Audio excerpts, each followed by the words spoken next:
Hey everyone, I sincerely appreciate your support. If you enjoy my audiobooks, I would be truly grateful if you could subscribe to the channel. And if you'd like to support even further, you're welcome to become a Patreon member, where you can access audiobooks of novels as long as they are freely available on the internet. Your kindness and support mean so much. Thank you. Inside the jar shop, Ron gently lifted Yi-Tsong, still asleep in his arms, and laid her carefully on a nearby recliner. With a casual wave of his hand toward the corner of the room, a faint shimmering energy field shattered with a crisp bang. Stinky Gwen. You locked me in that bubble forever before even thinking about me. You, the fairy beast burst out, flapping her wings and complaining the moment she was freed. But as soon as she saw Ron standing there instead of Gwen, her expression changed instantly. Her eyes darted around in panic. Where's Gwen? Did she abandon me? She asked, her voice almost trembling. Ron gave her a calm smile. Gwen asked you to stay behind and protect her parents. The fairy beast pouted. But my aunt told me to protect her. You followed her, Ron replied gently. But tell me, did you protect her, or did she protect you? She paused, thinking hard. It was true, Gwen had been the strong one. With a sheepish nod, she finally said, "Okay. But what about her safety?" "Don't worry," Ron assured her. "The items I gave her, the power gem and the mind gem, will keep her safe, even if the Phoenix Force awakens." Still reluctant but trusting him, the fairy beast gave a soft okay, and fluttered off to return home. Just then, a brilliant doorway shimmered open in the middle of the shop. A girl stumbled through, eyes wide. Whoa! Oh my god! What is this place? That door was actually a teleportation portal. Back at Xavier School, after the departure of Captain America and his team, a few curious students had discovered the strange gateway. Jubilee Xingli, brave as always, had stepped through. Phil Coulson, standing nearby, immediately approached her with narrowed eyes. "Hello, Mississippi." "Hi." Jubilee replied cautiously. She could sense that he wasn't a mutant. "Did you say you know Gwen?" Coulson asked, his expression shifting. "Yeah, she and her friends helped rescue my companions. But I lost track of them. Do you know where they are now?" Before Coulson could respond, Fairy Beast zipped toward them, her wings glowing. "You know Gwen? Where is she? Is she okay?" Jubilee hesitated, then shook her head. "I thought you would know. I came here hoping for answers." Still, she explained everything she knew. Coulson, now understanding her sincerity, offered a reassuring nod. "Stay here. We'll let you know the moment we hear anything." Meanwhile, deep within the pyramids, the golden triangular device pulsed to life. Energy patterns crawled across ancient walls. "Professor!" Jean Grey cried. "Kurt, faster." "If we don't reach him now, the consciousness transfer will finish." Nightcrawler pushed his teleportation abilities to their limit. Still, the pyramid was vast, and even his rapid jumps barely made a dent. Frank suddenly pointed. "That passage. Go right. There's a platform under which they're hiding." Kurt vanished with the group and reappeared above the central chamber. Below, light patterns surged toward two stone beds, and on one of them lay Professor Charles Xavier. "Kurt, bring him up. Now!" Jean shouted. A flash of blue, and the next instant, Charles was safe in their arms. His hair intact. His mind untouched. "Kurt? Jean?" Charles asked weakly. "We're here, Professor," she replied, relieved. Captain America stepped forward. "Steve Rogers." "Frank Custer," added the Punisher. "No time for introductions," Charles said quickly. "The one down there, he can teleport, turn matter into sand, and shield his mind from attack. But there's more. He steals abilities through body transfer. If he succeeds, he gets everything." Right then, Apocalypse stirred. Realizing the stone bed beside him was empty, he growled. The transfer failed. A roar of pure rage escaped his lips. "You're here." Outside the pyramid, Gwen and Quicksilver faced Magneto. "Please," Quicksilver said. "Let me speak to him." Gwen nodded. "You think you've lost everything," Quicksilver said to Magneto. "But I never had anything to lose." Magneto looked at him, confused. "Max Eisenhart. Magda Eisenhart. My mother.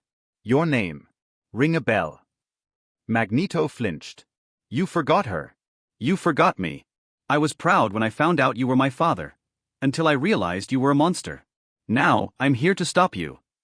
A shockwave of emotion and magnetic force surged out, metals crashing to the ground. Son. No, Quicksilver replied.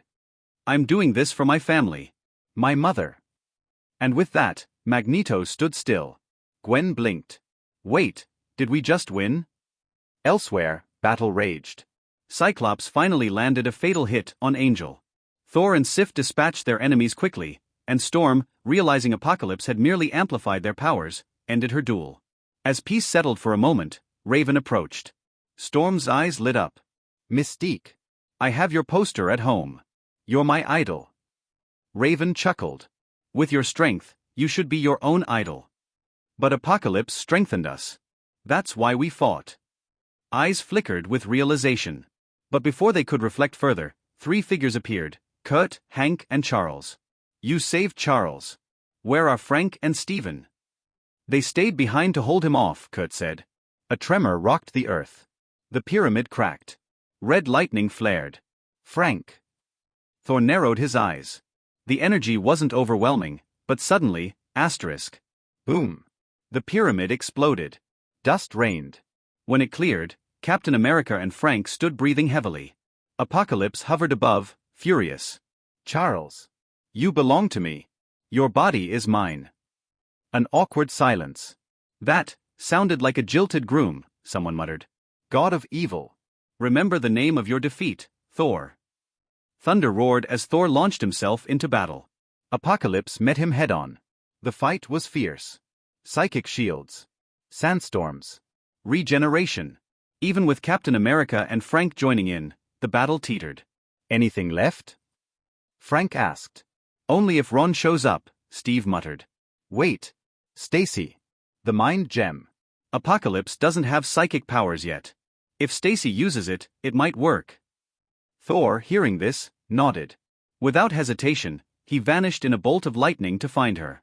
Thor landed next to Gwen, breathless from battle, and quickly explained the situation. Gwen's eyes widened in disbelief. What? She had come here just to help out a little, a bit of sightseeing and light hero work maybe. But now she was supposed to be the one to take down Apocalypse? Magneto, who stood nearby, also looked at her in astonishment. Among all these legendary fighters, it was this girl who was now expected to deliver the final blow? He'd watched Captain America, Frank, and Thor struggle to fight Apocalypse. None of them could kill him. Could this girl really succeed? There's no time to explain, Thor urged. Frank and the others believed that with the mind gem, you can finish him. Gwen hesitated for only a moment before nodding. All right, I'll try. This is insane, she thought. She'd already helped take care of Magneto, who had only stopped thanks to Quicksilver's emotional outburst. Now she had to jump straight to fighting the main boss? It felt like someone was forcing her through an upgrade arc. She followed Thor into the air. As they flew toward the battlefield, she took out the glowing yellow mind gem. It shimmered with incredible energy in her palm, but Gwen just stared at it, expression blank. How do you even use this thing? Ron had never taught her. The gem was just meant to protect her, not to be wielded like a weapon. Forget it, she decided. If I don't know how to use the mind gem, I'll use the power gem instead. She swapped it for the violet stone that pulsed with raw energy. The power gem surged with destruction, and that she could use. Without delay, Gwen hurled herself toward Apocalypse, who was locked in battle with Frank. Her punch landed squarely on him. At first, Apocalypse didn't react. But then the energy exploded. His armor shattered. Purple energy tore through his defenses. A look of shock spread across his face. What power is this? His words were cut off as the energy consumed him. His shields melted on contact. The teleportation portal he tried to summon closed with a snap. And then, like a figure caught in Thanos' snap, Apocalypse turned to ash and vanished.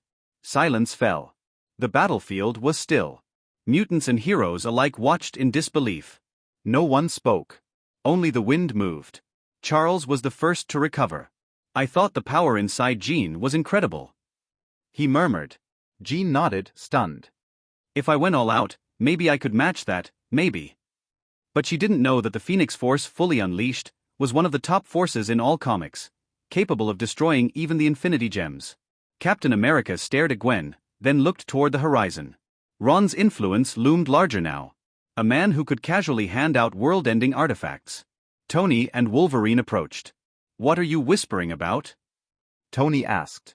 I just sent back a battle armor to report. Got some downtime. Wolverine raised a brow, but Tony seemed distracted. He had discovered something in the data downloaded by JRVS. How to forge adamantium. He'd never forgotten the time Wolverine's claws sliced through his suit like butter. Now, with this metal in hand, he had new armor plans. Vibranium? That's baby stuff now. Elsewhere, Nick Fury reviewed the report Phil Coulson compiled. So this is the mutant world that girl mentioned, he muttered. Yes, Coulson confirmed. Conditions were rough. Without two powerful mutants keeping the peace, they'd have been wiped out. Charles might be a second-tier existence. Maybe first tier, Coulson speculated. Fury shook his head. Not first tier.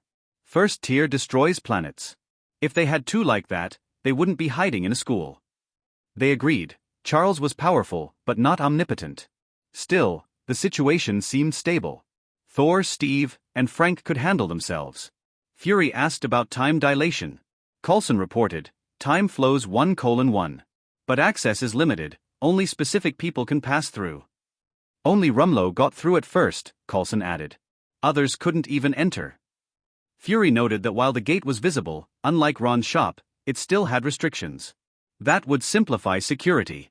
He shifted topics. Have Barton and the others returned? They'll be in New York within the hour, Coulson confirmed. Fury closed his eyes, sensing he had forgotten something. Elsewhere, inside Mount Shasta, Golzon belched. Too hard to digest, he grumbled. This volcano's got no flavor. Time to move nests. Meanwhile, at Ron's shop, Stephen opened another portal. Luo, how do I raise this Charmander? Ron face-bombed. You ask me this 800 times a day. It takes 80 years to grow. Be patient. 80? I'll die first. Can you make it grow faster? Ron hurled a plastic-wrapped item at him. Try this pet food. If it doesn't work, I can't help. Stephen lit up. Thanks. I knew you had a way. Ron muttered under his breath. Just then, Yitsong came downstairs. Sir Ron. John Wick transferred the funds, 1 billion. But he also requested help. Ron arched an eyebrow. Help. His wife has terminal cancer. He wants a cure. Ron nodded. Use the horse talisman. It can heal her. Yitsong acknowledged. As she turned, her eyes caught something outside. Huh? Gwen. Back at Xavier's, Captain America and others stood by as students cleaned the ruins. They offered help, but the students refused. This was their home. They would rebuild it. Thor looked solemn. If they were Asgardians, I would build them a palace. Captain America agreed. Now I understand why Ron does what he does. Tony nodded. Even his resources might not have saved him if not for Ron's influence. Charles, Magneto, Raven, and Hank stood before what was once their home. Memories surrounded them. Magneto held his helmet. Sorry, Charles. Charles shook his head. I don't blame you, Eric. Raven appeared, a teasing smile on her lips. Want to hear some good news? Still the same troublemaker, Charles replied fondly. Raven narrowed her eyes. If you don't want to hear it, I'll keep it to myself. Hank cut in. Steve and the others are from another world. There's a jar shop there that can even resurrect the dead. Charles and Magneto looked stunned. And, Hank continued, they offered refuge to the mutants if needed. Hope shone in their eyes. A chance to bring back loved ones. A place to survive. Charles looked at Magneto. Come. Mutants need us. Magneto saw Charles's injuries and guilt flickered in his gaze. We go together, he said. We are the X-Men. Raven blinked. Wait, am I not an X-Man anymore? The four approached Captain America. Raven said, Steve, we want to talk. Of course, Steve replied. Tony raised an eyebrow. Should we step aside? Steve ignored him. S.H.I.E.L.D would be honored to have you. Thor chimed in. Asgard welcomes you too. Charles met Magneto's eyes. This new future, they would walk into it together. But they all knew, their powers, however noble, had made the world fear them. Ron's world might be their last chance at peace. He developed food that inhibited mutant ability and secretly created mutant clones, but in the end he still failed to escape the fate of extinction. After Captain America finished talking to Charles, Raven came to Gwen. Gwen, can you tell me about Ron and the Ken store? They are extremely curious about the magical jar that can open anything, and the man who alone can shock the entire planet. Jar and Ron? Okay. As soon as she heard Ron's name, Gwen suddenly felt like she missed him. Luo's jar is very magical. It can produce many things, including artifacts, armors, dragons, and various abilities. Gwen's story attracted the attention of many mutants, who gathered curiously and listened quietly. When they heard that the dragon was really launched, everyone looked shocked and curious, and shouted that they wanted to take a look. Charles and Magneto were outside, and their faces were full of awe when they heard Ron roll the energy of the nuclear explosion into a ball smaller than his fist with his bare hands. Captain America saw a trace of curiosity on their faces and reminded him, Luo is indeed very strong, but he has a good personality. When you get along with him, as long as you don't hurt the people around him or make fun of him, he doesn't care. Speaking of which, at the beginning, I was still on the opposite side of him and was considered his enemy. Oh? Magneto, Charles, and others looked at him in surprise. Could it be that he still has hidden power? Being an enemy of someone who can suppress the explosion of a nuclear bomb, and yet he is still alive and well, this is something that other people can brag about for the rest of their lives. Seeing their surprised looks, Captain America smiled awkwardly. I wasn't that strong at that time. I'm just a soy saucer. With a full blow, I can't even hit the toes of the giant beast he summoned. They just listened to Captain America's description, and it was really hard to imagine that scene. But at this moment, Tony suddenly took out a steel armor from his backpack. You're talking about the last battle, right? I happened to take a photo of it and show it to you. Captain America looked at the steel armor with black lines on his head, and with a click, the scene where he swung the shield and smashed Godzilla's toe was projected. Really, sometimes, a person looks alive, but in fact he is dead. However, Captain America was overly worried. The attention of Charles and others was not on him at all, but all fell on Godzilla and King Kong. What is that? The giant beast summoned by Ron. Charles looked at the projection in disbelief. When Captain America said he was slapping his toes, they thought it was a joke, but after seeing the projection, they thought it was a joke. FanFic? A muscular man nearly 2 meters tall, but not as big as a toe of a giant beast? Everyone looked at Captain America in admiration. It was unbelievable that a human could attack such a giant beast. It was worthy of admiration. Looking at the way they looked at him, Captain America's eyes couldn't help but widen slightly. No, this is also okay. You said you wanted to rebuild the castle. Wait, I remembered it. Gwen discussed happily with the mutant students. It suddenly occurred to me that rebuilding the castle would not be a waste of time and effort. Wait for me. She turned around and flew into the gate of the world. Gwen. Yaang looked at the hurried Gwen in surprise. Why are you the only one who came back? B.A. Gwen ran over and gave Ron a mouthful, then turned to look at Yaang. Sister Yaang, lend me your horse charm. Yaang took out the horse talisman. Hurry up, I will use it to treat John Wick's wife later. Don't worry, it will be quick. Gwen took the horse charm and spoke to Ron again, leave and be back soon. Seeing Ron shaking his head helplessly, Yaang couldn't help but smile. Look at the saliva on his face. Mr. Ron is not willing to wipe it off. Master Ron, don't you like this very much? Yaang can do it too. B.A. I'm back. Gwen ran to the ruins of Xavier's Academy for the Gifted. Miss Stacy, what are you doing? Raven looked at her doubtfully. Gwen shook the horse charm in her hand. This is the horse charm Ron gave to Sister Yaang. It has the ability to restore all damage caused by external forces. As long as you use it, you can quickly restore your school to its previous state.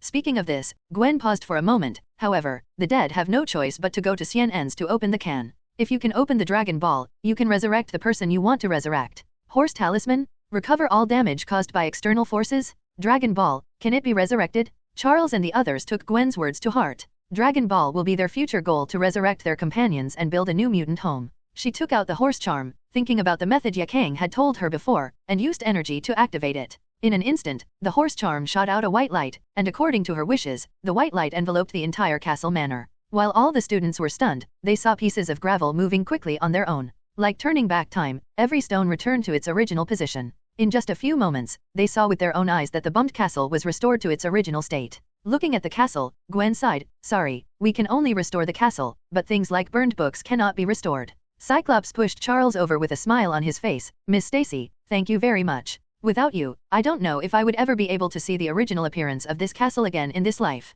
Yes, thank you very much. We can buy more books. Cyclops, Hank, and others also thanked Gwen one after another. Miss Stacy. At this time, Magneto walked up to Gwen, his eyes fixed on the charm in Gwen's hand, and his expression was quite excited. Eric. Seeing Magneto's gaze, Charles snapped, they are our saviors, what are you going to do? Captain America and others also noticed something was wrong, but before they could take action, Hank, Cyclops, and others quickly came to Gwen and blocked Magneto. The crowd's reaction made Magneto realize that he had gone too far and took 2 steps back. I'm sorry, Miss Stacy, I want to ask, can this horse charm heal old injuries? It's an injury I suffered a long time ago. Can it be cured? As he spoke, Magneto became excited again. His eyes moved back and forth between the horse charm and Charles's legs. At this time, no one knew what he meant. Raven, Hank and others also looked at Gwen with excited expressions. Charles stood up again? Can it really be done? They have tried countless methods over the years, but they have all failed. This was also the reason why they didn't think of it immediately when Gwen used the horse charm, but now. Gwen looked at Charles's legs. I haven't tried it, but it should work. Gwen's words immediately made it difficult for them to suppress their emotions. Miss Stacy, please. Okay, let me try. Gwen activated the horse charm again, and the light of the charm fell on Charles. Is it possible? It must be possible. Kurt clasped his hands together and prayed for Charles in his heart. Jean glared at him irritably. Kurt, shut up. At such a tense moment, you are still in the mood to speak. It's really. Kurt was about to say that I was praying for the professor, but when he looked up and saw the eyes of everyone glaring at him, he quickly covered his mouth. After a moment, the white light of the horse talisman dissipated, revealing Charles sitting in a wheelchair. Raven couldn't wait to ask, how are you? Have you recovered? Charles spread his hands. I'm not sure. I just had a warm feeling just now, and then it disappeared. Raven and others looked at Gwen, expecting Gwen to give them the answer. Gwen blinked her big eyes and looked confused. I don't know what you are looking at me for. Everyone could not hide their disappointment. It doesn't matter, Professor. Although Miss Stacy didn't cure you this time, there is that magical jar shop. Shut up, Kurt. Jean slapped Kurt on the head. Jean, what's wrong with me? Kurt looked at Jean innocently, and then she saw the excited look in Jean's eyes. Jean, you. We were all deceived by the professor and Stacy. Jean shouted, ran forward, and hugged Charles, who was also her teacher and friend. Stand up quickly. I can feel it with my spiritual power. You are deliberately teasing us. After hearing Jean's words, they all looked at Charles, and then they saw a smile hanging on the corner of Charles's mouth. When Charles saw that they had discovered him, he quickly raised his hand. Ahem. Jean, let go quickly, you're strangled. Hearing this, Jean let go of her hand and took 2 steps back. Charles held the armrests of the wheelchair with both hands. Under the excited eyes of everyone, he moved his legs slightly, stepped on the ground, and used his hands hard. Although he was shaking, he really stood up. They were careful not to let out any air, for fear that a gust of wind would pass by and blow Charles down. Just when Charles was about to stand up straight, the wheelchair suddenly shook, and he fell to the ground with a bang. Charles. Everyone hurriedly stepped forward to help him up, but saw him throwing his head back and laughing. After a while, he calmed down and said, I'm fine.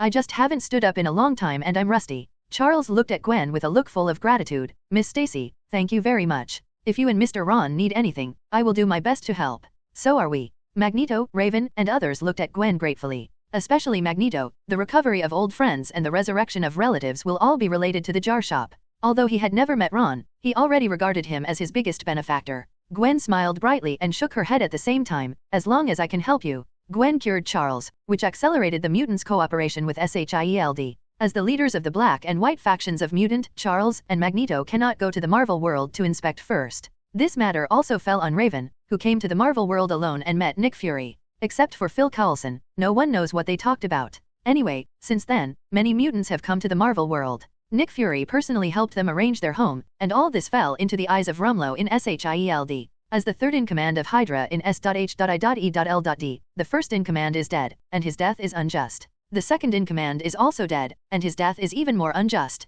Now it's time for his third in command to take action, otherwise Hydra in S.H.I.E.L.D will probably soon change his ways. And he also made the same choice as S.H.I.E.L.D, which was to go to the can store to open a can. If he wants to make Hydra great again, he can only look for opportunities in the jar. If he can also open a behemoth, Hydra's rise is just around the corner. When he thought of this, he couldn't help but want to scold S.H.I.E.L.D. Don't you know how to open a can secretly? When you reach the behemoth, don't you know how to send it back to the organization first and then carry out the mission? If you die, just die, leave a mess behind, but Zhang doesn't run away anymore. Thinking about it made him angry, so Rumlow absorbed S.H.I.E.L.D.'s lesson and took advantage of the convenience of guarding the door to the world to keep an eye on the jar shop. Finally, he got the chance today. Everyone was busy today and no one came to open the jar. This means that Ron's 30 cans are all there, and he is now the highest level S.H.I.E.L.D agent here. He just needs to take the opportunity to get rid of the others, and then he has the opportunity to go to the jar shop to buy jars. This is what he planned and did. He took the opportunity to send away the team members who were in the same group with him, and then he came to the can shop.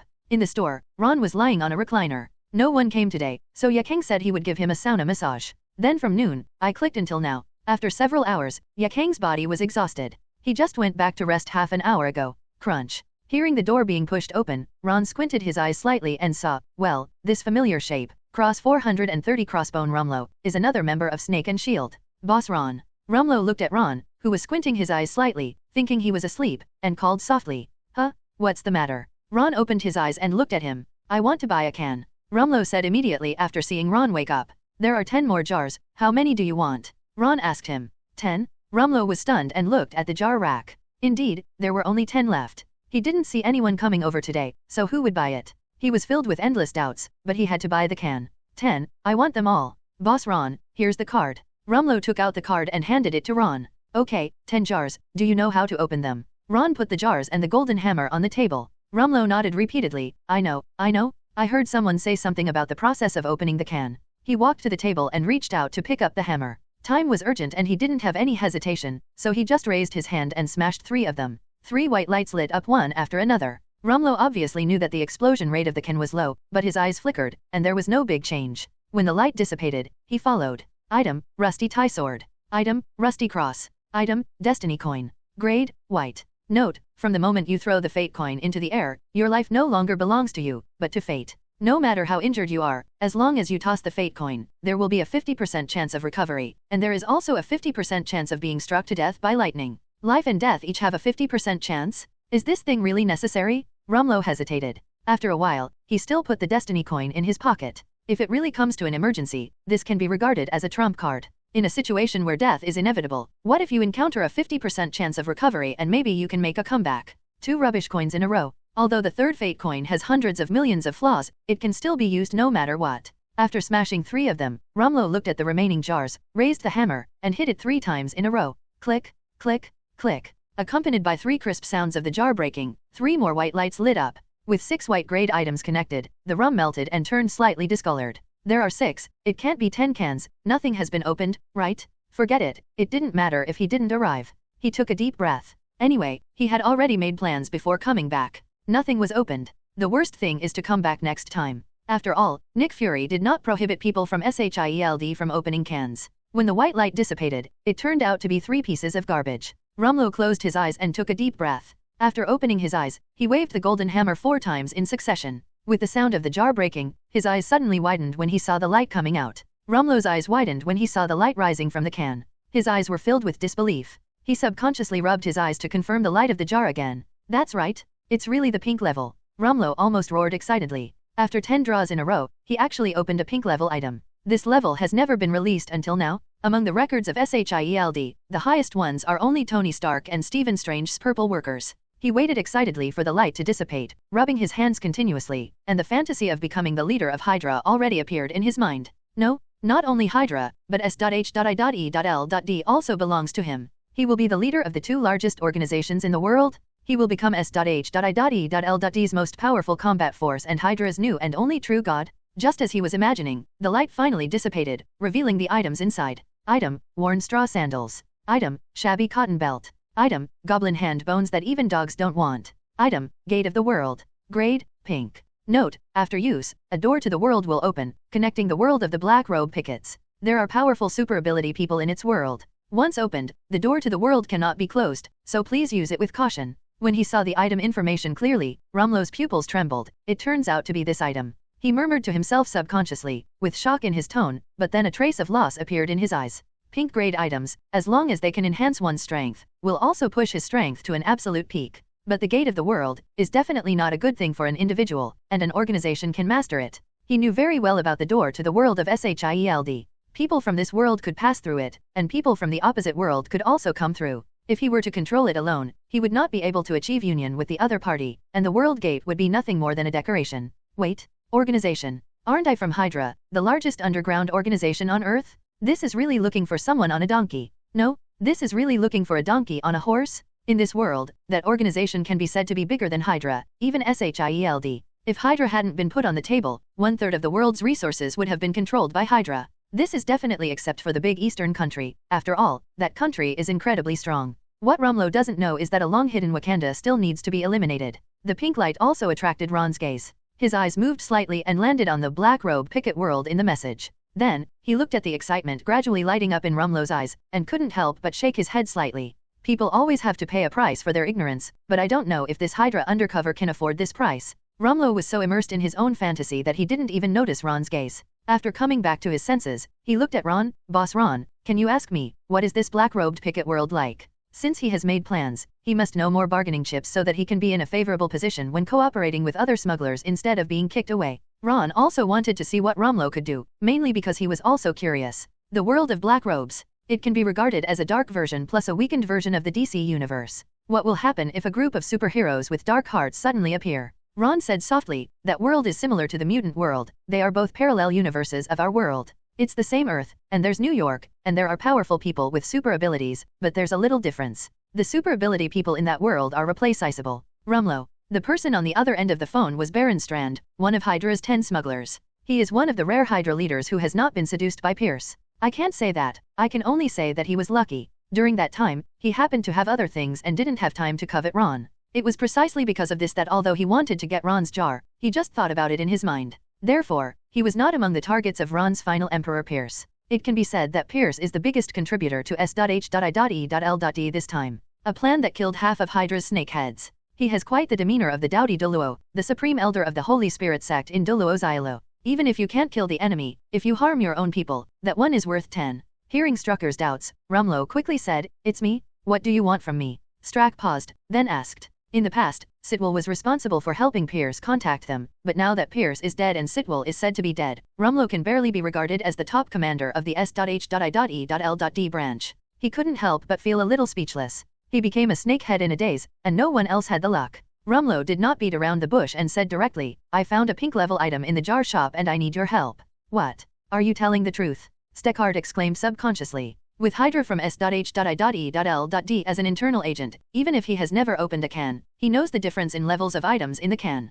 The white level ones are stronger than ordinary people, but they are limited. Top agents like Rumlow can also kill them. Blue-grade items represent the strength of the former Captain America and other soldiers. Green-grade items represent the Hulk who can harden steel, which is no longer something ordinary thermal weapons can fight against. As for those above green, they don't have a comparison yet, so they don't know, but they will definitely not be weaker than Hulk. As for pink, they have never even seen it, let alone compared it. The only pink item is S.H.I.E.L.D's World Gate. Rumlow said solemnly, "It's true, I opened a pink item. Why don't you use it yourself?" Strucker didn't believe that Rumlow was so kind and thought of him even though he had good things. The corpses of a bunch of smugglers killed by Pierce last time were still cold. How could he be easily fooled again? Hearing Strucker's question, Rumlow's breath froze. "Marin fake? If you can directly improve your strength, do you think I will come to you? Just wait until I get super ability in the black robe world?" After a few seconds of silence, Rumlow said, "The item I opened is also the door to the world. Gateway to the world? What?" Baron Strucker has been busy with other things recently, and it's unclear what happened to S.H.I.E.L.D.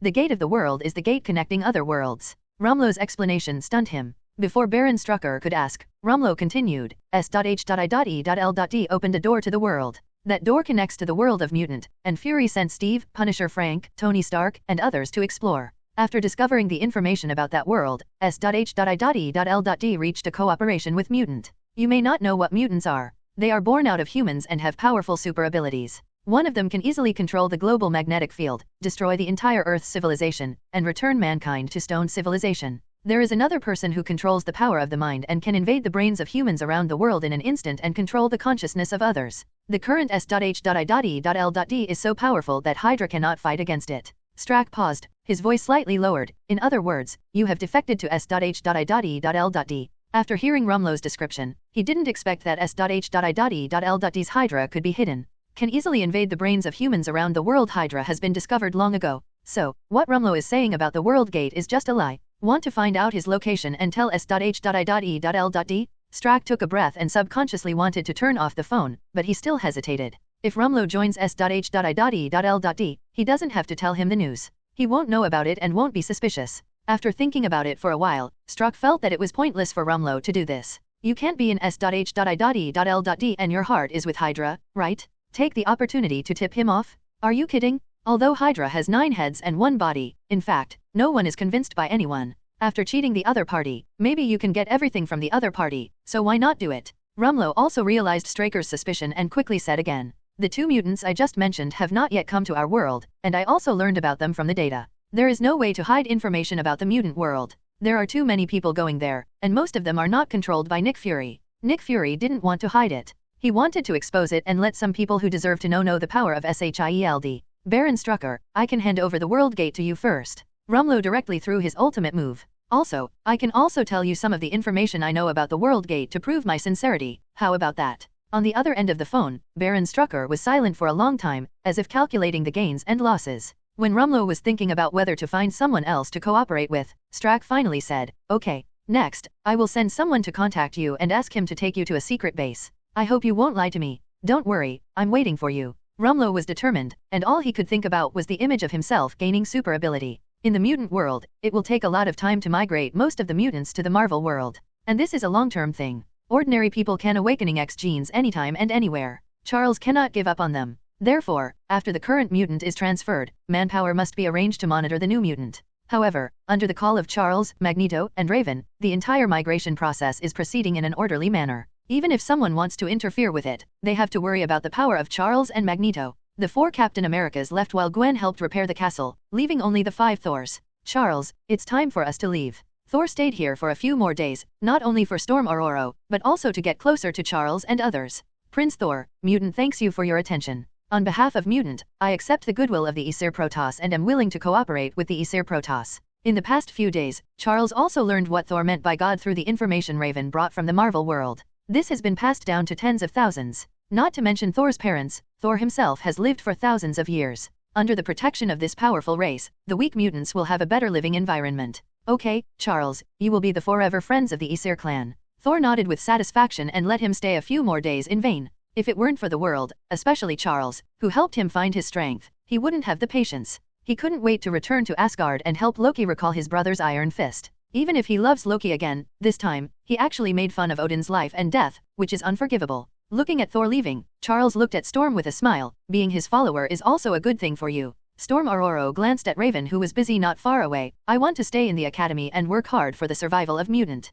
Charles followed her gaze. If Raven were you, she might not refuse Thor's solicitation. Being able to become stronger by Thor's side is also a good thing for the entire mutant clan. You know, back then, Raven also stood firmly by Eric's side. I just didn't expect that now. After going full circle, Raven and Eric are back at the academy again. Mr. Ron, Miss Yaang, from now on, Jade will put $1 billion into your card every year. John Wick saluted Yaang respectfully. Thank you, Miss Yaang, for curing my wife's illness. After Yaang cured John Wick's wife of cancer, John Wick became Yaang's spokesperson at the high table. Ron nodded to him. You did. Well, Ron wanted to say it was fine, but when he saw John Wick's embarrassed face, he took it back. With the strength shown by Ron, the underground world has already been turned upside down. Who dares to embarrass John Wick? John Hank can also complete the task easily. Therefore, not only did John Wick not feel that he had done a good job, he even felt that he had just taken advantage of him. Therefore, when his wife was diagnosed with cancer, he had no shame to seek help from Ron immediately. Ahem. Ron coughed and said, the mission is over. I want to take back the Mjolnir in your hand. Ron raised his hand to recall Mjolnir in John Wick's hand. Feeling his suddenly weakened body, John Wick felt uncomfortable for a moment. Ron said again, you can come to my shop to open jars in the future. Only your own strength is real, and external forces are always illusory. Just like a certain Thor, he is nothing without Wuxi. The excited John Wick lowered his head to Ron. Yes, Mr. Ron. Ron agreed to let him open the jar, and he could also have powerful power, and even live forever with Helen, forever. John Wick saluted Ron respectfully. Mr. Ron, I wonder if I can buy a jar now. Definitely. Ron nodded slightly at him. John Wick was overjoyed, took out the card and handed it to Ron. Sir, I will buy 10 jars. To collect the money, Ron raised his hand, and the jar landed in front of John Wick. Use the golden hammer to smash the jar, and you will get items. The items are random, and the quality depends on luck. Yes, thank you sir for informing me. John Wick responded and raised his hand to pick up the hammer. Helen, protect me. He took a deep breath and smashed the first jar. Crack. The jar shattered and white light flashed. John Wick couldn't help but look at Ron. He still didn't know what this meant. The items in the jar are divided into 7 levels: white, blue, green, purple, pink, gold, and bonus. The further back, the higher the level of the item, which means the better the item. White. First level. John Wick couldn't help but show disappointment. When the light dissipated, the item information also appeared above the jar. Item, pet food.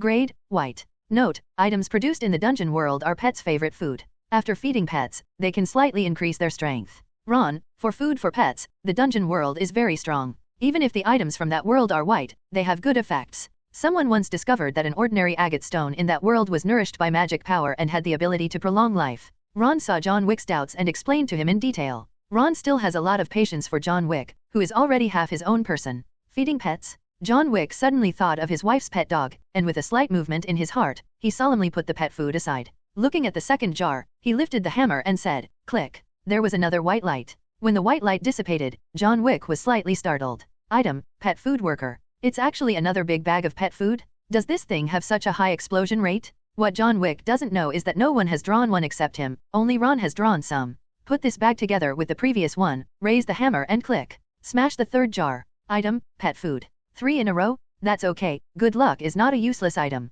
The fourth one, pet food, the fifth one is still pet food.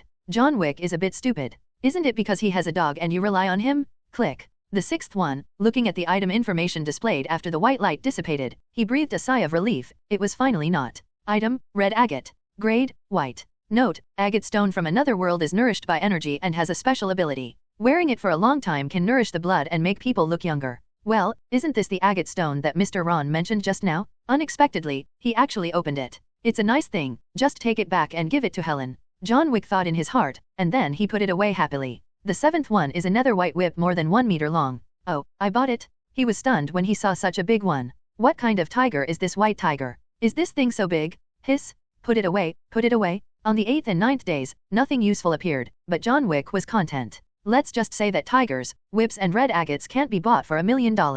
If you give them away, let alone 1 million, there will be people who want 100 million. John Wick couldn't help but sigh, this is only a white grade item, if it were blue. There was just a hint of fantasy in his mind, but when he smashed the 10th jar, the green light that emerged suddenly made him stunned. White, blue, is that right? The green level should be a 3rd level item, right? He actually opened a 3rd level item? John Wick couldn't believe it and quickly looked at the item information. Item, Holy Lancer Lucian template. Waiting for level 340, green. Note, Lucian, the Paladin Ranger, is a sentry who yearns for the light. He has a firm will and cold faith when facing evil creatures. After using the template, you will have all of Lucian's abilities, and you will get Lucian's twin guns of Holy Light. Template? After using it, you will have all the abilities of Lucian? John Wick was stunned. Do I also deserve to have the template of the Holy Light Ranger, who is described as longing for the light? No matter how you look at it, John Wicker seems to be similar to the Dark Ranger. Ron felt John Wick's emotional fluctuations. Power comes down to people. No matter what happened in the past, just don't let down Lucian's power in the future.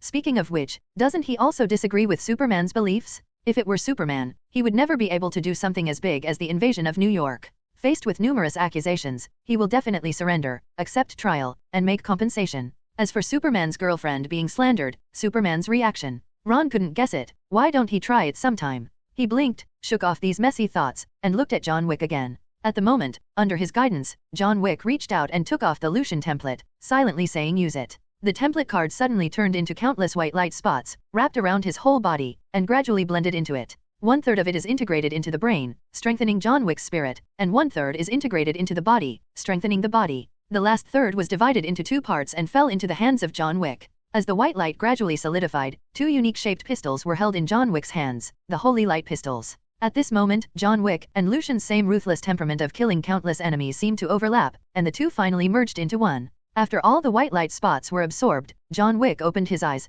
filled with an unconcealable luster. His current strength is no weaker than when he held Mjolnir, and is even stronger. Mjolnir cannot exert his full power, but his own template can. It looks like you've gained quite a lot, congratulations. Ron said with a chuckle. Thank you, Mr. Ron. John Wick bowed deeply to Ron. Mr. Ron, I will take my leave now. In his opinion, any harvest is a gift from Ron. If Ron didn't need faith, John Wick would be the first fanatical believer. Watching John Wick leave, Yaang's eyes showed excitement. Sir Ron, I should be able to open the can too, right? She has received the money for several days, and she has been holding back because she is afraid that as a person brought from Otherworld by Ron, she cannot open the can. But just now, John Wick changed from an ordinary person to a super ability person, which stimulated her again. Try it. Ron looked forward to it and touched Yaang's head. Don't worry, you can definitely do it. Yaang nodded heavily and curled his lips. Boss Ron, I'll buy 20 jars. Wow, it's my first time to face Mr. Ron as a customer. It feels pretty good. It is said that there are some cosplays and role-playings in this world. I don't know if Mr. Ron likes them.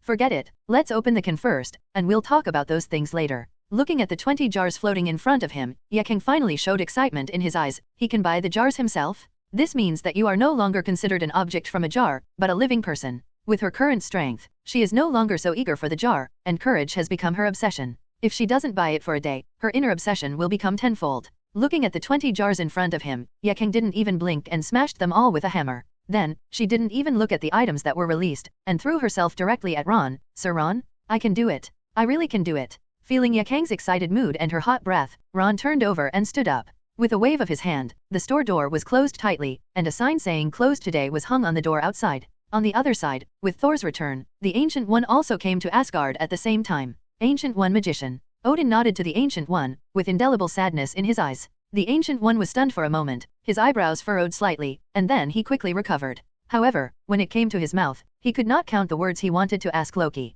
Thor looked at the Ancient One in surprise, and also said hello to the Ancient One. He didn't know the identity of the Ancient One, but looking at his father's look, he knew that the Ancient One was not simple. The only benefit of this experience is that he learned to use his brain. Definitely, this thing also comes and goes, such as now, Thor shouted into the palace. Loki, come out here. You are joking about your father's life and death. If I don't let you know about my brother's Iron Fist today, I won't be Thor. Loki, come out. Don't hide, it will only make me look down on you. However, even though Thor shouted for a long time, Loki was nowhere to be seen. He was carrying Mjolnir and was about to rush in to look for it, but was stopped by Odin. Loki, not in Asgard. The sadness in Odin's eyes flashed away.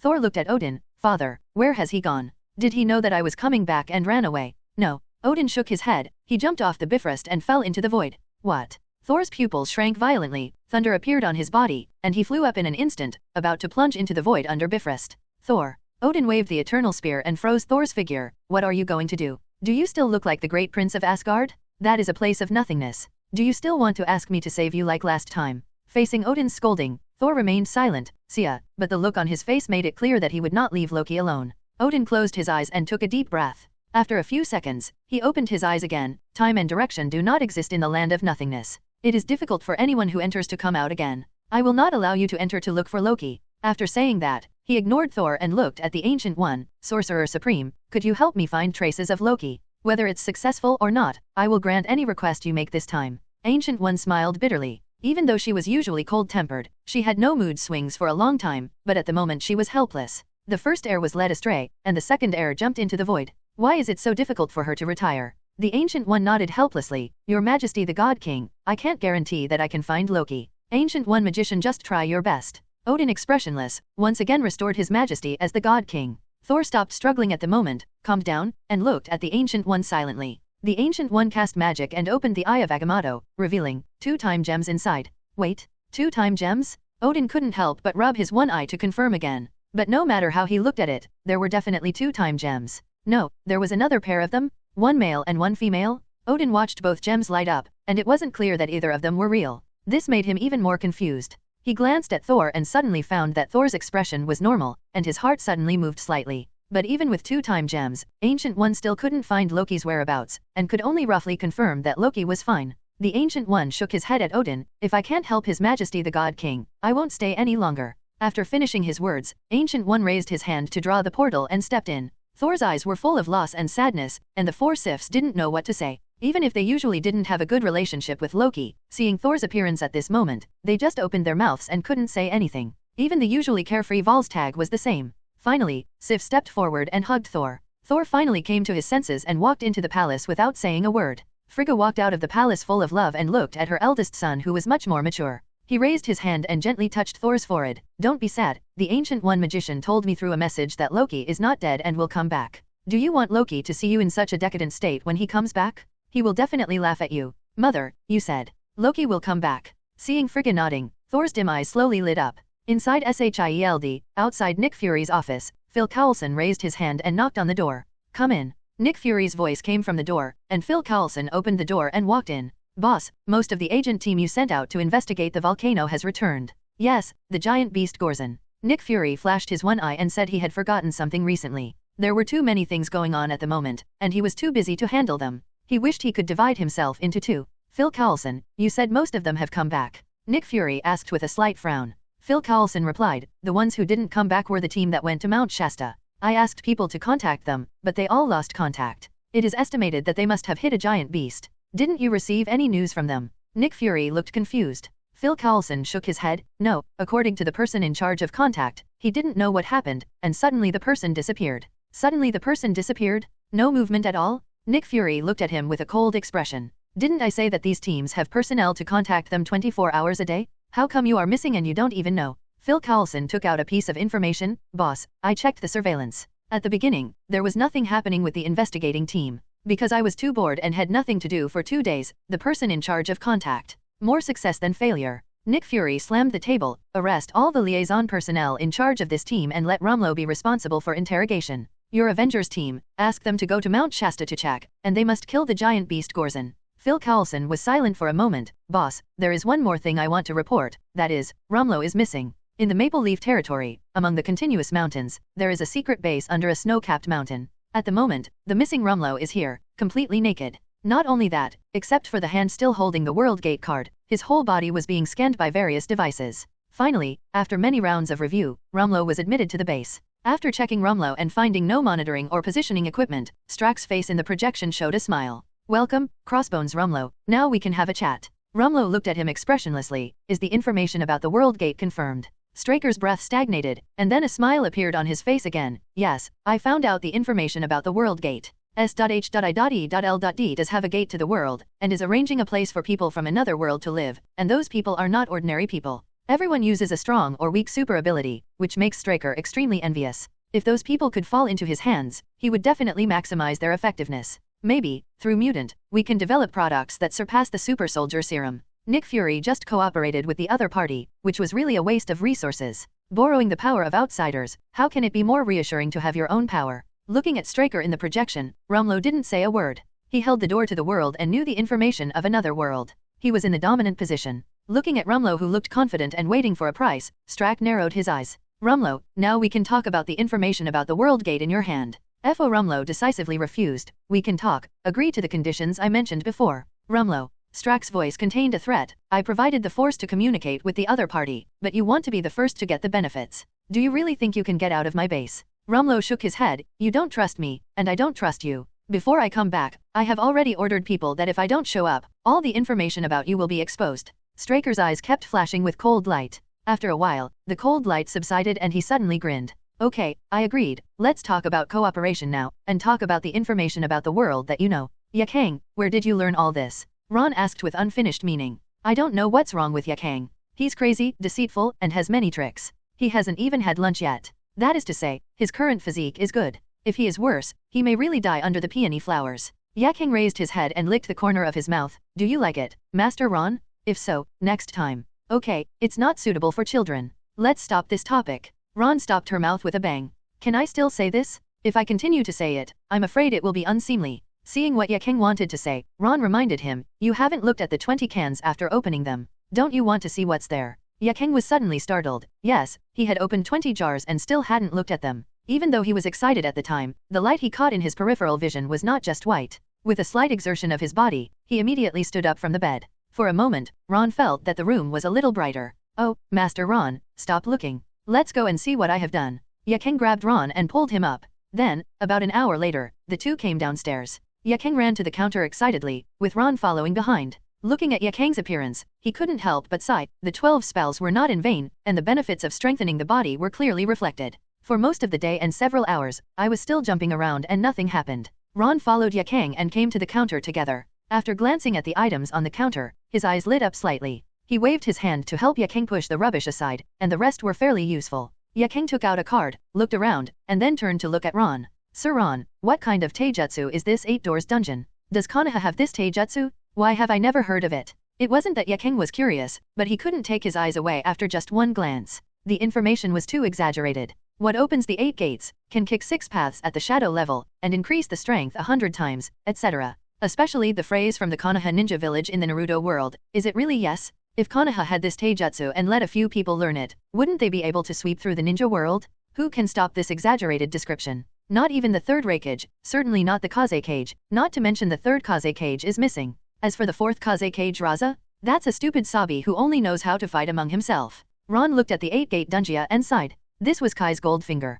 This character, who was originally thought to be a comedy, ended up almost kicking him out of the finale. This physical skill is very strong. It can be considered a good item in the green level. With your current strength, if you open the 8th gate of the 8 gates of Dungia, you should be able to seriously injure King Kong with one kick. Yaang's own power barely touched the green level, which is level sub-godfather. With the 12 talisman bonus that has not yet been fully integrated, it is almost equivalent to the late use of Yatianfu. This level is almost the upper limit of the increase in strength of the 12 talisman. After all, the strength of the Holy Lord is there, and it is impossible for the power of the 12 talisman to integrate to exceed the Holy Lord. However, Yatianfu is enough in the middle and late stages. With the 8-door Dungia activated, Yaang already has the strength to fight Carol. Unlike Kai, Yaang's 8-gate Dungia has been systematically improved, and its side effects have been greatly reduced. Even under the powerful spiritual energy of Kaleidoscope, Yaang was able to control the skyrocketing chakra very well. And with the 12 talismans, the damage caused by the 8-door Dungia is almost non-existent. Ron rubbed Yaang's little head. Didn't you say you wanted to protect me? Using it is almost enough. Ron doesn't think Carol can't pick up Mjolnir. When the power reaches a certain level, it's just a fixed star core. It's not shown in the movie because Carol's strength no longer needs to be demonstrated by picking up Mjolnir. Thanos' headbutt made him doubt his life, and the audience couldn't help but get excited. Hearing Ron's words, Yaang looked at him in disbelief. He had been recognized by Lord Ron. Then she immediately came to her senses. The most important thing now is definitely the practical skill card. When he felt the light spots of the skill card integrating into his body, Yaang could finally experience the joy of opening a can. This feeling of becoming stronger easily is so refreshing. 8-gate Dungia, 8 gates, the door of death is open. Yaang shouted sharply, and the skyrocketing chakra instantly formed a red flame around her. She was originally at the shadow level, and under the spell, she reached the 6th level. Now, she can crush the 6th level with one finger. Looking at Yaang, who was full of excitement, Ron looked helpless. Fortunately, he saw that something was wrong. Use Chaos Force to cover the store in advance, otherwise it would probably be in a mess now. Yaang couldn't care less about this now. He couldn't wait to see the collection wall. He raised his hand to hold the handle of Mjolnir's hammer, and the energy flames all over his body surged. Yaang's eyes showed a solemn look, and there was more expectation deep in his eyes. But when she saw Mjolnir actually being lifted up by her, she excitedly jumped on Ron again. Well, Yaang, we haven't had lunch yet. Ron said quickly. Sir Ron, that's not important. Isn't Yaang delicious? We should celebrate such a good thing. Yaang said in Ron's ear. But no matter how delicious it is, he can't take the cake. Ron didn't say this. No, he had no words to say. In his previous life, Ron had always been single. He had never experienced what it was like for a woman to go crazy. He had experienced it all in this life. 2 hours later, Ron sighed and looked helplessly at the sunset outside the window. Well, one day passed like this. This absurd life made him feel a little like the foolish king in ancient times. Well, it might also be the feeling of King Joe. After all, in Ron's opinion, Yaang is almost the same as Daji. Black Robe Picket World, in the meeting room of the Super 7. In the entire large conference room, there were only 2 people, Xinguang and Shanghai, and Xinguang was facing away from Shanghai at the moment, telling his admiration for the Super 7 team Shanghai. Shanghai, relax, we will be teammates in the same team from now on, and we should help each other. Besides, it must be your dream to join the 7. I guess you have a Homelander poster in your cubicle.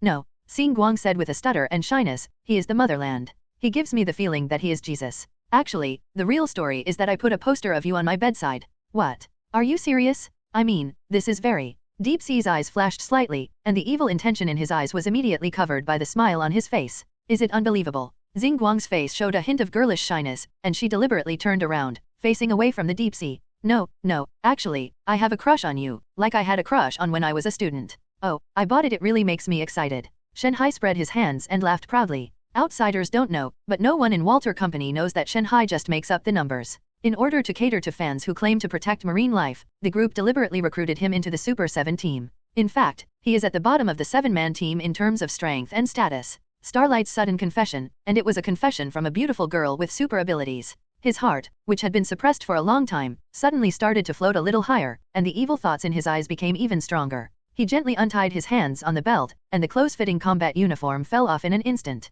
At this moment, Xinguang suppressed the shame in her heart and turned her head boldly. When she saw this incredible scene, she was completely stunned. What's wrong? Shanghai spread his hands. You just said you have a crush on me. You know, I am very tolerant to my fans and I will satisfy any request. Hearing Deep Sea's shameless words and the unsightly scene in front of her, Starlight took a deep breath, and her superhero fantasy collapsed. This kind of reversal was simply unacceptable to her. When she came to her senses, she turned around and strode away. Hey, listen, you are beautiful. Deep Sea's eyes flashed, and evil thoughts suppressed his reason. At this time, how could he let go of the stars and leave? I don't want to have S*X with you, we can have some other contact, such as you coming and squatting in front of me. But seeing that Xinguang showed no hesitation, and was about to walk to the door of the conference room, Xingai called her eagerly. Listen, this is about how much you want to be in the Super 7s. Xinguang's hand holding the doorknob paused. At this moment, she felt infinitely sick in her heart. She turned around and glared at the Deep Sea. You say that again. The uncontrollable excitement caused her to subconsciously burst out with strength.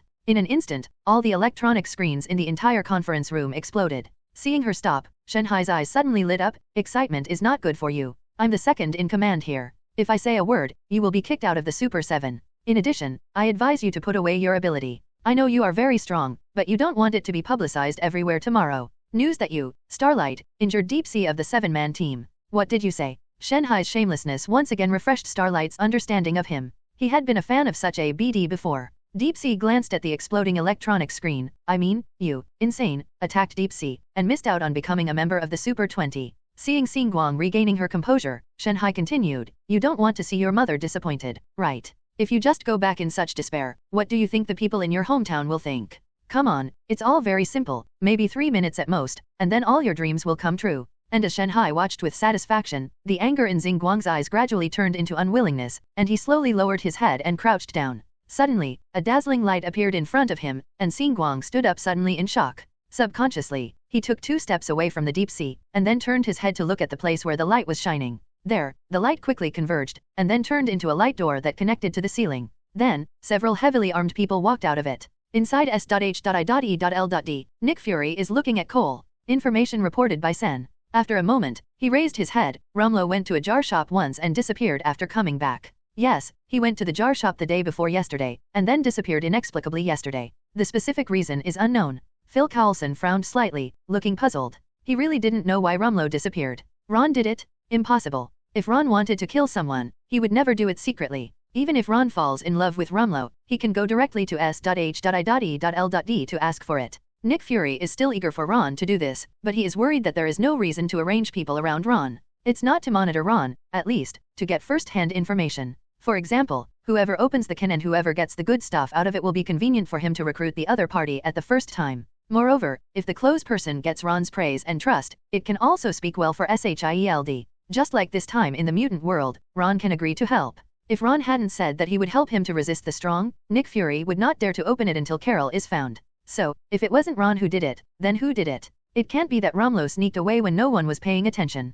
0. Huh? Phil Coulson was suddenly stunned. How could it be impossible? Excluding all the impossibilities, the last reason, even if it looks outrageous, may be true. Didn't you go to the can store to ask Ron? Nick Fury and Phil Coulson looked at each other, and they instantly understood that the other party had thought of this. Nick Fury even thought more. If Rumlow really took the initiative to sneak away, he must have opened something good. As an elite agent of S.H.I.E.L.D, he would rather sneak away than research with S.H.I.E.L.D when he got something good. Nick Fury's eyes flashed coldly. There was only one possible reason for this. Rumlow was originally a spy from another organization? Otherwise, with Rumlow's identity, and the fact that he provided the Bureau with powerful supernatural items, Nick Fury would definitely treat him as a confidant. The benefits of developing this powerful supernatural item would also be given to Rumlow as soon as possible. Therefore, apart from Rumlow being a spy, Kever could not think of any other possible reason. I went there yesterday, but I stayed there for a whole day and night. The can store had a rest sign for a whole day and night. Phil Coulson was helpless. He stayed there for a whole night and didn't sleep.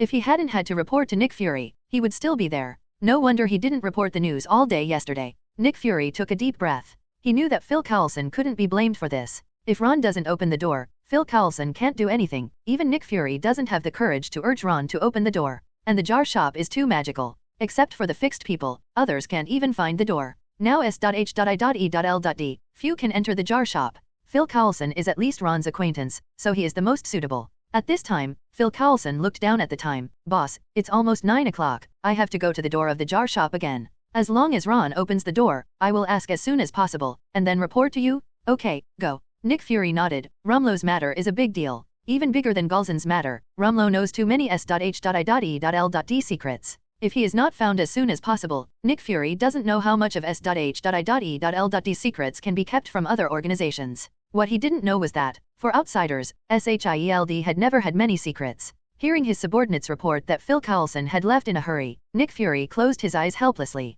There were still too few people who could be used.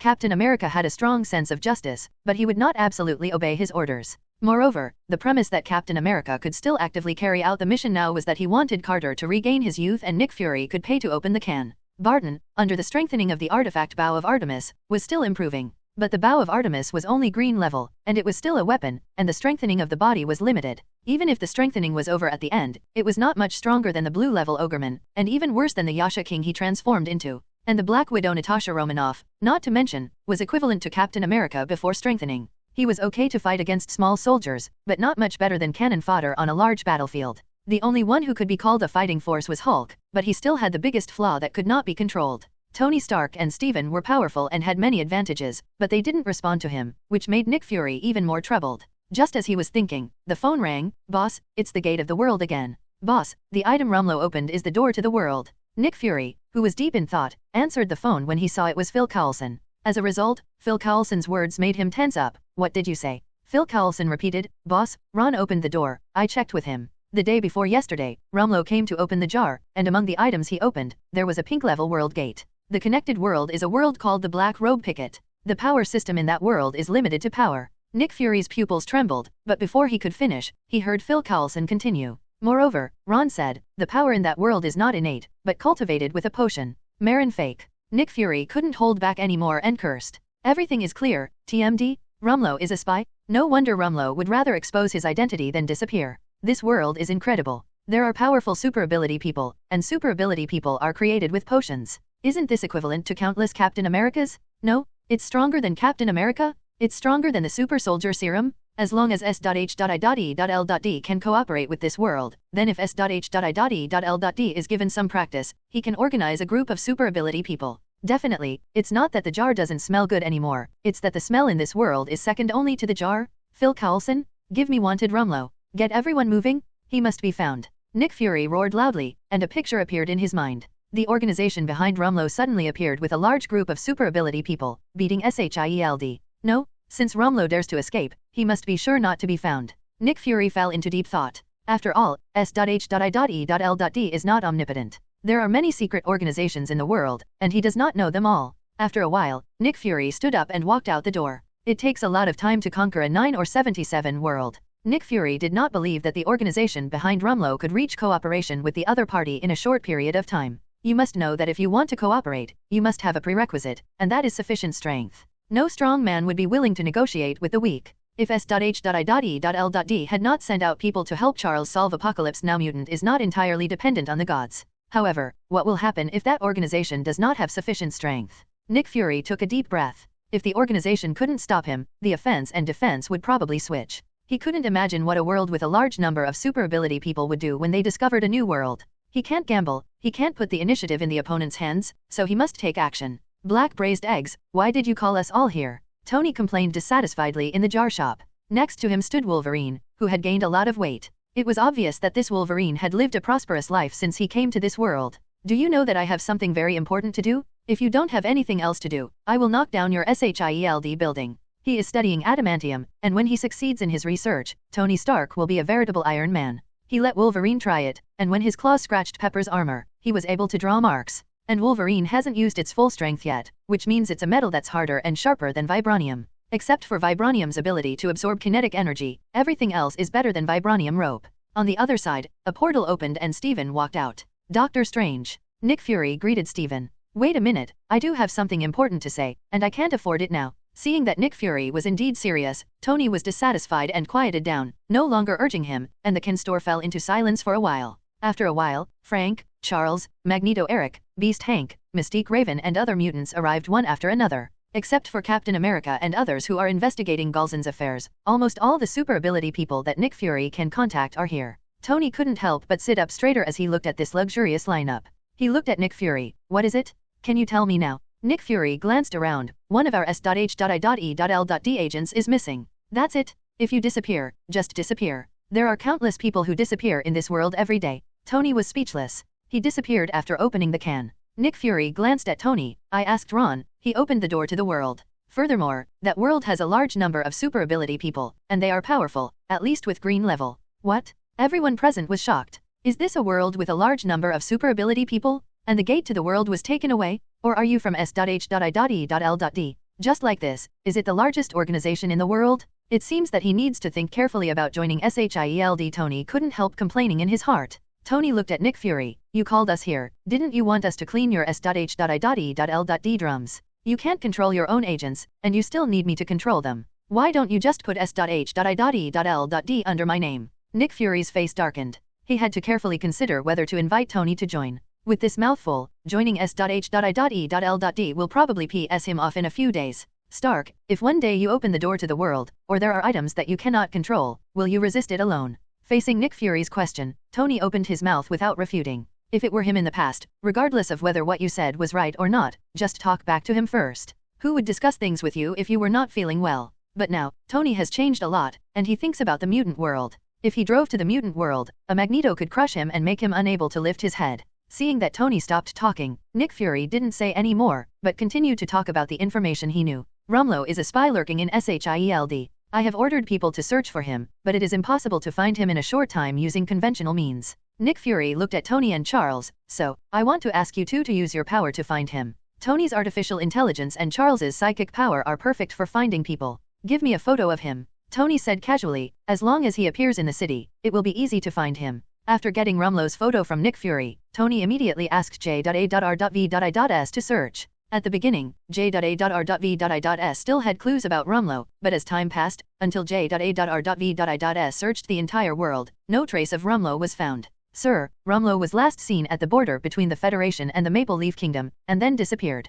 J.A.R.V.I's answer made Tony look very unhappy. He put down his big talk but couldn't find it. Nick Fury took over at the right time. J.A.R.V.I's helped us determine that Rumlow should not be hiding in the city. In other words, he should be somewhere far away from people. Nick Fury looked at Charles. Charles, please look for it outside the city. Charles nodded. Director Nick Fury, if you want to find it quickly only by appearance, you need luck. And I haven't met Rumlow yet, so I don't know much about his mental fluctuations. It may take a while. It's okay, Charles, just do your best. Nick Fury replied. He was not afraid of Charles spending his time. What he was afraid of was that Rumlow had already used the world gate and hid in another world, trying to find out when it was too late. As Charles closed his eyes and began to search the world, Stephen couldn't help but ask, how much do you know about the other world? What kind of strong people are there? Nick Fury glanced at Ron, who was basking in the sun with his eyes closed. It's still the information Phil Coulson learned from Ron. I don't know much about it. Everyone's eyes couldn't help but look at Ron. Ron opened his eyes slightly. What do you want to ask? Luo, in that black-robed picket world, are there many people with super abilities? How strong are they? A lot, no less than in the mutant world. Ron replied softly, as for the strength, the strongest among them, in terms of defense, I don't know about nuclear bombs, but general thermal weapons can basically be ignored. In terms of strength, he should not be weaker than Hulk. Generally speaking, he is a rational and diverse Hulk. Looking at the people whose expressions became more complicated the more they listened to what he said, Ron added, definitely, there are only a few people like this. How many more? One is enough to cause a headache. Nick Fury is quite speechless now. Except that there is no strong person who can destroy the planet, it is not much different from the mutant world. Thinking of the mutant world, Nick Fury asked, I wonder, what are the personalities of those with super abilities? The most feared thing is not the powerful ability. Isn't Charles' ability strong? But his character are destined to not be anti-human. Doesn't Magneto have a strong character? He is so strong just to protect the weak mutants for the survival of the race. Therefore, the strong will return to the strong. Generally speaking, their hearts are kind.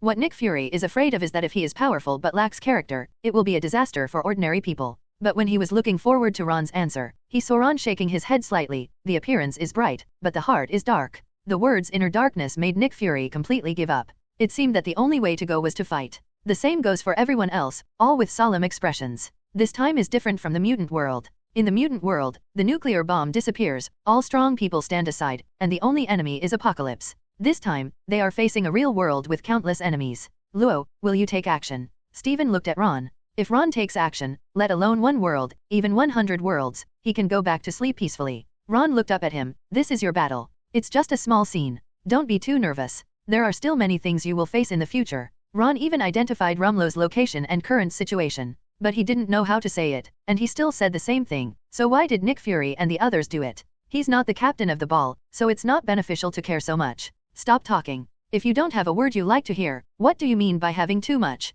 If we write together, we are doomed to be in trouble. But thinking so in my heart, I felt a lot more relaxed on the surface. Ron said it was a small scene, so it shouldn't be a big deal. But they didn't know that Godzilla and King Kong's invasion of New York was just a small scene for Ron. At this time, Charles opened his eyes. I roughly determined the location should be in Maple Leaf Country on the back. There, I saw in some people's memories that they had seen Rumlow. But later, where Rumlow went, it will take me a while. And one thing he didn't say was that he felt suppressed in exerting his power in this world. He didn't use it as quickly as he did in the mutant world. In this case, it is much more difficult for him to search for one person than to kill 10,000 people. And not knowing about the fluctuations in mental power means that finding people is like finding a needle in a haystack. He needs to determine from a personal memory whether Rumlow has been here. Maple Leaf Country. Nick Fury quickly ordered to Phil Coulson, let everyone search the Maple Leaf Country. Also, regardless of whether Rumlow is found or not, if you find anything unusual, you must report it immediately. No private investigation is allowed. Then, he looked at Charles. Charles, next you focus on investigating places like suspected secret bases.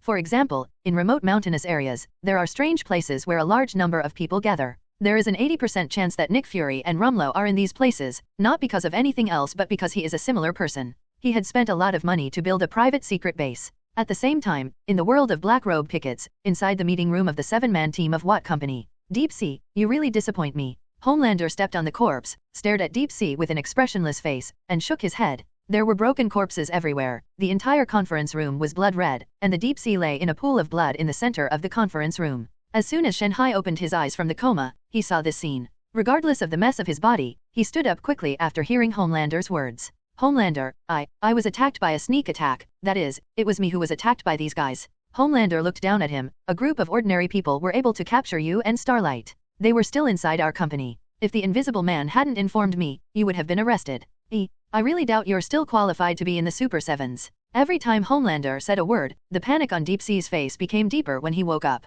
Others don't know, but they know best what kind of guy Homelander is. Saint? Superhero? That's just a character. Secretly he is a tyrant. In the eyes of a tyrant, there is no tolerance for any sand, especially within the Super 7 team. None of them dare not listen to Homelander's words. 4.1. Only Queen Maeve, who has a close relationship with him, dares to say a few words when Homelander is in a bad mood. As for someone like him, Deep Sea, if Homelander really wanted to kill him, he could even kill him easily. Homelander looked at the light door of the conference room and said in a low voice, now I'll give you a chance. What's going on with this thing? S.H.I.E.L.D hurriedly spoke, I don't know either. Just when I was talking to Xin Guang, this light door suddenly appeared, and then a group of soldiers walked out of it. I thought they were from the company, and this light gate was a new product of the company. Then they asked me some questions. I didn't think anything was wrong at first, but I found that the questions they asked were all very confusing. Where are all those with super abilities? I said I was one of the members of the Super 7, Deep Sea, and they suddenly attacked me. Moreover, their weapons and bullets are all specially made, and they easily penetrated my defense. Specially made? Homelander picked up the tranquilizer bomb on the ground, squeezed it hard, and his expression suddenly changed slightly. With his strength, steel can be easily shapeshifted. What is this thing made of? He picked one up again, held it in his hand, and kept exerting force until he used all his strength to barely make the metal shapeshift. Metal that can withstand his full strength? Made specifically for the Super 7? Or rather, made specifically for him? No wonder he thinks so. The hardness of this metal is not weaker than his super defense. If a person with strong strength uses a weapon made of this metal, such as Queen Maeve, you can definitely break his defense, and even kill him when he's not paying attention? How could he still sit still? Homelander looked at the other members of the 7 team with a gloomy look. Finally, his eyes fell on the locomotive. Locomotive, you are the fastest. You enter the light gate to check the situation. I will give you half an hour to investigate clearly, and then return. Locomotive opened his mouth, but when he met Homelander's cold eyes, he swallowed his words. He dare not refuse. He will die if he refuses. Homelander will definitely kill him. Why is Homelander suddenly so violent and showing murderous intent towards him? His eyes couldn't help but fall on the slightly shape-shifting warhead in Homelander's hand. It seemed that he would have to be careful about the opponent's weapons for a while. I know, I will check and find out as soon as possible. The locomotive nodded obediently. But, as soon as the word came out of his mouth, the locomotive saw the red light flashing in Homelander's eyes. He quickly said, wait, Homelander? I mean, if the other party attacks me, can I kill someone? The red light in Homelander's eyes dissipated, and a smile appeared on his face. Definitely, your own safety is the most important thing, locomotive. Seeing the smile on Homelander's face, the driver let out a sigh of relief. In just a few seconds, he felt as if he had taken a trip to hell, with cold sweat all over his back. Well, I still need. The locomotive started, planning to say that he still needed to prepare some things. But when he met Homelander's dissatisfied gaze again, he immediately shook his head hurriedly. I will go in now, Homelander, just wait for my news. When he saw the red light in Homelander's eyes dissipate again, he didn't dare to delay the train purchase at all. If he kept nagging, Homelander would really kill him. Although, the Invisible Man was the best at this kind of thing, but who let Homelander click on him? The locomotive took a deep breath, looked at the light door, and walked in cautiously. Marvel Universe, Baron Strucker's base. As time passes, the faces of Rumlow and Baron Strucker in the projection gradually become ugly. The heavily armed soldiers they sent out have been gone for more than half an hour, but none of them have returned. Baron Strucker gave the death order and one person must come back within 10 minutes, but looking at it now, there is obviously a problem. In order to deal with people with super abilities, he specially carries bullets made of vibranium for his subordinates. But now, it is obvious that the entire army has been wiped out. They now have to prepare for the worst. The other side has obtained their information and will send people to counterattack. Baron Strucker immediately ordered everyone to be fully armed and ready to kill the enemies coming behind the light door at any time. Definitely, it would be best if he could be captured alive, and he has not given up the idea of capturing the super ability person alive yet. What? Cooperation? Cooperation with talents without ability? With ability, you will definitely take the initiative in your own hands. Just as Baron Strucker started to act, the motionless light door suddenly lit up. Baron Strucker's eyes narrowed. Is he a member of his own family or a member of the Black Robe world? He has given up hope that his men will come back, but what if? However, when the locomotive came completely out of the light gate, Straker ordered the attack without hesitation. In an instant, countless bullets were fired at the locomotive. The locomotive was startled at first. Then he was stunned. Are they all hot weapons? There are no super ability people? Then he is afraid of being Hydra. His speed can reach supersonic speed, which is not much slower than a bullet. The physical strength and neurological reaction force brought by this are beyond ordinary exaggeration. The figure flashed and disappeared on the spot. The soldier who fired the gun did not react at all, and was smashed to pieces by him. Rumlow and Baron Strucker, who were behind the surveillance, felt that the screen flashed, not even for a second. When they looked over, the battle was over. Baron Strucker's eyes were full of excitement. Sure enough, there are people with super abilities. Isn't this what he wants? As long as we catch it and develop the drug that can turn people into super ability people in that world. Unlike Baron Strucker, who was full of fantasy, Rumlow had noticed something was wrong. The locomotive coming from the light gate had no fighting qualities at all. In other words, that guy was just an ordinary person. An ordinary person also shows that he cannot represent the high-end combat power of the world of Black Robe pickets. There is no need to even imagine, just convert the locomotive's ability and physical fitness to himself. After such a comparison, Rumlow can definitely say that he can easily kill a locomotive, and even hit 10. Baron Strucker, we need to seal off this base immediately and mobilize the Winter Soldier. Before Rumlow could finish talking about his concerns, he was interrupted by Baron Strucker. No, Rumlow. This is an opportunity. I will mobilize the Winter Soldier, but we must also seize this super ability person. This was the opportunity given to him by God. Baron Strucker also saw the true nature of the locomotive. Only relying on his own physical fitness to achieve this, he is very sure to catch him. Moreover, the locomotive is still only one person. If he misses this opportunity, there may not be another chance.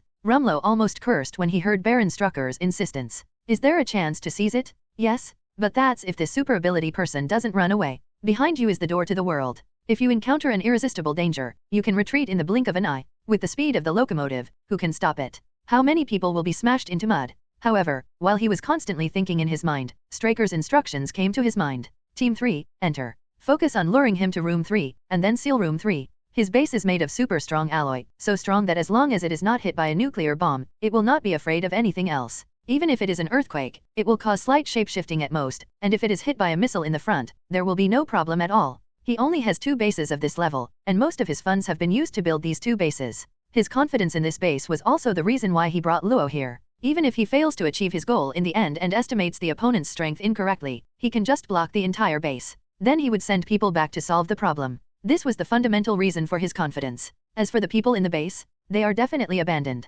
They can delay time for him and give him time to seal the base, which is their greatest contribution. Rumlow, same thing. Being able to bring him the door to the world is his greatest contribution?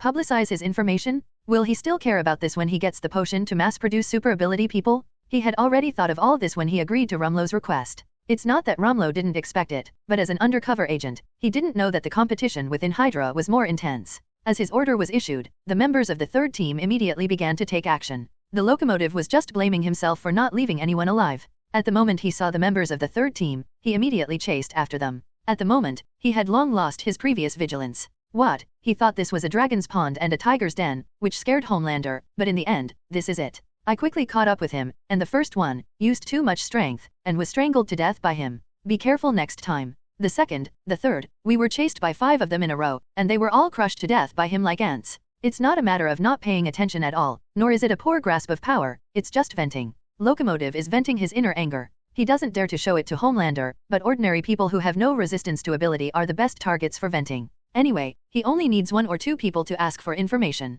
However, he was obsessed with venting his anger and did not notice that he was getting further and further away from the gate of the world, until he came to the captain of the 3rd team with a satisfied look on his face. Looking at this guy with a frightened look on his face, the locomotive was about to speak. Suddenly there was a loud noise of boom, and the door behind him was closed heavily. The room he was in instantly turned into a sealed cell. At this time, he didn't know that these people kept running without resisting, and it turned out that they were plotting against him. He curled his lips and looked up to see the camera hanging in the corner. Are you looking too high on yourselves, or are you looking down on me too much? Do you think such a small problem can trouble my locomotive? I'm the fastest among the Super 7s. Extreme speed represents a strong body. Don't you know that? The locomotive said, walked to the door that had just been closed, raised his fist and struck down with 10 punches. He looked relaxed at first, but when he saw the marks under his fist, his expression suddenly changed slightly. His 7-point punch could only leave such a shallow mark? At this moment, what he was thinking about was not that he was trapped, but that it was over. He would never be able to escape within half an hour. Being unable to escape within half an hour means that he cannot go back.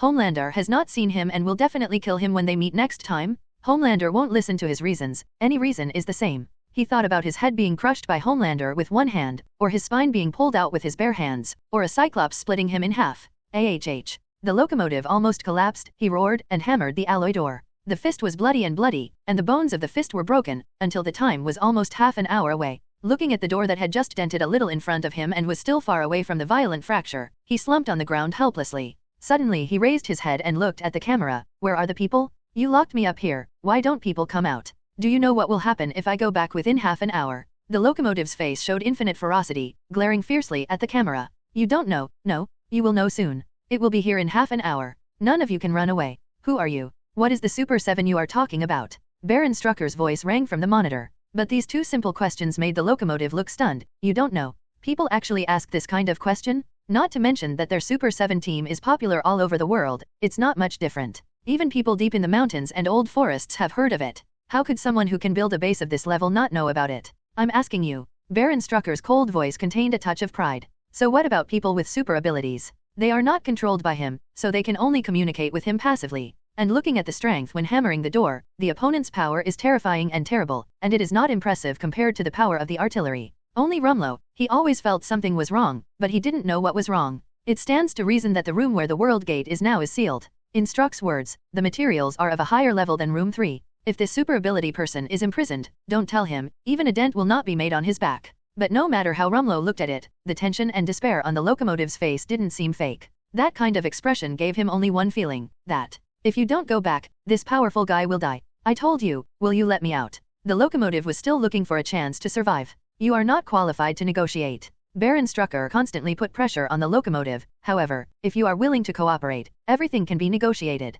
What you said just now, coupled with your previous actions of wanting to go out, did someone over there give you a death order? Half an hour is about to pass now. Cooperating with us is your only way to survive. Cooperation? Way to survive? Locomotive sneered in his heart, trying to compete with Homelander just by relying on ordinary people? Only people who don't know Homelander would be so naive. Wait, they really don't know Homelander? Okay, I'll say it. Locomotive moved slightly. Our Super 7 team is 7 superheroes with super abilities. I am the locomotive of the 7-man team, the fastest, and the squadron leader of the unmanned team is Homelander. The team members are Queen Maeve, Deep Sea, Black, and I. The remaining 2 team members have been eliminated and are being selected. The locomotive kept an eye on him. Just when he was about to say the Invisible Man, he stopped. Based on his understanding of Homelander, if he didn't go back, Homelander would definitely send someone back. Among the 7-man team, apart from him, the only person who is most suitable as a Pathfinder is the Invisible Man. And, maybe, the Invisible Man has already arrived 743 now, but he hasn't been discovered yet. But through the locomotive, Strack and Rumlow analyzed a lot of information.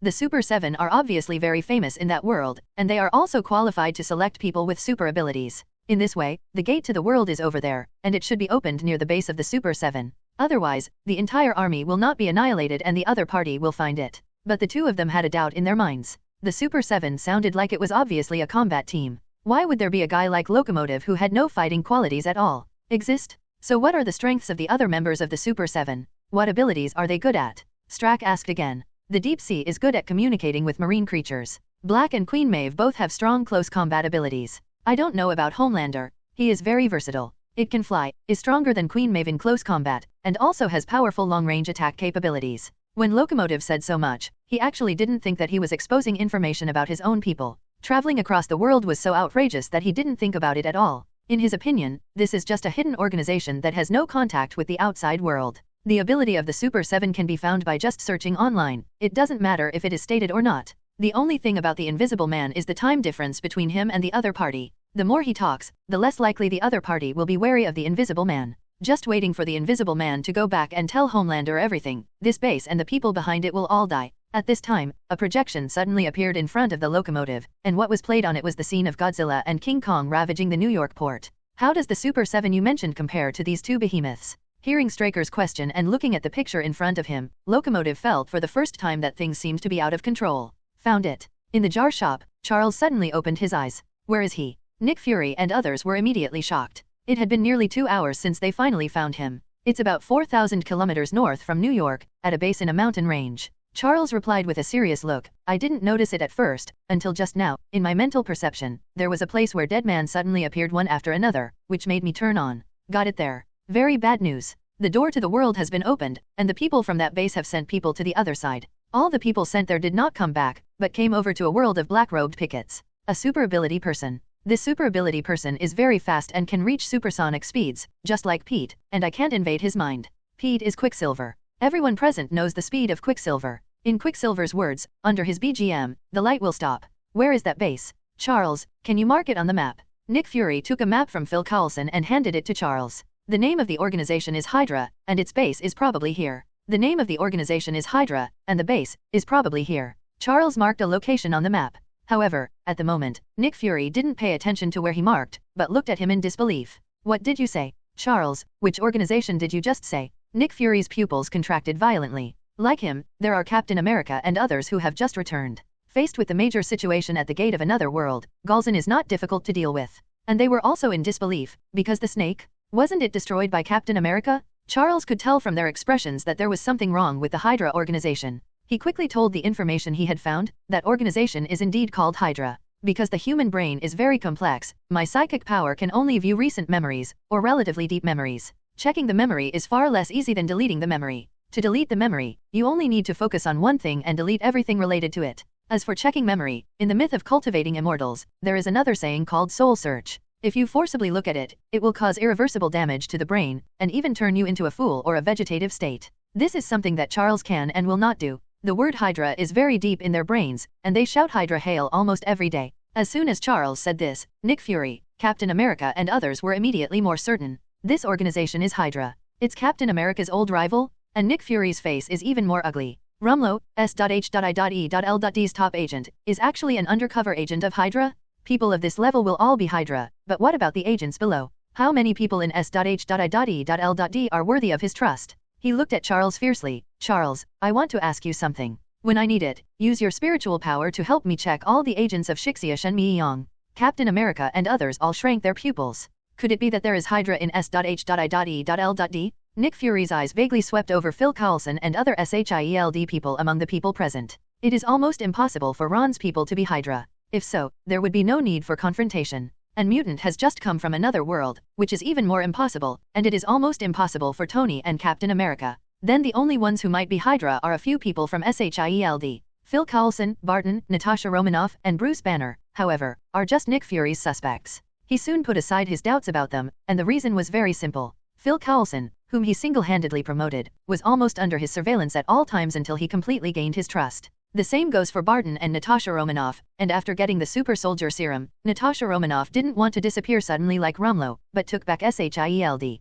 Moreover, the first reaction was to support his research on the super soldier serum. This alone narrowed the suspicion infinitely. As for Bruce Banner, it is even more impossible. If he was a Hydra person, would he let the Hulk be controlled by others? No, he might even study Hulk in an effort to create more Hulks, just like General Ross. In an instant, his mind thought of countless questions, and he shook his head in his mind and retracted his thoughts. Since almost everyone present is trustworthy, Nick Fury immediately ordered to encircle and suppress Hydra and control the gate to the world. When everyone was taking action, Nick Fury stopped Phil Coulson. Phil Coulson, you take Ogman and Charles and return to S.H.I.E.L.D immediately. Record all the undercover agents of other organizations that Charles found, and arrest them immediately when Steve and others return from their mission. Watching them all start to move, Nick Fury was still unsure, but when his eyes accidentally fell on Ron, he was suddenly startled. Damn it, I'm so worried about it. At most, there will be a battle. It's just a matter of file size. With Ron here, I was still worried about the invasion of some shitty world. In a world like the Black Robe Pickets, 10 more wouldn't be enough for Ron to hold down with one hand.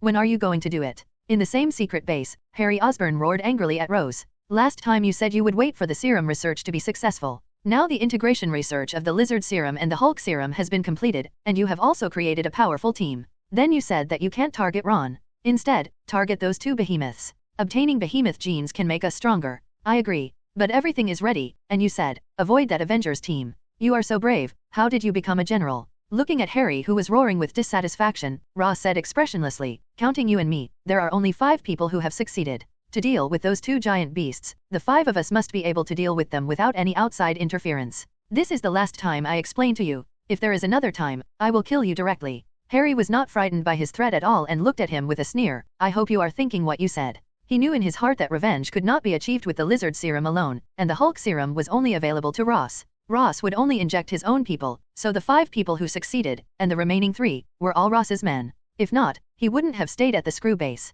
He was anxious, but Ross was even more anxious than him. He knew much more information than Harry. He knew everything about Ron's power, mystery, and his magical jar. But he didn't bother to open the can. In his opinion, Hulk was the most powerful. At least so far, he didn't see Hulk's potential coming online. From the beginning, ordinary soldiers could chase him, and later they could tear apart armored vehicles and resist rockets. Even the last time he fought King Kong, his power increased without any limit during the constant battle. In his opinion, as long as Hulk's serum is used as a basis and other genes are integrated, a super powerful serum can definitely be developed. I just don't know why, but the new Hulk serum that was developed doesn't seem to have the ability to become infinitely stronger. This is one of the reasons why he focused on King Kong and Godzilla, allowing the Hulk serum to evolve. Just as Harry was about to leave, Rose's phone rang. Ross looked excited when he saw the caller number and quickly answered the phone. Is something going on? Nick Fury recalled the Avengers personnel and stayed at the Ken store for more than 2 hours before setting off again. And there are not only Avengers, but also many mutants, including Frank, Tony Stark, and Stephen Strange in The Punisher. It is predicted that their enemies are powerful extraordinary creatures or extraordinary organizations. After receiving the reply, Ross's face became more and more excited. He hung up the phone and looked at Harry. The opportunity has come. Hearing this, Harry was shocked. When? Now. No, wait a minute. Looking at Harry, who was angry again because of his words, Ross said, I know you are in a hurry, but don't be in a hurry yet. AFK squid. Harry cursed angrily. You said the same thing last time. What happened next? Ross said the same thing when the Avengers were at Mount Shasta. We have to wait until the Avengers are fighting with the enemy and cannot escape before we can take action. Otherwise, they will not be able to come back in time to support us. Ross whispered softly. He could feel that this time it must be true. What he didn't tell Harry was that he had been waiting for the Avengers to be gone because he was also targeting Mutant. So many super ability people, what a rich gene pool. At the same time, just as the locomotive thought, Homelander was listening to the Invisible Man's report. When sending the locomotive over, Homelander ordered the Invisible Man to follow him closely. And when the locomotive chased the third team and was locked up, the Invisible Man turned back to the world of the black-robed pickets. Homelander can be very reckless sometimes, but that doesn't mean he has no brains. On the contrary, when he feels threatened, a person's potential is unlimited, not to mention that he also has the title of Little Superman. You mean, there are ordinary people on the other side? Homelander asked, looking at the Invisible Man. Yes, according to my observation, there is a secret base over there. Locomotive killed many people, all of them ordinary people. The Invisible Man reported what he saw. Even if there are people with super abilities, they are definitely not strong, not even as strong as a locomotive. If he is strong enough, like Homelander, he will definitely appear directly and catch the locomotive. Instead of using ordinary people to lure locomotives into traps like now, Ordinary People, a secret organization, researched special weapons to capture the Super 7. Homelander curled his lips. Although there was still a trace of vigilance in his heart, his worries immediately dissipated due to his confidence in his own strength. Maeve, Black, come with me and take a look. After Homelander finished speaking, his eyes fell on Deep Sea and Starlight. You two losers, just stay in the company so that you won't get in the way when you get there. Yes, Homelander. Shanghai nodded quickly. It would be great not to go. He had no intention of going in the first place. It was good to be in the way, but if he was injured or captured, Homelander would feel embarrassed and just kill him with a Cyclops. Starlight, on the other hand, was completely silent at this moment, which was nothing like the Super 7 she imagined. She was deeply hid in her heart. This feeling was more explosive than seeing her parents create a villain or seeing an idol's house collapse. It's like knowing that the sun is actually dark, and Homelander, who is as bright as the sun, is actually a tyrant with an extremely dark heart who kills without blinking an eye. Black, who Starlight thought was extremely stable, turned out to be Homelander's subordinate and would not disobey any of Homelander's orders. The Deep Sea, the Locomotive, and the Invisible Man are more like slaves whose lives are held in the hands of Homelander. The only one who is a little different is Queen Maeve, but it is only a little different. After glancing at the two of them, Homelander took the lead and stepped through the gate of the world, followed closely by Maeve and Black. In the Hydra base, the Locomotive looked at the time and collapsed on the alloy gate in despair. Half an hour has passed. You don't need to ask anymore. I won't say anything. It won't be long before Homelander will be here. The Locomotive looked at the projection with dull eyes. These two giant beasts are indeed very strong, but they are just that. The Locomotive cannot beat them or outrun them. But facing Homelander, he couldn't run even if he wanted to. Homelander couldn't compare to him in terms of strength or speed.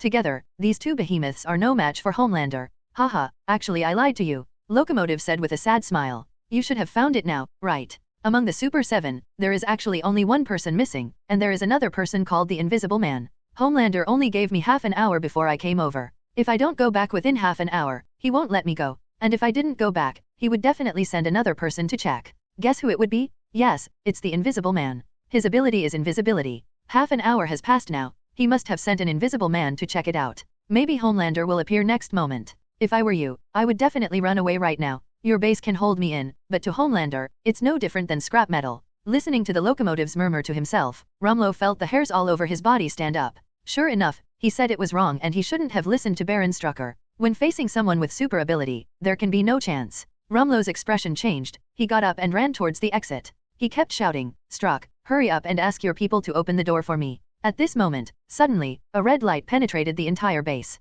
As the red ray rotated, the entire base, including the snow-capped mountains outside the base, was divided into two halves. Rumlow was covered in cold sweat. He was just almost. If he took another step forward, he would be pierced by the red ray. At this moment, Strack, who was looking at the monitoring room, saw everything completely through the monitoring. 3 people walked out of the room at the world gate. The leader just looked at the base. His eyes immediately emitted a ray, which penetrated the base made of his alloy. The base, which cost a lot of money, seemed to be made of paper. After seeing this, Baron Strucker turned off the projection without hesitation. At the moment Rumlow's forehead was dripping with cold sweat, because in front of him were the 3 Homelanders. "You seemed to be running away just now." Homelander glanced at the gate at the end of the road. Under his clairvoyance, he could see clearly that the door was the exit. Rumlow swallowed, and the costumes of the 3 people in front of him matched the words described by the locomotive before. "Are you Homelander?" Homelander grinned. "Definitely, if it's fake, my friend, don't you dare to pretend to be me. However, my friend, I have to say, Dezhou, you are a hero, you are so courageous, and you dare to send people to Vought Company to kidnap members of the Super 7, which really impresses me." Rumlow doesn't think Homelander is a good person just because he smiles. The smiling face reminded him of a murderer he had killed. That guy is mentally ill and never thinks that killing is wrong, and he even takes pleasure in killing people. And Homelander's smile and cold eyes are exactly the same as those of the killer. Homelander walked up to Rumlow and patted him on the shoulder. "Tell me, who are you and why are you targeting the Super 7? He leaned over to Rumlow's ear. "I don't want to hear lies, and I don't want to see you wasting time.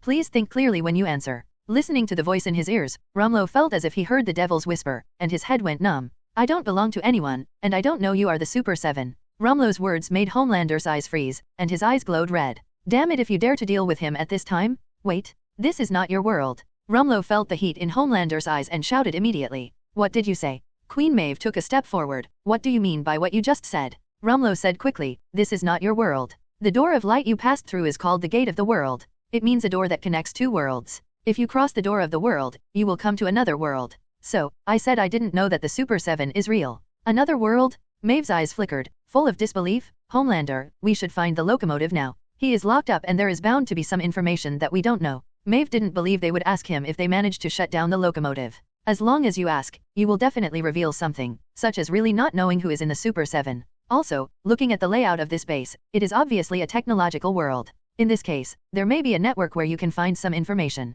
Okay. Although Homelander is dissatisfied with the locomotive, he knows that Maeve is right. Still, he led the 3 of them to the door of room 3, Zitsize. The heat ray in his eyes pierced the alloy door. The sight of it being easily torn apart was exactly what the locomotive said.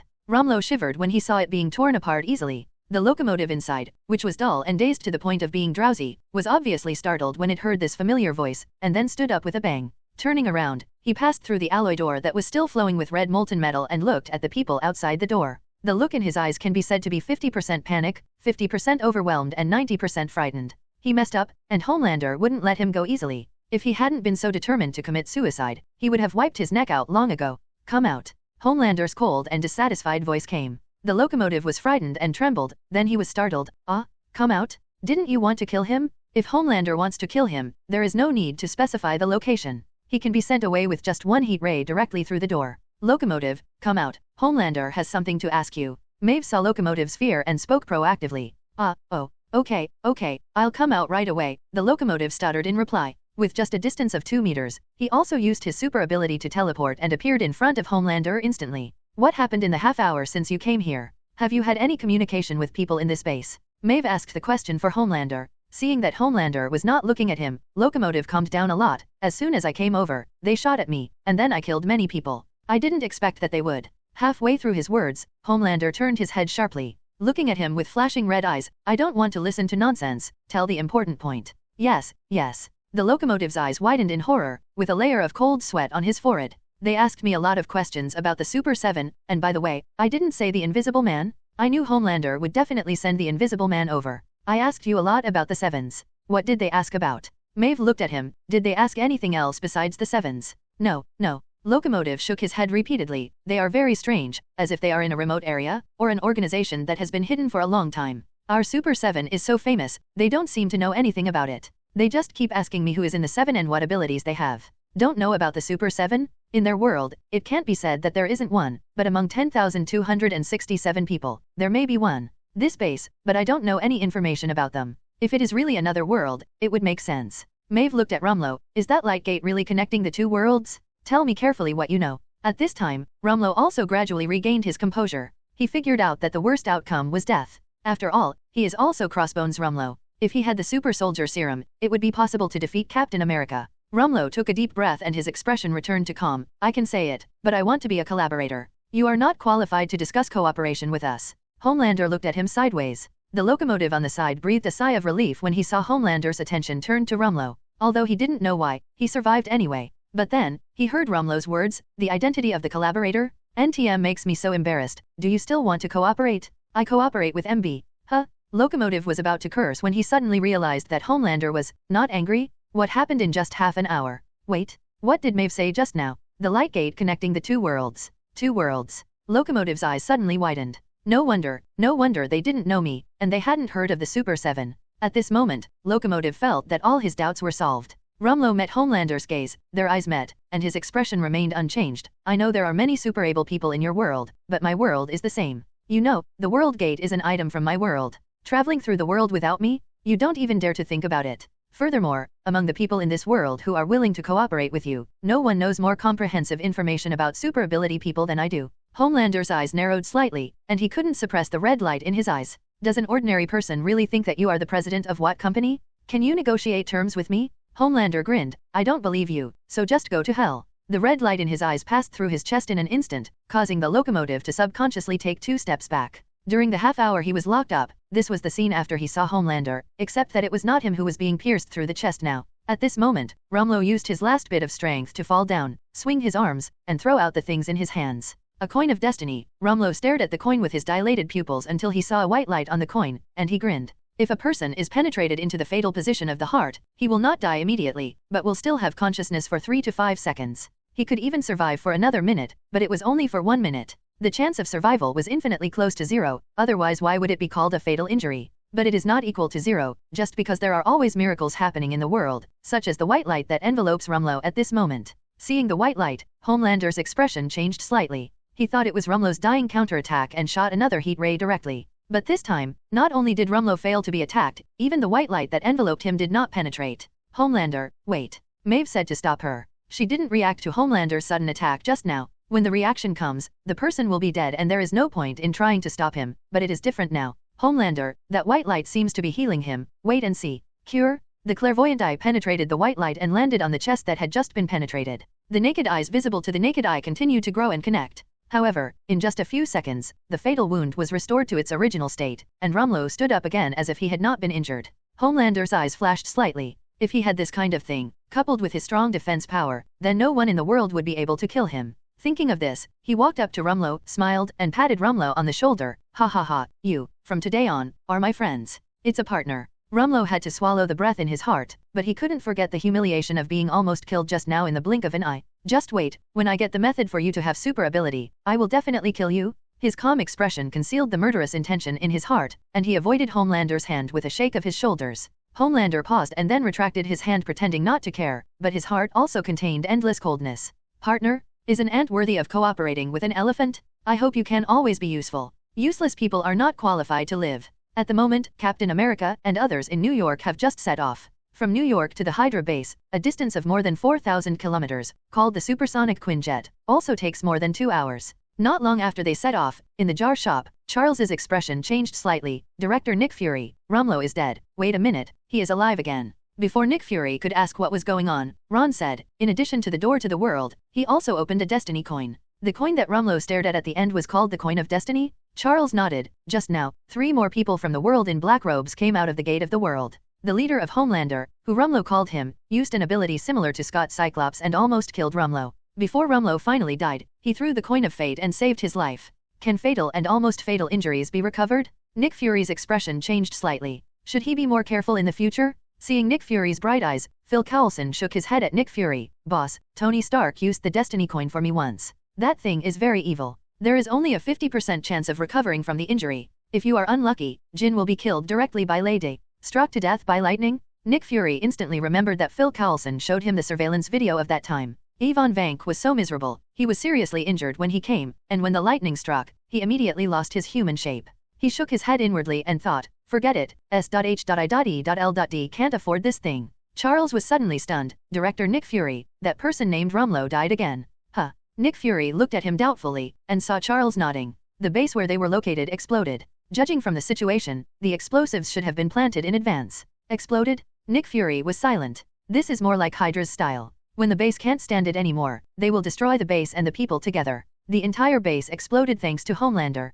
The explosives planted by Strucker could at most collapse the mountain and bury the base. But with Homelander's heat ray, the explosives penetrated directly inside and outside. The locomotive reacted immediately and ran out of the explosion range at extremely fast speeds. As for Homelander, Maeve, and Black, this kind of explosion can't hurt them at all. Apart from being a little disgraced, they are basically fine. There is only Rumlow. After all, Homelander is not Superman. He has no biological position. He can withstand the explosion, but he cannot save Rumlow. When he was carrying Rumlow and preparing to fly out, he was swallowed up by the explosion. When he flew out, Rumlow was no longer human. Homelander looked at Rumlow, who was only half stretched in his hands, with anger on his face. Damn BD, he hasn't even asked what that coin is yet. How could he die? It's useless to be angry, the person is already dead. Homelander faced the snowy mountains, and copied Rumlow's corpse casually. After a few seconds of silence, Homelander looked down, looking for Maeve and the others, and then flew down in front of them. Looking at Homelander's dark face, Locomotive shrank his head, not daring to say a word, for fear that Homelander would remember what happened before. Maeve was the first to speak, and her expression was equally ugly. Homelander, the world gate that connects the world, is in the base. If the explosion just now reaches the world gate, we may never be able to go back. Damn BD. Homelander yelled angrily, although it was impossible, but what if? It stands to reason that an item that can connect two worlds cannot be so fragile, but what if it is destroyed if it is attacked? Homelander immediately flew up and stood in the air. Directed at the base, heat ray was released. Homelander, be careful, don't attack the world gate. Maeve warned loudly. This reminder made Homelander's breath stagnant, and the look in his eyes became even crazier, but heat ray obviously changed from shooting randomly to digging in carefully bit by bit. Maeve and the three of them were not idle either. They stepped forward to help and moved away the gravel that was holding the base down. 4 powerful super ability users, even the weakest locomotive, has hundreds of tons of power. The strength of the 3 Homelanders was measured in thousands of tons, and the rubble pressing on the base was cleared away in less than an hour. When Homelander saw the world gate standing in the base without any change, he couldn't help but breathe a sigh of relief. It's good that the door is there, at least they can go back to their own world, but now, the door is there, but can it still be used? Homelander focused his eyes on the locomotive, and the locomotive was startled. Locomotive, progress. Homelander, I. After the locomotive was shocked, he understood what Homelander meant. Isn't this just like before, asking him to explore the way? It's okay if the door can be used, but if it doesn't, he will probably die. But could he refuse? Looking at the heat ray that was about to be ejected, the locomotive was silent for a moment and nodded. Okay. Homelander immediately took back the heat ray and looked at him with a smile on his face. Locomotive, you are indeed a superhero. Once you get in, return immediately if there are no problems. We will wait for KR here. Besides, if everything today is cancelled, I will tell Madeline to double your popularity. Being able to make this promise is a great proof of Homelander's sincerity. You know, fans are his lifeblood just like Madeline. Lack of family affection, maternal love, and care since she was a child, Madeline is equivalent to half a mother and half a lover. Fans, for Homelander, have given him infinite care. When he was a child, he was treated like research material, which made him enjoy the attention and admiration of fans. Although Locomotive doesn't know all this, he knows Homelander's possessiveness towards his fans. Being able to say such words made him feel relieved, and he nodded to Homelander. I will. Maeve didn't stop what Homelander did. After all, she didn't let the locomotive explore the road. Who? Her? What a joke. They come from the world of black-robed pickets. There are no superheroes with a sense of justice in this world. Under the gaze of the 3 people, the locomotive disappeared in the gate of the world, and then the next second, the locomotive appeared in front of them again. Everything is normal, that's our conference room over there. The locomotive was full of joy. He survived the disaster. Homelander and Maeve also let go of their worries. It would be nice to go back. At least they have a way out. The locomotive looked up at Homelander. What should we do now? Should we go back and organize people? Organize manpower? No matter how many ordinary people there are, they are just cannon fodder, but those with super ability can do it. But there's no rush now. Let's get to know the world first. He has been thinking about the destiny coin in his heart. This kind of thing is definitely best if you have all the attached houses in your own hands. When he thought of the destiny coin, he became angry. Damn you BD, you can die early or late, damn you died at the most undesirable time?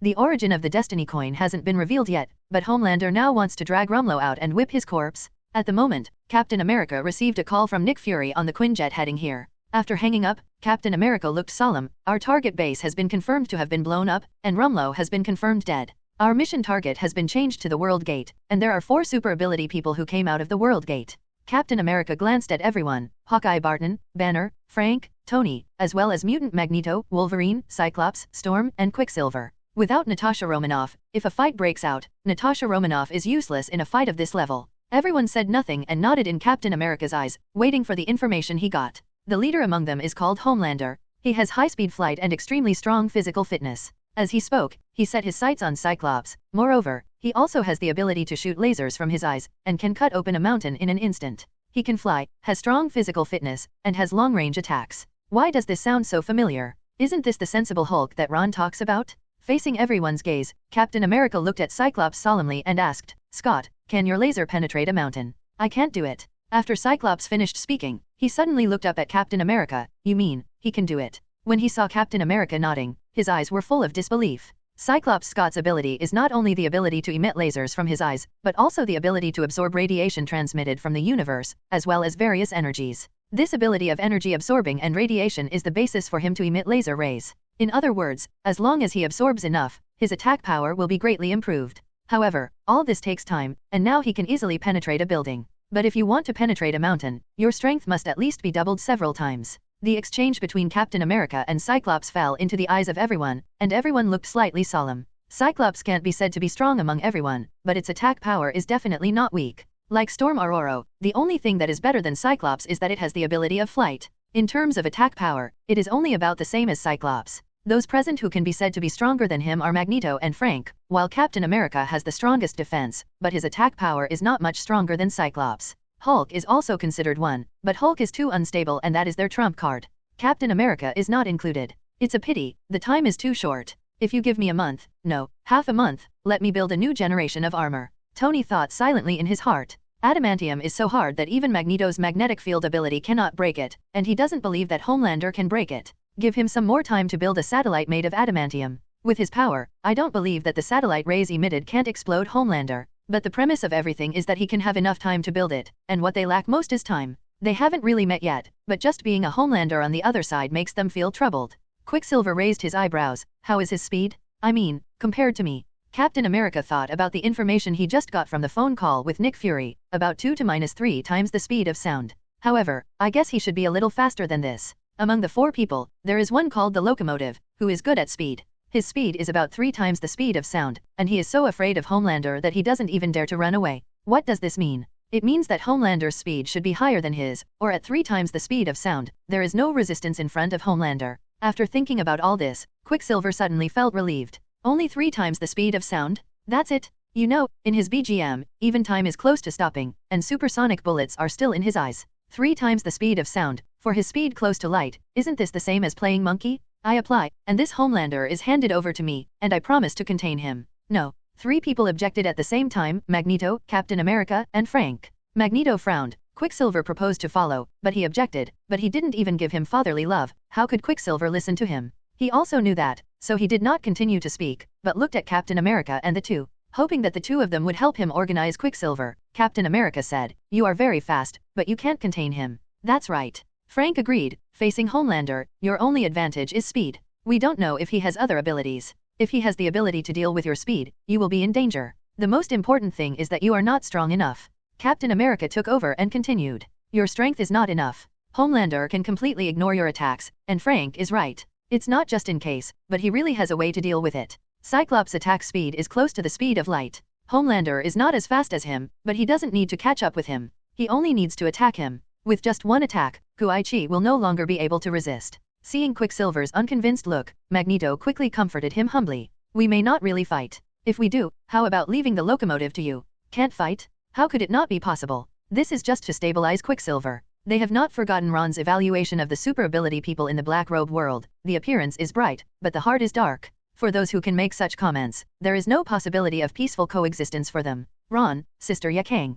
Gwen opened the door and walked in, with the fairy beast standing on her shoulders, flying around her little head from time to time. Huh? Where are the people? A lot of people are here, right? I came here on leave from the teacher. Yaang got her and fairy beast a drink each. Everyone has left. A new door to the world has been opened. Sir Ron said that the super ability people in that world were all bad guys, so they went to eliminate the bad guys. Ah, the new world gate? When did it happen? Gwen's eyes widened. Why didn't you call her for such a fun thing? Just an hour ago. Yaang looked at the time. They left by plane. It was said that it was 4,000 kilometers away. That's a good choice. Then how about we go take a look too? Gwen blinked her big eyes and begged Yaang. Yaang put his hand on her head and said, come on, begging me is useless. Go and beg Master Ron. Yaang actually doesn't want to go. What does the gate to the world and the bad guy have to do with her? Wouldn't it be nice for her to stay with Master Ron during this time and enjoy the sweetness of life?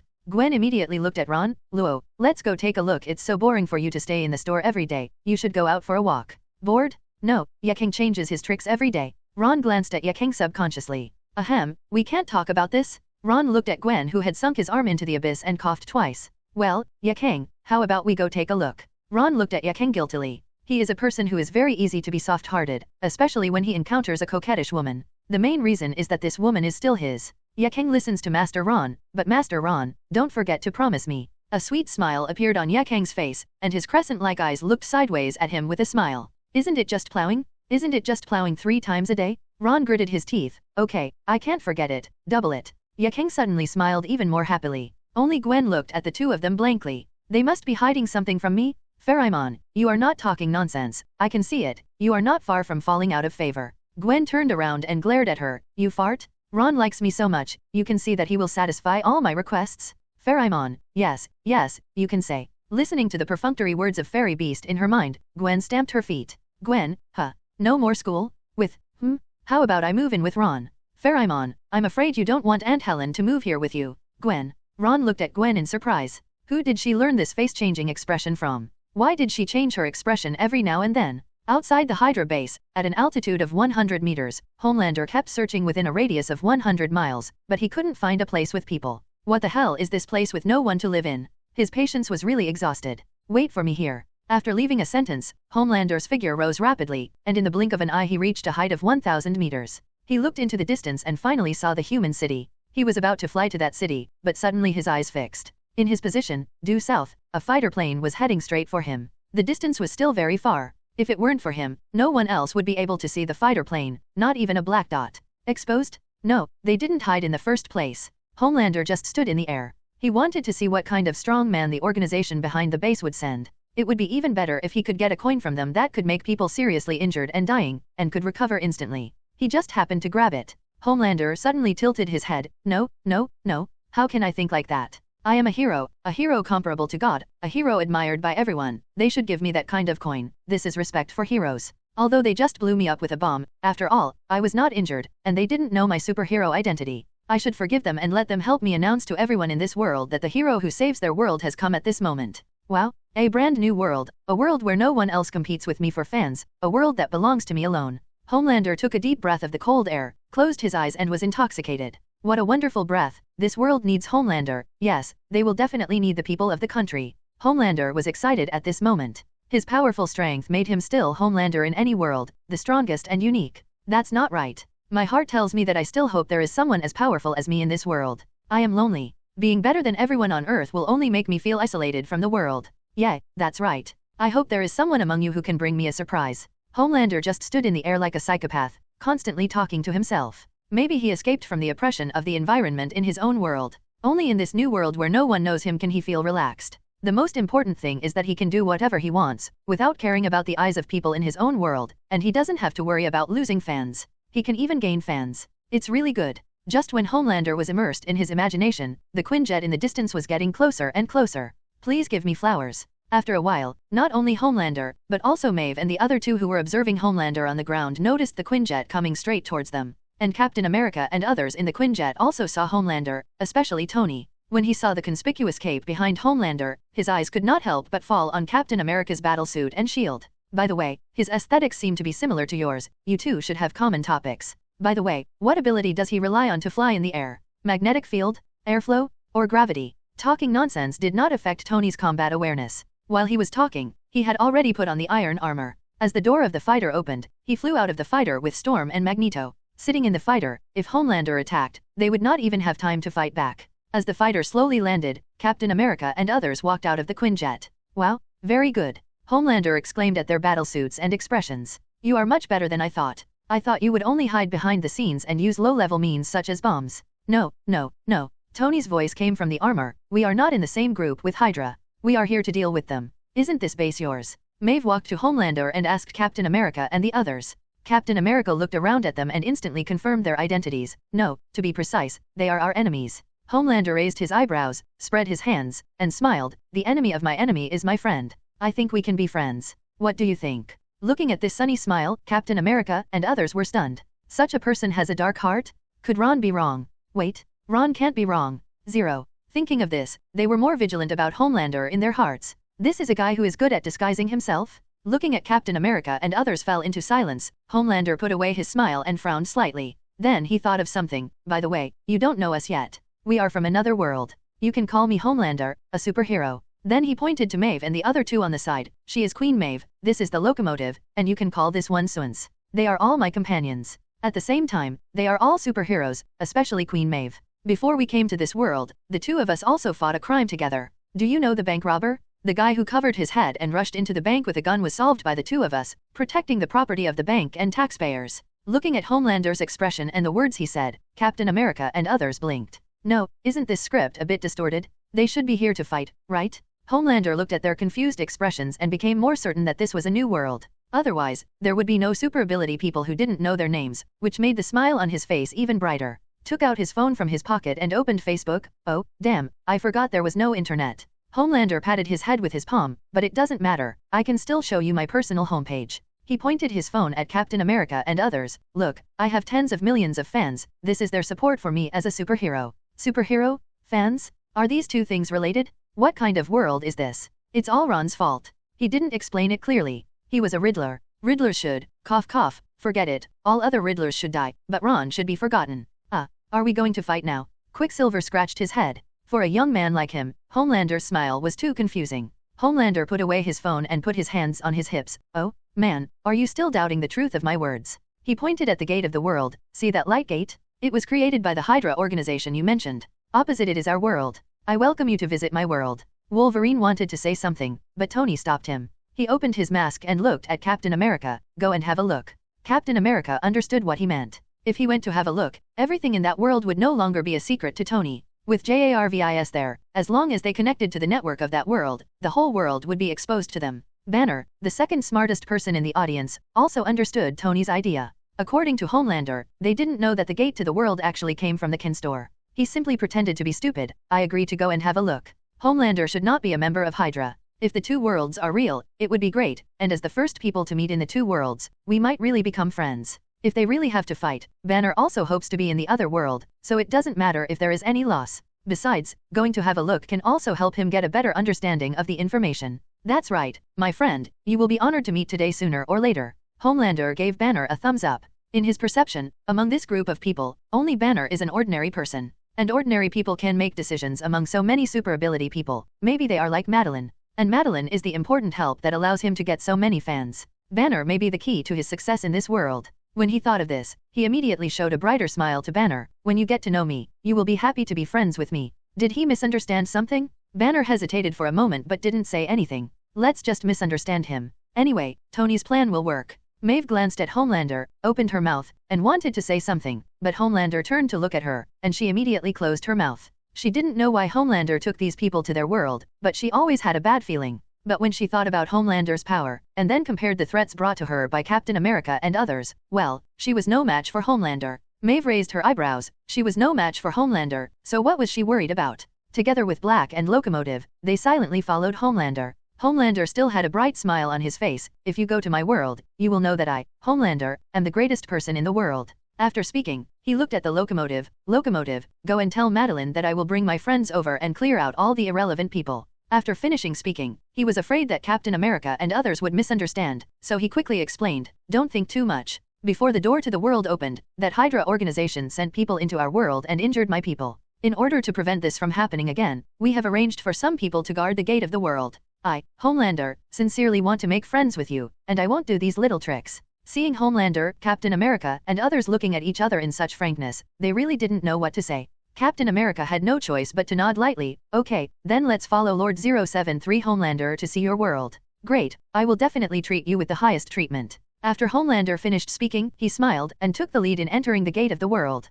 Captain America tightened his shield and followed suit. This guy from the Black Robe Picket world is so weird, he's like a sunny saint with no hint of darkness at all. Wait. Captain America narrowed his eyes slightly. Homelander is indeed abnormal, but combined with the reaction of the locomotive, it becomes much more normal. When Homelander gave the order, the locomotive's name was called, and his muscles were obviously tense. Is this nervousness? Fear? Fear? What frightened him was Homelander. When Captain America thought of this, the confusion in his heart disappeared instantly. As Homelander and Captain America walked into the door of the world, Maeve, Tony, Frank, Magneto, and others also followed suit. Every time a person steps in, the white light on the door of the world flashes imperceptibly. After everyone entered, 3 figures appeared above the world gate. It was Ron and the other 3. As soon as they arrived, they saw everyone entering the world gate. They went to another world. What should I do? Luo, do you have any idea? If you can't watch the show, they didn't come in vain. As a silver Superman with origin magic power, it is not easy to cover up your figure. Ron raised his hand and waved, and the 3 of them were wrapped in energy, and their figures disappeared instantly.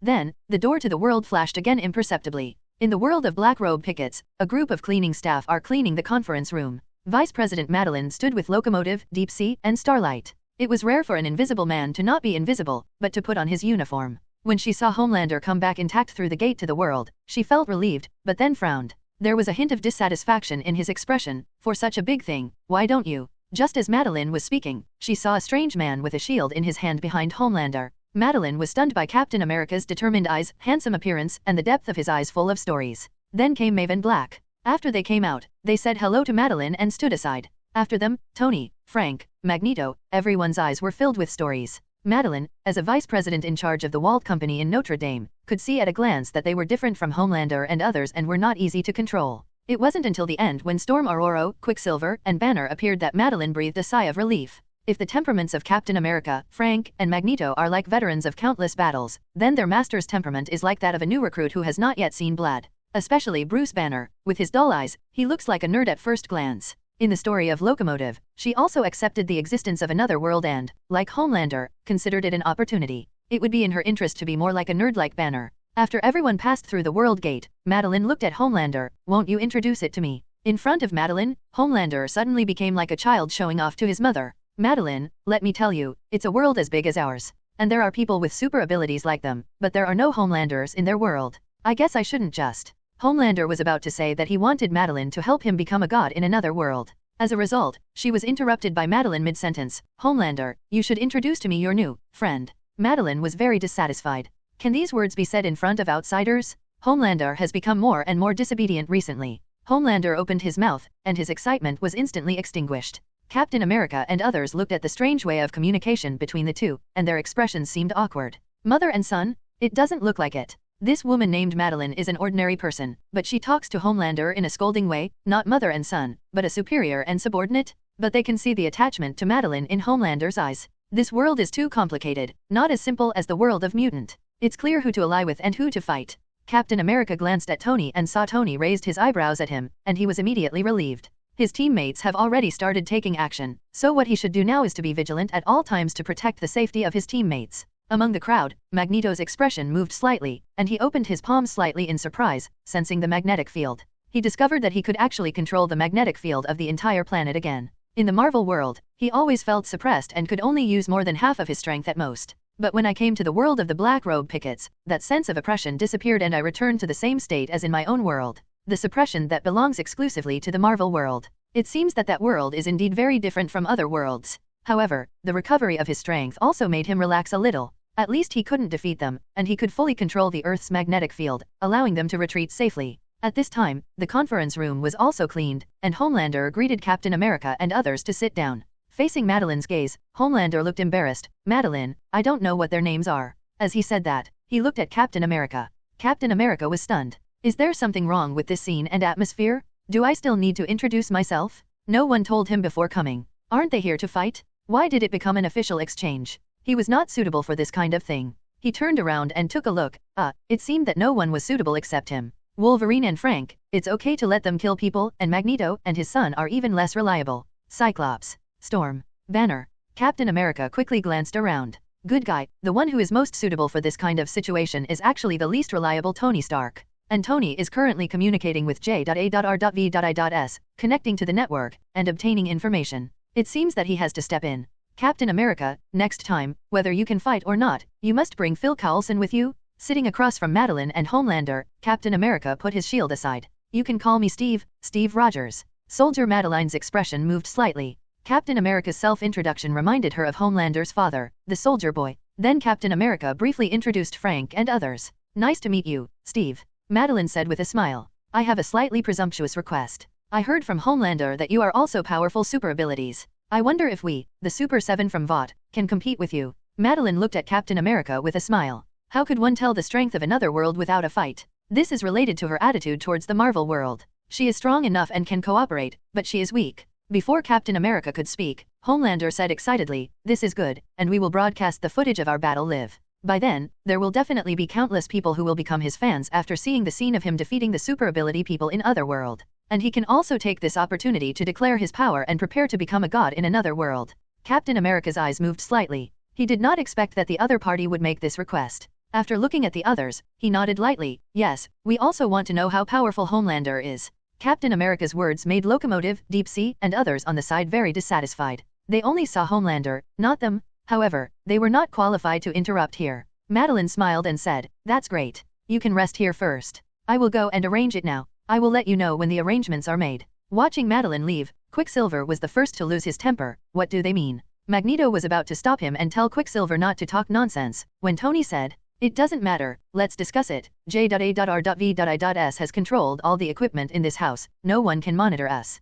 Artificial intelligence J.A.R.V.I.S, in this other world similar to the Marvel world, is a god in the internet. The entire information of Vought Company was thoroughly investigated in less than half an hour. Tony, Vought, the company that creates superhero stars. The Super 7 is their company's product, earning tens of billions a year. It is precisely because of the existence of the Super 7 that Vought has become a giant company. The Super 7 have become the idols of countless people. However, the Super 7 say they are superheroes fighting criminals, but in fact it is more like a show. It's not so much about saving the victims, but how to get more people to support it and increase the company's stock price. Get profit from it. Furthermore, you would never imagine that all the superables in this world are manufactured by Vought Company. They have developed something called Compound Number 5, and they will select a group of babies and inject them from an early age. Those who are injected with Compound Number 5 will gradually awaken various abilities as they grow up, and then be absorbed into the Super 7 by Vought Corporation. A deformed world, Captain America's first thought after Tony finished speaking. Unlike Captain America, Magneto is very interested in making superable people into superheroes, which is a good way for Mutant.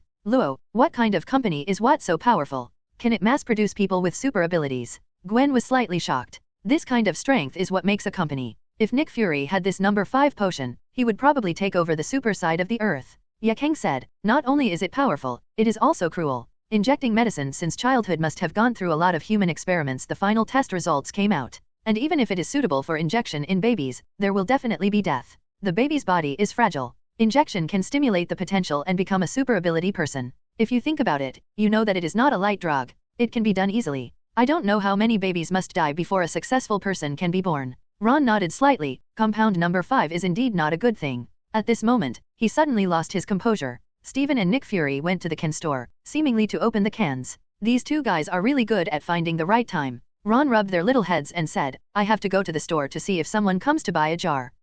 Gwen pouted, who is so annoying? We just came out. Sir Ron, let me go back with you. Yaang's eyes flashed with joy. Ron looked at Yaang, you stay and watch over Gwen. Without you, they might not be able to defeat the superables in this world. Yaang didn't object and nodded unwillingly. Okay, I understand. While everyone was still discussing, suddenly, 3 more figures appeared on the chairs next to them. Ron. Captain America exclaimed in surprise, and at the same time the worries in his heart disappeared. Luo, Mr. Ron. Others also greeted Ron with relaxed expressions. Ron smiled at them. We are just here to watch the fun, don't worry about us, you can talk about your own business. After saying that, Ron nodded to Yaang, disappeared in a flash. 1.9. At the same time, in Madeline's office, Homelander and others were sitting on the sofa, listening to Madeline's instructions. Homelander, it's up to you whether we can open up a situation in their world. Steve and the others, even if they are not the strongest in the world, are still close to each other. And I guess they came not to deal with that Hydra, but to detect the existence of the World Gate. They rushed over less than 2 hours after you showed up, which shows that they are monitoring the whole world at all times. An organization of this level, with this ability, and people from this organization will definitely be the strongest in the world. The more Madeline spoke, the more convinced she was of her opinion, and the more she spoke, the more she felt that what she said was correct. Just now, Maeve, you said that when they heard about the World Gate, their expressions did not change at all, which proves that they know about the World Gate, and even there is more than one World Gate in their world. So, as long as you defeat them, there will be no more obstacles in that world. Moreover, what we gain is probably not one world, but countless worlds. Hearing Madeline's words, they were shocked at the same time. Yes, that's right. Who said there is only one gate to the world? Since there can be the first one, why can't there be the second one? Madeline glanced at them. We must not fail in this battle. Maeve, you take them down first to prepare. Homelander and I still have something to say. Okay, President Madeline. Maeve nodded and turned to leave with the others. After they all left, Homelander looked at Madeline, feeling excited. Madeline, are you serious?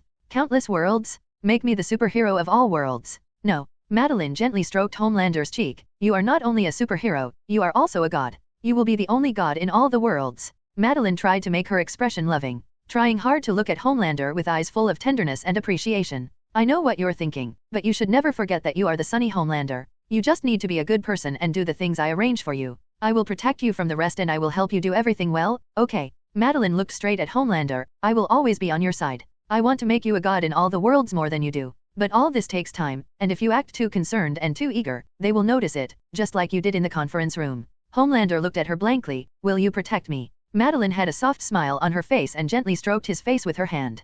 God should be pure, beautiful, powerful, and supreme. You just need to stay like this and leave the rest to me. At this moment, Homelander was enjoying Madeline's touch with a face full of intoxication. His eyes narrowed slightly, and the corners of his mouth subconsciously turned up in an arc. The expression on his face was like that of a child, more like a cat that couldn't snore. Luo, were you not here just now? Stephen asked differently. Ron, a homebody, actually went out sometimes. Ron nodded. I just went to the Black Robe Picket World with Gwen Yaang. Will you open the can? He glanced at Nick Fury. As soon as he heard what Ron said, Nick Fury felt relieved. Ron had already been there, and there was probably nothing going on in that world. The most important thing now is to open the can and find out the Hydra lurking in S.H.I.E.L.D. Hearing Ron's question, Nick Fury took out the card. How many do you want, Doctor Strange? I want the rest. Leave 5 for me. In addition, Director Nick Fury, if he sells pet food, I want to pay for it. The pet food I got from Ron a while ago was so useful that it exceeded his imagination. A bag of pet food brings more energy to S.H.I.E.L.D than 10 firstborns. No, cows are just food for S.H.I.E.L.D, but a bag of pet food actually made S.H.I.E.L.D grow an extra centimeter and 24 meters. That's right, it's 1 centimeter. This is a huge improvement. According to S.H.I.E.L.D, it would take at least a month for a dragon to grow by 1 centimeter if it had enough food, drink, and sufficient energy. This is because it is a young dragon and is in the fastest growing period. When the body reaches 8 to 10 meters, it takes half a year to reach 1 centimeter in the juvenile stage. In other words, with its current length of more than 2 meters, it will take 100 to 200 years to grow to the length of an adult dragon. Pet food? Feed that dragon? Thinking that he still has to win over the other party, Nick Fury nodded. No problem. After paying, Ron took off the jar and placed it in front of him. Nick Fury is very experienced in opening cans. He raised the hammer without any hesitation and just smashed it down with a click. Damn it. Nick Fury's eyes widened. What did he see? It turned out to be a ray of purple light. He actually opened a purple level item. Once it penetrated the soul, let's see who dares to call him shameless this time. Mr. Rogers, I'm sorry to disturb you. President Madeline said it's ready. The locomotive acted as a messenger and knocked on the door. After knocking on the door, the locomotive opened the door and walked in. As soon as he took a glance, he saw the extra Yaang and Gwen, and his pupils suddenly shrank. You know, there are people watching in the monitoring room all the time, but no one reminded them of Gwen's appearance. He subconsciously looked up at the camera. The red light was on. There was no problem and he was working. They are. The locomotive narrowed his eyes slightly. Captain America stood up and replied, our companions heard about the power of the super ability people in your world and came here specially to watch our battle. The locomotive nodded, and then ordered people to take Captain America and others to the venue arranged by Madeline. Looking at the back of the locomotive, Tony suddenly said, guys, it seems we are going to get serious. Just now, J.A.R.V.I.S called up a video about S.H.I.E.L.D locomotive. In the video, a locomotive speeds down the road, knocking the woman of a couple into a pulp. And that woman is not a criminal, she is just an innocent passerby. As for Locomotive, after killing a person, he still went to the bar as if nothing had happened, as if he didn't kill a person, but just crushed an ant. When Tony whispered in the ears of Captain America and others, their pupils shrank slightly and their expressions instantly became serious.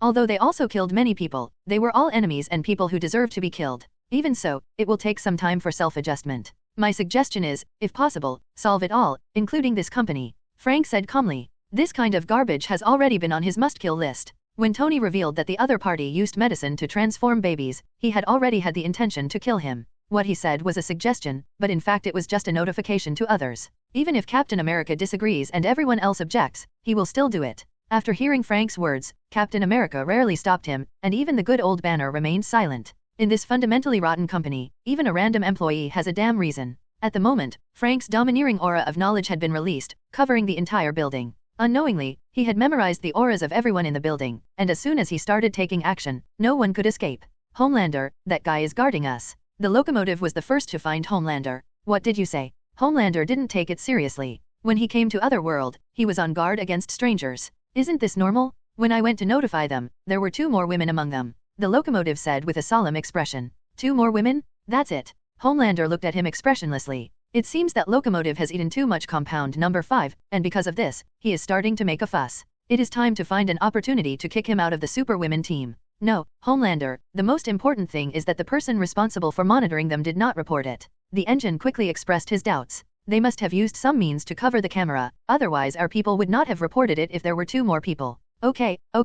Homelander waved his hand impatiently, and all the good mood you got from Madeline was ruined by you? It's not just 2 women, maybe the monitoring personnel also think there is no need to report. You should stop making such a fuss, and, locomotive, don't disturb my mood with messy things in the future. Homelander stared at the locomotive with red eyes, making the locomotive break into a cold sweat. Even if their number doubles, they still can't beat me. Next time you disappoint me because of something like this, I'll kick you out of the Super 7. Locomotive wanted to say something more, but when he met Homelander's gaze, he swallowed and nodded. I got it. Homelander glared at him, turned around and walked downstairs. Locomotive was silent for a moment before following him. Anyway, even if something happens, it will be Homelander's fault. Who cares? It would be best for Homelander to be killed by those people. When he thought of this, he felt even more relaxed, and his steps became much brisker when he walked. When we came downstairs, Captain America and others had already arrived in advance under the guidance of the staff. After seeing them, Homelander suddenly showed a sunny smile on his face, and glanced at Yaang and Gwen casually. UBD locomotive, it's just 2 little girls in college yelling at each other. But he only thought about blaming the locomotive and didn't notice that when they met again, Captain America and others looked at them with indifference in their eyes. Especially Frank, the coldness in his eyes was not concealed at all, and it didn't even look like he was looking at a living person. Captain America glanced at Frank, scanned the scattered crowds on the street, and stood in front of Frank without leaving a trace. Sooner or later we will break up, but now is not the time, or in other words, this is not the right place. He nodded to Homelander expressionlessly. Where is your arrangement? It won't be on this street, right? Homelander looked at Captain America in surprise. Wow, how did you know? How about it? Isn't this big enough? The square in front of Walter Company is the largest in the entire city. In addition, President Madeline has closed the nearby streets, so this is a perfect place for us to compete. In other words, there are only people from your company left around here. Frank's voice suddenly came from behind Captain America. That's right, they are all employees of what company? Homelander raised his eyebrows with a show-off look on his face. They are arranging the live broadcast equipment, and there are still some finishing touches left to complete. When it is completed, they will leave. Will you leave after finishing? No need to wrap up, let's get started. Frank's cold voice sounded again. Although he has not prepared in advance and it is not his home court, so what? He, the Punisher, when does one have to be fully prepared before a battle begins? Isn't it always the one who rushes to the opponent and kills them? It's the same this time. No matter how slow Homelander was, he noticed something was wrong. He suddenly stopped smiling and looked at Captain America and others. Are you provoking me? I was in a very happy mood today, but why are you provoking me again and again? Homelander's expression was cold, no longer as sunny as before, thinking of Madeline's words just now. As a god, he should be pure and should not kill wantonly in front of the public. Then he curled his lips and said, you invaders from Otherworld, let me, Homelander, kill you? He's not stupid, he just doesn't want to use his brain. Since we can't be friends, then they can all become my stepping stone. His eyes instantly lit up with red light, and scarlet rays shot towards Captain America. Captain America put up his shield, and heat ray attacked violently and landed on the shield. The shield was not damaged at all, but suddenly shook, and the heat ray was refracted and shot towards the Watt building. Walter building? Madeline is still inside.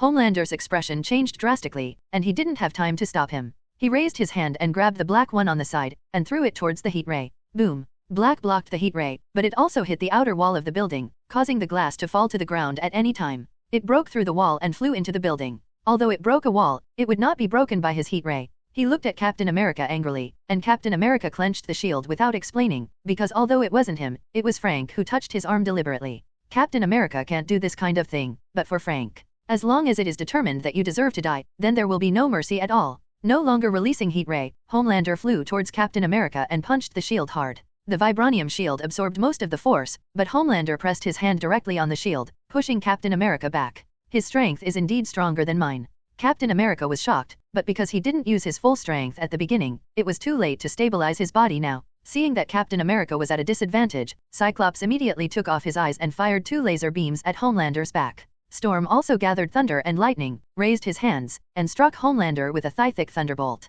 Perceiving the attack from behind, Homelander's eyes twitched and the corners of his mouth curled up. You have such little strength. How dare you challenge a god?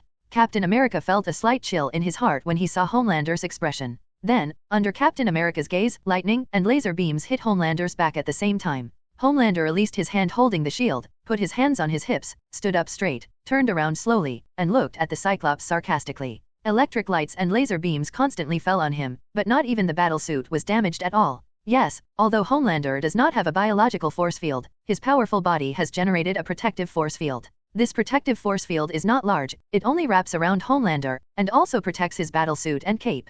Unless 747's attack is enough to break Homelander's defense, not even his battlesuit can be broken, just like Cyclops and Storm's attacks at the moment. On the other side, Black jumped down from the building, wearing a helmet and a mask. His expression could not be seen, but it was obvious that he had just been used as a shield and was in a very bad mood. He took out the long knife he carried with him and walked towards Frank and others step by step. When he was halfway there, he jumped up, aimed at a person, and struck down. That person was Wolverine. Do you treat me like a weakling? Wolverine grinned, the steel claw popped out, he aimed one hand at the black long knife, and the other hand slashed at the black body. Whoa! Without any hindrance, the adamantium claw cut the long knife into several sections in one go, but the other hand was blocked. Adamantium was sharp enough, but Wolverine wasn't powerful enough. The steel claw just touched the black belly and could no longer penetrate. At this moment, Frank suddenly appeared behind Wolverine and slapped Wolverine on the shoulder. Crack. Pissed. The previous sound was Wolverine's shoulder being smashed by Frank. The last sound was accompanied by the force of breaking the shoulder. Wolverine's arm suddenly thrust forward and pierced the black abdomen. As soon as he was injured suddenly, the defensive force field surrounding Black's body immediately dissipated. Frank made a fist with one hand and punched Black's chest. He grabbed Wolverine's arm with the other hand and gave it a sharp stroke. 3 wounds across the abdomen suddenly appeared on Sun-Chi's body. Hurry up and let me go. King Kong stared at Frank. Damn Frank. What do you think of me? It's frustrating. It's so frustrating. His majestic Wolverine was actually used as a weapon one day. Black's serious injury finally made the stunned locomotive and others realize that something was wrong. Isn't it a competition as promised? Is this a competition? This is almost killing people. Maeve shouted, they are enemies? Why don't you hurry up and help Homelander? After saying that, she was the first to rush forward. Just as the locomotive was about to follow closely behind, she suddenly felt a blur in front of her eyes and a figure stopped in front of him. Quicksilver raised his eyes and said, I heard you are very fast. Come, let's compare. After the words fell, the locomotive was about to take action when he suddenly realized that he had lost Quicksilver's figure. With his super dynamic vision and reaction nerves, he vaguely saw a person moving quickly beside him. But before he could react, Quicksilver suddenly punched him on the left cheek. Locomotive felt like he had just flown into the air and received another punch on his right cheek. The opponent's speed was so fast, let alone reacting, even the pain nerves didn't transmit the pain to the brain, and he had already received countless punches from the earthly End Master. Bang! He received another uppercut, and before he could feel the pain, someone suddenly grabbed him by the collar. Quicksilver grabbed the locomotive's neck and looked at each other. You can't even catch up with my shadow. How dare you say you are fast at this level? After saying that, without waiting for the locomotive to speak, he yanked his hand hard and the locomotive landed on his face and hit the ground hard. What happened? In the president's office, after feeling the violent shaking of the building, Madeline roared and asked in horror. President, Homelander started fighting with them downstairs. An assistant next to him stood up in a panic. He cautiously walked to the window and looked down. When he saw the scene below, he immediately shrank his head. A fight started? What's going on? Didn't you say wait for the live broadcast equipment to be set up? Madeline was confused. She had just used almost all her acting abilities to fool Homelander. We agreed to go downstairs to fight just for show, to let the other side know how powerful Homelander is and to shock them. People haven't evacuated yet, and most of the live broadcast equipment hasn't been set up yet. Why is there such a big noise? The assistant looked around again. The Walter Company building had dozens of floors, but she couldn't see clearly. I just felt something was wrong, President. No, they don't seem to be competing, they seem to be really fighting. What? Madeline's expression changed drastically. A bunch of superables were fighting under the Vought Corporation building, and she was sitting upstairs? Isn't this asking for death? If anyone makes a mistake and the building collapses, she will be buried here today. No? Madeline stood up in a hurry. Pick up everything and come downstairs with me quickly. Huh? The assistant was stunned. When he saw the panic on Madeline's face, he immediately reacted. His pupils contracted violently, and he hurriedly followed. After taking the elevator out of habit, Madeline realized that taking the elevator at this time. But without taking the elevator, she would not be able to climb down dozens of floors even if she ran to death. I can only keep praying in my heart. I must go downstairs safely. I must go downstairs safely. Ding. Looking at the one displayed on the elevator, Madeline breathed a sigh of relief. After quickly leaving the Watt building and arriving at a safe place, Madeline made an angry call. What's going on? Why did they really fight? Didn't they agree to show Homelander's power? After making the call, Madeline cursed the person on the other side until she had almost vented her tension and anger about escaping death, and then hung up the phone. Looking at the Super 7 team that was being beaten by a group of people, Madeline glanced at the assistant. Call someone. Damn it! How can you let outsiders bully you in your own territory? More than people? What Walter Company lacks most is people, especially superheroes who are prepared. The Vought Company is roughly divided into two factions. One faction is Vice President Madeline, who has the powerful brand Homelander. Precisely because she is the only one who can defeat Homelander, her position is extremely stable. The other faction is President Edgar. Edgar is on the board of directors, and there are also countless super ability people under him. Over the years, compound number 5 has been constantly used on babies. Even Madeline doesn't know how many super abilities Edgar has in total and what abilities they have. On the battlefield, Locomotive completely gave up resistance. What he was proud of was his speed, but at the moment, he was completely beaten by Quicksilver in terms of speed. Even if he tried his best, he couldn't catch up with Quicksilver. Only at the moment when Quicksilver attacked him, he could faintly see Quicksilver pause. But it seemed that his body's reaction speed could not keep up. When he was about to counterattack, Quicksilver had already punched him, and then teleported to another location. The Locomotive, who was physically and mentally devastated, simply lay down and let him fight as much as he wanted. Anyway, it would only hurt him a little. Quicksilver looked at the Locomotive boredly, pressed his neck, and pushed him into the wall of the Watt building with a boom. This time, Quicksilver did not hold back, and the Locomotive was knocked unconscious. After taking care of the Locomotive, Quicksilver looked toward the battlefield. Homelander calmly responded to the attacks of Captain America, Cyclops, and Storm. He just stood there, blocking Captain America's shield from time to time, and completely withstood the rest of the attacks with his body without any damage. On the other side, Maeve was stopped by Gwen, who said that the stop was inappropriate and looked like she was fighting. But in Quicksilver's opinion, Maeve looked more like she was trying to fool around. Whether it is combat experience or sheer strength, she is slightly better than Gwen. If they really got serious, Gwen wouldn't be able to hold on for so long, so the two of them were still fighting inextricably, and it was obviously Maeve who let it slip.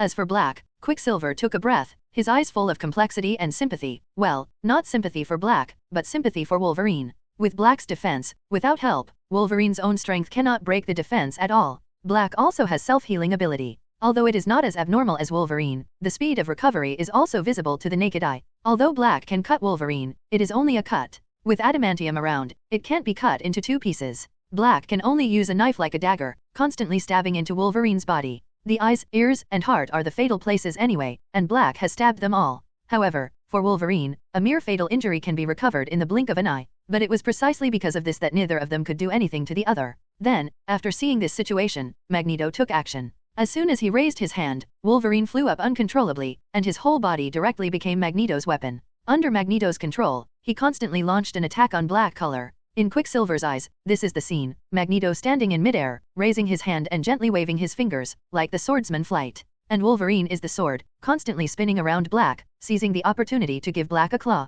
Wolverine's steel claws and Magneto's magnetic field control successfully caused damage to Black. Next, Magneto became more and more proficient in his sword-riding skills, and then, under this strange combination, Black was decapitated with a claw, becoming the first person to receive a lunchbox in this battle.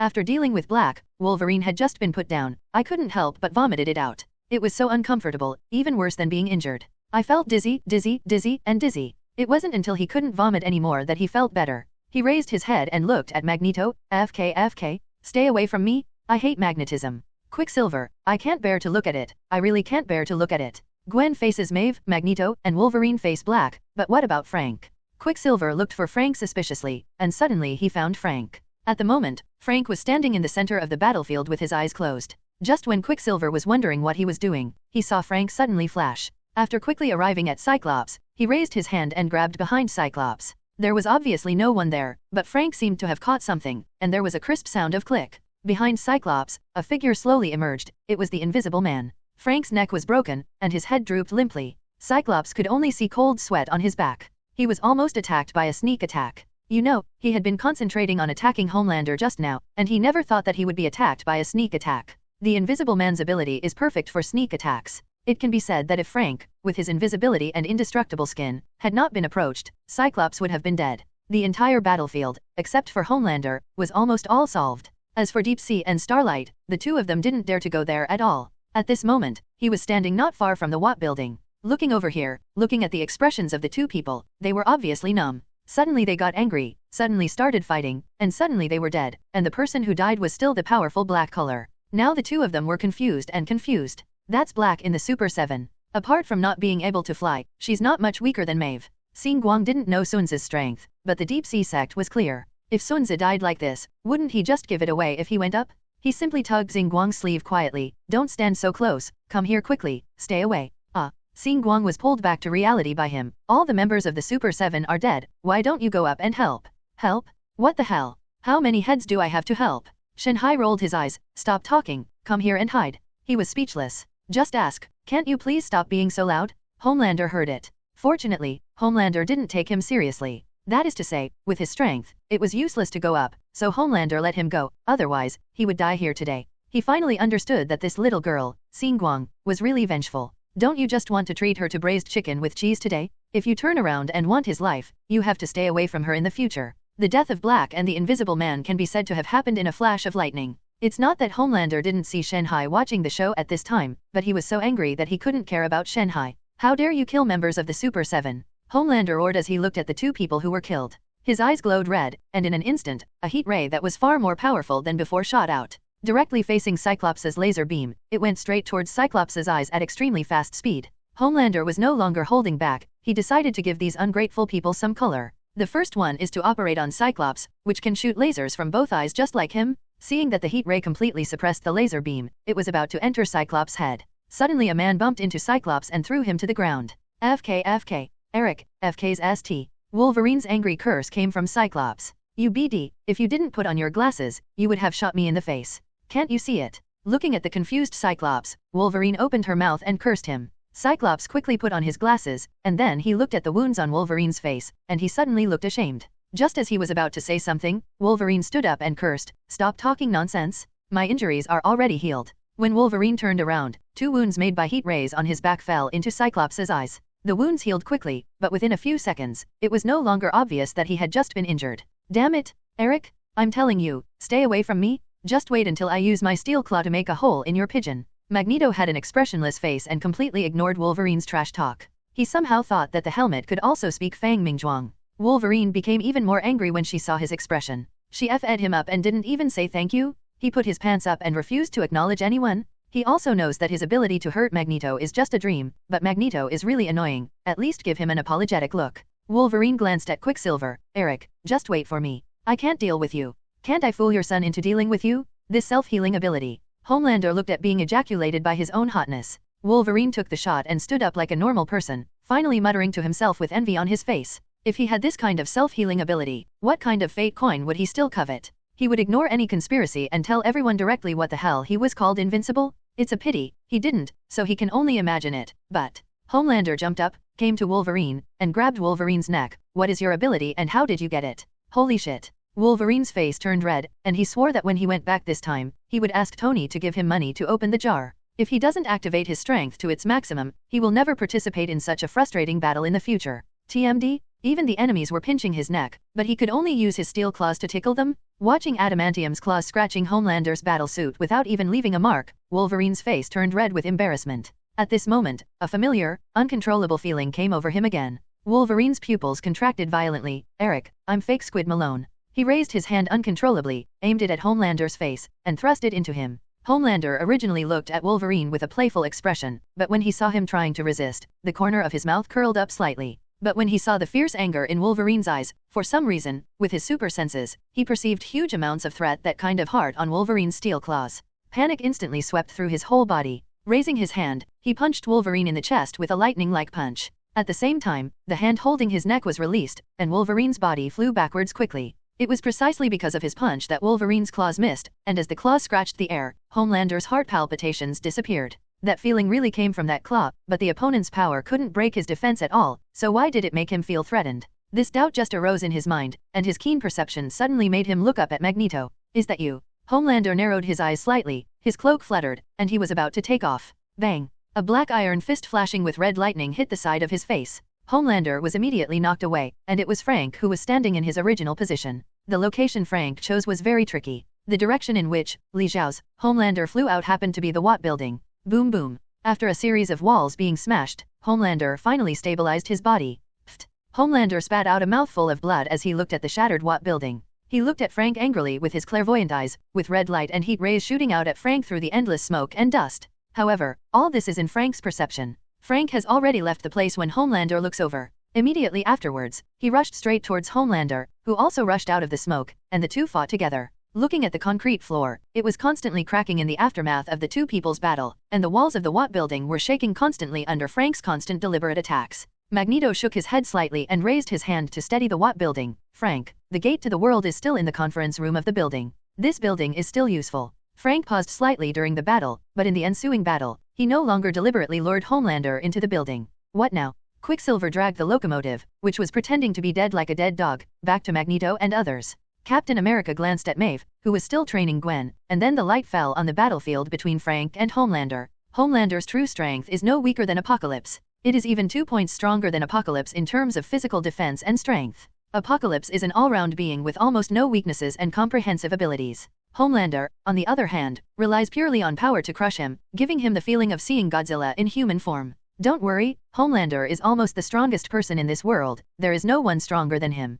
Tony did not participate in the battle, he was sorting out the information in the world of Black Robe Pickets. Material. Just now, he barely understood the general information about this world. Banner scratched his head, that's good news. In this case, I don't have to worry about Hulk. Rumble. As soon as he finished speaking, bursts of thunderous roars came from the sky. Rumble? The roar of thunder in the sky is obviously getting closer and closer as time goes by, and along with the thunder, there was a figure, surrounded by purple thunder and lightning, speeding towards him. Seeing this scene, Tony couldn't help but glanced at Banner speechlessly. What a crow's mouth. Storm Aurora felt the purple thunder in the air, and his face was slightly ugly. How come a random person who controls lightning is stronger than her? Is she so incompetent? She can control the celestial phenomena, including storms and thunder? Well, she is still immature. With the help of Apocalypse, her potential was almost maximized, but it was only potential, and she still lacked time to develop it. In addition to controlling storms and thunder, she also has the ability to absorb radiation and energy from heaven and earth. As more energy accumulates in her body, the attacks she releases become stronger.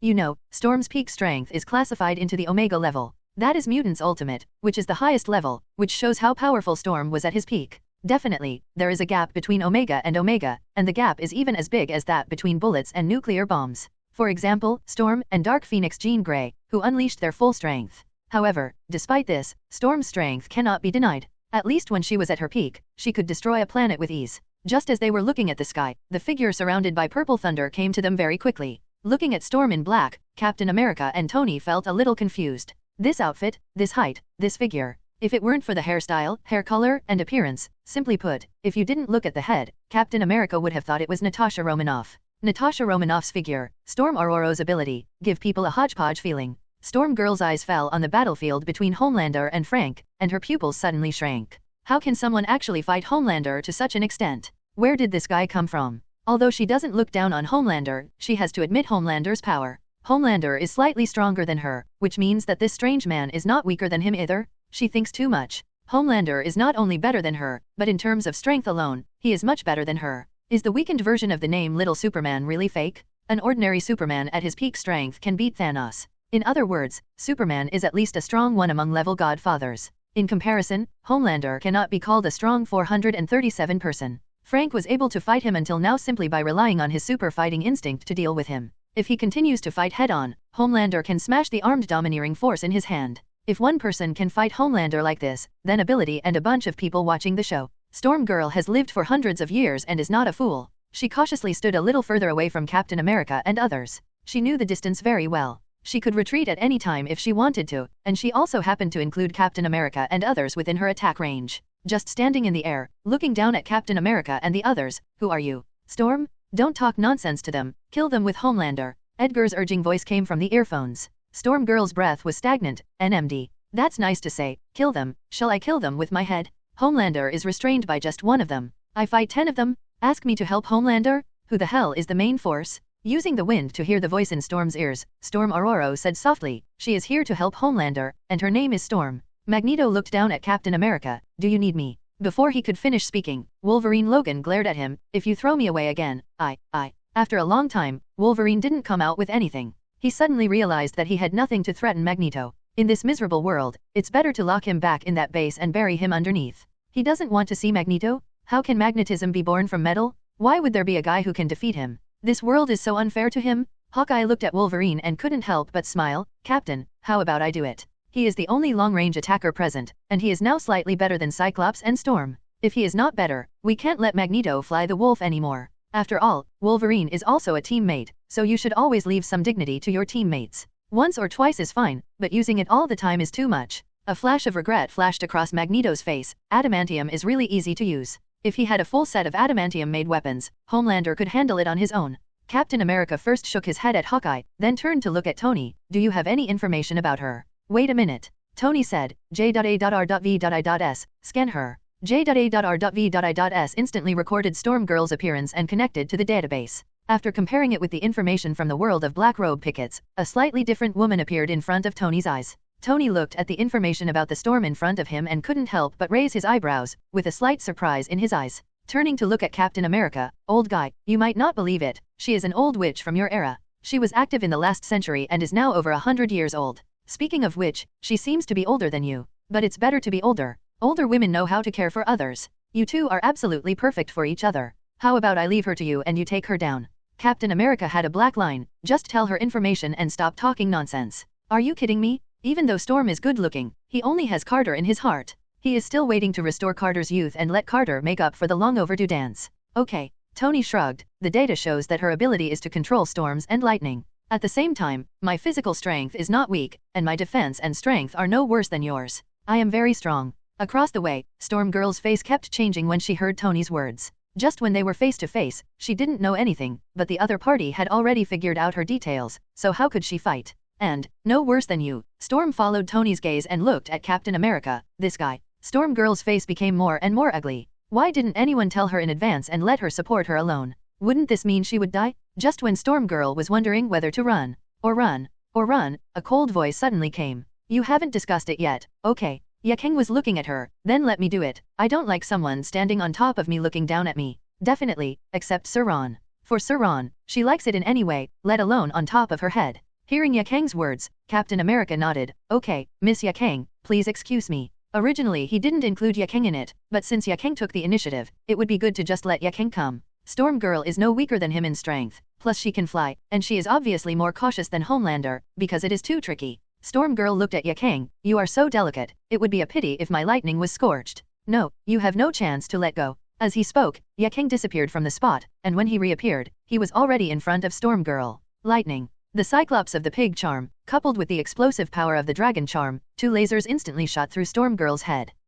Storm had just appeared for less than 10 minutes, and before she could show her strength, she was killed in seconds. It can be said that she was the most silent death in today's battle. Cyclops, by the way, emitting lasers from both eyes, is this ability so common? There are 4 people present, including him. Gwen's is okay, and the power is about the same. Homelander and Yaang are more terrifying than each other. They both shoot lasers from their eyes, and these two can kill him in seconds. Tony was silent for a while. It's not very common, at least I don't have it. Damn it, they all shoot lasers. When I go back this time, I will never go out unless I build a satellite. After killing Storm, Yaang flashed again and appeared beside Gwen. As for Maeve, considering that she has been helping Gwen improve her combat experience, Yaang did not take action directly, and stared at Maeve. Do you want to fight again? Maeve shook her head calmly. No more. She let it go today because she was disappointed with the Super 7. Originally, she thought that the Super 7, except for her and Homelander, were the real superheroes. The rest were just for numbers, and their existence was just to make money for Vought. Seb.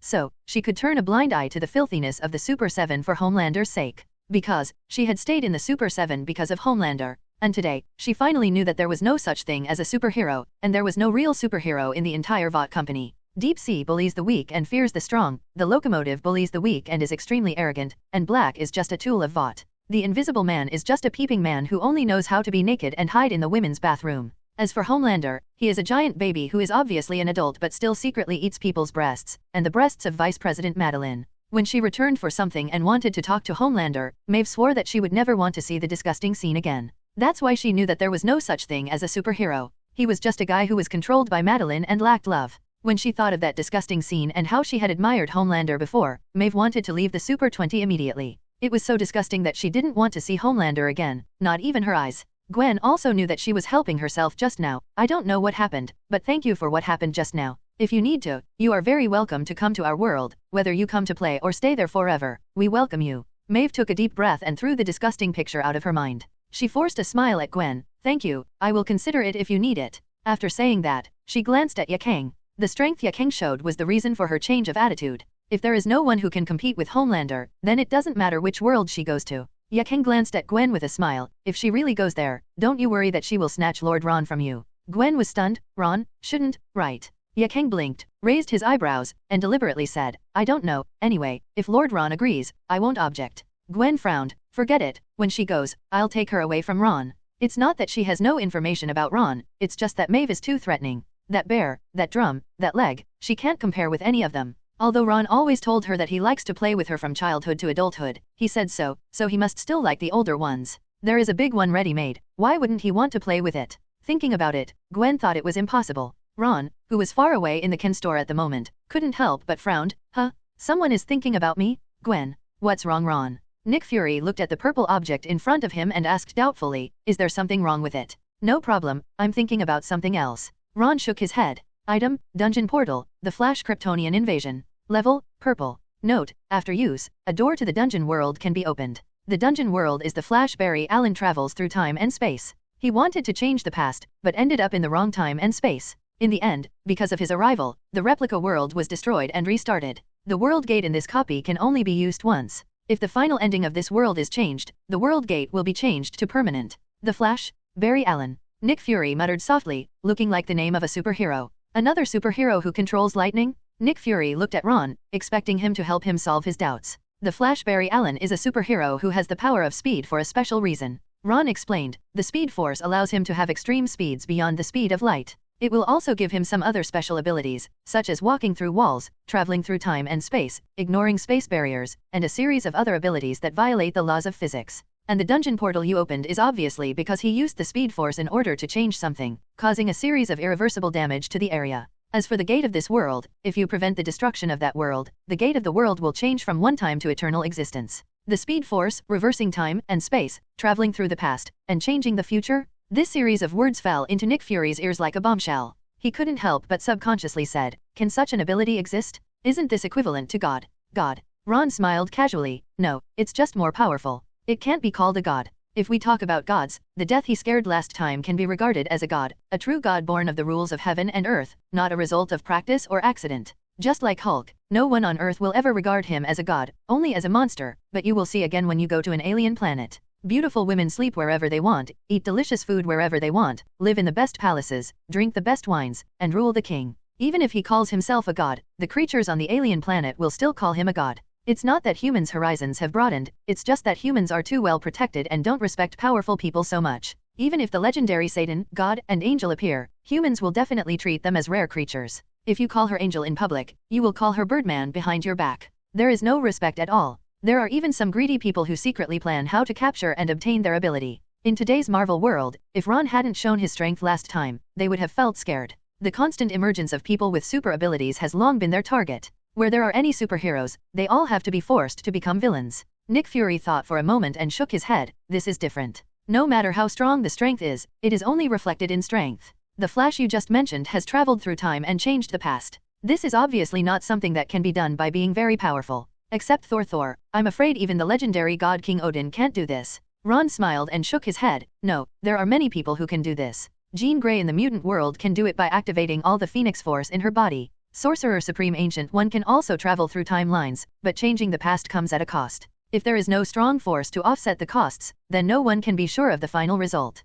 It is possible that it will be like this copy, and it will eventually face the end of the destruction of the world. No. At this time, a bald man walked through the portal and said, Sir Ron, I can't do it now. Ancient One Magician. Ron looked at the Ancient One in surprise. Nothing major happened recently, so why did he suddenly come to him? Ancient One magician? He is the Sorcerer Supreme Ancient One in Ron's mouth? Nick Fury looked at the Ancient One curiously. The same portal as Steven, and the same bald head as him. Sure enough, only by being bald can one become strong. However, the only thing that Nick Fury didn't expect was that the Ancient One that Ron specifically mentioned was actually a woman. The Ancient One didn't even look at him. After saying hello to Ron, his eyes fell on Steven. It was also difficult for her. At first, she planned to take Steven as her successor, but as a result, Steven was taken away by Ron. Then she set her sights on Loki, but Loki disappeared immediately. Although she could vaguely feel that he was not dead, who knew when he would appear? There's no way her retirement plan will be postponed until Loki comes out, right? She has had enough of hundreds of years. Based on Loki's lifespan, he has just reached adulthood now. What if he doesn't show up for hundreds or even thousands of years?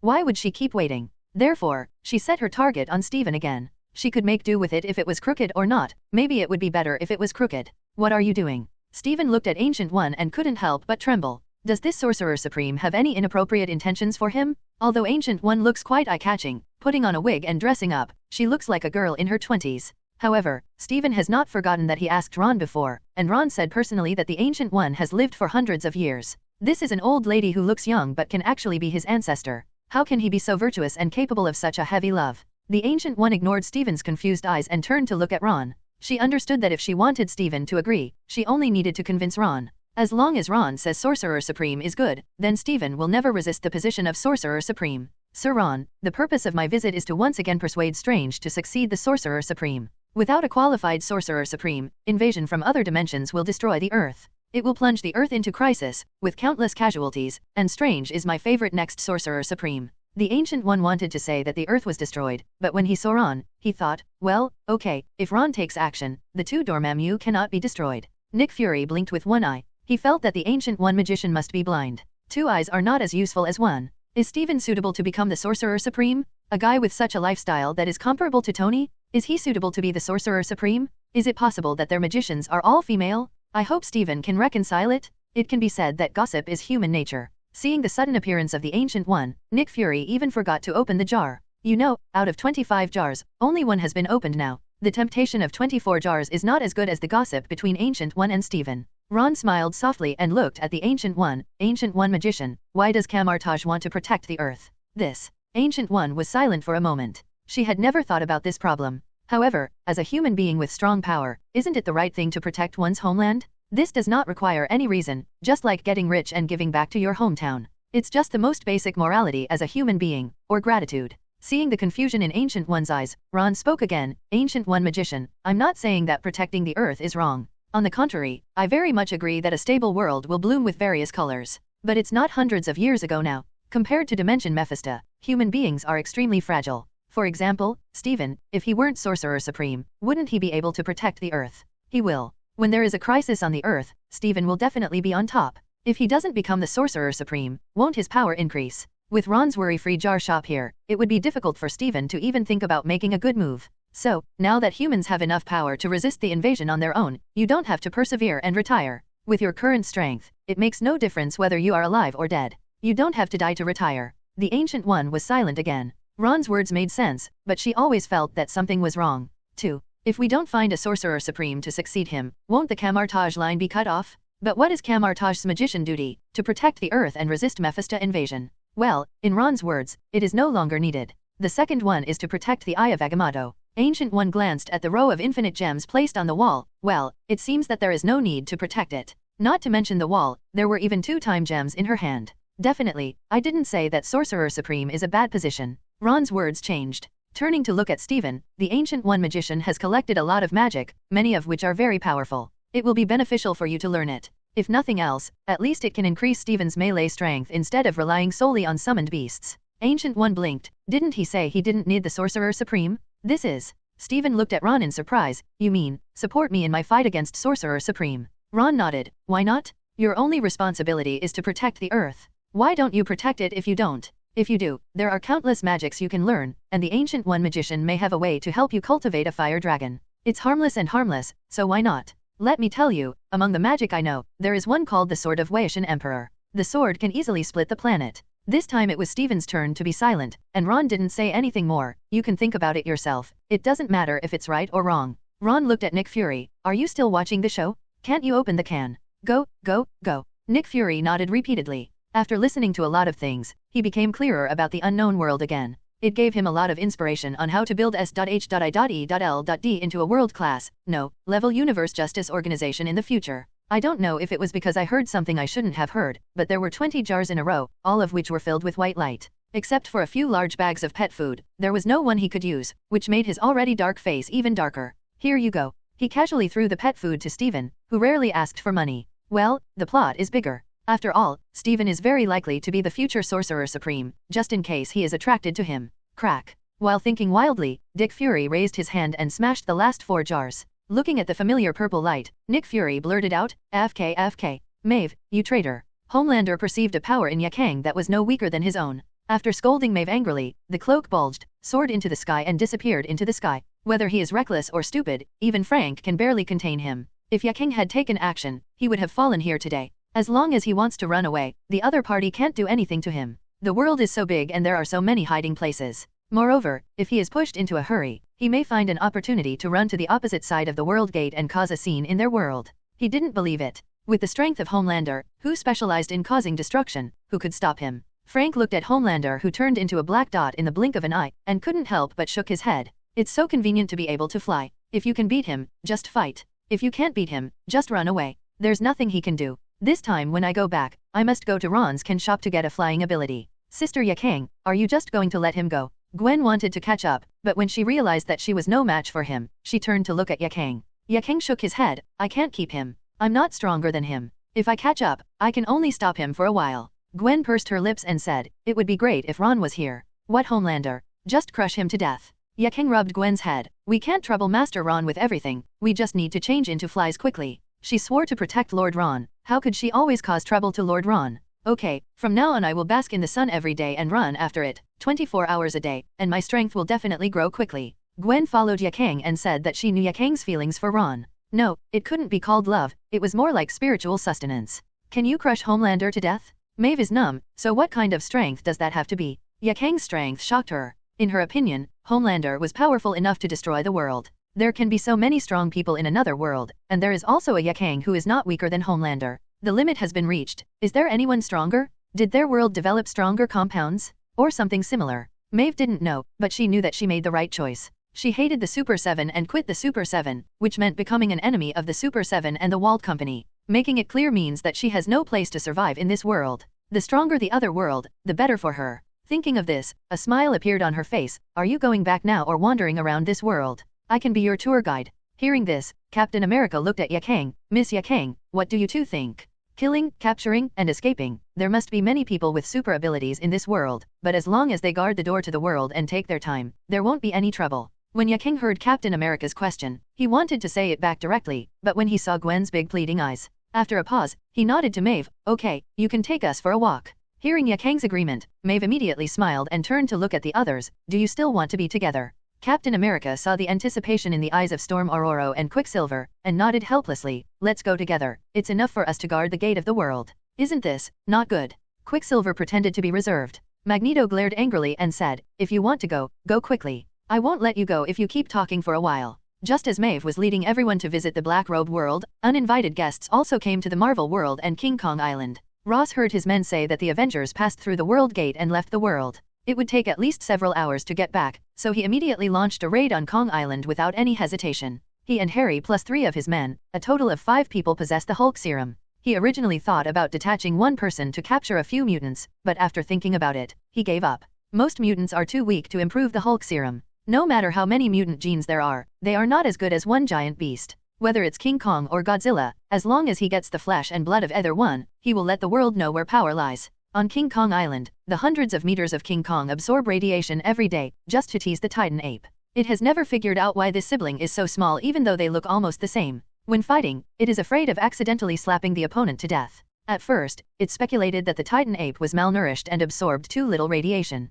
He picked up the Titan ape's neck and carried it to the side of the planet engine energy source, and then, the Titan ape almost died there. It's so pitiful that they just look alike, but they are really not the same species. King Kong can absorb radiation and become stronger, but to the Titan ape, it is poison. Fortunately, King Kong discovered something was wrong and got it out in time, otherwise King Kong would have had no choice but to eat it with tears in his eyes. 0. The Titan ape was seriously injured, but the amazing thing is that he didn't know the reason why he stayed with King Kong all the time. There is a faint aura that is constantly improving its physique, and its injuries caused by radiation heal at an extremely fast speed. After fully recovering, although the Titan ape was still unable to absorb radiation to increase its strength, it was no longer afraid of radiation energy. King Kong couldn't understand it either. With his simple big head, he only knew that this fellow creature was different from him. He silently remembered it in his mind, and planned to ask Ron for the Titan ape the next time he saw him. Just as it was hammering the Titan ape with huge amounts of Mjolnir Duin to help it exercise, suddenly the sound of a helicopter came from the distant sky. It looked up curiously and said, "Boom." Mjolnir was lifted up with all its strength by the Titan ape. "Don't you know how to take it away after hammering it?" He expressed his dissatisfaction in a muffled voice, and the Titan ape also looked up. It is also very curious about this world, but apart from this island, it has never seen any other place, nor has it seen any other humans. The most important thing is that this world has no soul power. Without soul power, it cannot improve its strength. If it cannot improve its strength, it will have to be ravaged by the gorilla. I've blinded such a big man, hundreds of meters tall, with such a powerful body, and can't even speak a word. If I had this strength, I would have rushed out of the forest and wiped out all humans. Staring at King Kong, the Titan giant ape looked into the air again. I missed a Ming and Xiao Wu on the nth day. Under the watchful eyes of 2 orangutans, one large and one small, the helicopter stopped above Kong Island. "General, there is not only a gorilla on the island, but also a baby gorilla about 20 meters tall," a soldier reported. Ross squinted his eyes and looked down, finally finding the little gorilla in the soldier's mouth. 20 meters, which is supposed to be 6/7 stories high, is already very big, but next to King Kong's 3 or 40 stories tall body, it's really inconspicuous. Not to mention King Kong, even the big hammer is bigger than the Titan ape. Is this a big baby? Ross' eyes couldn't help but fall on the big thing between King Kong's legs, which made him rub his eyes fiercely. The male should not be able to give birth to cubs, that is, he came out of the jar again. But wouldn't it be better if there was one more? It would give him more choices. If he really couldn't take down King Kong, then it would be good to take down the smaller one. While Ross was thinking this, he also ordered his men to gradually descend the helicopter. When they descended to about 150 meters, General Ross suddenly said, "Go further down, and it will attack suddenly. You won't be able to react, just stop here." After saying that, he looked at the other 4 people. "This is your chance. Remember, you must try your best to injure it. As long as you get a piece of the giant beast's flesh, leave immediately." As soon as he finished speaking, he was the first to jump out of the helicopter. In midair, he quickly turned into a red Hulk and landed on the ground with a boom. Huge amounts of impact force created a large crater hundreds of meters in diameter on the ground, with cracks extending all around. Boom, boom, boom. As soon as Ross landed, 4 green figures landed behind him. It's just that their image is completely different from Ross's. They say they are Hulk, but it's better to say they are big lizards with Hulk genes. The other 4 people, including Harry Osborn, all looked the same, not like Rose at all, who transformed into a giant form. Instead, it consists of an obviously protruding mouth, iconic vertical pupils, a body covered with scales, claw-like hands, and a tail swinging behind it. Looking at the appearance of the 5 people, the Titan giant ape raised his fist and hammered King Kong's thigh that looked like a steel pillar. "They seem to be here to cause trouble. Are you just watching?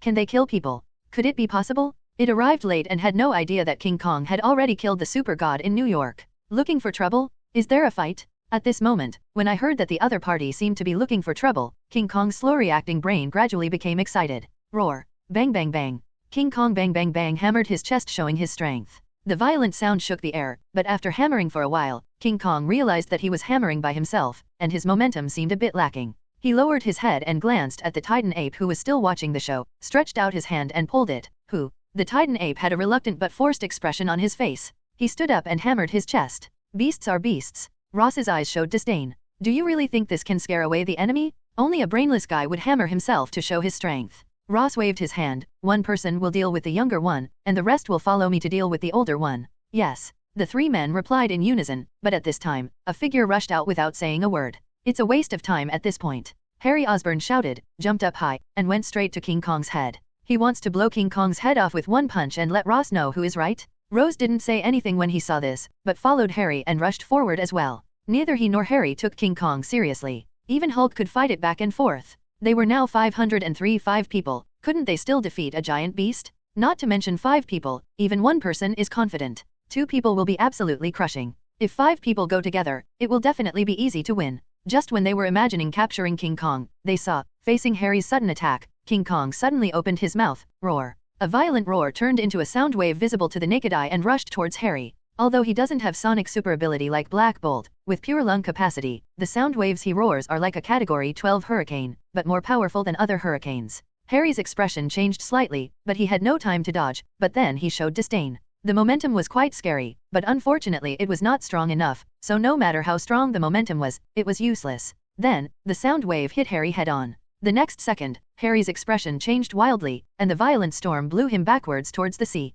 After hammering Harry away, King Kong looked down at the other 4 people and raised his hand to pick up the large Mjolnir. He raised it high, and for a moment, thunder fell from the sky and landed directly on the big hammer. King Kong's body was filled with thunder. Mjolnir carried a powerful thunderbolt and aimed it at Ross and the 4 others. Listening to the loud rumbling noise and looking at the overwhelming thunder, Rose's expression suddenly changed drastically. What on earth is going on? Why has this giant orangutan become so powerful? He didn't have time to think about it, and he didn't have time to dodge. He just watched the giant hammer fall heavily. Red Hulk's muscles bulged all over, and fiery red energy surged through his body like lava. Violent flames rose from the back of the Red Hulk like a cloak. He struggled to raise his arms, made fists with both hands, and smashed the big hammer carrying thunder. Rose's 3 men also made the same choice as him at this time. On one side was King Kong, who was carrying thunder and had greatly increased his strength, and on the other side was Red Hulk and 3 mutant lizard Hulks. 5 huge amounts of power collided, as if a single bomb exploded at the collision point. The shockwave formed by the powerful impact force turned into the shape of a mushroom cloud.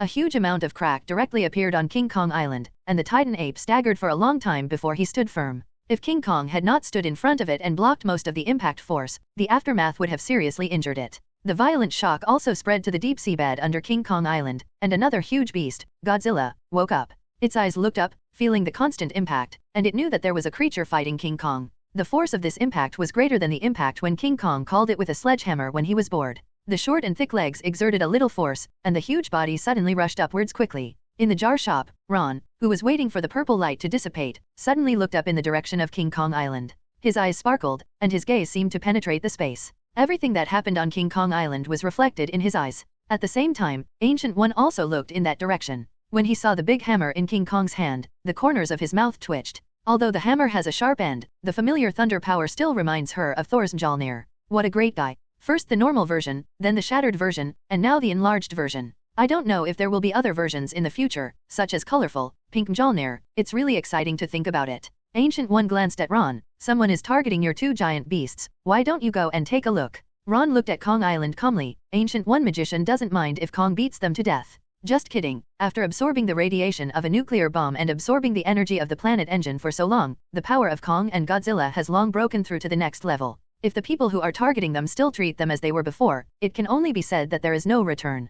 Kong also obtained the enhanced version of Zutan's Mjolnir that he drew out. Godzilla even used his dorsal fin to absorb endless energy while constantly playing with Kong. Unless it is an enemy of the level of Thanos and Carol, anyone who comes will have to be slapped twice first. Beat to death? Ancient One's expression moved slightly. Among the 5 people, there are indeed 2 more important figures. But the world has become like this. What's the point of being important or not? After Nick Fury transformed, he could fight Black Dwarf alone. Captain America could fight Hulk head-on. The world is so chaotic. Just 2 people. Let them die. No? Ancient One shook his head in his heart. He was going to retire. Why did he care about who died? It's really a life of worry? Stephen and Nick Fury looked at the 2 people who were inexplicable, confused. But when they heard the conversation between the 2, they also realized that someone was taking advantage of the business of the 2 beasts. Nick Fury shook his head. There are always greedy guys in the world. They knew nothing about the power that Ron possessed. Hundreds of miles away, just when it happened, he had already seen this kind of power. Nick Fury's heart moved slightly. He suddenly thought of what Ron said before about traveling through time and space to change the past and the future. Mutant Sheen can do it, the Ancient One magician in front of him can do it, and even that thing the Flash can do it. So, can't Ron do it? Thinking of this, Nick Fury was suddenly stunned. If this was the world after Ron's change, then... after a moment of silence, Nick Fury found that he had no choice but to accept it. 2. His eyes subconsciously fell on the copy portal. Should he contact this the Flash? Asgard, Heimdall, the gatekeeper, was numb again. He rubbed his golden eyes vigorously. Dem Fake? He is too young. God King? Something happened? Mjolnir has become so popular in Midgard that even gorillas have one. Even though the shape is different from Thor's Mjolnir, that kind of power can never be faked. Not to mention very similar, it can be said that they are exactly the same. He hurriedly walked towards the palace of the God King, holding the hilt of the sword with one hand and throwing away the other hand. Arriving in front of the palace, Heimdall shouted, God King? Heimdall has something to report. Heimdall, what happened? As Odin's voice sounded, the palace also bloomed with light. Heimdall quickly lowered his head to show respect for God King Odin. God King. Just now when I was monitoring the 9 realms, a force similar to Mjolnir appeared in Midgard and Tianting. Huh. Odin said suspiciously. Thor sneaked away to Midgard. Just as he asked, he suddenly remembered. No, didn't Thor go to practice under the World Tree? It was Thor who asked for it, and he was determined not to develop his own thunder power, otherwise, unless there was news from Loki. This is what he allowed, and Thor has learned a lot from this experience. If he really goes to Midgard, he will report to him. Sure enough, Heimdall replied at this time, God King, Thor did not go to Midgard, but there was someone else. What he wanted to say was that there was someone else, but when he thought of the gorilla surrounded by thunder, he suddenly didn't know what to say. He could only raise his head and wave his hand to show the scene he just saw. God King, you can see for yourself. Looking at the huge amounts of gorilla, holding Mjolnir, as if Thor was reincarnated, Odin also fell silent. He suddenly remembered that this time Thor came back, he had forgotten to ask Thor what the change in Midgard was. Not only that, because of Loki's disappearance, the Ancient One even forgot to ask about the 2 time gems in his hand. Odin shook his head bitterly. I am really old. On King Kong Island, after a violent collision, 4 figures, following Harry's footsteps, flew backwards towards the sea. King Kong's hammer just now caused serious injuries to all 4 of them, and at least half of their bones were broken. But with the existence of super self-healing ability, after they fell into the sea, their injuries were fully recovered before they even got out of the sea.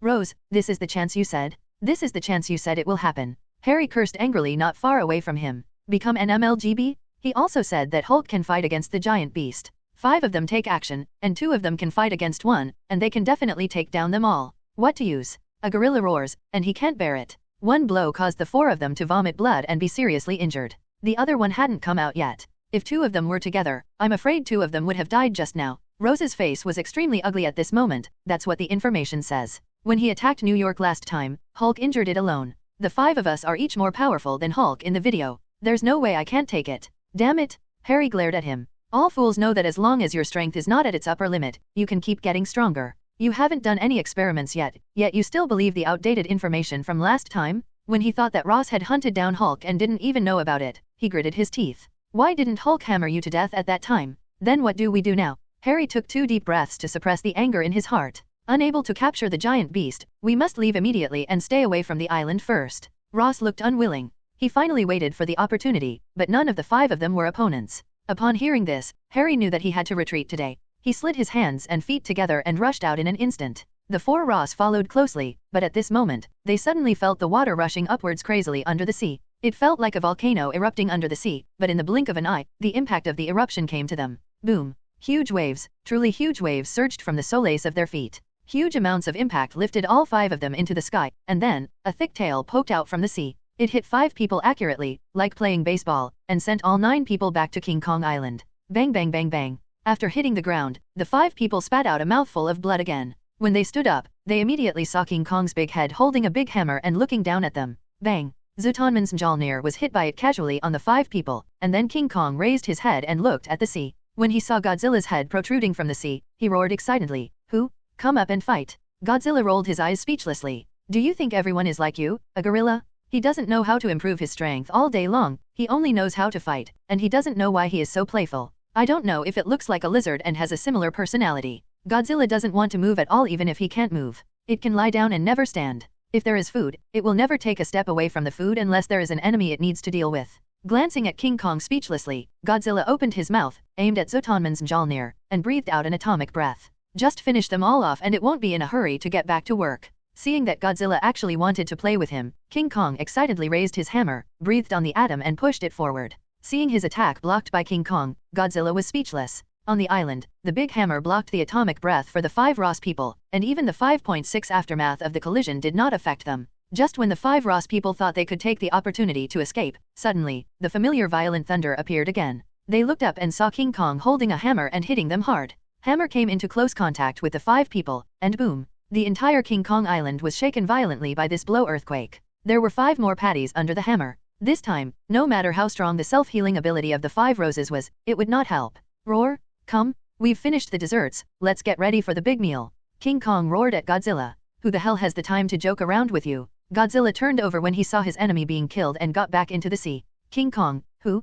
Don't run, we haven't fought yet, why are you running? Listening to the roar of King Kong on the island, Godzilla's tail swung 2 minutes faster. In the can shop, as Godzilla dived back to the bottom of the sea, Ron withdrew his gaze. Everything is as he imagined. On the current Earth, there are not many people who can threaten the existence of the 2 giant beasts. And as time goes by, this kind of existence will become less and less, until there is none. They have all been systematically improved, and their potential has reached the highest level they can achieve. Coupled with the endless energy absorbed by them, even Ron didn't know how strong they would be in the end. Maybe Ron would just sit back and wait for the two of them to cover him without doing anything. FK. Nick Fury suddenly shouted, Ron, hold the grass? Scold me? You are a black braised egg, are your chicken feet exposed? Ron turned his head and saw Nick Fury pointing at the object where the purple light dispersed, with an excited look on his face. Come and take a look, this seems to be a dungeon portal? However, what the message said is, what is the mutant copy portal? Is it another mutant world? Ron, what's going on with this mutant dungeon portal? Nick Fury looked confused. He already has a world gate in the mutant world, and now another one appears? Could it be that mutant has 2 more worlds? Wait, reversal of the future? Is this the same as the Flash, a replica world after traveling through time and space? Nick Fury's eyes flashed. Ron's eyes also looked over, and his eyes fell on the item information. 28L8L. Item, Dungeon Portal, Mutant Days of Future Past. Level, Purple. Note, after use, a door to the dungeon world can be opened. The dungeon world is a world that is about to be destroyed. Humans believed that mutants should not exist and were unstable, so they created a Sentinel. Sentinel can copy all mutants' abilities, and its power limit is extremely high. Under the encirclement and suppression of countless Sentinels, all mutants struggled to survive. Finally, on the eve of being eliminated, Professor X Charles Xavier proposed a way. Let Wolverine's consciousness return to his past body and change everything that happens next. This copy of the World Gate can only be used once. After Wolverine successfully reverses the future, the World Gate disappears. Sure enough, it is another dungeon world that has changed the past. Nick Fury thought to himself. But, the World Gate will disappear, unlike the one in the Flash, is it because there is already a Mutants World Gate? Although it is just a simple guess, Nick Fury feels that this guess should be correct. Nick Fury didn't know what was going on, but Ron did. In reversing the future, Wolverine travels back in time to change Mystique's fate of being captured, thereby preventing the birth of Sentry. The Apocalypse event is the timeline that was born after changing the past. But it did not prevent the mutants' final demise. Even Wolverine's super self-healing factor was restrained. The last 200 years of life came to an end, and he died at the hands of his own clone. Reverse the future, just like what the message said. Wolverine's consciousness traveled back to the past, changed the birth of Sentry, and prevented the destruction of the world. The world is destroyed. Nick Fury was confused. What's going on? Is the other world so full of disasters? It's about to be destroyed at every turn? The world of the Flash was like this, and the world of Mutant was like this too? Nick Fury sighed in his heart. It was better to have his own world. With Ron here, it would not be their turn to destroy the world. Ron doesn't know what he is thinking, otherwise he would tell him that you think too much. Do you really think this world is safe? Without the Sorcerer Supreme lineage, this world would have been divided up by Mephistas from all major dimensions. Mephista, there are demons and gods, humans shepherd sheep, gods shepherd people, human souls have always been coveted by Mephista, it is the material for them to become stronger. Therefore, as long as there is a chance, countless Mephistas will definitely appear on the earth in an instant, shouting to destroy the world. Ron nodded slightly, it means destroying the world. Do you remember what I once said about the origin of mutants' power? Bloodline, or genes? Steven on the side interjected. Ron nodded, yes, it's genes. The X gene is the source of their power. In other words, everyone in that world has the X gene, which is why ordinary people constantly turn into mutants. The Sentinel created by humans in order to eliminate mutants was programmed. That is, destroy all mutants, as well as humans who would awaken into mutants. Their goal was to exterminate mutants, but they didn't expect that all humans can become mutants. Nick Fury's pupils contracted violently, and he subconsciously took over the words. So, the Sentinel's goal, because of the set program, became the eradication of mankind. Steven's expression was strange, and Ancient One's mood flickered slightly. It is really a world where people seek death.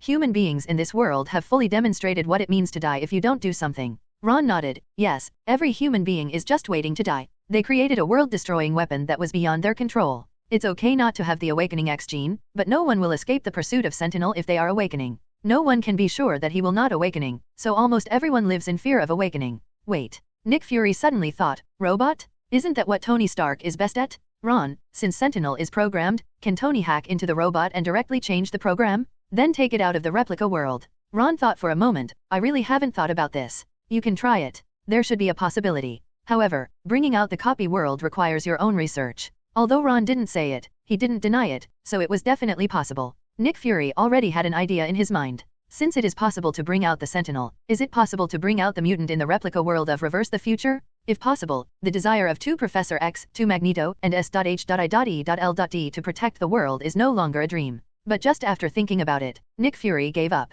It wasn't that he didn't want to, but that there was a high chance that he wouldn't be able to bring it out. There are no 2 identical leaves in the world. If there were, it would cost him a lot. Just like Ron said, unless he has extremely strong strength and is immune to the cost, he may not be able to bear the consequences. After Nick Fury secretly planned it in his mind, although it felt impossible, he did not give up completely. After all, even if you really open the dungeon, it's not now, you have to at least be prepared. By that time, if a powerful ability is revealed by opening the can, maybe we can ignore the price. Silently putting away the 2 dungeon portal cards, Nick Fury prepared to say goodbye to Ron. Ron, Ancient One Magician, Doctor Strange, this is done, I will leave first. Seeing all 3 people nodding to him, Nick Fury opened the door and left. He left all the pet food he prescribed to Steven without asking for a penny, which was also a way for him to win over him. After all, he doesn't know how much pet food is appropriate to sell. Selling too much will hurt feelings, and selling too little is better than not selling at all. As soon as he left the can shop, Nick Fury took out his cell phone. Phil Coulson. Boss. Phil Coulson's voice came from the phone.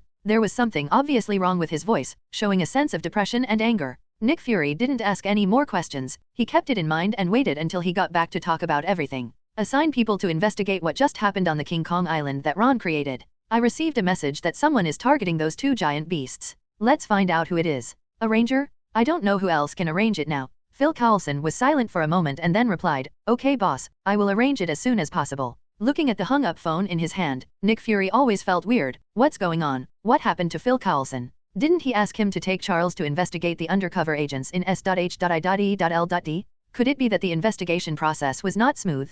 Nick Fury suppressed all these thoughts in his heart and waited until he got back to talk about everything. In the world of black robes, Maeve took Yaang and the others around for a long time. At the same time, she also understood why the battle turned from a trial to a life and death battle. I'm not as good as you, but I've only been in our world for an hour, and I've already seen their faces clearly. Maeve smiled bitterly in her heart. She was a team member with them, but she didn't even notice. No, maybe she didn't want to notice, right? Everyone has so many fans, but in their hearts no one treats ordinary people as human beings. In Ron's words, they are all guys who are bright on the outside but dark on the inside. Gwen said, imitating Ron. Yes, Mr. Ron is right. Maeve smiled bitterly and shook her head. There is nothing more uncomfortable than having the superhero dream shattered. If so, just pretend she didn't say it. Gwen suddenly felt that she had said something wrong and quickly explained, don't misunderstand me, I didn't say anything about you. Tony went through all the information about you. Among the Super 7, you are the only one who is different from them. Although you will not show mercy when dealing with criminals, criminals have no human rights, and you are right.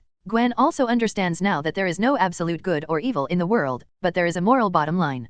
People who have no moral bottom line are not worthy of being called human beings. Such people deserve to die. They don't even deserve to be judged by the law. They can just be executed directly. Their survival will only lower the average moral level of mankind. Am I different from them? Maeve was silent for a moment and said thank you to Gwen. 2. Maeve took a deep breath, put aside her entanglements, and asked, can you tell me about your world? Are you the superheroes of your world? Will the company behind you also help you promote it like Walt?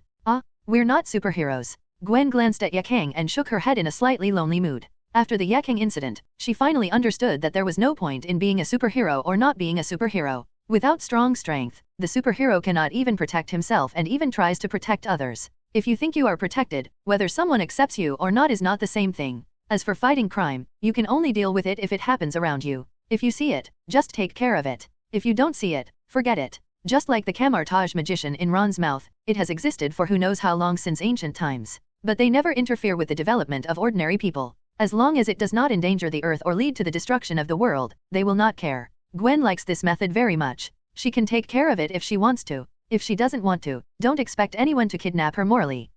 Maeve was very surprised. You are so strong and kind. You must have done a lot of good things, but no one admires you. Don't you think superheroes don't need to be stronger? It's not what you think. Gwen glanced at Yaang, and seeing that she didn't care, she told what happened last time. When Maeve, Quicksilver, and Storm heard about the unfair treatment Yaang suffered, they were instantly involved. How could they do this? Even if they are threatened, they cannot retaliate and slander their savior. Quicksilver couldn't imagine how angry he would be if he saved someone else's life, only to be spread rumors and slander. Meifu was all numb. Are there really such shameless people? Yaang saved them, and they still ask Yaang to compensate for the losses. It's not that she doesn't think about it, it's that she simply can't imagine that they are responsible for rescuing people, and Walter Company almost helped him. They got everything done. Whether it's promoting their image or some negative public opinion, Watt Company has done everything right. Definitely, the premise of all this will inevitably be manipulated by the company's senior management. However, with Maeve's strength second only to Homelander, even the company's top executives would not dare to implement any ideas they had for her. Not only that, every time they successfully save someone, the company will make a lot of money, and they will also get a lot of money. Wait, Maeve looked at Gwen. According to you, there is no company like Walter in your world. Seeing Gwen nod, Maeve looked incredulous. In other words, you help others and fight evil.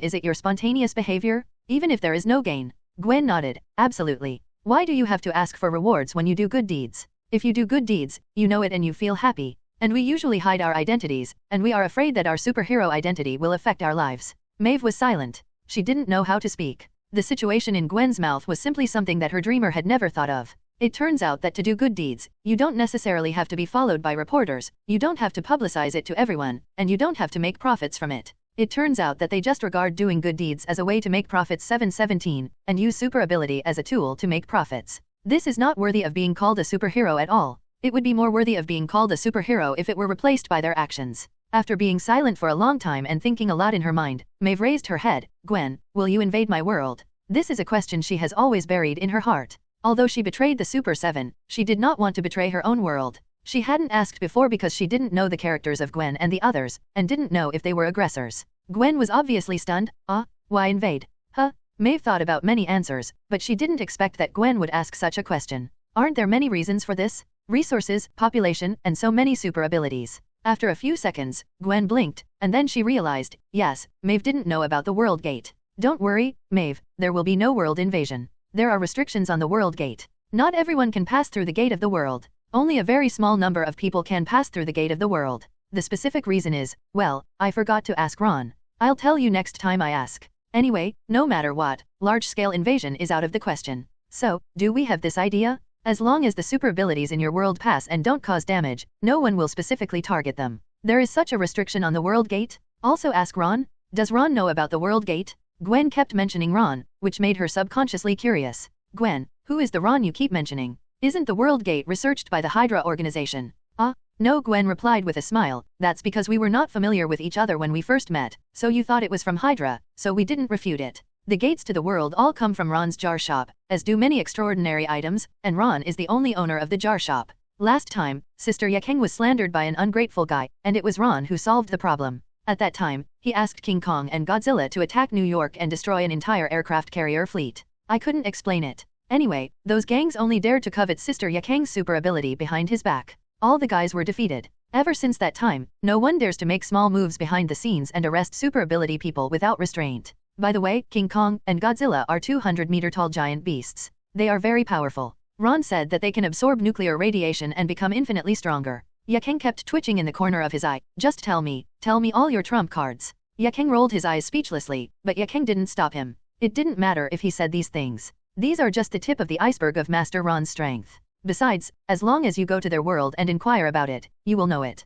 Moreover, publicity can also scare some people with evil intentions. At this time, Gwen continued, I am also very curious about compound number 5 in your world. We are also curious about compound number 5 in your world. Gwen said, looking at Maeve. Your world is not more developed than ours, but it is really amazing that you can research compound no 5. Compound number 5? What is that? Maeve asked in confusion. In a world that even has a world gate, what compound would you be interested in? You don't know compound no 5. Gwen looked at her in surprise. Isn't your ability only due to the injection of compound no 5? Our ability is to inject compound no 5. Maeve's pupils shrank and her face turned ugly. Gwen, are you kidding me? Our abilities are all born. All the super able people in their world, as long as they have super ability, someone has been telling them that they are the chosen ones. Only the chosen ones will have super abilities, and they have no idea what compound number 5 is. Suddenly hearing Gwen's words, Maeve almost wanted to turn around immediately, because Madeline and Edgar asked clearly. Maeve's expression fell into Gwen's eyes, and she immediately understood that it was very likely that Maeve didn't know everything about it.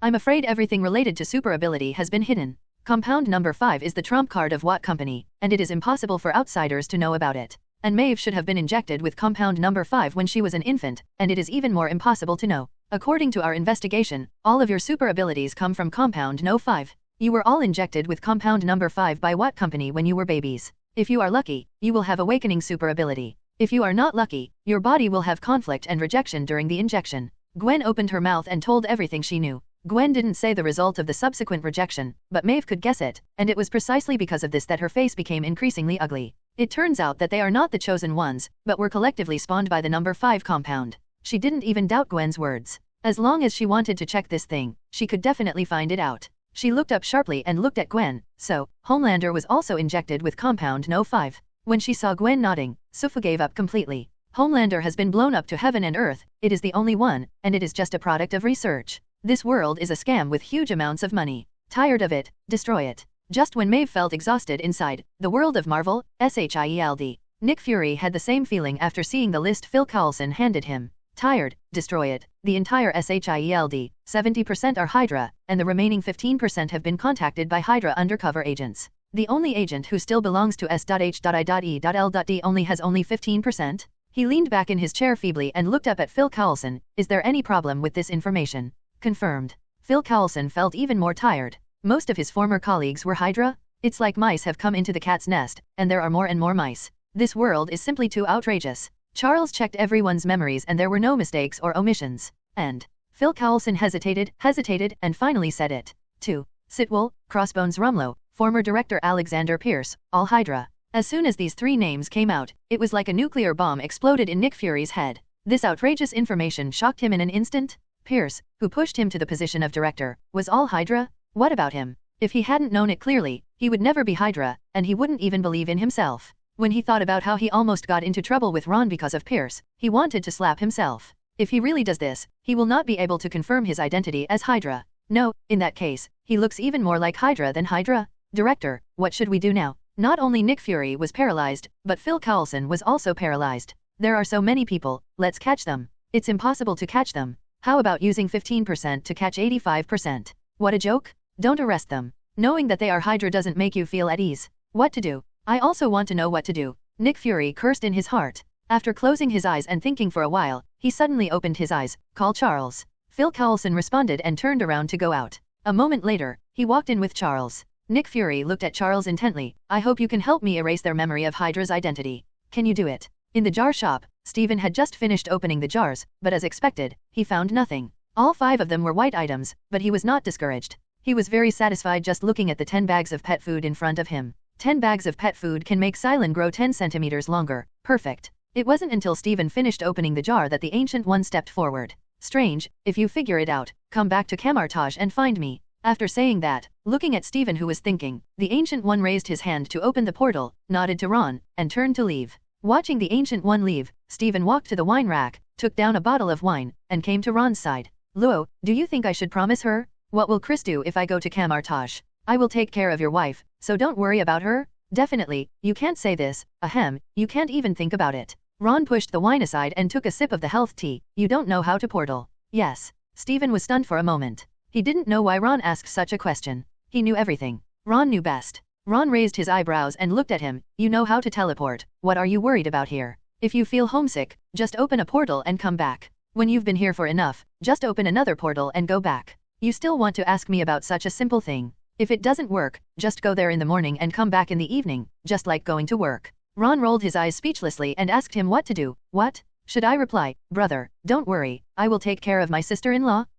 Stephen's mouth twitched. Is this okay? Then Camartage is not dedicated to protecting the Earth. Should I respect him a little more? What kind of brain circuit? Working 9 to 5 is disrespectful. Ron really wanted to pry open his head to see if he had been brainwashed by the vampire bosses in his previous life. Sorcerer Supreme doesn't always stay in Camartage, he often wanders around. The Ancient One has lived for too long and has made Camartage her home. Even so, she still travels to other dimensions outside the universe from time to time. Looking at Stephen who was stunned, Ron patted him on the shoulder. So, you just go home to be with your wife and visit her every day. You are already very dedicated to your job, you know. Stephen was silent for a long time, then picked up the wine glass and took a big sip. Then I promise her. What should we do here? Arrange someone to guard it. In the conference room of the Watt building, Tony glanced around, then pointed at the door to the world and asked. It is impossible for them to destroy the entire world, let alone find Homelander who wants to hide in the entire world. Therefore, they discussed that since the purpose of coming out this time has been exceeded, they should go back first. Captain America looked at the gate of the world and frowned slightly. At this time, Magneto stood up. I can seal this place with steel first, and when we go back, it will be the same on the other side. In this way, although it is useless for the powerful, it will definitely be broken open. After hearing Magneto's words, Captain America thought for a moment and nodded. That's it for now. After you go back, Stark, you place a suit of armor to guard the gate to the world. We will discuss everything later after S.H.I.E.L.D. has finished discussing it. After finishing speaking, Captain America's eyes fell on Maeve. After you come back with us, you may not be able to come back in a short period of time. Have you made your decision? Don't you need to think about it again? Maeve nodded firmly. It's decided. I'm an orphan. I have no father or mother. I have nothing to consider. She doesn't even have a family member. In the original plot, there is one later, her girlfriend. Well, it's my girlfriend. She originally cared about Homelander very much, but one time Homelander gave up saving the passengers on the plane and falsely told reporters, I blame myself for not saving them. Only then did Maeve see Homelander clearly. His true appearance was completely opposite to what he showed. Frustrated, Maeve felt that even men like Homelander were unreliable. After losing confidence in all men, she turned around and fell in love with a woman. But this time, because of the arrival of Captain America and others, Maeve discovered Homelander's secret in advance. She also met the superhero who refreshed her outlook on life and aroused her curiosity about the Marvel world. Captain America paid no attention to Maeve anymore. Since Gwen and Yaang were watching, they couldn't cause any trouble. After seeing that everything was settled, Captain America nodded to Magneto and walked into the gate of the world first. The rest of the people walked in one after another, leaving only Magneto. Magneto stood in front of the gate of the world, raised his hands, and perceived the magnetic field belonging to this planet. Then with a gentle wave of his hand, countless pieces of metal flew towards the Watt building. In just a few seconds, the Watt building turned into a steel building, with all the gaps filled with steel, leaving only an empty space near the world gate. After everything was done, Magneto turned around and stepped into the gate of the world. My eyes flickered, and when I saw it clearly again, I had returned to the collapsed Hydra base. Captain America and the others were waiting here. When they saw him coming back, everyone immediately moved away from the snowy mountain where the base is located. Standing at the foot of the mountain, I watched Magneto control the magnetic field and seal the entire base. Tony took out a suit of armor and programmed it to monitor the world gate. After all this was done, he suddenly said, by the way, if the gate to the world over there is sealed, what will happen if we teleport there? Do you think it's because it can't be teleported, or because people and steel are squeezed together, and people are squeezed to death in the end? After hearing his words, everyone was stunned, even Magneto who had just flown over. When I sealed off the water building, I left a vacant space so that what you mentioned shouldn't happen. Tony said again, what if Homelander takes the opportunity to come back and block it? Everyone is thinking about Tony's problem, and no one thinks that he is really good, because it is really possible. After the scene was silent for a moment, Gwen took the lead to break the calm. Oh, I think so much. I'll just go back and ask Luo and we'll find out. Aha. That makes sense. Why do you think so much? You can find out when you go back and ask? The originally dull atmosphere suddenly relaxed, and everyone turned around and boarded the plane, talking and laughing. This scene gave Maeve a deeper understanding of Ron's importance in their hearts. What? S.H.I.E.L.D. 7 Chengdu is Hydra. Captain America and others looked at Nick Fury, confused. The people who went to the world of Black Robe Picket, except Yaang returned to the Ken shop. Gwen went back to report to Ron that she was safe. Out of curiosity about the organization S.H.I.E.L.D, we came to visit S.H.I.E.L.D. However, as soon as they came back, they heard such shocking news from Nick Fury. 7% of Chengdu is Hydra, and 15% of it is preparatory Hydra. Why is this called S.H.I.E.L.D? Let's just change the name to Hydra. How can this be Hydra undercover S.H.I.E.L.D? This is clearly S.H.I.E.L.D undercover Hydra. Haha, it's a good thing that I didn't agree to your invitation before, otherwise, it's really not sure whether the person joining is S.H.I.E.L.D or Hydra. Tony never misses the opportunity to tease Nick Fury, and he doesn't like this black braised egg. By the way, you, the director, are not also Hydra, are you? 70% of the people are Hydra. If there is no one at the top to take responsibility, it is impossible for so many people to sneak in. With that said, Tony looked at Captain America and raised his eyebrows at Captain America. What do you think? Anyway, I think we can check him. Well, let Charles suffer and check his memory. Captain America rolled his eyes. He didn't believe Nick Fury was Hydra, but he also didn't like Nick Fury. Therefore, he nodded along with Tony's words. Yes, I think we should check it out too. Hydra can grow so big without someone helping to cover it up. But when it comes to doing it all more conveniently than S.H.I.E.L.D. director, Nick Fury had a wry smile on his face. Yes, the last S.H.I.E.L.D. director, Pierce, was Hydra. Huh. Captain America and the others were stunned this time. They originally took Tony's words as a joke to Nick Fury. Turns out, damn, this really has a girth. It's Hydra? Huh? I remember, Black Braised Dan, you seem to be Pierce's chosen successor. Do you really have anything to do with him? Tony asked, thinking of the S.H.I.E.L.D information he asked J.A.R.V.I.S to investigate. Is there such a good relationship? Captain America really doesn't know this. Captain America frowned slightly. Otherwise, let Charles check director Nick Fury's memory. They really can't trust the guy who was elected as S.H.I.E.L.D. director by the previous Hydra director. Unless Pierce thinks Nick Fury is easy to control and thinks Nick Fury becomes director, S.H.I.E.L.D will still be under his control. But no matter how they look at it, Nick Fury doesn't look like an incompetent guy. It's better to test it, so you can use it in the future with confidence. Captain America looked at Nick Fury. Director Nick Fury, what do you think? For the sake of mutual trust, I'll give you 10 thumbs up. Nick Fury, FK. Although he is not Hydra, his memory cannot be checked. He didn't know how many times a day he thought about Carol, let alone how many times he thought about how to deduct more from the allocated funds. There are also the real reasons for his blindness, and his favorite bear biscuits. The former doesn't matter, but if the latter is found out, his reputation as director will be completely ruined. Nick Fury covered his mouth and coughed dryly. Ahem, let's put this matter aside for now. I have one more thing. Oh no, 2 things I want to tell you. He took out 2 dungeon portal cards. These are 2 dungeon portal cards, which are equivalent to 2 gates to the world. Let's discuss these 2 gates to the world first. How do we break up? Gate to 2 worlds again. Tony looked irritated when he heard about the gate to the world. Let's talk about it first. I won't go exploring other world. I have my own things to do and I'm too busy. Captain America is also very uncomfortable. I am willing to help you, but you can't treat me like a donkey. Is it endless? The last black-robed world hasn't been dealt with yet, and here are 2 more men? Although the others did not speak, they obviously did not want to participate in the exploration of the new world, including Magneto and other mutants. Listen to me. Nick Fury tapped 2 cards. These 2 worlds involve traveling through time and space and changing the past. Travel through time and space? Change the past? As soon as Nick Fury finished speaking, the noisy environment in the office suddenly became silent. Nick Fury was quite satisfied with their reaction and pointed to the first card. This is the world of a superhero called the Flash, who has the ability to travel back in time. Changing the past caused that world to fall into destruction. If we can change the ending of destruction, then the gate to this world can exist forever. And this card. Nick Fury said this, paused, looked at Charles and others, and finally his eyes fell on Wolverine. This card is about the world of Mutant, Wolverine Logan when Mutant faced an existential crisis. Through a kind of super ability, my consciousness can travel back to my past body. It changed what happened when Mystique was captured, and changed the outcome of Mutant's demise. That's impossible. As soon as Nick Fury finished speaking, Tony retorted loudly. Let's not talk about whether there is a super ability that can travel through time and space, but as long as the past is changed, everything trapped in the past will be changed. For example, if you go back in time and want to change something tragic that you don't want to happen, but things have a chain reaction, it is possible that because of your small actions, you may not exist in the future. If you no longer exist, then it is impossible for you to go back to the past, change the past, and then change the future. This is a paradox of time. Those who play with time will eventually be played with by time. Nick Fury frowned slightly. He was just an agent leader. When he got the card, he didn't expect this at all. However, he thought about Ron's words. Ron told me at the time that changing the past would have serious consequences. The Flash world is because the Flash travels through time and space, causing the entire past world to be destroyed.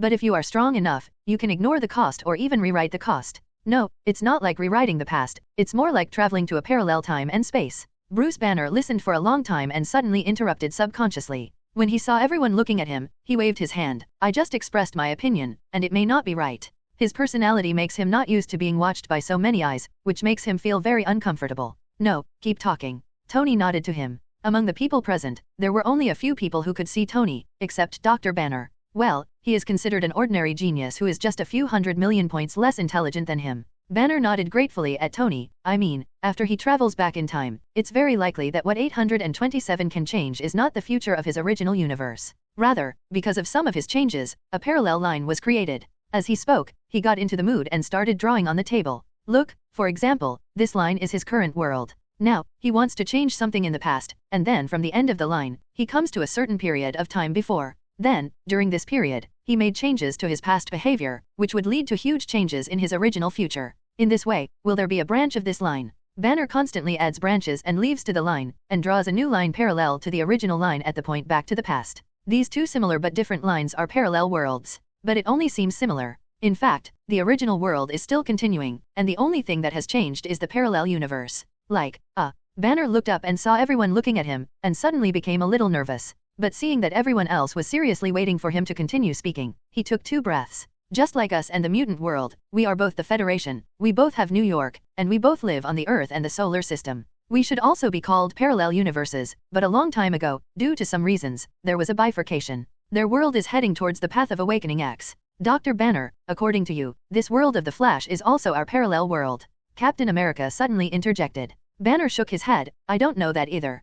Captain America was going to say something else, but Frank suddenly said, why do you keep working so hard? Meeting the eyes of others, why do you have to find an answer? No, can you understand Mr. Ron's jar? You have all seen that thing. It can create items, abilities, and even creatures from other worlds. Tell me, is this thing reasonable? Since I can accept this thing, why can't I accept a time travel? Nick Fury just said that as long as you are strong enough, you can ignore the cost. Since the item was delivered from Ron, the price must have been that Ron helped carry it. The Flash and Wolverine Logan can travel back in time. There's no way Ron can't do that. Although what Frank said was true, Logan still felt offended. Seeing that everyone, Seth, stopped talking, Frank stood up, turned around and walked out. I have nothing else to do and I left online. I don't have time to discuss these useless things with you here. By the way, Nick Fury, don't forget to transfer the money from my 2 hires to my account, 1 million yuan once and 2 million yuan twice. Bang. After the words fell, Frank opened the door and walked out. The whole office fell silent for a moment. By the way, what were they discussing just now? It's over, it's over.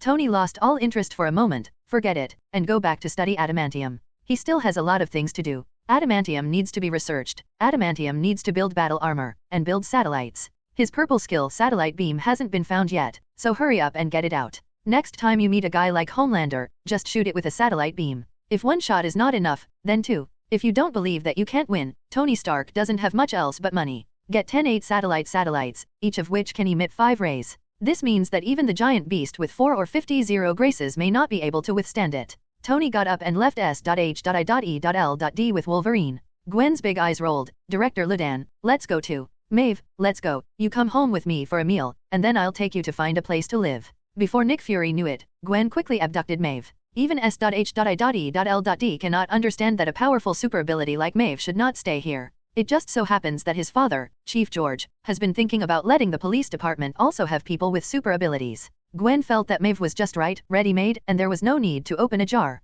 When I get back, I suggest to my father, George, that he visit Mutant more often. Some mutants may not be very strong, but they are definitely good at solving crimes. If a director-level person like George invites someone, and with Gwen's connections, Charles and the others won't stop him. After such a big effort, only the S.H.I.E.L.D Avengers, Mutant Charles, Magneto, and others were left in the office. Nick Fury put away the Flash replica world card and looked at the remaining one. Charles, Eric, in this copy of X-Men Days of Future Past, it is you, Charles, who proposed to let Wolverine Logan go back to the past. That is to say, in that world, there is another one of you. Charles and Magneto looked at each other and nodded without any trace. Okay, Director Nick Fury, if you plan to explore this copy, you can contact us. After that, Charles also stood up, then we will take our leave now. As Mutant left, the Avengers present also left one after another. They also need to sort out, there are too many messy things, and the things in the Black Robe world can only be put aside for the time being. Dr. Banner, wait a moment. Nick Fury called Bruce Banner. After everyone left, Nick Fury took out a file and handed it to him. Banner took it in confusion, just took a look, and his eyes widened. He looked up at Nick Fury. Is this true? Nick Fury nodded. It's true, General Ross attacked King Kong Island and was hammered to death by the giant beast. Oh thank God. After confirming the authenticity of the matter, Banner was almost overwhelmed by this huge surprise. Fortunately, the remaining reason knew that he was wrong, and he quickly spoke. I'm very sad. After all, he's my girlfriend's father. I think Betty needs me now. Director Nick Fury, I'm leaving first. Nick Fury, I heard it. You are such a filial son-in-law. Watching Banner leave, Nick Fury shook his head. There were too many things to do. He couldn't handle it. Picked up the phone. Phil Coulson, put the things in S.H.I.E.L.D aside for now. Anyway, Charles has deleted his memory, so it can be used for a while. Just change it slowly. You take people first. Take Ross's research data while he's just dead. Also, bring back the hatred. In the jar shop, Yaang leaned on Ron. It felt like a long time had passed since they separated for half a day. Feeling the tranquility in Yaang's heart, Ron also closed his eyes slightly. Draw. He hasn't drawn items for a while. He has accumulated 90 opportunities again. He doesn't know what he can draw. As Ron began to extract items, a series of system prompts sounded in his mind. Ron removed the junk items and looked at them carefully. The first one surprised Ron slightly. It's the Inner Earth. In this Inner Earth, even the monsters from the original King Kong movie appeared together. Ron's eyes showed joy. I always wanted to find some partners for King Kong and Godzilla. Now it's good, I should be able to satisfy them.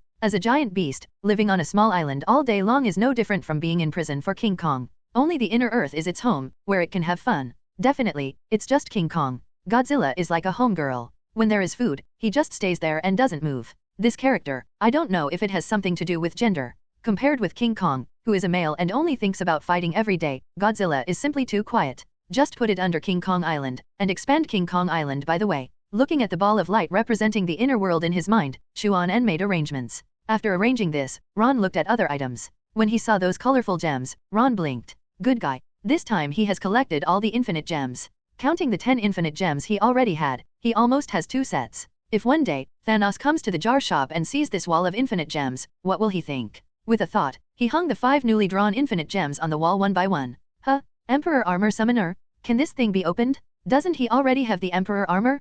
Can he open the Summoner? Ron's eyes widened subconsciously, and his heartbeat accelerated. Does this mean that he can wear 2 sets of Emperor armor at the same time? Ahem, what a dream? Ron's eyes were fixed on the summoner. After seeing the summoner clearly, Ron's excited mood suddenly returned to calm. Oh, it turns out to be the summoner of the ordinary Emperor's armor. In the world of armor warriors, Kuma armors are divided into ordinary armors and ultimate armors. For example, the Flame Dragon armor is an ordinary armor, while the ultimate mode of the Flame Dragon armor is called the Explosive Flame Dragon King armor. The same goes for the Emperor's armor. The one Ron drew before was the Ultimate Emperor. Now this Emperor armor summoner, the biggest difference between the ordinary armor summoned and the Ultimate Emperor is the Aurora Shield on the chest. The absence of the Aurora Shield means that there is a lack of power, and even the strength between the two is vastly different. Forget it, it's just a collection. It doesn't have an Aurora Shield, and the chest is bare, which is too ugly. Ron shook his head inwardly. Anyway, he said he wouldn't wear the ordinary version of the Emperor's armor. After the Emperor armor summoner, Ron only drew 2 useful items.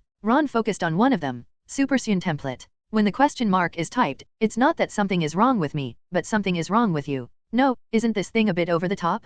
The Supercian in Dragon Ball? Damn, Vegeta has more than 10,000 combat power and can destroy the planet. If he transforms into a Supercian, wouldn't he be able to turn the universe upside down? Ron quickly observed carefully and accepted the information sent by the system. After understanding everything, Ron breathed a sigh of relief, but couldn't help but reveal a hint of disappointment. The Supercian is still the same Supercian with blonde hair, raised up to the sky, and a cold face, as if everyone owes him millions. However, because the combat power systems of the 2 worlds are different, some adjustments were made after system extraction. Coming to the Marvel world, it is impossible to rely on tens of thousands of combat forces to destroy the planet with one blow. Even in the Dragon Ball world, the thought of Ron destroying the planet with one strike with 10,000 combat power felt outrageous. No matter how high your combat power is, you must abide by the laws of the universe, unless you can control the laws. The setting of the Dragon Ball world can only be said to be a difference in the world and the laws of the universe. As we all know, the planets are held together by huge amounts of gravity, and the gravity becomes heavier toward the center of the Earth. Under the influence of gravity, the soil layer is harder than the surface layer. If you want to penetrate the entire surface of the Earth with one blow, and eventually reach the core of the planet, causing the planet to self-destruct, even a nuclear bomb cannot do it. According to the actual situation, if you want to rely on the power system of Dragon Ball to destroy the planet, you must have at least hundreds of millions of combat power. Definitely, destroying the world does not necessarily mean destroying the planet, just like androids 17 and 18 in Dragon Ball which turn all creatures into lights. Seeing the system adjustment, Ron shook his head in disappointment. What a pity. If I follow the settings of Dragon Ball, if I install the Supercian template, I can almost destroy the universe. However, Ron can also understand the system adjustment. After all, no matter how high the combat power is, it cannot be higher than the original law of the world. Just like the nearest gravity and repulsion in the universe, even if the combat power is hundreds of billions, when the upper body and lower body are infinitely superimposed with repulsion, the 2 halves of the body repel each other, and one must die or die. Therefore, combat power is only the basic standard for judging strength, but it is still mixed in the box of the universe. After being adjusted by the system, it is just an outrageously powerful template. Compared with the Emperor's armor, it is still a bit useless. The Ultimate Emperor armor is almost equivalent to the God of Creation. In comparison, the great priests and kings of the Dragon Ball world may not be comparable to the Supercian. Well, let's put it aside for now. Putting the Supercian template aside for the moment, Ron looked at the last item. Purple eyes, and circles of ripples. Why does it look so familiar? When he saw the items clearly, Ron's eyes widened again. Zuko. Spicy Tiansai. Good man, how many floors can a bag of rice hold? It has nothing to do with strength, the main thing is that he is handsome. Rinnegan? Tensei? Spicy Tensai? Complete Susanna Gundam? This, just ask which man can resist such temptation. If we only talk about strength, the Rinnegan is far inferior to the Supercian, and the Supercian is also quite a master. But it can't be resisted. Pain, Uchiha Madara, and Sasuke have raised the level of the Rinnegan infinitely. Not to mention strength, just talking about the sense of oppression, Pain and Madara are almost full. What? You say that strength is more important, or master is more important. What is the purpose of strength? Isn't it just to be handsome? If you are not handsome and can't pretend, then everything will be meaningless. However, now Ron is in a dilemma. Should he use this Rinnegan himself, or give it to Yaang? Feeling Ron's heartbeat constantly accelerating, steady, accelerating, steady, and accelerating, Yajian couldn't help but look up at him. Lord Ron, what happened? Heartbeat represents emotion, Lord Ron is emotionally unstable. Did I delay Lord Ron? What a good girl, she would rather find the reason from herself than guess whether Ron is hiding something from her. Well, definitely, Ron is indeed hiding nothing from her. Looking at Yaang, Ron took out the card formed by the Samsara Eye. This is a kind of eye technique in the Naruto world. Well, it is an advanced version of the Sharingan, called the Samsara Eye. You try it. Ron thought about it and chose to give it to Yaang. It doesn't seem to make much difference whether he uses it himself or his woman. After all, if his woman is pretending to be a coin, others will say, wow, this man has something. Moreover, if there is a chance to return to Hokage, Yaang will stand high above the Sand Village. Feel the pain, think about the pain, accept the pain, and understand the pain. Give the Sand Village a set of Pain's rice-carrying meal for Konoha. It feels very exciting just to think about it. Ah, Samsara, the advanced version of Sharingan? What is that? Yaang asked in confusion. In the ninja world, she had only heard that the Uchiha clan of Konoha had Sharingan and the Hyuga clan had Byakugan. What is Samsara?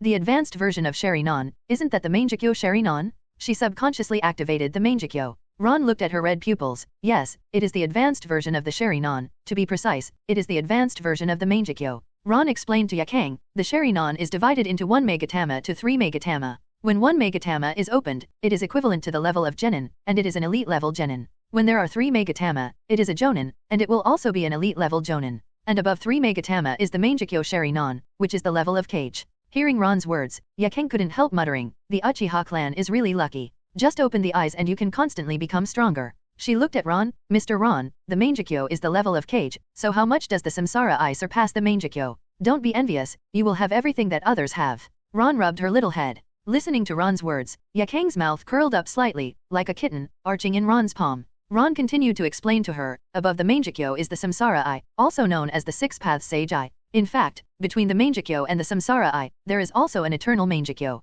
However, the eternal Mangekyo is not much stronger than the Mangekyo. The only advantage is that the eternal Mangekyo does not have the side effects of the Mangekyo. Side effects? What are they? Yaang now has a Mangekyo, and she doesn't feel any side effects. And on the contrary, she is very strong. With her current strength, there will be a considerable increase. However, she guessed that this should have something to do with Ron. After all, the kaleidoscope is considered powerful in the ninja world, but for this world, it can only be said to be barely enough. And when she used it, there was such a huge increase, it can only be because Ron modified it. The power of the kaleidoscope comes from the power of the pupils, and the power of the pupils is limited. When the power of the pupils is used up, the eyes will go blind. Ron said softly, definitely, yours won't, you can use it casually, you won't be blind. Yaang asked, Sir Ron, has he transformed my kaleidoscope? It was indeed transformed, but it wasn't him, it was the system. The system could definitely be regarded as him, after all, others didn't know. Ron nodded, okay, don't talk about this anymore, just use the Samsara first and see how it feels. Yaang took the reincarnation eye and used it quietly, and the card suddenly turned into a light spot and merged into her eyes. After feeling no pain, just a cooling sensation, Yaang's Sharingan turned into a pair of purple Rinnegan eyes. What does it feel like? Ron looked at the purple eyes and asked quickly. I didn't feel it when I was watching the show in my previous life, but when these eyes were on Yaang's face, there was a strange beauty. That kind of beauty is stronger than that of Kaguya at Satsuki. Sure enough, most of the time, appearance means everything. After all, if the Samsara were on Grandmacho's face, it would be impossible to see the beauty if she looked horizontally or vertically, even if she was wearing a swimsuit. Feeling. Yaang's eyes suddenly widened, and everything seemed to be attracted by the sky. She originally stood up and was a little distance from Ron, but now, her whole body was pressed against Ron's body. Yaang quickly untied the Wangxiang Tianyin and pouted, is this what's going on? After I absorbed the Eye of Reincarnation, it clearly said that the all-seeing celestial yin could attract enemies to my hand, but why did I stick it to you? Ron's mouth twitched, and he started to use me to test the ability. Yaang, you learned too much from Gwen. He sighed helplessly, because you can't attract me, your power of all things is not strong enough. And you are not yet skilled in using it. The all-seeing gravity should only act on the enemy and in front of your hand, rather than letting you be in the gravitational pull. It would be nice to be more familiar with it. The Samsara Eye has many abilities, and after modification, it is likely to have the ability of many people. Not to mention others, Pain's 6 Paths alone has 12 basic abilities, not to mention the various bug abilities of Uchiha Madara, Suzuki, and the Otsutsuki clan. Although Ron didn't use it, he knew that the reincarnation eye given to Yaang was definitely for more than one person. But it's up to Yaang to try it out for himself. If he gets familiar with it, there might be quite a few surprises. While Ron was thinking this, he suddenly felt something was wrong. Why was his mouth blocked? Where are my 7 wolves? They were tied just now, why are they gone now? I haven't exploded with strength yet, so why are my whole body covered in clothes? Up, down, left, right, Baba, 2 billion lives. On Kong Island, Ron took Yaang and Gwen, suspended over the island. Gwen's constant dissatisfaction, Sister Yaang is too much. She eats secretly when she is not around. She said, why is Yaang in such a hurry to go back to the store? It turns out that he is only thinking about that. It's really, lustful, insatiable, lustful, and demoralizing with playthings. Humph, just fall, see. Yaang licked the corner of his mouth, and finally passed it across his lower lip, biting it gently with his teeth. Gwen came back too soon, otherwise, well, we would have had to fight Master Ron for a whole day and a night. The days with Ron-sama are the happiest. Think about what life was like in the ninja world. Really, I learn ninjutsu and practice chakra every day. Why didn't I meet Master Ron earlier? Sensing that the atmosphere between the two people around him was not right, Ron took out the card representing the condensed light group of the Earth's inner world without saying a word. He muttered "use" to King Kong Island, and suddenly a dazzling white light fell from his hand. At the moment it was clearly night, but the sky above King Kong Island was as bright as day, as if the sun had risen in the sky again. Roar! The dazzling light caught King Kong's mind. He thought someone was coming to cause trouble again, and he was howling excitedly when he suddenly felt Ron's breath from the white light. Just as he was about to express his thoughts to Ron, in front of him, a passage leading to the inner world slowly appeared. Who? King Kong was excited when he felt the breath of the Earth's inner world coming from the passage. Wan was running around all over the island, screaming and beating his chest. As the inner Earth world slowly formed, the white light in Ron's hand gradually disappeared. Looking at the excited King Kong, Ron couldn't help but smile. King Kong is like a child, always easily satisfied. The last time he was given a weapon, he was excited for a long time. He insisted on having a fight with Godzilla, and even if he couldn't beat him, he would get beaten.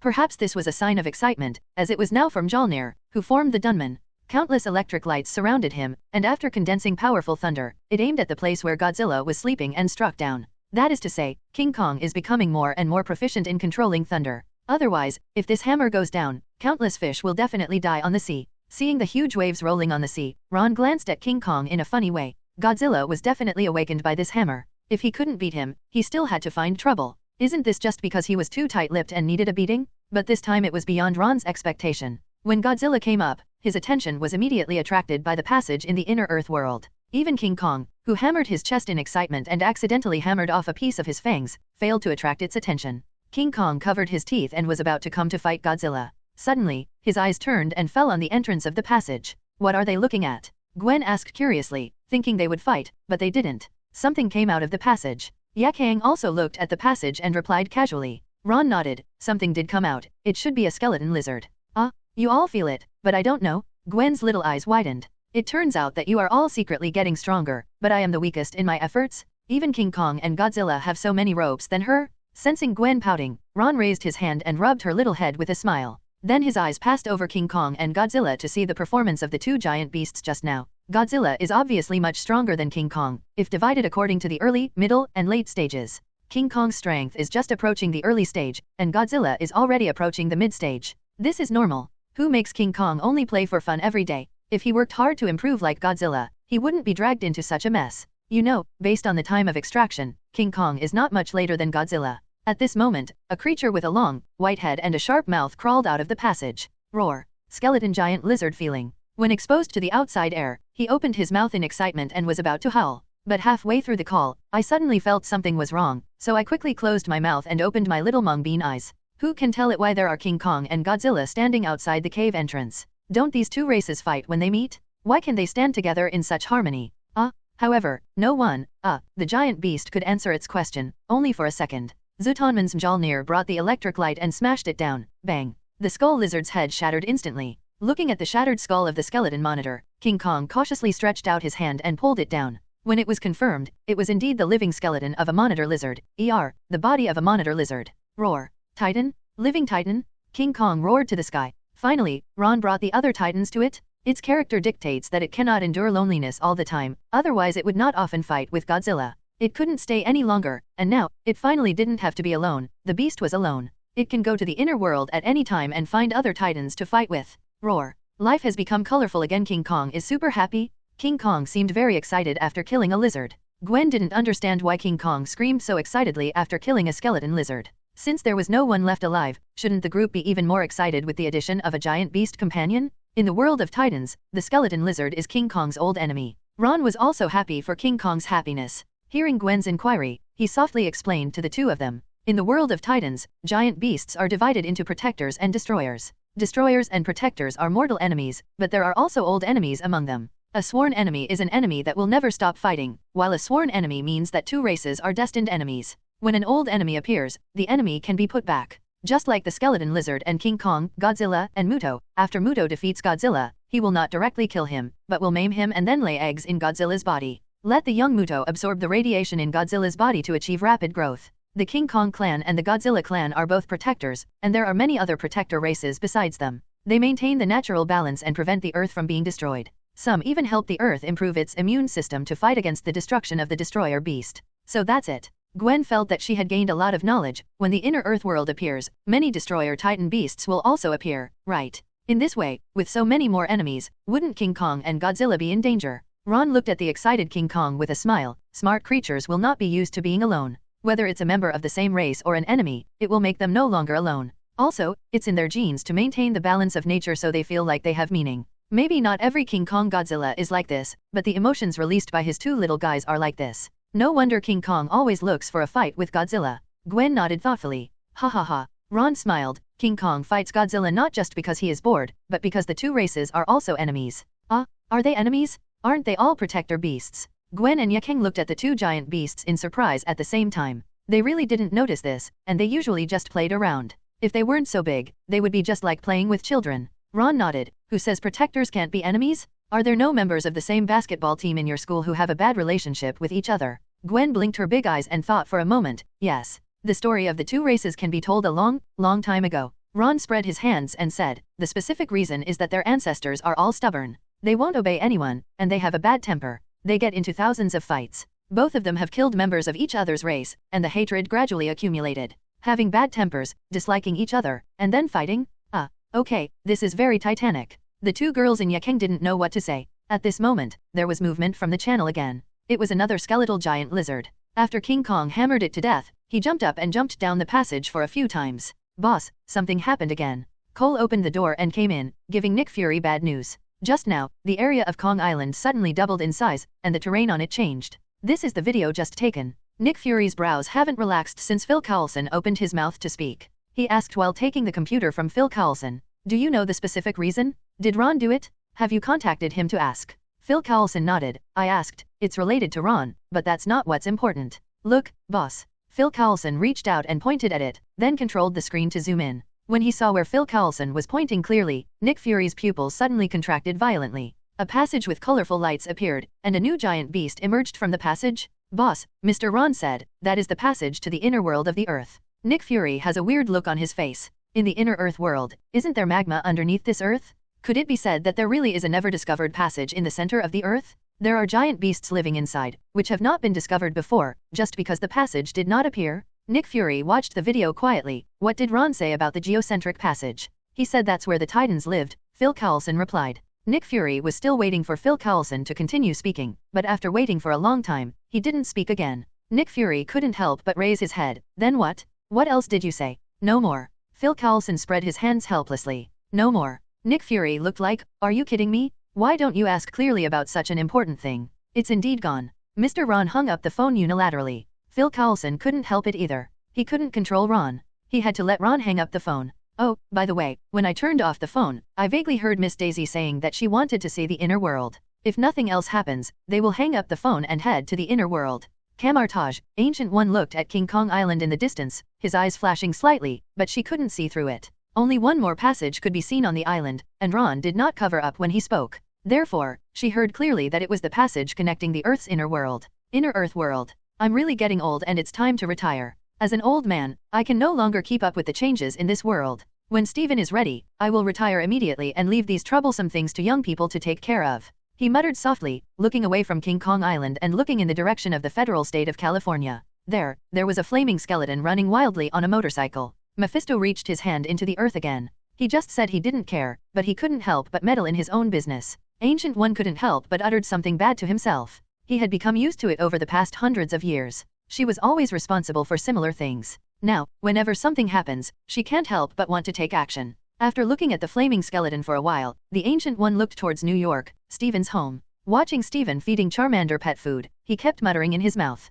Hurry up and grow up. When you grow up, Master, let me be a Dragon Knight for a time and live in the Dragon Knight's house. However, what he didn't see was that Charmander rolled his eyes while eating. Dragon Knight? Ancient One couldn't help but pursed his lips slightly and looked at Charmander. If she saw it right, Xiao Huo seemed to be a female dragon. Moreover, in terms of appearance, even if Charmander is not extremely beautiful in the Dragon Clan, he can still be said to be pretty good. The Ancient One shook his head. The heir he chose was indeed extraordinary. Sir, there is news about S.H.I.E.L.D. In Tony's studio, J.A.R.V.I.'s voice suddenly sounded. Tony and Wolverine, who were busy, were frightened. They were studying adamantium at a critical moment. If you were paying full attention, you might be startled by the slightest movement, not to mention that pseudo-Western seemed to be shouting in your ears. Tony closed his eyes and took a deep breath to calm down his frightened mood. J.A.R.V.I.S. Didn't I say it? Don't disturb me today. I have reached the critical moment in my research. J.A.R.V.I.S. Sir, you said that if there is any news about Ron, we must report it to you at any time. Any news about Ron? Tony's expression recovered a little, but it was still ugly. J.A.R.V.I.S. If this news is not important enough, just wait for me to brainwash you. It's a great honor that R1J.A.R.V.I.S.'s voice is as calm as usual. While replying to Tony, he also released a message video about Ron. FK. What the hell is that? Tony cursed subconsciously when he saw the skeletal giant lizard crawling out of the tunnel. The ferocious skull head, a mouth full of tiny teeth and a slender tongue. That terrifying mouth is even more frightening than the bloody mouth of a great white shark. Sir, according to observation, this should be another kind of giant beast, and it is not the same kind as Mr. Ron's two giant beasts. After hearing Tony's question, J.A.R.V.I.S. explained it very thoughtfully. Tony glared at it. JARVIS, you will make me look retarded. Even Logan can see this, I don't need your explanation. Asterisk, %yin #23 //. Tony frowned slightly, what is that passage? J.A.R.V.I.S. replied, according to S.H.I.E.L.D's information, that is called the geocentric passage. The Earth's core channel? Connecting to the center of the Earth? Will there be giant beasts alive in the center of the Earth? Tony watched for a while, and finally saw King Kong, Godzilla, and even Ron jumping in. His brows couldn't help but frown more tightly. After thinking for a while, he shook his head. J.A.R.V.I.S. Continue to monitor, but there is no need to report to me anymore. Everything should be recorded first and we will talk about it after my research is completed. J.A.R.V.I.S. Okay, sir. Before that, on King Kong Island, after watching King Kong jump in, Godzilla also jumped in. Gwen looked at Ron talking on the phone, rolled her eyes, and ran to Yaang's side. Holding Yaang's arm, Sister Yaang, let's go along the passage and have a look at the inner Earth world. Yaang's heart moved slightly. She actually wanted to go, but looking at Gwen's appearance, he couldn't help but want to tease her. Gwen, Master Ron may still have something to do. Let's wait until he is finished. Gwen pouted her little mouth and said coquettishly, Sister Yaang, please help me beg Ron. It's best if you beg him. If you tell him, he will definitely agree to it. Let's go to the inner Earth world together. Aren't you curious? Just as Yaang was about to speak, he saw Ron had already hung up the phone coming over. She immediately smiled and winked at Ron. Ron was stunned for a moment and then understood. As expected of Yaang, he was so good, taking the initiative to be a bad guy and letting him be a good person. But after seeing the curiosity about the inner Earth world in Yaang's eyes, he smiled. Let's go to the inner Earth world. Yeah, Lo, you are the best. B.A. Gwen hugged Yaang happily and took a sip. Yaang wiped his face helplessly, walked to Ron, and said, you kissed me, then I will kiss Sir Ron for you. Gwen, Threemph? Bad Leaf Warehouse? Ron, I want it to. Yaang pressed her on the face. Okay, you can call me Sister Yaang if you use her. If you don't, you will be a bad Yaang. Bad Yaang, please let me kiss Luo. Gwen struggled hard and could not escape Yaang's suppression. Okay, stop making trouble. Let's go down. We won't be able to catch up with King Kong and the others, Ron said with a smile. Come on. Gwen quickly abandoned Yaang and came to Ron's side. Yaang smiled slightly and slowly flew to Ron's other side. Ron put his arms around the two women, and in a flash, he arrived at the entrance to the center of the Earth, and then quickly descended. He could actually take the two women directly to the inner world, but what would be the point of that? Just like if you want to climb Mount Tai, reaching the top of the mountain is not important, what is important is the word climb. We arrived at Mount Tai, and we came down again. There was no process, we didn't see anything, and the point of going was gone. The passage leading to the center of the Earth is really just a passage, filled with rocks and mud, bottomless. The big dark hole made Yaang and Gwen couldn't help but hug Ron tightly. No matter how powerful you are still a woman, and there are only a few women who are not afraid of anything. Definitely, regardless of gender, when you meet a person who is not afraid of anything, he is either a bigot or has experienced too much. Ron felt the uneasiness of the two women. After descending for a while, with a thought, a ball of light floated above the three of them. The sudden light made the two women squint their eyes unconsciously. When they opened their eyes again, their eyes widened in unison and their mouths opened slightly. Wow, this passage is simply so beautiful. The stone walls of the passage are inlaid with colorful gems, which emit colorful lights under the illumination of light. Only then did the two women realize that this was the colorful light they saw when they looked at the entrance of the cave on the ground. Gwen made a casual move, and 5 streams of air surged out of her palm, rolling up a fist-file-sized ruby on the stone wall and taking it back into her hand. When seen from a distance, it is very bright and beautiful, and when held in the hand, it becomes even more crystal clear. Especially under the light above the head, it flashes with a flame-like brilliance. Such a large piece of ruby is worth at least millions of dollars to the outside world. and in the passage they were in, there were densely packed anti-similar gems everywhere. Red, green, purple, blue, it can be said that all colors are available here. After falling further down, there were gradually no more gems on the wall. With a thought, Ron formed a protective shield around the three of them. Seeing the sudden appearance of the shield, Wen and Ye quickly opened their eyes. Ron created a ball of light before, and then the stone wall was filled with gems, allowing them to see a sight they had never seen before. This time Ron took action again. Something must have changed next. Sure enough, after a few seconds, the thick fog obscured the view. I don't know why, but the fog shows colorful colors, as if there are countless colored lights shining on the fog. Colorful mist surrounded the three people, as if they were in a fairyland, where the gods are. The two women subconsciously reached out and touched it, but there was a protective shield between them, so they didn't touch anything. Gwen said, "Luo, can we touch the mist?" Ron smiled, "There's nothing to touch, it's just water vapor. The shield is just to prevent our clothes from getting soaked. It's just water vapor. Listen." When Ron said this, the curiosity in the two women's hearts suddenly disappeared.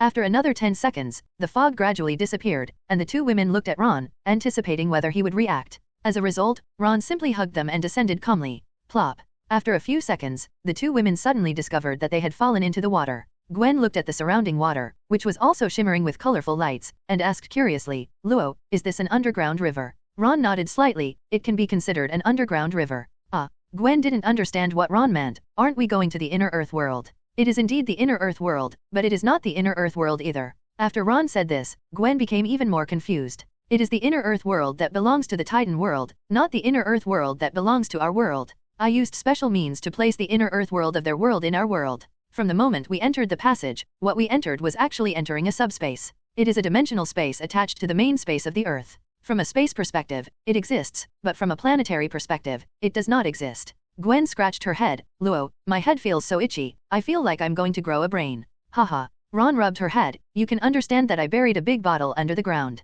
If you want to enter the bottle, you can only go through the mouth of the bottle, which is the channel to the center of the Earth. Anyone who doesn't go through the mouth of the bottle, no matter how much you explore the center of the Earth, can't find the world inside the bottle." Gwen nodded thoughtfully. "I probably understand." Ron shook his head. It is indeed difficult for people who have not experienced the baptism of fantasy novels to accept this common sense. Just when Ron was explaining to them, their eyes suddenly lit up. When they saw their surroundings clearly, Gwen and Yaang suddenly saw an incredible scene. In front of them there are oceans, land, and even erupting volcanoes, islands full of green plants. "Sir Ron, is this really the inner world of the Earth?" She didn't say anything on the way. Ever since she followed Ron always brought her to see all kinds of novel things. But this time, it was so shocking. It made her whole body feel numb. Gwen was the same, murmuring softly with her mouth and hands, "It's like traveling to the primitive jungle. There are tall trees in the legend, the trees are hundreds of meters high, and the trunk is so thick that it requires at least dozens of people to hug it." Even though Gwen was a top student, she still didn't realize what species these trees and plants were. Maybe, in 3.6, only if they traveled back to the primitive era can they explain all this, right? Moreover, many plants are emitting brilliant light, illuminating the entire inner Earth world. "Wow, Luo, look, it's a giant beast." Gwen pointed to a piece of sea water excitedly. There, a huge creature was showing half of its body from the water, raising its head and spraying water. This place is simply a paradise. It's really hard to imagine that it is actually a complete world. Ron always called the inner world of the Earth, but Gwen always thought that it was just an underground world attached to the center of the Earth. Unexpectedly, not only is this place not much different from the surface, it even has a completely different ecological balance from the surface. Gwen saw with his own eyes a spider-like creature with legs tens of meters long. It can actually prey on flight monsters that are dozens of meters long and fly in the sky like a pterosaur. That kind of flight creature is yellow and black, and also releases a kind of lightning energy. It is obviously not weak, but it is preyed on in the food chain. When will spiders be able to prey on pterosaurs? It's just like a tarantula jumping into the sky and killing an eagle, which is incredible. "Sir Ron, where did King Kong and Godzilla go?" Yaang was also shocked by the inner world. But after the shock, she reacted and immediately looked for King Kong and Godzilla. Her feelings for King Kong and Godzilla are not weak, and she suffered many missile attacks in order to attack New York. Yes, where are King Kong and Godzilla? They are just one step ahead of us, so why are they missing? With Yaang's reminder, Gwen also recovered from the shock, looked around, and even used Superman's super ability. "I moved my little ears slightly and listened to the sounds coming from the inner world." After a moment, Gwen pointed in one direction. "Ron, Sister Yaang, found it. They seemed to be fighting with some creature behind that mountain." Inside S.H.I.E.L.D, there was a knock on Nick Fury's office and Phil Coulson walked in. "Phil Coulson, is there no news about Ron and the other three?" Nick Fury asked, pinching his eyebrows. "They disappeared for a long time, went to the inner Earth world, and never appeared. If he hadn't known that nothing could happen to Ron because of his strength, he wouldn't have thought they would be able to come back." The most important thing is that if Ron doesn't come back for a day, he won't be able to buy cans? Phil Coulson spread his hands helplessly. No news. Boss, I have arranged for people to keep an eye on them 24 hours a day. If Ron and the others show up, I will report to you as soon as possible. This is the only way. Nick Fury nodded helplessly. Okay, if there is any news, notify me as soon as possible. How is Mutant now? How does it feel to be a mutant in S.H.I.E.L.D? Okay boss. Phil Coulson replied. Everything is fine with Mutant. There are many kinds of abilities. Although many abilities are not powerful, they are really very practical in specific situations. Many times, tasks that our entire team of agents cannot complete are easily solved by them. Thanks to you, boss, for inviting so many mutants to join S.H.I.E.L.D. Under Phil Coulson's subtle flattery, Nick Fury seemed to be very helpful, and the expression on his face subconsciously softened a lot. Last time, after Charles helped him find out the undercover agent of S.H.I.E.L.D, Nick Fury became more active in helping Mutant arrange a home.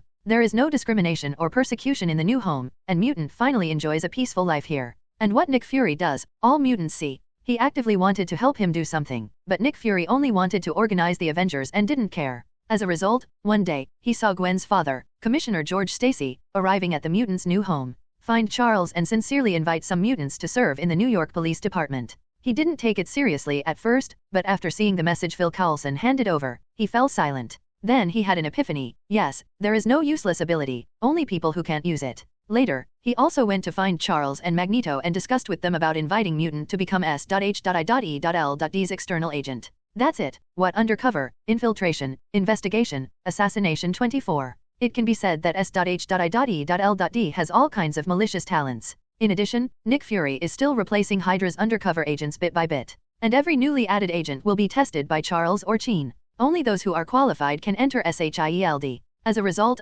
undercover agents in S.H.I.E.L.D have no way to survive. By the way, are there any results from the laboratory now? Nick Fury was silent for a while and then suddenly asked. After working with Mutant on S.H.I.E.L.D and getting on the right track, Nick Fury set out to set up a new laboratory. There are currently 3 research projects being carried out in the laboratory at the same time. It was his backup plan. If Ron didn't show up and there was no jar to open, he would have to rely on the lab. Phil Coulson thought for a moment before answering. Boss, the Hulk serum is still the same. We can't solve the powerful phagocytosis of the Hulk gene inside, so there has been no progress at all. If the phagocytosis of the Hulk gene is not resolved, performing eyelid surgery will almost lead to death. According to the research information he asked Phil Coulson to obtain from General Ross's research base, the success rate of Hulk serum is only 5%, and conducting human experiments is almost the same as sending people to death. Therefore, Nick Fury could only allocate a small number of people to study the Hulk serum to see if it could eliminate phagocytosis. However, so far, this research has almost no clue.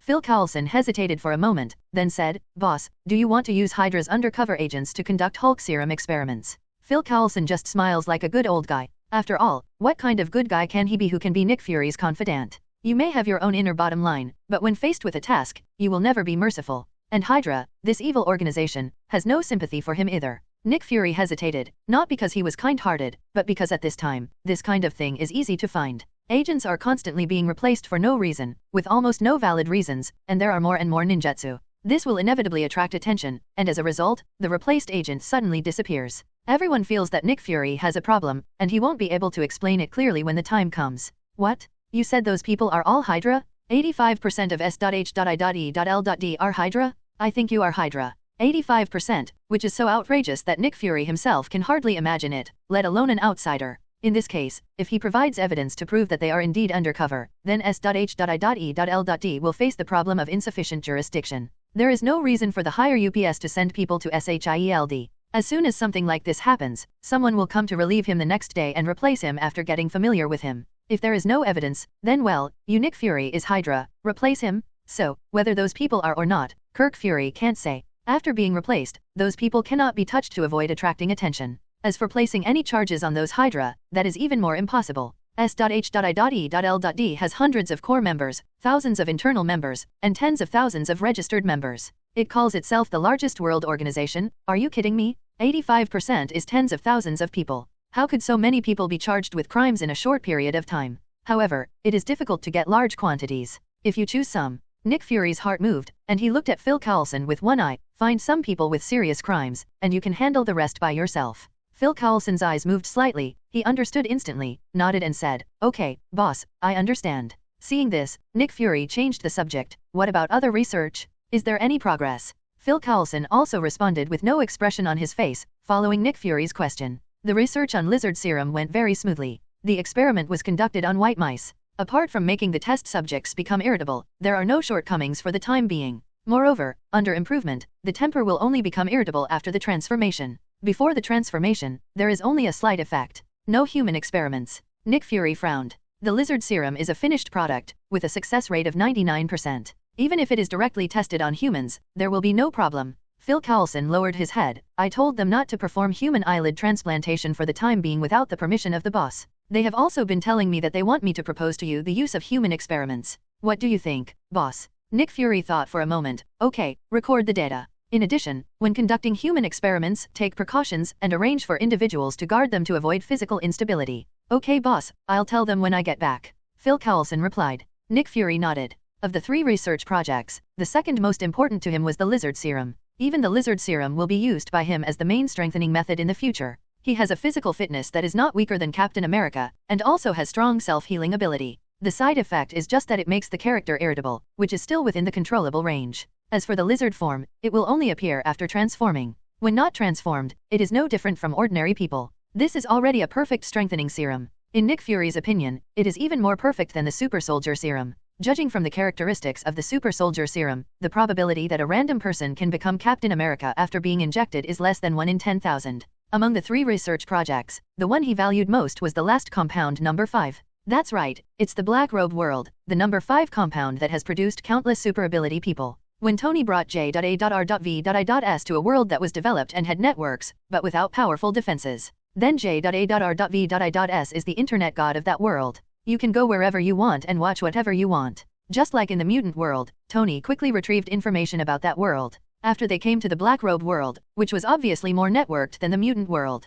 J.A.R.V.I.S quickly invaded the Vought company's network and not only found most of the information on super ability people, but also the manufacturing method of the 5-year-old compound. After Tony learned how to use compound number 5, he decisively gave it to Nick Fury. When giving it to him, Tony threatened him, if you dare to be like Vought company, if you use babies for experiments without any humanity at all, I will expose you myself. If he didn't say it, Nick Fury wouldn't either. To be precise, he wouldn't dare. He had thought in his mind, mainly because he did not expect that the manufacturing method of compound number 5 was so simple. The cost is very low, and it can be produced in the laboratory as soon as it is received. At that time, after making it, he thought about whether to give it a try, but in the end he gave up. If he dared to do this, Tony would dare to expose it the next day, and the next morning would be the anniversary of his death. Ron didn't even need to take action. Tony, Frank, and others could hit him directly at the door of his office. Captain America will never stop you and may even open the door for them. Charles, Magneto, and the others won't even care. They can only say that it's good if they don't take action. The best thing is that they may just sit back and watch. After all, no matter what, they are still mutants and have to consider their own race. Nick Fury dares to experiment with babies today and grab 2 mutants for experiments tomorrow. He will definitely be able to do it. Therefore, he finally gained everyone's trust, and he must not do such bottomless things. However, he still doesn't pay attention to compound number 5. In the front there is Homelander who can suppress Frank, and in the back there is Maeve who is not weaker than Captain America. Despite their strong strength, they also have clear reason. They will neither lose their will nor have their personalities changed. It is simply perfect. It is also low cost and only needs to be improved on the current basis so that it can be used on adults. This is actually not difficult. Walter Company has not researched and developed in this area because adults are not easy to fool. Otherwise, the temporary number 5 compound for adults would not appear so soon. An adult with a sound personality suddenly gains the super ability of Homelander. The first day is Superman, the second day is Homelander, and the third day, it has to be the ancestors. I don't eat beef. I want to sleep with a beautiful girl. I can do whatever I want. Therefore, the adult version of Compound 5 is not in their interest. As for babies, all they need to do is coerce and lure their parents, seal their mouths, and then publicize the matter of being the chosen one, and it will be solved perfectly. Nick Fury thought about it for a while. Yes. Phil Coulson ordered, give the Lizard Serum and Hulk Serum to the same group for experimentation. The rest of the people will all improve Compound number 5 and strive to eliminate the side effects of Compound number 5 as soon as possible. Logan, come out. Outside Tony Stark's villa, Bumblebee arrogantly provoked Wolverine. You little wolf cub, you bully me with your adamantium claws. Now I'm covered in adamantium, let's fight. After Wolverine came, he would fight with him at every turn, and his whole body was scratched by adamantium claws, and there were scratches everywhere. If Tony was not really talented enough to help him replace parts, he would be almost falling apart now. Later, Bumblebee swore that he must take revenge, and now the opportunity has finally come. After Tony researched adamantium, he replaced his whole body with adamantium. If, before the replacement, his rating was at the peak of blue, then now, it is a real green level. At least, there is no problem with hard steel Pepper's rescue armor. Although the energy is still a little short, who is he? He is the shape-shifting King Kong Bumblebee? After Kakashi in the Naruto world and Captain America in the Marvel world, he is the third man known as 55 to 50. Definitely, 55 to 50 represents his fighting will and fighting strength, which does not mean that he is not petty and will fight back if he is beaten. So, he can't wait to fight with Wolverine. If he becomes stronger and doesn't fight back, wouldn't it be in vain? In the villa, Wolverine took a big sip of wine with an expressionless face and watched Tony walk out of the studio. He asked quickly, Tony, when will the exoskeleton armor you mentioned be completed? He is not stupid. He knows he can't win, but he still wants to fight? Do you really think he is so reckless? Although he has a super self-healing factor, he is also hurt when he is injured. Before Tony could say anything, the demon's flame popped his head out from the side. Little wolf, go out and fight. Don't be a coward. Where is the arrogance you had a few days ago? Take it out and beat him. Use your steel claws to beat his A. That's right, Wolverine's temper is like-minded with Tony, and they have a good relationship, otherwise he would not want to beat him. In just a while, whether it was the demon's flame or Bumblebee, he provoked them all. The demon's flame was fine, it had been in Tony's body all the time, but Bumblebee was miserable. In the words of the demon's flame, it was really unbearable to watch. Shut up, you are a parasite that can only live in other people's bodies. Wolverine showed his claws. Let me pick your a hole first. No, you poor guy, you don't even have a hole. But your mouth is so foul, I guess it's no different from a hole, so I'll pick your a hole. Your exoskeleton armor will be completed this afternoon. Tony walked over with a calm face, picked up a bottle of wine, and took a sip. This kind of thing has happened too many times in front of him, he has gotten used to it. Yellow truck, I'll take a nap at noon, and fight you in the afternoon. After getting Tony's reply, Wolverine suddenly became stronger. He shouted at the window, at the Bumblebee outside. Tony rolled his eyes like the demon's flame. What kind of things are these in his own home? J.A.R.V.I.S. Any news about Ron? Tony asked after taking a sip of wine. J.A.R.V.I.S. replied, Sir, not yet. Mr. Ron has not come back since he went to the inner world. Miss Stacy and Miss Yaang are the same. Tony nodded and muttered in his heart, it's better to come back 2 days later. Wait until I turn all the open jars into strength, and then you come back and let me surprise you to death. He was not worried at all about Ron not coming out. Just kidding, he didn't know what could bring danger to Ron. With such strong strength, it would be difficult to die. It was just right to take advantage of this time to strengthen himself. He had obtained so many good things, but he had not had time to digest them. He has now researched adamantium and created a steel armor made of adamantium. He specially compared it with Pepper's rescue armor, and he was extremely satisfied with the comparison results. The hardness is not weaker than vibranium, and it is even stronger. Except for the lack of vibranium's ability to absorb kinetic energy, everything else completely surpasses vibranium. But Tony does Stark need this ability? He is no longer an ordinary person? He is Super Tony Stark? In the inner world, Gwen and Yaang didn't know that there was a time difference between the inner world and the surface world, but Ron knew. It's just 1:30. 1 or 2 months in the surface world won't delay it for long. Definitely, Ron still asked Gwen and Yaang about their thoughts. After Ron said it, Yaang didn't react. Anyway, as long as he followed Ron, he could go anywhere. Time difference. Gwen looked a little nervous. Luo, how much time difference is there? It won't be decades outside after we go out, right? That won't happen. Ron smiled and said, it's only 1 day in the inner world, which is equivalent to 3.40 days outside. That's good, the gap is not abandoned. Gwen patted her chest. As long as she is with Ron, she can go anywhere. But, her parents can't do that. If decades really pass, she can only visit them in the cemetery when she goes out. 3.40 days, with Rachel by my side, my parents shouldn't worry about me. Bah, they won't miss me with Rachel. When Gwen thought of this, she suddenly felt bad. I should run away from home for a few days to let them know the importance of their daughter. Yes, that's it, and I can kill 2 birds with 1 stone, and see this magical world in the center of the earth with Ron. Ron nodded, took the 2 girls over the mountain in front, turned around, and saw the object that King Kong and Godzilla were fighting. They were 2 skeleton giant lizards with a body length of nearly 100 meters, surrounded by smaller skeleton giant lizards. The 3.50 meter long lizards, led by the 2 100-meter giant lizards, surrounded King Kong and Godzilla in 3 layers inside and outside.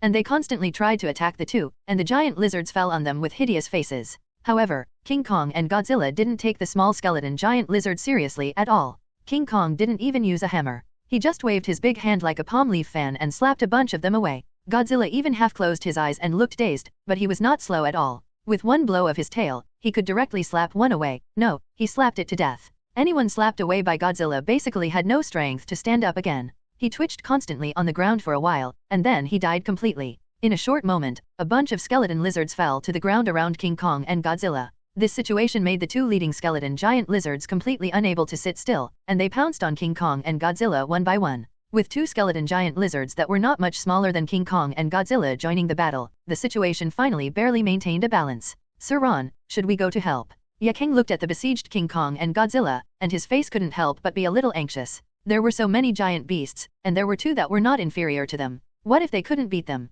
Gwen also looked eager to try, just waiting for Ron to nod, and she followed Yaang to rush to the hospital. Ron held Gwen down. Don't go up and make trouble, you can wait until next time if you want to fight. They haven't used their full strength yet, they are just playing now, let's just watch. People should live in a society full of humans, and giant beasts should also live in an environment with giant beasts. Fight when there are enemies, this is what they should experience. If you can beat them, fight. If you can't beat them, die. Just kidding, with Ron here, they can't die even if they want to. Even if Ron is not enough to reverse life and death now, there are still Dragon Balls in the store. At this time, changes also occurred on the battlefield. Facing the attack of the two skeleton giant lizard kings, King Kong and Godzilla finally started to get serious. Godzilla's dorsal fin lit up quickly, and finally a huge amount of energy gathered in his mouth. When he opened his big mouth, it was a terrifying atomic breath. And King Kong raised the big hammer high, surrounded by thunder, and directly used the full calendar. It was like it was competing with Godzilla to see who could get rid of their opponent first. The sturdy thunder faced the big mouth of the skeleton giant lizard leader and gave it a calculation test. It directly shattered and half pulled its head. It fell to the ground with a sound of bang, and it couldn't die anymore. King Kong proudly turned his head to look at Godzilla, directing Godzilla's atomic breath. That TM is like a laser cannon, and it continuously activates the sweeping army mode. The head turned slightly, and the atomic breath swept across, leaving broken limbs and broken arms all over the ground. How could King Kong admit that he was inferior to Godzilla when he saw this situation? Picking up the sledgehammer, he rushed directly into the group of skeleton giant lizards without fear of Godzilla accidentally injuring it. After entering, Mjolnir, wielding the Zutan beast, activated Wushuan among the giant lizards. The surrounding peaks were all destroyed due to the full force of the two. They are so strong, Gwen murmured subconsciously. Yaang also nodded in agreement. Yes, better than me. I'm afraid that she can only be qualified to fight King Kong and the others if she has all 8 gates of Dungia open. Ron said, as Titans, as long as there is enough radiation for them to absorb, their energy source will constantly become stronger. Absorbing radiation? Gwen's eyes lit up. Ron, the radiation from the nuclear bomb that exploded in New York last time was absorbed by them. Ron nodded. Yes, I just collected the energy of the explosion, but did not eliminate the radiation. Wow, I don't know how many countries in the world want to take a Titan back and raise it. Radiation is the most troublesome and frightening thing. It can be said to be death while alive. If you raise a Titan in your own home, you won't be afraid even if nuclear radiation leaks.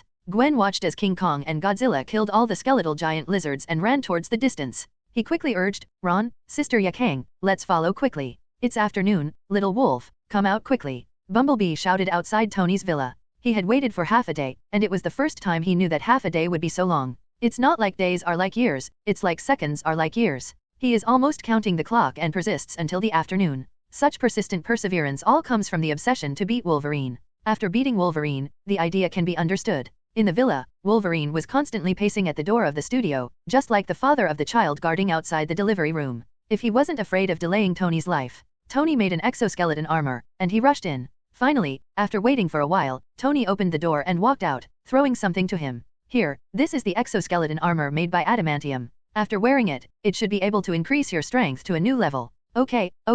Wolverine grinned excitedly. In his life, his strength had improved the most twice. The first time was awakening ability as a teenager, and the second time was when it was infused into the adamantium skeleton. Now, this time is the third time. Wolverine excitedly held the exoskeleton to fight. Then, there was silence. After studying for a long time, how to wear this thing. Tony almost stopped breathing. It's such a simple thing, just a few locks, click to unfasten it, slide it in, and then click to fasten it, and that's it. Really? Tony took a bottle of wine, turned around and walked towards the studio. 2. Before leaving, he didn't forget to ask J.A.R.V.I.S to help Wolverine. J.A.R.V.I.S help him put on the armor. He didn't have time to watch two reckless men fight, he had more important things to do. He has not forgotten that he is Iron Man, and his own strength is indeed strong enough, but the steel weapon is the real body. Now that the steel armor made of adamantium is completed, the next step is the satellite that can emit the satellite ray skill. This is his only powerful purple level skill, so he can't keep looking at it. After digesting all his background, he is not ready to study nanotechnology. Although it was convenient for him to use the space in his backpack to carry the armor, he had never forgotten the beauty of nanotechnology. Ever since the moment Pepper rescued him, the nano armor that quickly folded up and covered his whole body was deeply reflected in his mind. Since then, he has vowed to build his own nano battle box. So he couldn't wait to use 1 second into 2 seconds, so he didn't have time to watch two reckless men fight. After he returned to the studio, Wolverine put on the exoskeleton suit with the help of Jarvis. Then, he strode out with a proud look on his face. The yellow pickup truck is here. Seeing his arrogant look, Bumblebee almost couldn't hold back and punched him. But when I think about it being near the villa, it would be bad if the villa is damaged during the fight. He suppressed the desire to take action. Let's go, stay away first, and I'll beat you up in another place. Haha, you yellow pickup truck still want to turn over. Wolverine looked around. After discovering an open space, he ran towards it first, with Bumblebee following closely behind him. When Wolverine stopped, Bumblebee turned around and took a closer look. The place you chose is good. It's a good place for me to beat you. Whoa. The steel claw popped out, and Wolverine jumped towards Bumblebee. Under the amplification of the exoskeleton armor, his strength increased greatly. He didn't grasp the strength and jumped directly behind Bumblebee. Ha ha ha, what are you doing? Come to my door and let me kick you. Bumblebee initially felt that Wolverine's strength would be greatly improved after obtaining the exoskeleton armor. However, unexpectedly, he couldn't control both powers well, and when he turned around, he saw Wolverine's back to him.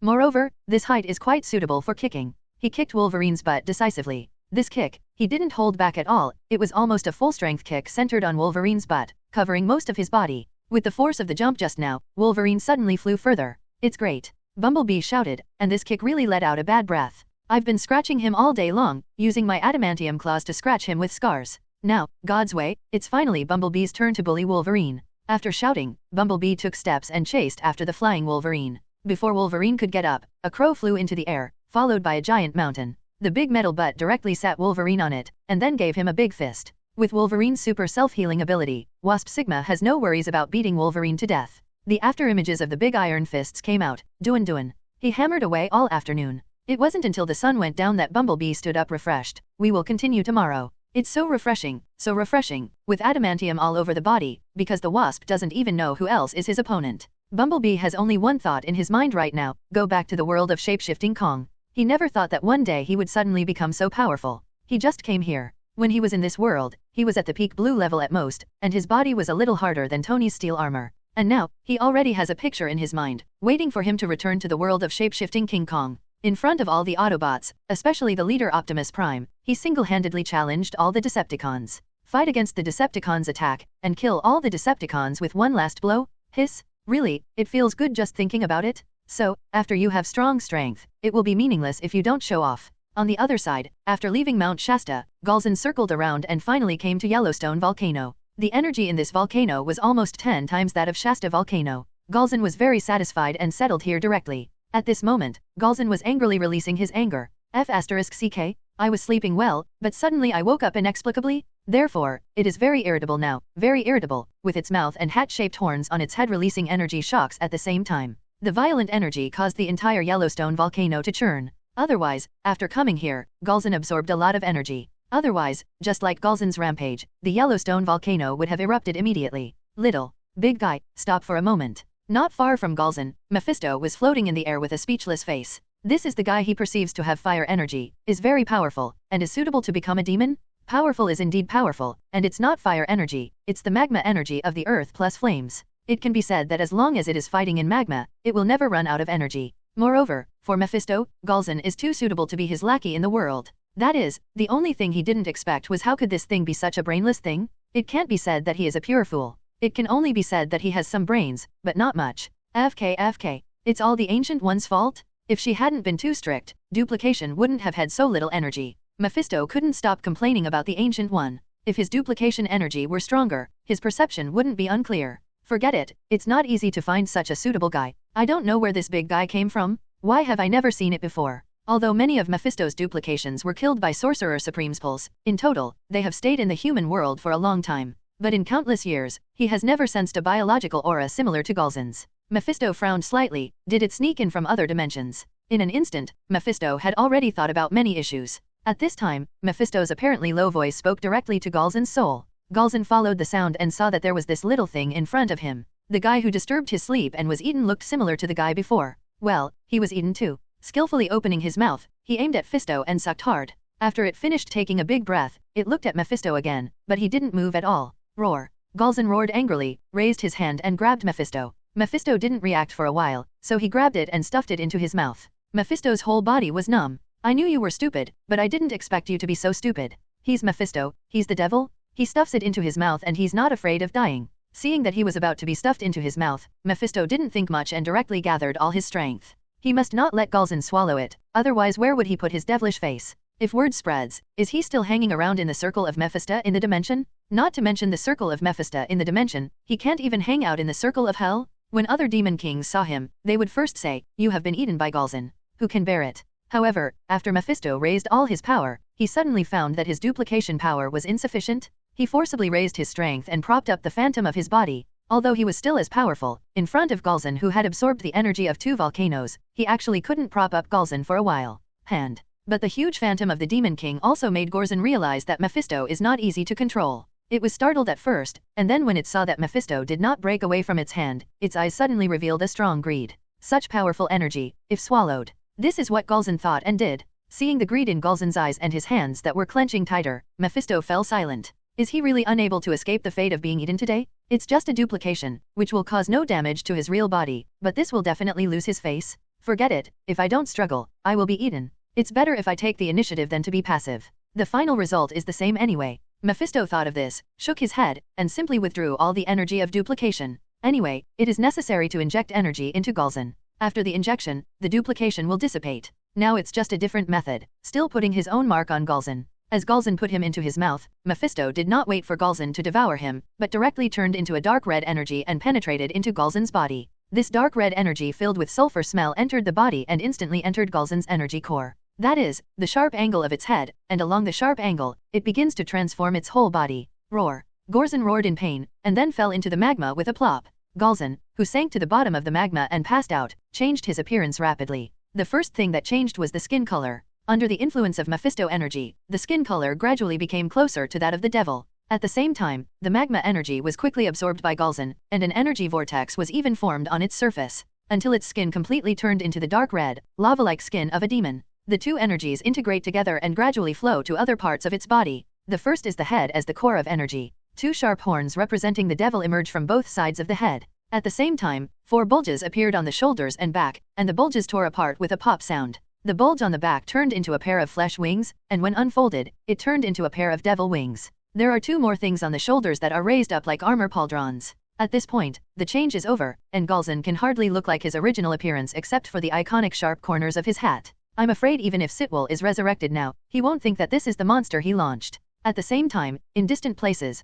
thousands of miles away in other states of the Federation, a burning motorcycle is speeding, and its driver is a burning skeleton. Bah! Suddenly, the motorcycle suddenly stopped on the side of the road. The skeleton frame, also known as Ghost Rider, turned to look at Yellowstone volcano. Mephisto. The mandible without a trace of flesh and blood opened slightly, and a sound like bone friction came out of his mouth. In the inner Earth world, the Ron trio who followed King Kong and Godzilla all the way saw countless strange and bizarre creatures. There is a giant python that is more than 100 meters long and winding. It can suck food from the sky just by stretching its neck and opening its mouth. There are strange fish that are 2.3 meters long, come in groups, are covered with fangs, and can even climb ashore. There are also long-necked dragons with long necks and mouths full of fine fangs that lower their heads into the water to prey on strange fish. There is a creature with a pair of large wings that looks like a legendary flying snake. This guy launched an attack on King Kong and directly gave King Kong a spiral roll to wrap King Kong's flesh tightly against his flesh. The pair of big wings wrapped directly around King Kong's head, trying to suffocate King Kong. Seeing this, Godzilla on the side realized that he had such a good opportunity to beat Kong, and if he didn't beat him, it would be in vain. Opening his mouth, there was a blast of atomic breath, sending Soaring Snake and King Kong flying out. Ho! I don't need your help, you did it on purpose? You want to take the opportunity to beat me? King Kong lifted up the Soaring Snake that was paralyzed on him and yelled at Godzilla several times. Just now, Tang-Shi was outside as a backer, otherwise it would have suffered serious injuries. BD Godzilla? Sure enough, the Godzilla family is not a good thing. It just focused on scolding and didn't think about the time when it annoyed Godzilla every day and fought with her every day. Godzilla raised his head and ran forward without even looking at it. King Kong quickly got up, tore open Soaring Snake's body, took a bite of the meat, and quickly followed. They have a really good relationship. Looking at the expressions of King Kong and Godzilla, Gwen covered her mouth and chuckled. Even if you don't understand what they are saying, the emotional expressions are quite accurate. Only Ron looked weird. No, there wouldn't be any problem with these two guys, right? Probably not. The species gap between King Kong and Godzilla is bigger than the species gap between humans and black dogs. The main thing is, King Kong is lying on Godzilla. This style of painting is so damn weird. I can't accept it. I can't accept it at all. Ron quickly shook his head in his mind to get rid of the mess of dirty thoughts. Fortunately, the inner Earth world has been opened, and there will be their kin in it. After seeing the kin, there should be no mess. B.A. He took a bite at Gwen and Yaang who were beside him. Feeling the fragrant and glutinous fragrance, Ron finally broke away from the eye-popping scene. Although Gwen and Yaang didn't know what happened, Ron kissed him, so that was a good thing. Especially Gwen, she put her hands in front of her and hooked her fingers together, and tweeted, "Ron, this kind of place is not suitable. How about we talk about it when we go back?" Ron, Yaang, little girl, what's on your mind? He tightened his hands, hugged the two of them, and quickly chased King Kong and Godzilla. Stop burning. If you don't chase, you won't be able to keep up. In New York, at a gang transaction site, two parties are engaged in exclusive product transactions. It belongs to pay with one hand and deliver the goods with one hand, and at this moment, bang. Suddenly, there was a loud bang from the door of the factory, and then the door crashed straight towards them. Just as it was about to hit them, a white light flashed from the side, and the door seemed to be hit by something again, flying to the side next to the gangster's face. At that moment, they thought they were dead, and they saw Tai coming to pick them up in the revolving door. Unexpectedly, there were twists and turns, a desperate situation emerged, and he survived in a daze. Thank God, God bless. All the gang members shouted to God. Stop praying, God will not bless you scum. At the gate, a strong man, Daji, walked in. Punisher Iron Fist Frank. The gang members were shocked. The guns they originally raised could no longer give them the slightest sense of security at this moment. In a panic, he fired 2 shots at Frank and prepared to run away. Frank's body flashed slightly, dodging the bullet fired by the opponent. He is not afraid of bullets, but he is afraid of his clothes. It costs money to buy new clothes, and he still has to save money to buy cans. His wife and children are still waiting for him to use the resurrection ability to save them. He should not spend money randomly. If it weren't for the fact that eating and drinking water are necessary for the human body, and Frank needs to resurrect his family in good health, he would even want to save this money. All I can say is that Frank, the Punisher, is a ruthless man. Looking at the scum running around, Frank's eyes flashed with disdain. Just when the gangsters thought they had escaped, Fran did not catch up. A pressure as if the sky was falling suddenly fell heavily on them. In an instant, all the gangsters inside and outside the workshop were frothing at the mouth, their eyes rolled white, and they fell to the ground. After dealing with them, Frank turned to look at the place where the white light flashed before. Come out, I see you. Ta-ta. A man wearing a suit and holding 2 guns came out of the corner. Frank smiled at the man. I was not mistaken, it was indeed you. Surprise flashed across John Wick's eyes, and he also smiled. I didn't expect that you really succeeded. John Wick also recognized Frank. This strong man was not the one who asked him about the method of resurrection in the hospital that day. Looking at Frank's current strength, it is obvious that he also opened a Kaninakan store and gained extraordinary ability. Frank glanced at John Wick's pistol. That white light just now, were you helping them? Why? Is this guy a member of the gang? No, right? People who have been to Mr. Ron's can shop are still such trash? John Wick glanced around helplessly. Only the living ones are of greater value. Looking at Frank's confused eyes, John Wick explained, you are here to steal their money, right? Frank nodded, grabbed the money and opened the jar. John Wick said, you know leaks? As long as you don't uproot them, they will grow back after a while. When attacking them, don't just kill them all, kill 1 or 2 and then grab the money. It won't be long before they change locations, continue trading, and steal money again. S.H.I.E.L.D, hi. Why didn't he think of such a good idea? Frank was silent for a moment and looked at the gang members who fell to the ground. How about we save them? They are not dead yet, they were just pressured and knocked unconscious. It should be too late to save them now. Frank himself didn't have much confidence when he said this. The one he used just now was the Overlord-colored domineering force, which was specially used to clean up miscellaneous soldiers. What level of miscellaneous soldiers does Overlord color Hacky clean up? The miscellaneous soldiers in the pirate world? If you take the Marvel world, every aspect of hard power is stronger than Black Widow and Hawkeye. What's more, this group of gangsters with gratifying qualities would probably become fools even if they were saved under such huge amounts of pressure. John Wick obviously also saw the situation of the gang members and shook his head slightly. Forget it, just kill them. If they die and the territory is vacated, the next gangster will appear to take over. There isn't much else in this world, but there are a lot of people, especially bad people. Since the last time Yaang saved someone on the Manhattan Bridge, a series of incidents of repaying kindness with revenge have happened. Not to mention the superheroes who fight criminals, there are not many ordinary people with justice in their hearts. If you save people, you will be blackmailed. Who can bear this, and who dares not to save them? The superhero, who originally had a sense of justice and had good intentions to save people and fight evil, had no intention of seeking repayment. But I don't ask for anything in return, so you can't bite me back? As a result, after the underground world saw the chaos in New York, criminal gangs began to move forward in a straight line. If Director George hadn't recently invited many mutants to join the police department, the number of crimes would have doubled again. Moreover, while Ron became a protective umbrella for super-able people, he also became a protective umbrella for New York criminals. They don't have to worry about making too much noise in New York and being wiped out by the army with heavy weapons. This way, they will become even more rampant. After John Wick finished speaking, he walked to the box containing the money and raised his hand to pick it up. After shaking it for a while and feeling the weight of the box, John Wick showed a satisfied smile. Now that you have Mr. Ron's approval, you are qualified to know my name. My name is John Wick. I remember your name is Frank Custer. We each have half of Frank's money. By the way, you want to resurrect your family. What's going on now? They are still waiting for me to save money and buy jars. Frank shook his head. None of his family members were resurrected, but his eyes remained firm. John Wick shook his hands, put away the gun, and patted Frank on the shoulder with his free hand. Come on, Mr. Ron has given us hope. If you can do something good for Mr. Ron, Mr. Zero will help you resurrect your family even if you haven't driven it out. Frank looked at John Wick. Can I ask how your wife was resurrected? There's nothing bad to say. John Wick said with gratitude. At that time, Miss Yaang asked me to help her with something, and the reward was to resurrect Helen. But I had no clue at that time and the matter was still at a loss. Mr. In suddenly helped me resurrect Helen. Regarding that incident, Frank helped Nick Fury several times and learned from him everything that happened some time ago, including the behemoth invasion of New York and the destruction of several fleets. There were countless dead men at that time. Then the government ordered to drop a nuclear bomb on New York, and Ron rubbed the nuclear bomb with his bare hands and exploded it. In the end, Ron used the Dragon Balls again and resurrected many innocent people. When Frank thought of this, he suddenly realized that John Wick's figure looked familiar. Are you the one who is surrounded by thunder and lightning and flies on the back of the nine-tailed giant? It was me. That time, Mr. Ron resurrected my wife. John Wick nodded. However, the ability at that time was not opened by me. It was Mjolnir that Mr. Ron lent me.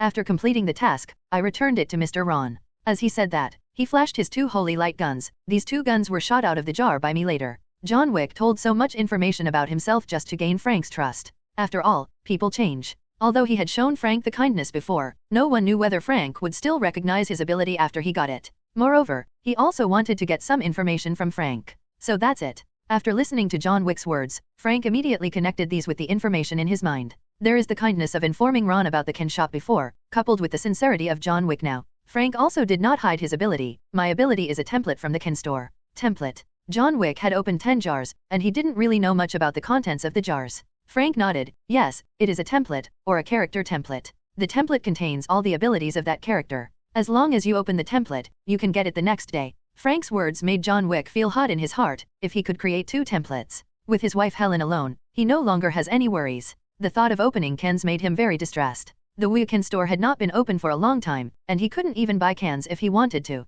Frank, do you know where Mr. Ron is? The Ken store hasn't been open for a long time. Frank recalled. I heard that he went to the inner world of the earth. Dong dong dong. There was a knock on the door of S.H.I.E.L.D, Nick Fury's office. Following Nick Fury's come in, Phil Coulson opened the door and walked in. Following him were the Avengers. What's wrong with you guys? Nick Fury was stunned when he saw the solemn expressions on everyone's faces. He quickly recalled whether he had done anything wrong during this period. Compound number 5. Human experiment? No, I still stick to my moral bottom line. After quickly going through it in my mind, I found that I had not made any mistakes, and then I breathed a sigh of relief. At the very least, Captain America and others didn't arrive because they had some handle on him. Boss, we have detected the location of the giant beast Gorzon. Phil Coulson said the first sentence, which completely put Nick Fury at ease. Damn it, you called so many people to do this? It's like forcing you to have an abortion. He was so frightened that Captain America and others were coming to destroy him humanely. Nick Fury's expression remained unchanged. His voice was flat. Where is Gorzon? Yellowstone volcano.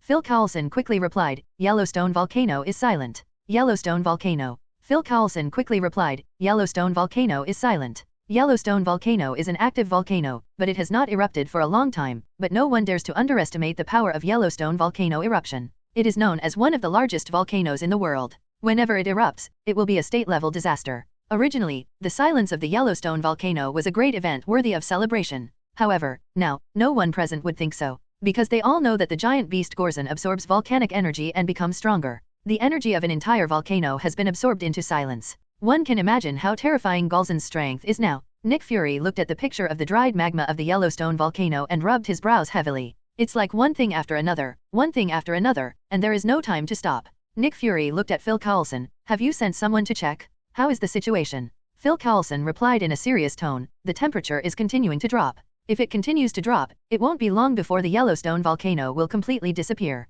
Nick Fury understands what Phil Coulson said. This mountain will not disappear. What will disappear is a volcano that will erupt. Boss, what should we do? Take action. Phil Coulson asked. Nick Fury thought for a moment and looked at Captain America. Rogers, what do you think? Seal first, then test. Captain America said solemnly. It's good that Gorzon came out. If it hadn't come out, we wouldn't have been able to fight it in the magma. Even alloys cannot withstand the high temperature of magma. They can do it in a short time, but it is impossible to fight in magma for a long time. What's more, it's Galzen's home court, so the environment reduces the chances of winning by half. Among the super able people they knew, the only one with the ability to fight in magma was Steven. To be precise, it's Steven's Charmander, Inlun. But when he thought about S.H.I.E.L.D's size of less than 3 meters and his ability to beat him with one hand, Captain America thought about it and ruled him out. Hearing this, Nick Fury nodded. Okay, let's do it. After the next two, S.H.I.E.L.D quickly took action, blocking and testing. But no matter what Captain America and the others did, they couldn't attract Galzen from the depths of the volcano.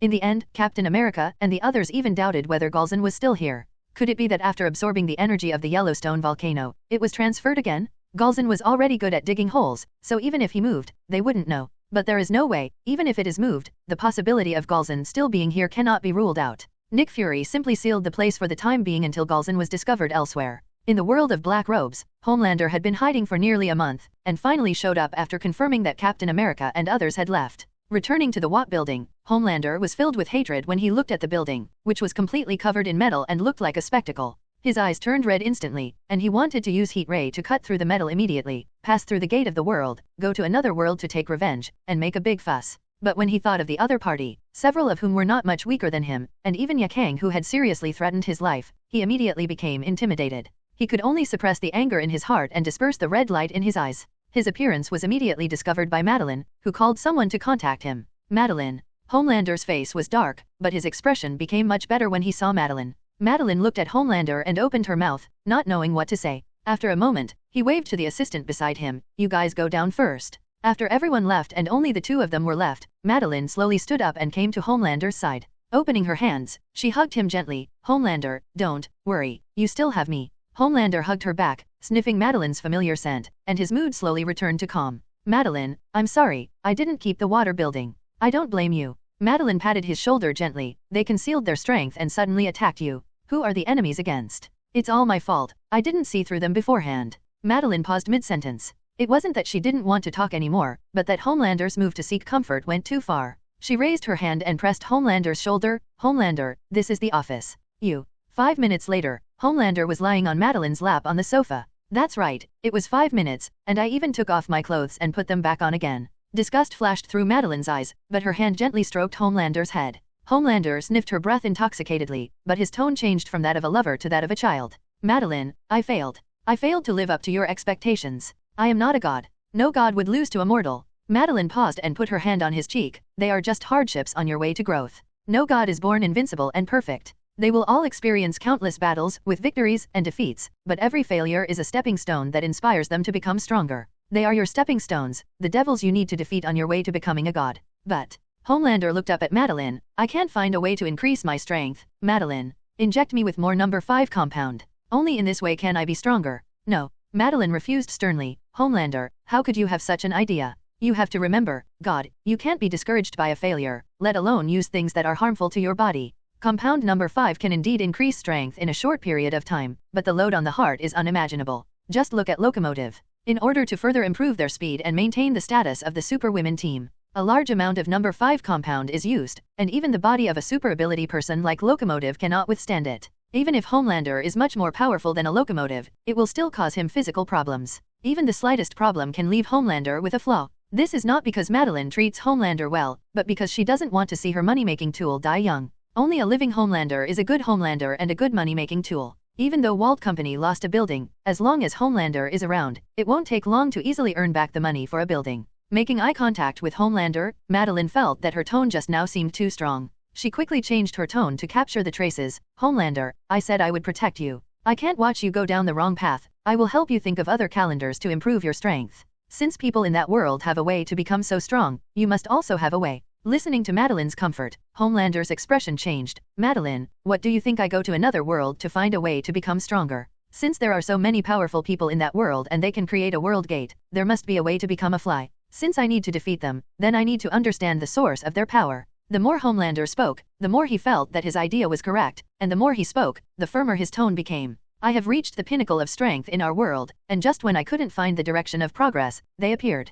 Does this prove that they are the ladder that brings me the direction of progress? They brought me hardships, but they also brought me ways to become stronger. I just need to get their methods to make myself stronger again. When we meet next time, I will definitely defeat them. Homelander became more and more excited as he talked, without noticing the ugly look on Madeline's face. Is she enlightening Homelander to make him stronger? Is she trying to control him and let him make money for himself? Go to another world? How can you make money for yourself if you go to another world? How can you maintain your position in what company? Without Homelander, she has lost her brand. Without her brand, who will take the position of vice president? Damn FK. If I had known that Homelander would rise to another world, I might as well have let him use compound number 5. At least, he can be kept by his side without any uncertainties. I don't know anything about the other world. If I were hammered to death there. When Madeline thought of this, she suddenly felt that it was entirely possible and quickly spoke to dissuade her. Homelander, I don't know the information about the other world. If you go there rashly, you may be ambushed by the other party. They are inherently treacherous and cunning enemies. If you are attacked in that world, you won't even have a helper.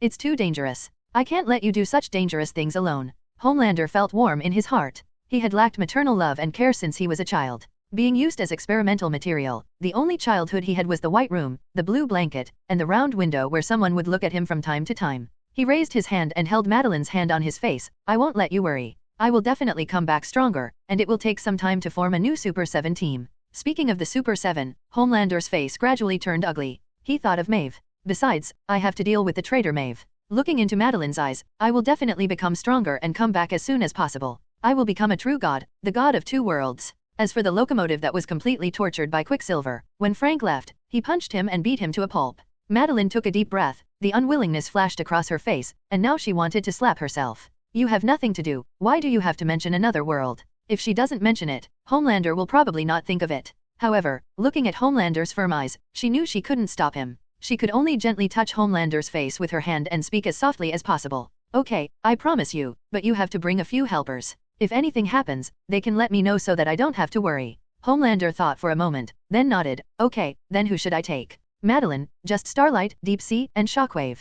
Dash. The three of them are also new members of the Super 7. According to tests, the abilities of Starlight and Shockwave are not much weaker than Maeve and Locomotive. The three of them should be able to help you achieve your goal as soon as possible. Deep Sea, I knew it, I was just making up the numbers. Homelander thought for a moment, and he was not very familiar with the other two except ability of the Deep Sea. But put it together with the Deep Sea, it is probably just as spicy. Forget it, anyway. They are not important, they are just for Madeline's peace of mind. He just took him there and just acted as an errand to find out information. He didn't take the word helper seriously at first. Even Homelander had made a plan in his mind to abandon the three of them and run away if he was discovered before he became stronger. Under Madeline's arrangement, the three people in Shanghai had to agree no matter how reluctant they were. Following Homelander, they arrived in front of the original Walter building, and the three of them stood behind Homelander. They don't understand why Homelander wants to go to another world. What is he going to do? Looking for a beating? They still want to go if they can't beat him, but they can't think of any other reason besides looking for a beating. It doesn't matter if Homelander goes to get beaten up, why does he bring the three of them with him?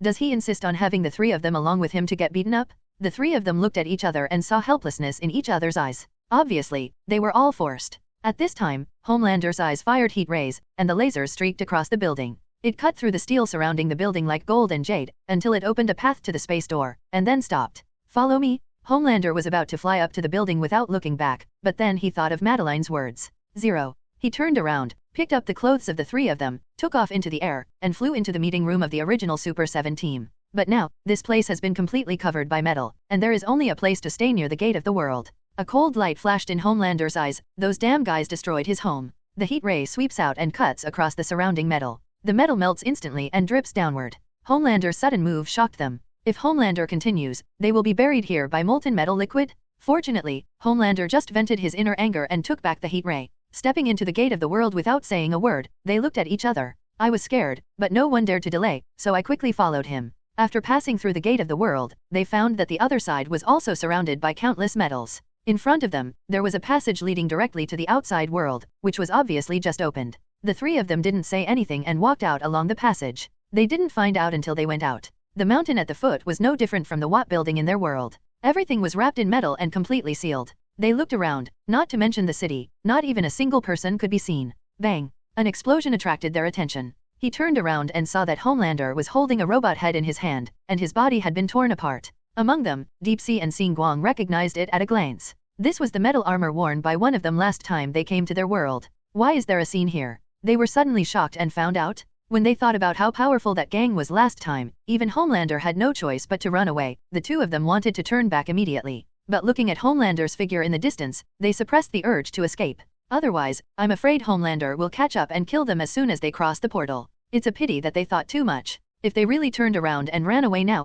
Homelander wouldn't even bother to care. They were only brought along to appease Madeline. In Homelander's eyes, they were all a burden. Holding the helmet of the steel armor with one hand, Homelander flew away. Now I want you to help me explore this world. At least we need to understand the basic information of this world and our location. Homelander's face looked very ugly. He didn't notice it last time, but this time he suddenly found that his power was suppressed. Although the suppression was not much, he was still very uncomfortable. When Shockwave saw that the other two were silent, he stood up and said, Homelander, we need to know where the city is. Only by finding the city can we collect information. City. Homelander recalled the city he saw last time and raised his hand to point to the southeast. In that direction, there is a city 100 miles away. Let's go there first. Shockwave has the ability to reach supersonic speeds like a locomotive. He is also a strong rival with Locomotive for the identity of a member of the Super 7. Therefore, he ran on the ground, and Homelander took the two people to fly in the sky. Within a few minutes, the group of four arrived at the city Homelander mentioned. Looking at the high-rise buildings and highway cars that are similar to my own world, if they hadn't known that this was another world, they would have thought they hadn't traveled through it. Homelander, I found it. This is a map. It's the same as the one in our world. Starlight shouted in disbelief. Looking at the map, Guang looked in disbelief. Is this really other world? Are you sure you didn't come to another city after passing through the light gate? Until now, she has not seen any difference between the two worlds. It cannot be said that they are similar, they are simply the same. Hearing her words, Homelander ducked and came to her. Taking the map from Guang's hand, after seeing the map clearly, his eyes couldn't help but fall towards the location of the Federation. When he saw the continent that was exactly the same shape as his own world, his pupils suddenly contracted violently. It's actually the same. What's going on? Is the other world fake? No, the temperament of those guys is so unique. If they were in the same world, he would have never heard of them. This must be another world, and countless thoughts flashed through Homelander's mind. Shockwave and Deepsea also saw the map and were equally unbelievable. Shockwave looked at Homelander. Homelander, what should we do now? Go to New York. In their world, the Watt Company's building is in New York. Once they go to New York, they can be sure of many things. Starlight raised her hand at this time. Homelander, I think we should change our clothes before we go to New York. What do you think? After Guang finished speaking, when she saw the other three looking over, she quickly motioned for them to look around. The three of them looked around and saw that many people were watching them in the distance. When they set off, they were all wearing battle suits, especially Starlight and Homelander. One is white and the other is blue, and each has a cape. Homelander's cape is so distinctive that it's hard not to notice. They have long been accustomed to dressing like this in their own world, and they don't pay attention to it at all. Even if they were surrounded by people, they would just smile and nod to the onlookers. In their world, they are superheroes, the most admired and sought-after stars. This battlesuit is their symbol and they will wear it wherever they go. Now after being reminded by Starlight 880, they finally realized that their clothes were conspicuous. After a while, the four of them casually borrowed 4 pieces of clothing to change into, and then started heading towards New York. Sir, the people who appeared in the world of Black Robe Pickets, the armor of the gate of this world was destroyed. Weiss's voice sounded. Tony was stunned for a moment, and then he remembered that World Gate number 2 was the number he specially gave to the World Gate of the Black Robed Pickets. World Gate number 1 is the World Gate connecting the mutant world. Tony walked over with a serious look on his face. J.A.R.V.I.S. Call up the video of World Gate 2. Looking at the video, the metal peak was suddenly pierced by 2 lasers as thick as fingers. Tony immediately recognized it. Wasn't it Homelander's heat ray? Homelander is coming? How dare he come? Before he could wonder, a figure flew out of the passage opened by the heat ray. The familiar blue battlesuit was none other than Homelander. After Homelander appeared, he only took a glance and discovered the steel armor. He got close in an instant, grabbed the steel armor by the neck, and then directly dismantled the steel armor into parts with his other hand. Fortunately, Tony's setting at the time was to pass the video when an abnormality was discovered. Otherwise, the video would have been destroyed before it could be uploaded. Looking at the still powerful Homelander, Tony frowned slightly. But when he turned to look at his latest masterpiece, his frowning eyebrows suddenly relaxed. I'm worried that no one will help me try out the newly made armor, and it will be delivered to my door. It has been more than a month since Ron disappeared, and Tony was there during this time. Although the nano armor has not yet been developed, its strength has definitely reached its highest peak in history. A full set of adamantium armor, plus 2 satellites made by adamantium. As long as he uses the skill Satellite Ray, 10 laser beams will fall from the sky in an instant, achieving precise strikes. After Tony launched the first one, he tested it and found that the accuracy was extremely precise with almost no error.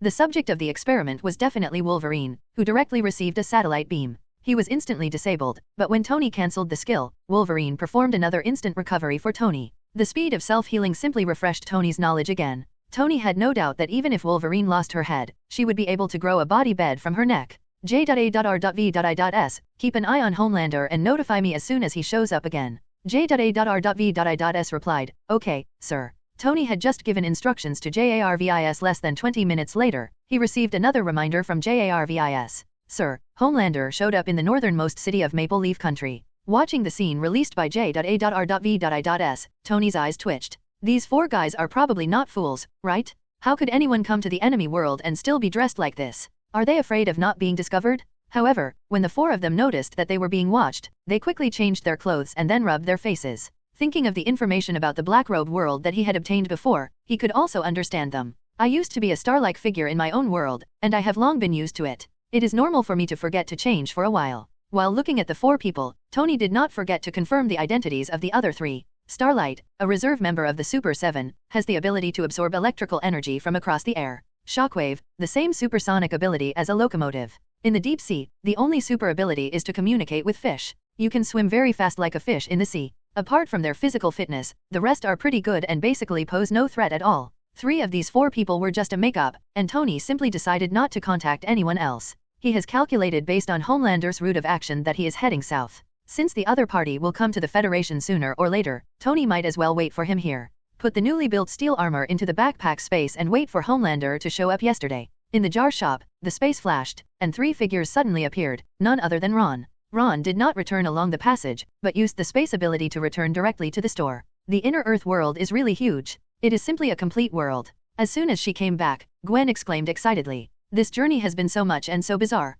Strange animals and plants can emit light and illuminate the electromagnetic storm of the entire underground world. If she hadn't known that this was the inner Earth world created by Ron, she would have thought she had traveled through time. It's indeed amazing. Well, the meat is also delicious. Yaang also looked excited, but compared to Gwen, he was more restrained. But it's much better than when I first came to this world. All the expressions on her face at that time were disguises, and only when she faced Ron did she show her true emotions. The character that was educated in the outrageous environment of the ninja world has gradually begun to improve under Ron's guidance. As soon as he returned to the store, Ron lay back on his recliner.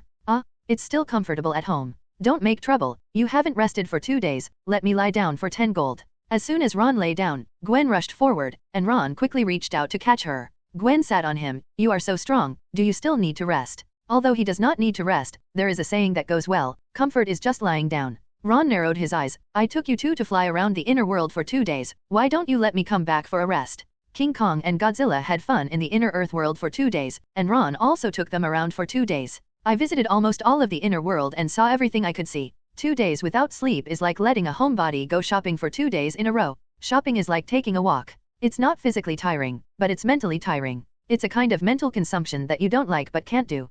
Gwen rolled her eyes and showed a wicked smile. You want to rest? Then you go to sleep. I'll lie down here and wait until you fall asleep. I'm asleep, what do you want to do? He lowered his head and glanced at her. Gwen blinked his big eyes. Don't do anything. Didn't we agree when we were in the inner Earth world? We'll talk about it when we get back. Huh? He likes this stuff. He doesn't feel tired even if it's manual labor. Moreover, in this regard, the thrill of winning all the time is something that many people will never experience. It was another night of hunger and cold, hardy, and gut-wrenching night. In short, it was indescribably intense. Ron pulled off a small piece of cobweb and placed it between 2 fingers.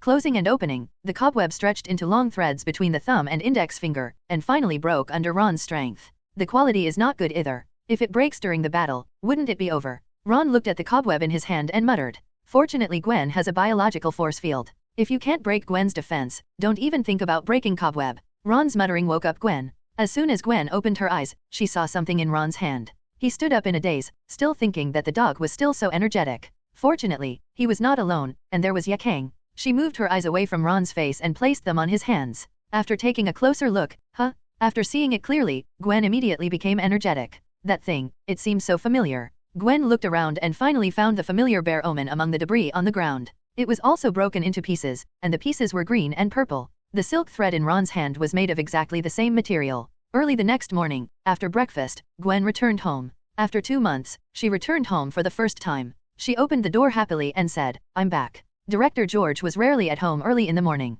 George and Helen tilted their heads and glanced at her. However, it was just a glance. After reading it, I turned around and went back to what I was doing. George held a cup of hot cocoa. Rachel, come and try it. I just made it for you. Let's see how it tastes. Helen turned around and went into the kitchen, and when she came out again, she was carrying a plate of lemon sea bass. Come on, Rachel, try Aunt Helen's lemon base. If you like it, Auntie will cook it for you next time. Gwen. She just said that it didn't make any difference whether she was at home or not. 2. However, Gwen knew that although she had only been away for 2 days, 2 months had passed on the surface. For 2 months, no letter was sent back. It was normal for her parents to ignore me. If it were her, if her father George had been missing for 2 months, he would definitely lose his temper when he came back. I don't know how worried I will be during these 2 months. Therefore, Gwen did not speak and walked silently. Go sit down at the table. After sitting for a while, she found that no one was paying attention to her, so she reached out to take Rachel's cocoa. Put it down. George glared at her. That's Rachel's. Gwen pursed her lips. Humph. You don't even care about me anymore.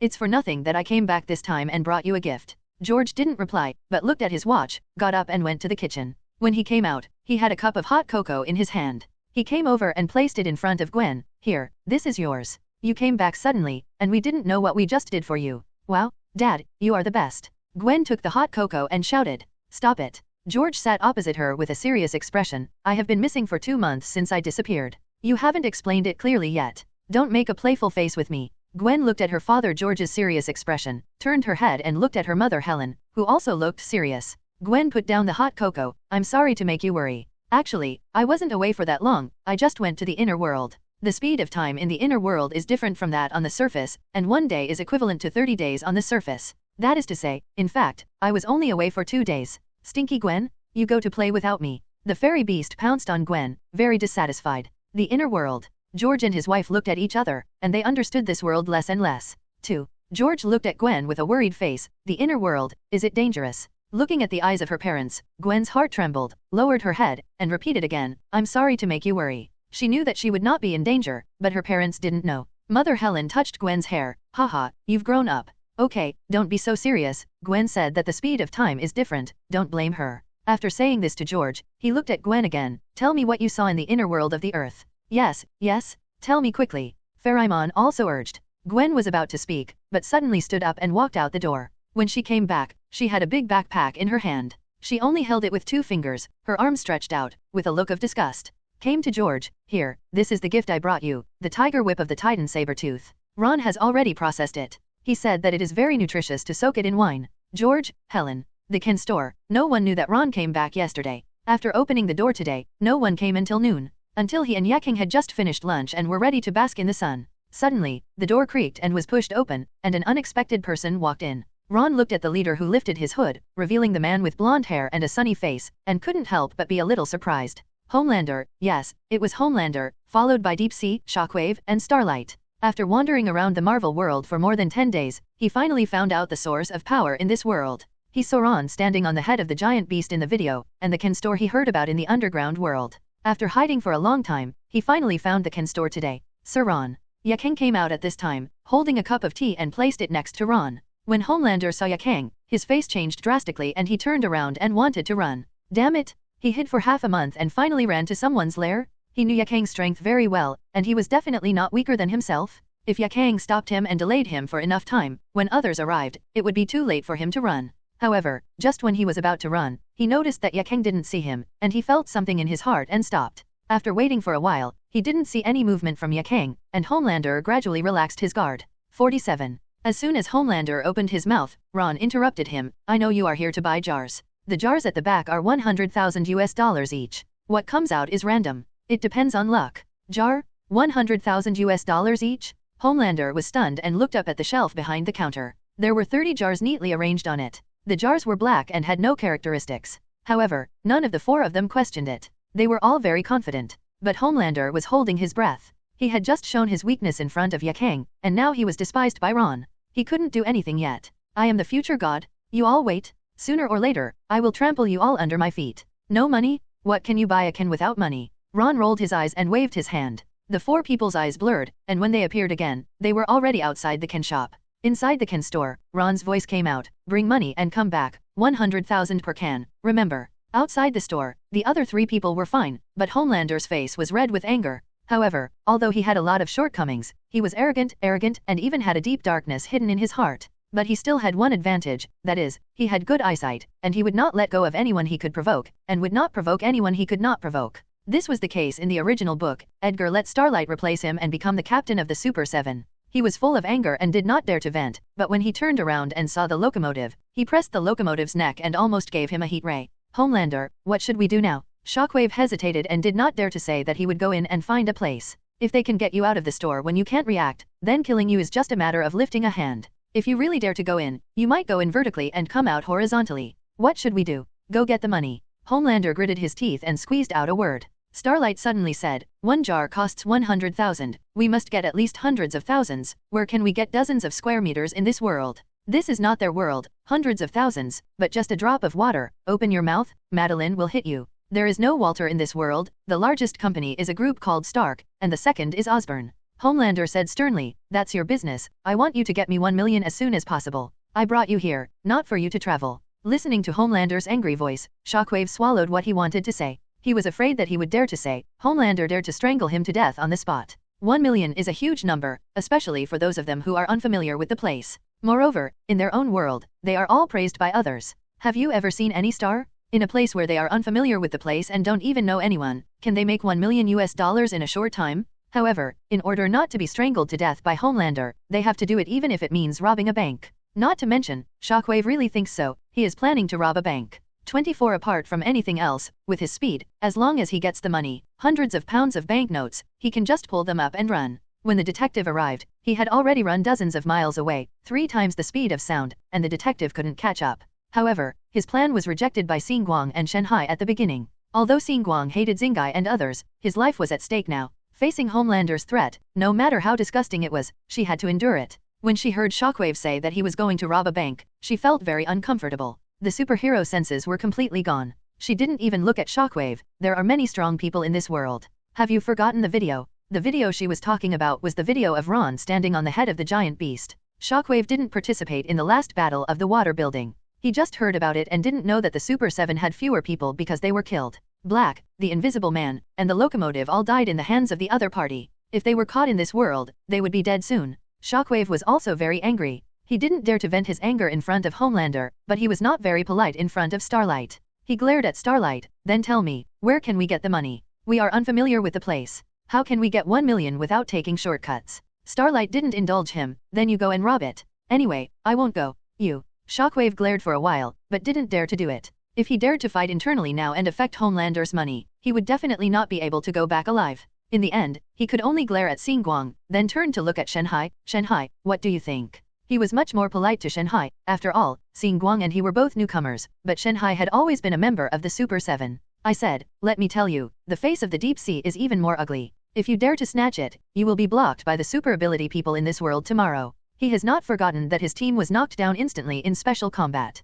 Deep Sea shook his head with a dark face. "I don't recommend robbing banks either." He looked at Shockwave's ugly face because of the rebuttal and changed his words. "However, if we don't rob banks, it doesn't mean we can't rob others." When Shockwave heard what he said, he immediately became interested. "Who are you robbing?" "The Stark Group." "Oh, young man, you are very idealistic. You want to rob me?" Suddenly a voice with a hint of ridicule came from the head. I saw that above their heads, for some unknown reason, there was a Taiwan iron and steel armor suspended in the air. The sound came from the golden red steel armor. The moment they saw the armor, the expressions of the 3 of them changed at the same time. They all recognized it. This armor was exactly the same as the one they had just stepped through the gate to the world and monitored them. "Please wait here. I'm on my way here. I don't want to miss you when I arrive. Is that okay, madam?" Tony Stark really didn't expect that these 4 guys would actually dare to run to New York. Fortunately, he had J.A.R.V.I.S monitoring him in the north. If J.A.R.V.I.S hadn't suddenly said that someone had entered the Ken store today, he wouldn't have known that these 4 people had already arrived.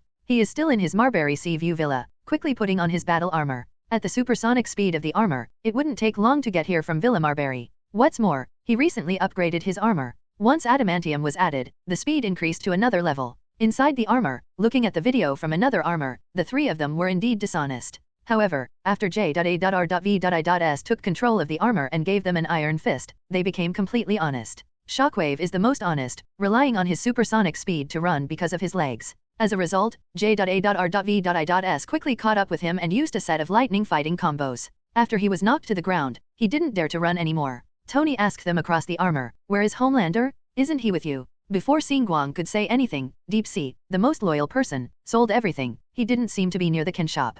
Homelander asked us to get money, but we didn't know where to get the money. You discovered it before we even took action. Starlight was on the side, and the more I looked at the deep sea, the more disgusting I became. How could I have fallen in love with such a guy in the first place? I even posted the poster on my bedside. Bah, disgusting? You are really blind. You should save money and go to the hospital to have your eyes checked. Getting money? Do you want to buy jars? Luo, the owner of that shop, is back. Ron is back? Tony's eyes lit up and he asked through the armor. We don't know if the young man is the store owner, but he is very strong. Anyway, it was all said and done. Whatever Tony asked, Shanghai would tell him without any concealment. By the way, there is also the woman who was with you when we went to our world last time, the very strong one. When we just went to the store, she was still serving the man. Carrying water? Woman? Yaang? The only one who can make Yaang carry water is Ron. Others want to drink the tea poured by Yaang? Well, it's more like dying. Go to the cemetery in advance to choose a position. Ron can even fight in New York, let alone just one person. If nothing else, whoever dares to drink the water poured by Pepper as a matter of course now has to be written down in Tony's notebook.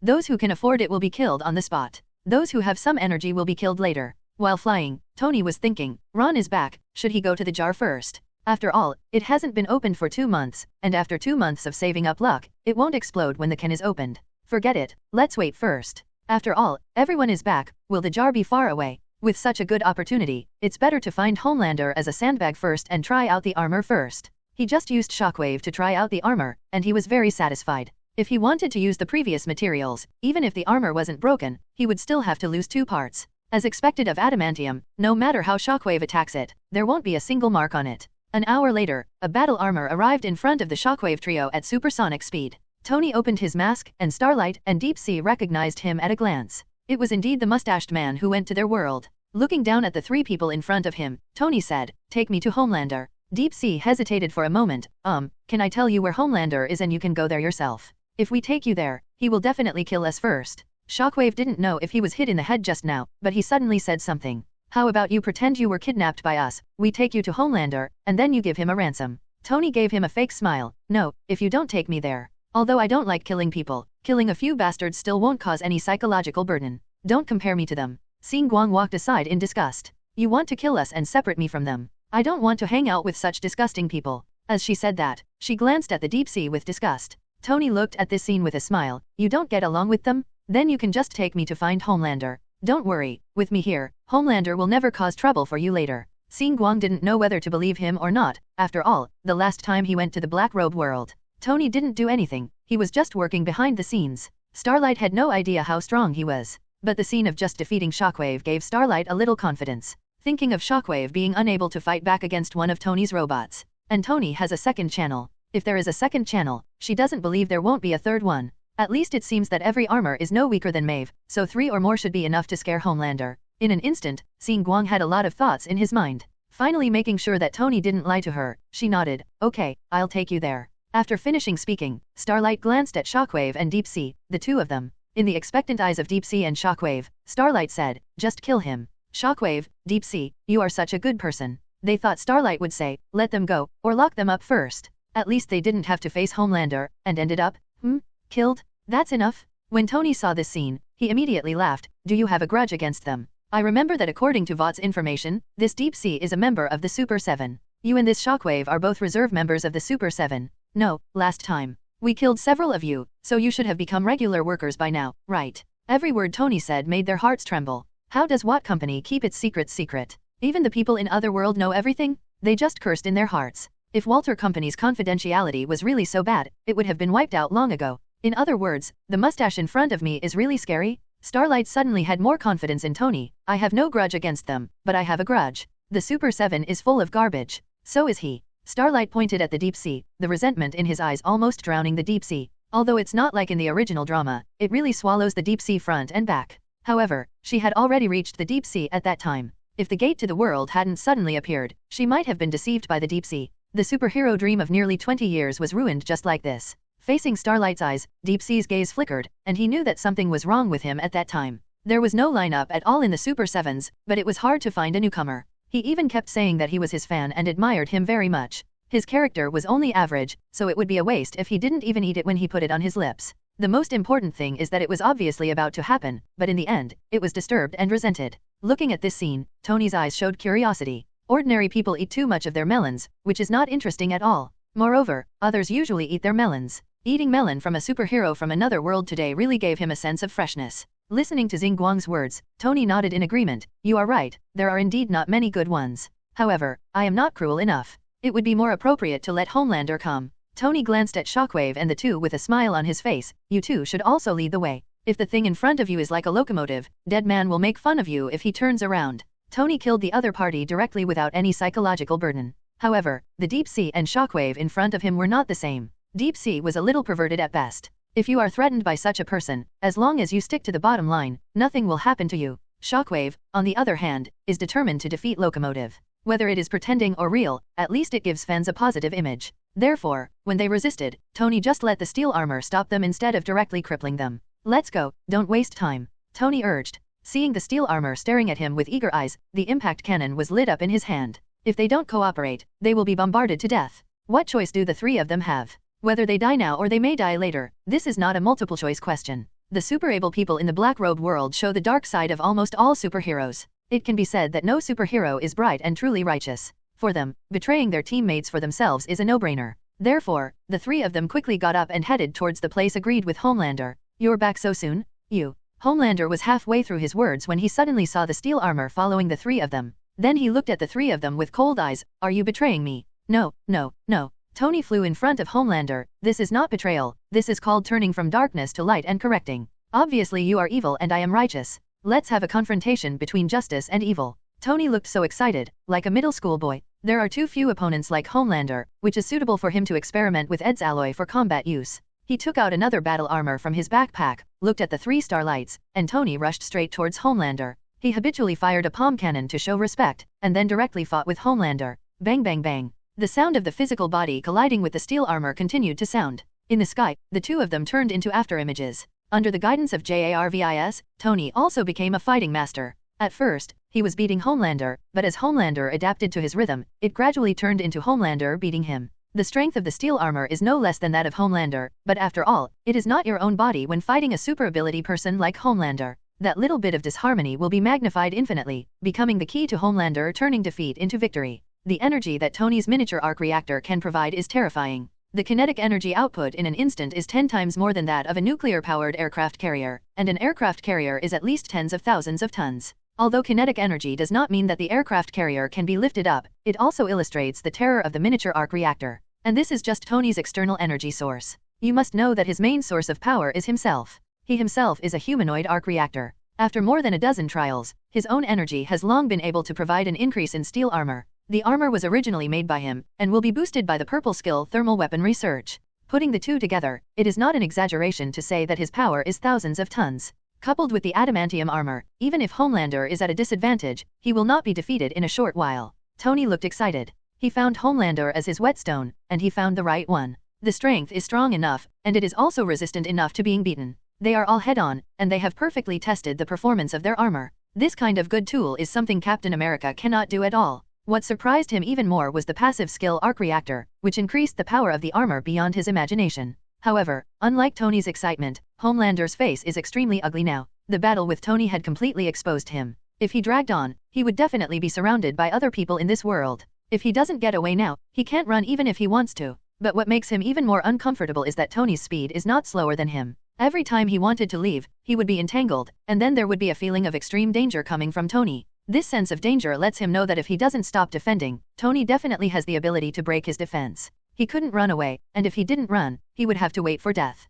Homelander's face turned dark. What is going on in this world and why are there so many powerful guys? Ron's face flashed through his mind. Could it be because of him? The three shockwaves on the side were dumbfounded. Can they really fight Homelander back and forth? Shockwave glanced at the Deep Sea. Who is he? Do you know him? Shenhai nodded and shook his head. I've seen him before, but I really didn't see that he is so strong. A single battle armor can stop Homelander. Although he is at a disadvantage, he will never be defeated in a short time. What's more, Homelander has no intention of fighting and only wants to get rid of Tony. Therefore, he has the upper hand but cannot maintain it, forming an overwhelming advantage. This allowed Starlight to see the possibility of defeating Homelander. As long as the Tin Man held Homelander back and waited for his teammates to arrive, Homelander would never be able to escape. Just before Tony fights Homelander, a meeting is taking place in Nick Fury's office inside S.H.I.E.L.D. Nick Fury looked serious. Charles, everyone is here now, please tell me what you found. Charles nodded. Yesterday, I went to the Yellowstone volcano. At the bottom of the volcano, I noticed that a huge consciousness is sleeping, and this consciousness is gradually getting fishy. Captain America frowned. Behemoth Gorzon. Nick Fury said, it's probably it, but we can't rule out other creatures. Natasha Romanoff suddenly said, can't Charles deal with it? They all know how powerful Charles's psychic power is. In the mutant world, you can cover the whole world at will. Although I don't know why I couldn't do it after coming to the Marvel world, it is still powerful and it is absolutely easy to cover the entire Federation. Could such a huge spiritual power not be able to deal with a giant beast? Charles shook his head. What I mean by huge is the origin of consciousness. So I can't invade its consciousness. It gives me a very complicated feeling. Charles frowned slightly. After thinking for a moment, he said again, it's like the consciousness is at a higher level. Compared to humans. Charles paused and thought of a comparison. It's like humans and monkeys. Humans are the monkeys, and it's the human. It's a weekly gap. Charles's words made everyone present stunned. They cannot understand what the qualitative gap means. Could it be that it means a higher level? Seeing the confusion in everyone's eyes, Charles thought for a moment. The only person who made him feel this way was Ron. Just like the gap between us and Ron. No, Ron's consciousness is a little higher than it is. Charles actually doesn't know how to describe it specifically. Only he can perceive this kind of consciousness. S.H.I.E.L.D also has powerful psychic power, but most of it was sealed along with the Phoenix Force. And this kind of consciousness was only encountered after he came to this world. Before, there was only Ron, and he thought this was because Ron was too powerful. Now it seems that there is a high probability that this is not the case, but that Ron's life essence has far exceeded them. Charles frowned slightly. So, the giant beast Golzon's life essentially surpassed theirs? What does that level mean? Biological evolution? Or God? Others were even more confused. The Golzon who came out of the jar was actually comparable to Ron in terms of consciousness? How is this possible? No, I should say absolutely impossible. Nick Fury said, Charles, could it be that you have made a mistake? Not to mention just a giant beast, it was the Sorcerer Supreme he saw. In his opinion, they are all lower than Ron in terms of strength. Charles looked complicated. I also hope that I am wrong, but it is indeed the case. However, it should be elevated due to special reasons, so it needs to sleep for digestion. And not only in consciousness, but in my perception, its power is also constantly improving.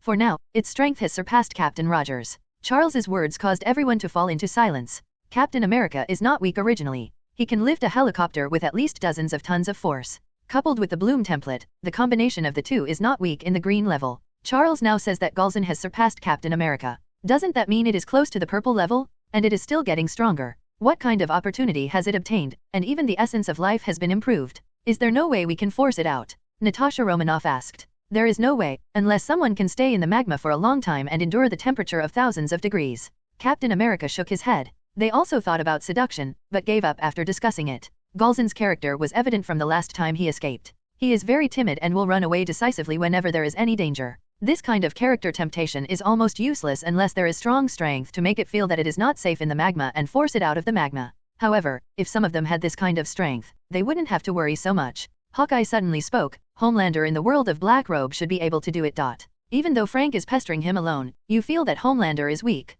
It's just that he has never fought with anyone of the same level and lacks combat experience. To put it bluntly, Homelander is an ordinary person who has gained super abilities, far inferior to Frank, who can reach the pinnacle of humanity on his own. People like him, no matter how powerful they gain, can quickly adapt and transform the soaring power into their own. That's why Frank can use his combat experience to entangle Homelander. If Homelander had Frank's experience, Captain America and others wouldn't necessarily be his match. Captain America directly rejected Hawkeye's proposal. He has a dark heart and is not suitable. He looked at Nick Fury. Why don't you find a solution from the copy of The Flash in the can you opened last time? If the change changes the ending of world destruction, the portal will be permanently transformed into a world gate. Since the Flash named Barry Allen can travel through time and space, he must be quite powerful. If we prevent the destruction of the world and get help from the Flash, we may be able to force out Golzon. But isn't it harder to prevent the destruction of the world? Phil Coulson looked puzzled. Captain America said, Nick Fury said last time that the price comes from change. If we had prevented Barry Allen from changing the past, the ending of world destruction would not have happened.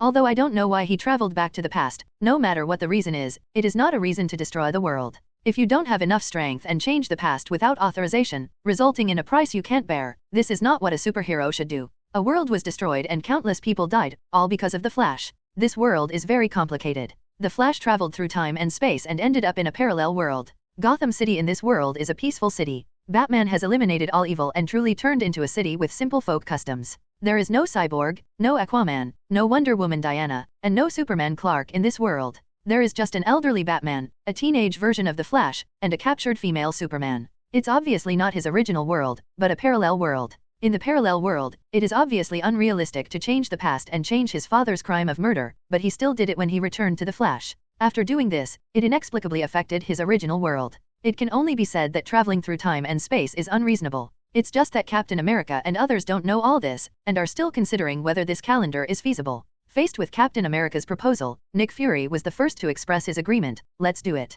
You can even travel through time and space, it's just traveling through magma, it's simpler than traveling through time and space. Compound number 5 is still being improved, and some progress has been made, but it will not be completed in a short time. And Ron has been missing for 2 months, and he doesn't know when he will show up again. They can no longer wait like this and place their hopes on others. Finding a spacious place, Nick Fury used the Flash copy card. A light gate similar to the Gate of the World appeared. Nick Fury didn't plan to find outside help, so he relied on the Avengers this time. With the previous 2 experiences, he already knew that the door to the world usually opens in important places. Like Xavier Academy for the gifted in the mutant world, Vought Corporation in the black robe world. These 2 times, let them know that the door to the world will not open in a remote place. It will inevitably bring them into contact with the most important person in the world as soon as they pass by. When Captain America and others were ready, they once again embarked on a journey of exploration in the new world. All members of the Avengers team participated in the operation, including Black Widow Natasha Romanoff. When Captain America passed through the Gate of the World, what he saw in front of him made him slightly surprised. Different from what I imagined, it is not a superhero base, nor is it an important place. In front of him was a slightly dilapidated manor, which looked like it hadn't been cleaned for a long time. There was no one in the manor, and the environment was impossibly quiet. If they hadn't known that after passing through the Gate of the World, they would definitely come to an important place, they would have thought that this place was a horror manor-type haunted house. Captain America turned his head and looked behind him, but did not see the World Gate. It seemed that the copy portal could only be entered but not exited. Behind him was a manor door. The door was closed and rusted. It looked like no one had opened it for a long time. In the manor, looking at the weeds in the yard, Captain America closed his eyes and listened intently. The breeze rustled through the grass, the insects crawled across, and there were even mice out foraging in broad daylight. All of this means that this place has been abandoned for a long time. After him, Hawkeye, Natasha Romanoff, and Banner followed one after another. When they saw the environment here, they all asked the same question: is there really anyone here? Is this really an important place in this world? Could it be that there was an error in this transmission? Natasha Romanoff walked slowly to Captain America. Captain, there seems to be no one here. Could it be that something went wrong with the World Gate this time? Captain America shook his head. Probably not. The world is so big. If the door to the world is opened in any place, it will take us who knows how long just to explore. The previous 2 doors to the world were opened at important locations, and this time should be no exception. Captain America looked at the white manor castle covered with vines in front of him. Go in and search. If nothing else, you should be able to find clues. After speaking, Captain America held on to the shield and took the lead in walking towards the manor castle. Natasha Romanoff and Hawkeye didn't speak. They just looked alert, clenched the weapons in their hands, and followed. Only Banner, who is at the end, has seen more, and basically nothing scares him now. He looked away. Wasn't it Hulk? It was good. With Hulk around, he couldn't die in any situation. If there was really any danger, even if he was breathing his last breath, Hulk would appear and he would be healed in an instant. Therefore, among the 4, except Captain America, he is probably the easiest. Captain America was leading the way. As he was walking, he suddenly paused and looked up to the right side of King Chien. There, a camera was facing him, and the faint light showed that this thing was powered on. In other words, it is very likely that someone is sitting behind the surveillance camera, watching them. Natasha Romanoff and the other 3 also noticed it and walked to Captain America. What should I do, Captain? Captain America shook his head slightly and looked up at the surveillance camera. We don't mean any harm. We have something important to do with the owner of the manor. Please come out and see him. Natasha Romanoff and the other 3 stood quietly behind Captain America, and then waited for a long time, but still there was no movement. Captain America saw this and pushed the door open. Since no one comes out, let's go in. Let's go, let's find out where the owner of the manor is and what kind of person he is. To Captain America's surprise, the door was not closed, as if to welcome them in. Captain America didn't move around deliberately. After all, there are people with super abilities in this world. When you don't know whether the other person is good or evil, it's better to be careful first. Standing at the door, Captain America closed his eyes again and quietly perceived. In an instant, he could hear almost every movement in the entire house. After a moment, he opened his eyes, with a hint of surprise in his eyes, and he said doubtfully, Captain, what's wrong? Natasha Romanoff and the other 3 looked over. Captain America was surprised. There is only one person in this manor. Only one person? Natasha Romanoff and the 3 of them were stunned. Captain America didn't explain, he just heard the sound of one person. I thought it was an illusion, but if I listened carefully, there was still only one sound of breathing and one heartbeat. Super strength brings super senses. Although Captain America does not have the ability to hear, the movement in a house cannot escape his ears. Follow me. Captain America was very purposeful, walking straight in 10 directions to do something. Passing by the living room with a burning fireplace, he came to a door and paused for a moment. In his perception, that person was in the room behind this door, which just made him a little confused. Why does Yaang look like an old man in perception? Is this old man an important person? After standing outside the door for a long time, Captain America couldn't figure it out, so he decided not to think about it anymore. He would know if he asked. The person is inside. No need to do anything. Ask about the situation first, Captain America said, and raised his hand to push open the door. Hearing Captain America's words, Natasha Romanoff and others thought there would be an ambush inside, but when they went in, they saw, isn't this the kitchen? The iron pot, boiling water and the messy chairs. Natasha Romanoff followed Captain America, touched the lamp, and then touched the chair. After touching it, she narrowed her eyes and nodded to Captain America and others, it's warm, hot. Captain America was not surprised at all, because, in his hearing, the other party was hiding in the locker. There is no doubt that the other party noticed their uninvited guests, but he didn't expect them to come so quickly. Before he had time to pack up and leave, he hurriedly hid.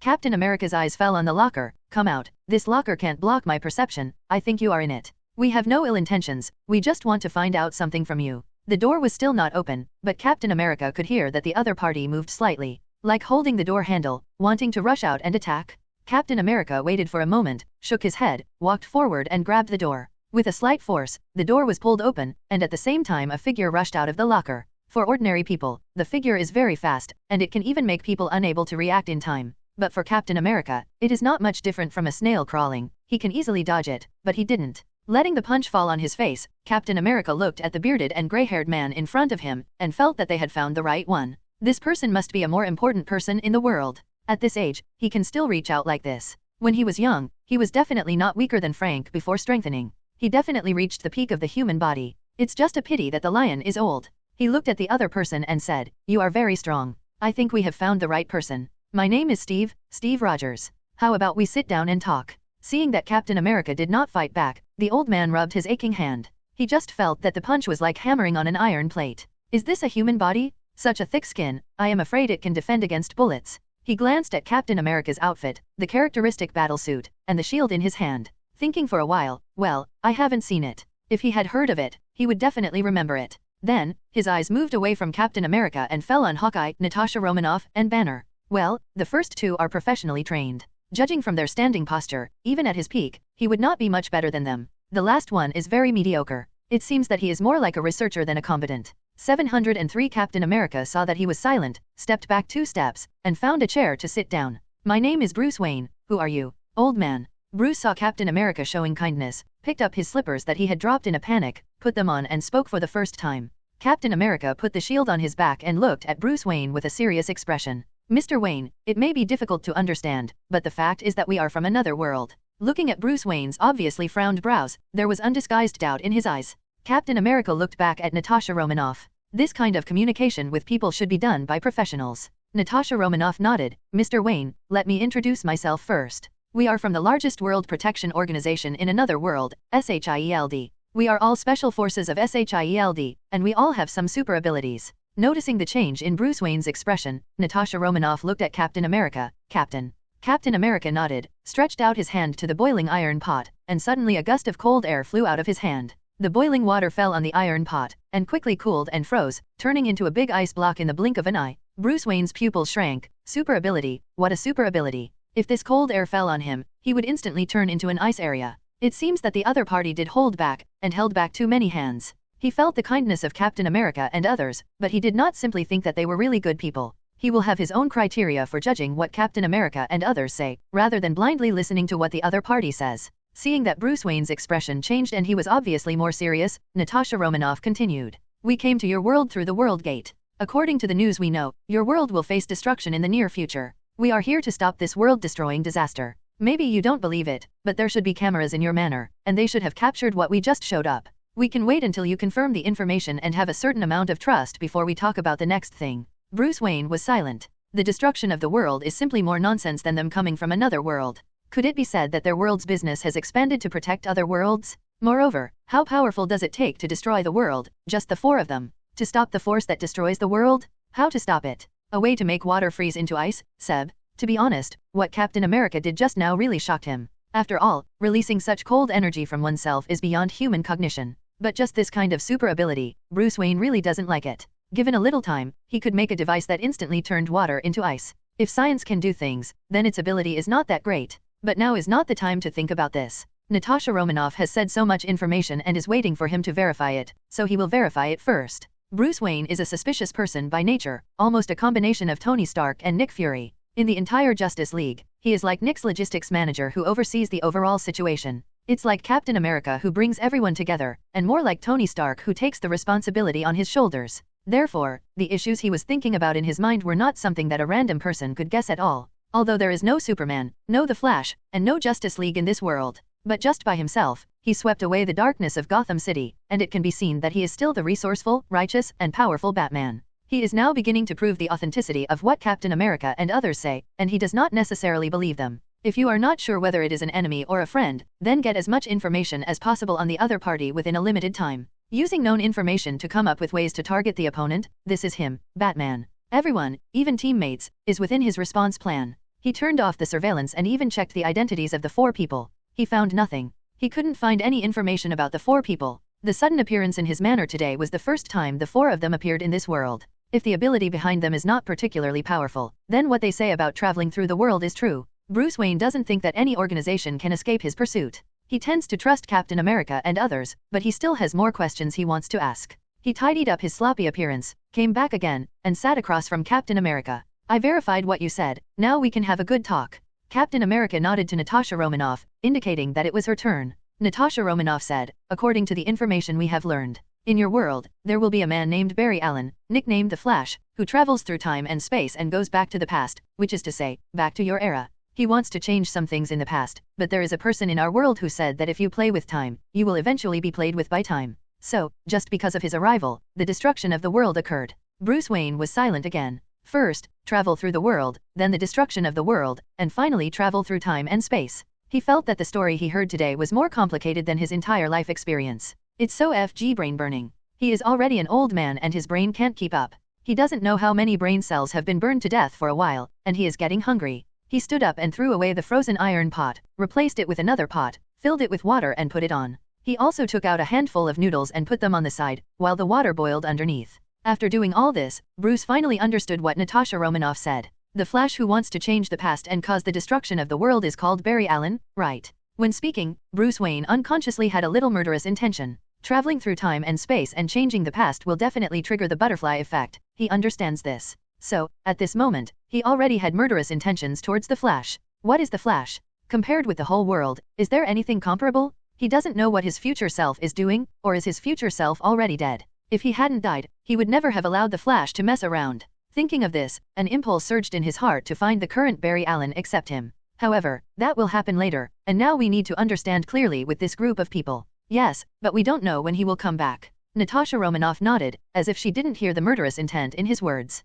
If it were them, if they knew about this kind of thing, they would probably want to kill the Flash. He is obviously a superhero of the same world, but is so immature, then he is not worthy of being a superhero. No, this is the destruction of the world. When Satan sees him, he has to give way to him. Captain America said, we may not be able to resist the destruction of the world, but we can still prevent Barry Allen from changing the world. Barry Allen is the source. As long as he gives up changing the world, then they will succeed. Hearing Captain America's words, Bruce Wayne nodded for the first time. Just as he thought, this is only reasonable. Otherwise, just Captain America and a few people can resist the power of destroying the world? What kind of joke are you kidding the world? I will be responsible for investigating Barry Allen. You, forget it, you can do whatever you want. Bruce Wayne raised his eyes and looked at Captain America and others. He didn't know what the other party's composition was or what abilities they had. Therefore, simply don't assign anything to them and let them figure it out on their own. Captain America nodded. We are not familiar with this world, we just know that the Flash will cause the destruction of the world. So, it would be better if there was information that could help us understand the world. Bruce Wayne thought for a moment. Okay, you. Come with me. After finishing the noodles he had just made, Bruce Wayne got up and walked out. Captain America and the other 4 followed Bruce until they came to a forest in the manor. There is a very conspicuous manhole cover on the ground, which is as rusty as the door. Bruce stretched out his hand and tried it, and finally looked like he had to give in. Give me a hand and help me open it. Without any doubt, Captain America walked over, grabbed the manhole cover, and opened it. Bruce looked at Captain America's reaction, his eyes flickering slightly, and now he had a little trust in Captain America. Although he is old, he is still Batman, the Batman with amazing combat power. You know, in the original show, he used this old body to lead the Flash back into the base and rescued Supergirl. He was still the main force? Even in the later stages of the battle with the Kryptonians, he showed an astonishing battle history. Even the Flash, who possesses the Speed Force, cannot match his killing speed. He was definitely taking the opportunity to test the 4 Captain Americas just now, and also wanted them to relax their vigilance against him. If Captain America acts very vigilant and makes him suspicious, he might arrest the person first. When you are safe, you may not tell the truth, but when you are tied up and faced with death threats, you may tell the truth 80% of the time.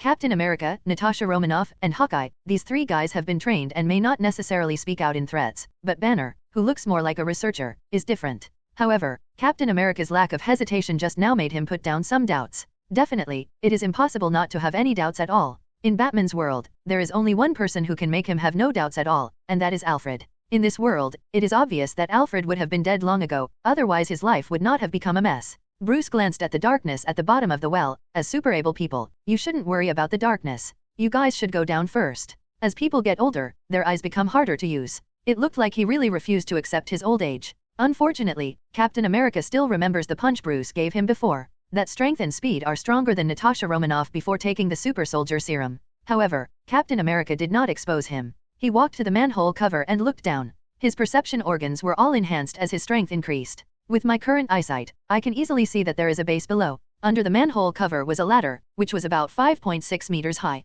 I bent my legs slightly and jumped down. With a sound of bang, the sound of Captain America landing came from the ground. Come down, everyone. This should be Mr. Wayne's secret base. After hearing Captain America's words, Hawkeye and Natasha Romanoff jumped down immediately. What? No one takes the rear? Banner takes the rear, which simply gives them a great sense of security. If this guy named Bruce really wants to take the opportunity to do something, he will definitely not be able to bypass Banner. If you want to deal with Banner, you have to deal with Hulk. Hulk is the strongest among them. Bruce Wayne didn't have anything else on his mind. After the 3 of them went down, he also followed on the ladder. Finally, there is Banner. Before his transformation, he was indeed the weakest. He imitated Bruce Wayne's movements and moved down carefully little by little. Before transforming into Hulk, his eyesight was worse than Bruce Wayne's. It was so dark below that he couldn't see anything clearly. Although he said he wouldn't die if he fell, it hurt him. After everyone came underground, Bruce glanced at Banner without leaving any trace. He didn't know how a sheep could sneak in among these 3 wolves. How could he be so intelligent that he could be of great help to this incident? Noticing that all 4 people were looking at him, he led the 4 of them forward in the darkness without looking like an elderly person. After taking the 4 people and turning a few corners, a huge amount of water curtain cave appeared in front of them. Captain America and the other 3 had heard the sound of the waterfall a long time ago, and were not surprised at all. It was just this huge underground base that made them realize that this Mr. Bruce Wayne was indeed no ordinary person. Bruce Wayne looked at the dark base, a flash of reminiscence flashed in his eyes. After a few seconds, he sighed, turned around, came to an electric switch, and reached out to pull it. Accompanied by the sizzling sound of electric current passing through, in an instant, the entire base seemed to come alive. This place is really unimaginable. Banner looked at everything in the base in amazement. It seems that Bruce Wayne is indeed an important figure in this world. We have found the right one. It seems that Bruce Wayne is indeed an important figure in this world. We have found the right one. Looking at this huge base, Captain America and others couldn't help but be a little shocked even though they had seen many secret bases and even S.H.I.E.L.D's base. After all, this base, depending on the situation, only belongs to Bruce Wayne. As Bruce Wayne powered on the base, rows of screens lit up not far from them. Captain America looked at the Batarang logo and Batman's exclusive armor pattern, and finally his eyes fell on the text above, Batman. He did not lower his voice, so others heard the word as well. Bruce Wayne smiled. When I was young, I was a superhero for a while, but I can't do that anymore. I'm old and can't move anymore. He didn't intend to hide it. When he came to this base and showed them information about this world, his identity would inevitably be exposed. After finishing speaking, Bruce Wayne came to the computer, raised the cloth covering it, and suddenly a large cloud of dust flew up. He clicked on it, and then said to Captain America, on that computer, look at the information you want. Captain America came to the computer he indicated and noticed that there was also a thick layer of dust on the desktop. It seems that what Bruce Wayne said is indeed true. He hasn't been here for a long time. However, he has not been here for a long time, but the equipment here is still functioning normally. Obviously everything here is top-notch. He raised his hand to condense the cold air and froze the dust on the surface of the table. With another wave of his hand, a thin layer of ice flew up and fell into the water below. Your ability is quite useful. Bruce Wayne glanced at him. Captain America smiled. Unfortunately, its use is limited, and its actual combat power is still a little bit behind. He was telling the truth. If they were really strong enough, would they still need to find helpers through the dungeon world? He himself went down, beat up Galzin, and then brought him up. Sitting in front of the computer, Hal looked at the information that Bruce Wayne had pulled out for him. After just a preliminary understanding, he immediately understood that this was another similar parallel world. The same federation, but with two city names, different from those in the Marvel world. For example, Gotham City, the city where they are now, is set against New York. He also saw the story about Batman, a man who solved the darkness of the underground world alone. Let New York, also known as Gotham City, become a peaceful and sunny city and one of the safest cities in the world. Captain America showed respect, and Tashush's voice rang in his ear. He is indeed a hero. He is not a superhero, he does not have super abilities, he is just an ordinary person who became a hero in an ordinary body. Hawkeye also said, if we can stabilize the World Gate, we can invite him to join the Avengers team. It's in the past. Bruce Wayne suddenly said after hearing their words. That's a thing of the past, people don't need me anymore now. You're saying you're old again. Natasha Romanoff took out a small bottle from her pocket. There was a blue liquid inside that was sloshing slightly. This thing is the product of S.H.I.E.L.D, a compound. This is the current one. Injecting it will give people super abilities permanently. Lizard serum is added to it. In theory, it can restore your body's youth. However, no human experiments have been conducted, so it is unclear whether there are other side effects. Bruce Wayne looked at the small bottle in surprise. Is this how your ability comes from? Natasha Romanoff shook her head. No, it's another way. The technology in your world is quite advanced. Bruce Wayne raised his eyebrows. It was definitely impossible to see his eyebrows through his disheveled hair. Natasha Romanoff smiled. It's not technology, it's just that there is a very special person in our world. That's very special. Banner sighed. I have no doubt that if he wants to, he has the ability to prevent the destruction of the world. Captain America and his three companions also thought so. They could never reach the upper limit of Ron's strength. Every time they felt that his strength should be at this level, then they would find that his strength was even more terrifying. They could not see through him at all, but later they gradually got used to it. If they could not see through him, they would just stop looking at him and not be upset. The expressions of Captain America and his four companions made Bruce Wayne stunned. He was very smart. After becoming a fighting master, he was also proficient in psychology, micro-expression studies, etc. He could not see any trace of acting on the faces of Captain America and his four companions. In other words, did they really think so? Humans really have the ability to stop the destruction of a world? Then is he still a human? He should have a common language with Charles. Now Xiao Chang believes that the disease is not artificial. Captain America is looking at the information of this world, and he is also looking for someone named Barry Allen. He directly connected to the Federation's big data through a computer and retrieved all those named Barry Allen, especially in Gotham City, but after retrieving all of them, he suddenly found that there were nearly 10,000 people named Barry Allen in Gotham City alone. Miscalculated. I'm really old, I don't even notice this. Batman laughed at himself. In fact, if Alfred was still alive, the two of them could probably find Barry Allen together. However, everything is if. Just as he was preparing to look through the information of the person named Barry Allen bit by bit, suddenly, the screen flickered, and the information on the screen instantly turned into snowflakes. In the snowflakes, there was a human face. Looking at this vague face, Bruce Wayne's face changed slightly. His computer was actually hacked. Before he started to check the computer, a voice came from it. You can call me General Z. My planet is very far away from here. Your planet has sheltered one of our citizens for a long time. I'm here to ask you to send this person back immediately and put him in our custody. If not, we will personally sweep the earth and find the person I want. Is this an alien? Banner was stunned. Aren't they here to stop the Flash? How come an alien suddenly appeared when the Flash hasn't seen him yet? Or a general? Banner was a little at a loss for a moment. Rogers, what should we do now? Captain America looked at the snowflakes on the computer screen, his expression slightly dazed, and he didn't reply to Banner immediately. You are not the leader of the organization in your world, are you? Bruce Wayne looked at Captain America. The words he said were clearly a question, but the tone was very affirmative. Leaders can never be confused, can't lose their direction, even if they have to fight for a glimmer of hope with their lives, they can't give up. They are all looking at you. If you are confused, they will only be more confused, and the team will become a mess. So, you are not a qualified leader. Judging from your temperament, you are more suitable to be a center who leads by example. Captain America, you are really right, so don't say it. Bruce Wayne shook his head. I don't know if a stormtrooper would take the lead in stopping such a big thing as the destruction of the world. Bruce Wayne looked at the screen that had returned to normal. What he just said has given us a very important message. He is looking for someone, looking for one of his compatriots, which means that his compatriot is an alien. Aliens will have traces of coming to Earth from outside the Earth. We can try to find him. But there are two problems here. Captain America and others have been completely attracted by Bruce Wayne's words. His brain, which was a mess just now, is now completely following Bruce's train of thought. Bruce Wayne paused and continued. First point, I don't know if the person he is looking for is his enemy or a friend. If it is his enemy, then we can find him and fight with him against this General Z. If he is his friend, we can also use him to threaten General Z. Then let's go find him now. Banner said impatiently. No. Bruce Wayne shook his head. If it was his friend, he would definitely have gone to General Z as soon as he saw it. That's his enemy. Hawkeye nodded and asked. Bruce Wayne glanced at the four people who were completely mindless and felt a headache. His head hurt so much. Bruce Wayne's expression is quite complicated. Why are there 4 guys with bad brains? Is that world so powerful that it can solve problems without using your brain? Your world really only sent the 4 of you? No other backup?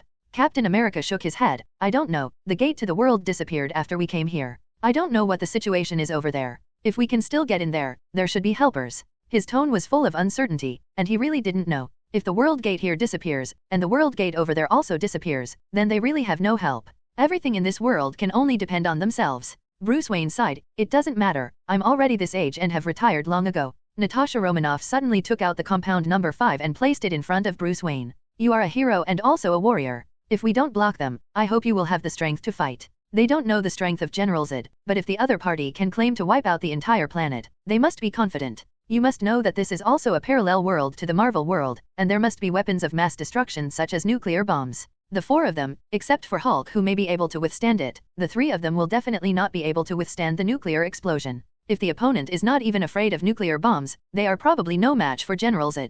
Bruce Wayne looked at the potion in front of him with gleaming eyes. After a moment of silence, he stretched out his hand and put it away. Wait for me. Bruce got up and left, climbed up the ladder, and returned to the manor. He wasn't sure what the other party meant, but the only thing he could feel was that they really wanted to save the world. As the Asgardian and superhero Batman of Gotham City, he has no reason to watch the crisis of destroying the world and let some outsiders carry it. He held the potion in his hand tightly and came to an oversized bookshelf. Looking at the photo of his parents hanging above, he raised his hand and wiped it gently. He murmured softly, "Change the past. If I could also change the past, would I do so selfishly? I shouldn't dare. All the gifts given by fate. The prices are all marked secretly. The price is too huge, I can't exchange it for the whole world. I'm sorry." He gently wiped his hand with a little force, pressed it on the photo frame and scratched it to the right. Immediately, the photo moved away, revealing the pupil recognition device inside. A beam of blue light projected from above and fell on his eyes. After a while, with a subtle sliding sound, the bookshelf opened to both sides. Inside are several battle suits belonging to Batman.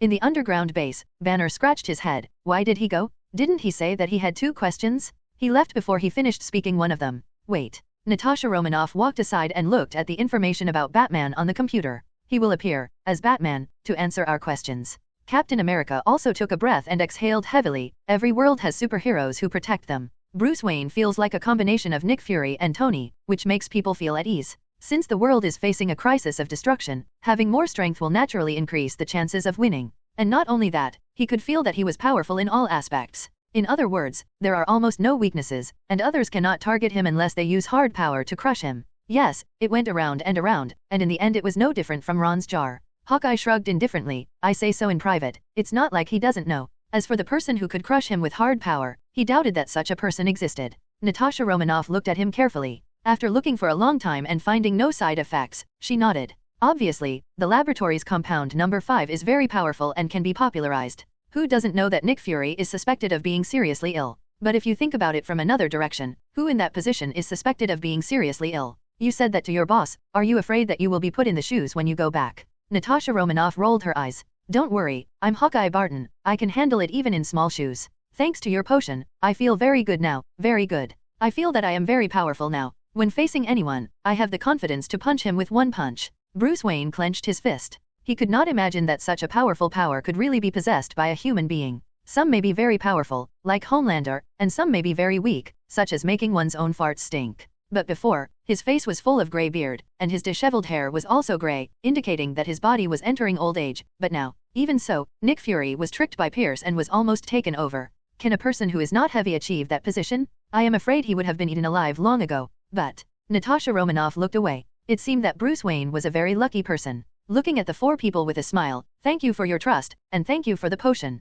Nick Fury asked her to carry this compound, and that was the purpose. Bang! Accompanied by a sonic boom, a figure wearing a special battlesuit fell from the mouth of the well. At the same time, it can be regarded as a human experiment, killing 2 birds with 1 stone. The only problem is that the super ability of compound number 5 is unstable. It is not sure what super ability you will get after using it. Mr. Wayne. Captain America looked at this familiar figure and was slightly startled. He opened his mouth and said, "What do you think he did? He couldn't have run away, could he? Who dares to sit in the position of S.H.I.E.L.D. director without 8,000 clever minds? Your hair." Banner looked carefully and then reluctantly recognized that this person was indeed Bruce Wayne. In the words of laboratory researchers, this cannot be changed song can read fortunes. Bruce Wayne raised his hand and took off his helmet, revealing a young and handsome face. What they didn't know was that in the original show, S.H.I.E.L.D's situation was even worse, which was equivalent to being disbanded. In the end, even the Avengers building was used as the Stark building. I would rather believe that Hulk ran away than that he would run away. It all depends on luck, but it's not as good as Ron's jar.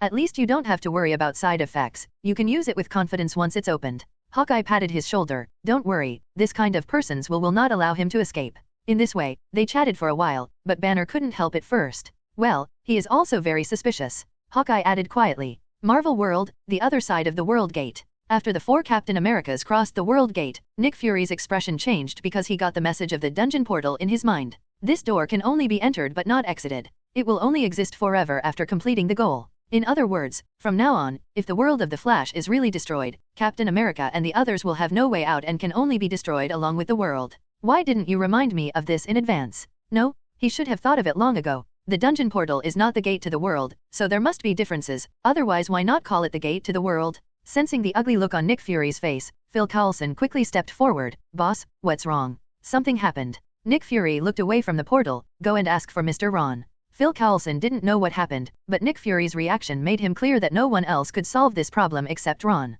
Phil Coulson turned around and was about to find someone to contact Ron. What? Ron is not in the inner world of the Earth? Go down and look for him? Even if you die, look for him? Just when he was arranging for people to go to the inner Earth world, suddenly a message came from his subordinates. Iron Man got into a fight on the Hudson River not far from Manhattan, and the video was taken. Phil Coulson waited until his subordinates sent over the video and took a look. Mom FK, this is TM Homelander. In the video above, Iron Man's iconic armor can be seen at a glance. As for Homelander, his characteristics were even more obvious. From the beginning, the two of them were fighting in close quarters. In addition, Homelander was not wearing a battlesuit, so he didn't notice it. But then, Homelander fired a heat ray, awakening his memory. The eyes can emit 2 red lasers. Apart from Ron, the only people around him are Cyclops, Scott and Homelander. Cyclops obviously can't fly in the sky, so who else could it be if it wasn't Homelander? But when did Homelander come over? Why haven't they received any news from 690? Didn't it mean that Tony Stark has been monitoring the situation at the World Gate of the Black Robe Pickets? He has already started a battle with the other party. Why hasn't he informed them yet?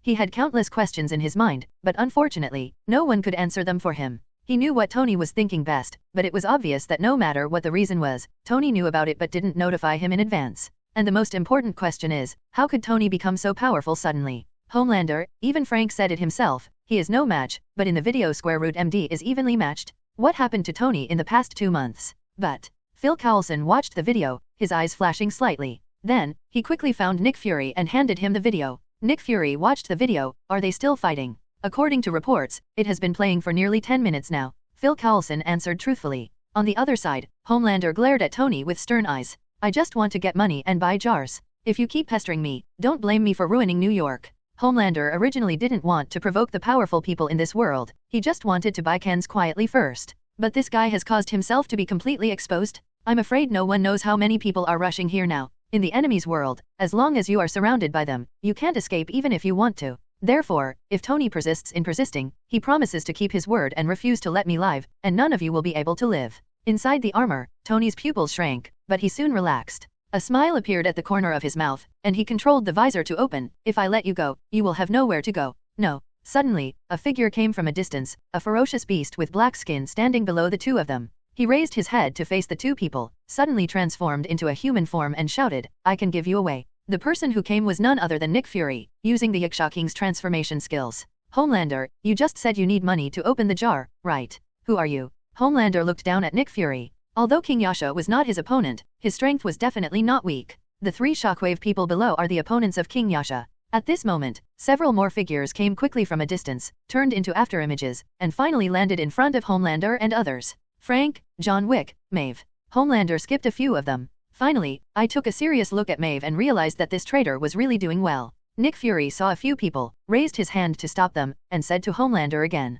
did you see that? His name is Frank, the guy who fought with you last time. Nick Fury pointed at Frank. He is not from our S.H.I.E.L.D. We have always had an employment relationship. He helped me once and I gave him money. I think we can also cooperate. What do you think? You don't need to commit a crime. You can even become a superhero. I'll give you money to open the jar. I just need you to help me complete a task. How about that? Nick Fury's words made everyone else feel incredible. Let Homelander help him complete a task? Is Homelander's character worthy of trust? Nick Fury has no explanation. Is Homelander worth believing? Definitely not. But, does he have a choice? He just needs to agree to his request. At the gate to the transnational world, he has no choice, either to follow the world in destruction, or to help prevent the world from being destroyed. Originally, he was worried about letting Homelander pass, but Nick Fury's eyes swept over Tony. To be precise, it was a swipe on Tony's secondary armor. There was no way in or out, so he didn't dare to let Tony go in and try. If Tony really can't come out, Nick Fury cannot bear such a big responsibility. However, for another person, as long as Tony gives permission to the armor, he can wear it and use it.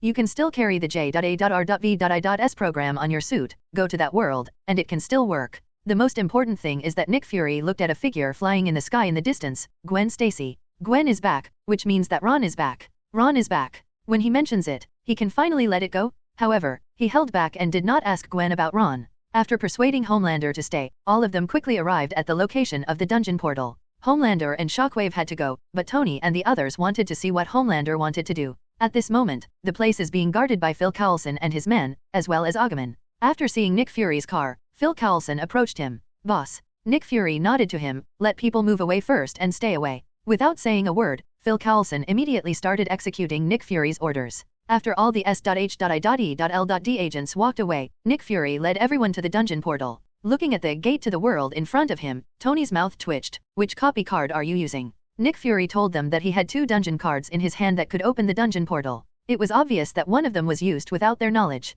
Nick Fury's expression remained unchanged, the one where the Flash travels through time and space. Tony's silence prevents the copy of the Flash from changing the past and causing the destruction of the world. This copy only had this little information, and he dared to open it. Even if you don't ask Ron, you won't take him or Charles with you. Only with the 2 of them can we better obtain information about that world. Otherwise, we would be completely confused and might not even be able to find the Flash. The world is so big, and by the time they find it, the Flash will probably have done everything they need to do. Tony shook his head and didn't say what he was thinking. It was already too late to say anything. Tony's conversation with Nick Fury was also heard by Homelander. He looked at the light door in front of him and pondered what the 2 said. What is the copy card? Isn't this light gate the gate of the world? Could it be that the gate of the world is opened by that copy card? With suspicion, he asked, what do you want to hire me to do for you? Nick Fury replied, enter the gate of the world, help our people, and change the ending of the destruction of another world behind the gate. Don't worry, it's actually very simple. The destruction of the world is related to a guy named the Flash. As long as we stop him from changing the past, there is a high probability that the destruction of the world can be avoided. My people are gone now, but I'm worried that they don't have enough manpower, so I made an insurance policy. Homelander looked surprised. It's that simple to stop him from changing the past. After hearing his words, several people on the side twitched their mouths, including Maeve. Fortunately, okay, she left Walter. I really don't know how she could have appreciated such a fool before. How easy is it to stop someone who can travel through time and space and change the past? Nick Fury had a smile on his face. Yes, it's that simple. As long as you stop it, you can come back with my people. But the premise is that you are not allowed to cause trouble during the mission. Otherwise, when I come back, not only will I not give you a commission, but I will also let them deal with you together. Homelander glanced around, and almost all the people around him were super-able people. The only ordinary person, Phil Coulson, was obviously an unimportant guy, and Tony, Frank, and others are all watching him, and as long as he refuses, he will be besieged. He keeps everyone in mind, threatens him, coerces him, and when he comes back and becomes stronger, he will never let anyone go. All of them are stepping stones on his way to becoming a god, and in the end, every one of them will be crushed by him.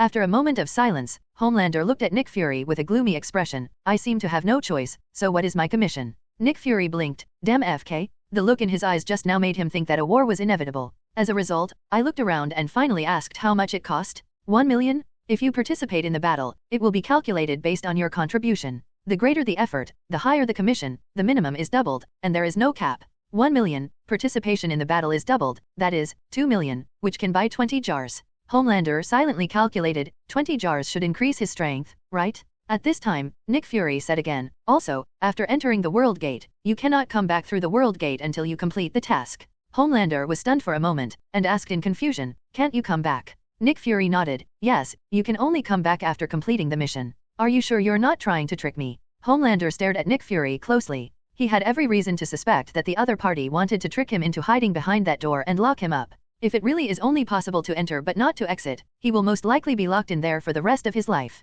Nick Fury's expression didn't change at all. If you don't believe it, there's nothing I can do about it. Homelander, you are not worthy of me using a world to limit you. There are many strong people in our world who are stronger than you. If I want to deal with you, I will pay a certain price and ask them to take action. You will never be able to escape. As far as Nick Fury knows, there are 4 that are better than Homelander. Ron, Ancient One, Odin, Carol, any one of them can handle Homelander. He even made up his mind to call Carol directly. When Carol comes back, all the problems on Earth will be solved. Are there many people better than me? Homelander's eyes couldn't help but glow red. He wanted to teach this arrogant guy a lesson. But when he thought that he was in a tiger's den and would be besieged after provocation, he took a deep breath and dispersed the heat ray. He pursed his lips heavily. Okay, I agree. Nick Fury smiled slightly. It's a wise choice. If you really want to fight and cause trouble in New York, Ron will never let you stay. The New York Police Department still needs her. She can't possibly participate in S.H.I.E.L.D's mission. No. Before Maeve could speak, Gwen directly refused on her behalf. Resurrection?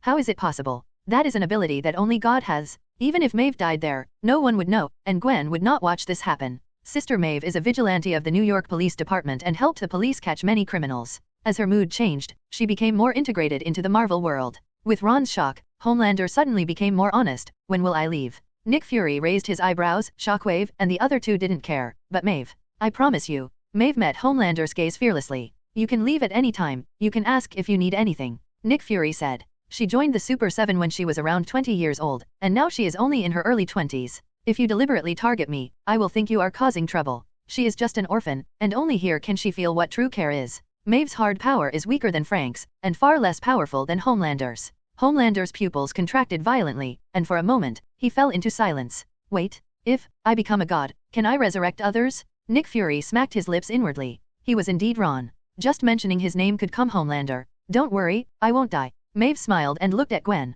She was actually not much older than Gwen. There are my people in that world, and if the mission fails due to you, they will do whatever it takes to get rid of you. If this traitor had a chance, he would never let her go. Maeve was now registered with the New York Police Department. He looked at Maeve and gave her a questioning look. Don't even think about dying with my people. Even if the world is really destroyed, I can still ask people to resurrect them. And if you die, you are really dead. I only have one condition, and that is for them to come with me. Homelander's eyes flickered, pointing at Shockwave and the others, and finally at Maeve. Nick Fury looked serious. Homelander, Maeve is ours now. Homelander has no good intentions at first sight and definitely wants to take the opportunity to deal with Maeve. Gwen will not give Homelander a chance. Maeve nodded to Nick Fury. I agree to participate in this mission. She is now confident that even if Homelander comes to fight her, she will not be defeated without the ability to fight back. With a wave of his hand, he could be teleported away silently. With this ability, it would be absolutely no trouble to kill him. She knows what a real superhero is, and she also knows how to take her own path in the future. I don't know why, but after she completely regarded herself as a part of the Marvel world, she felt that her strength had improved slightly.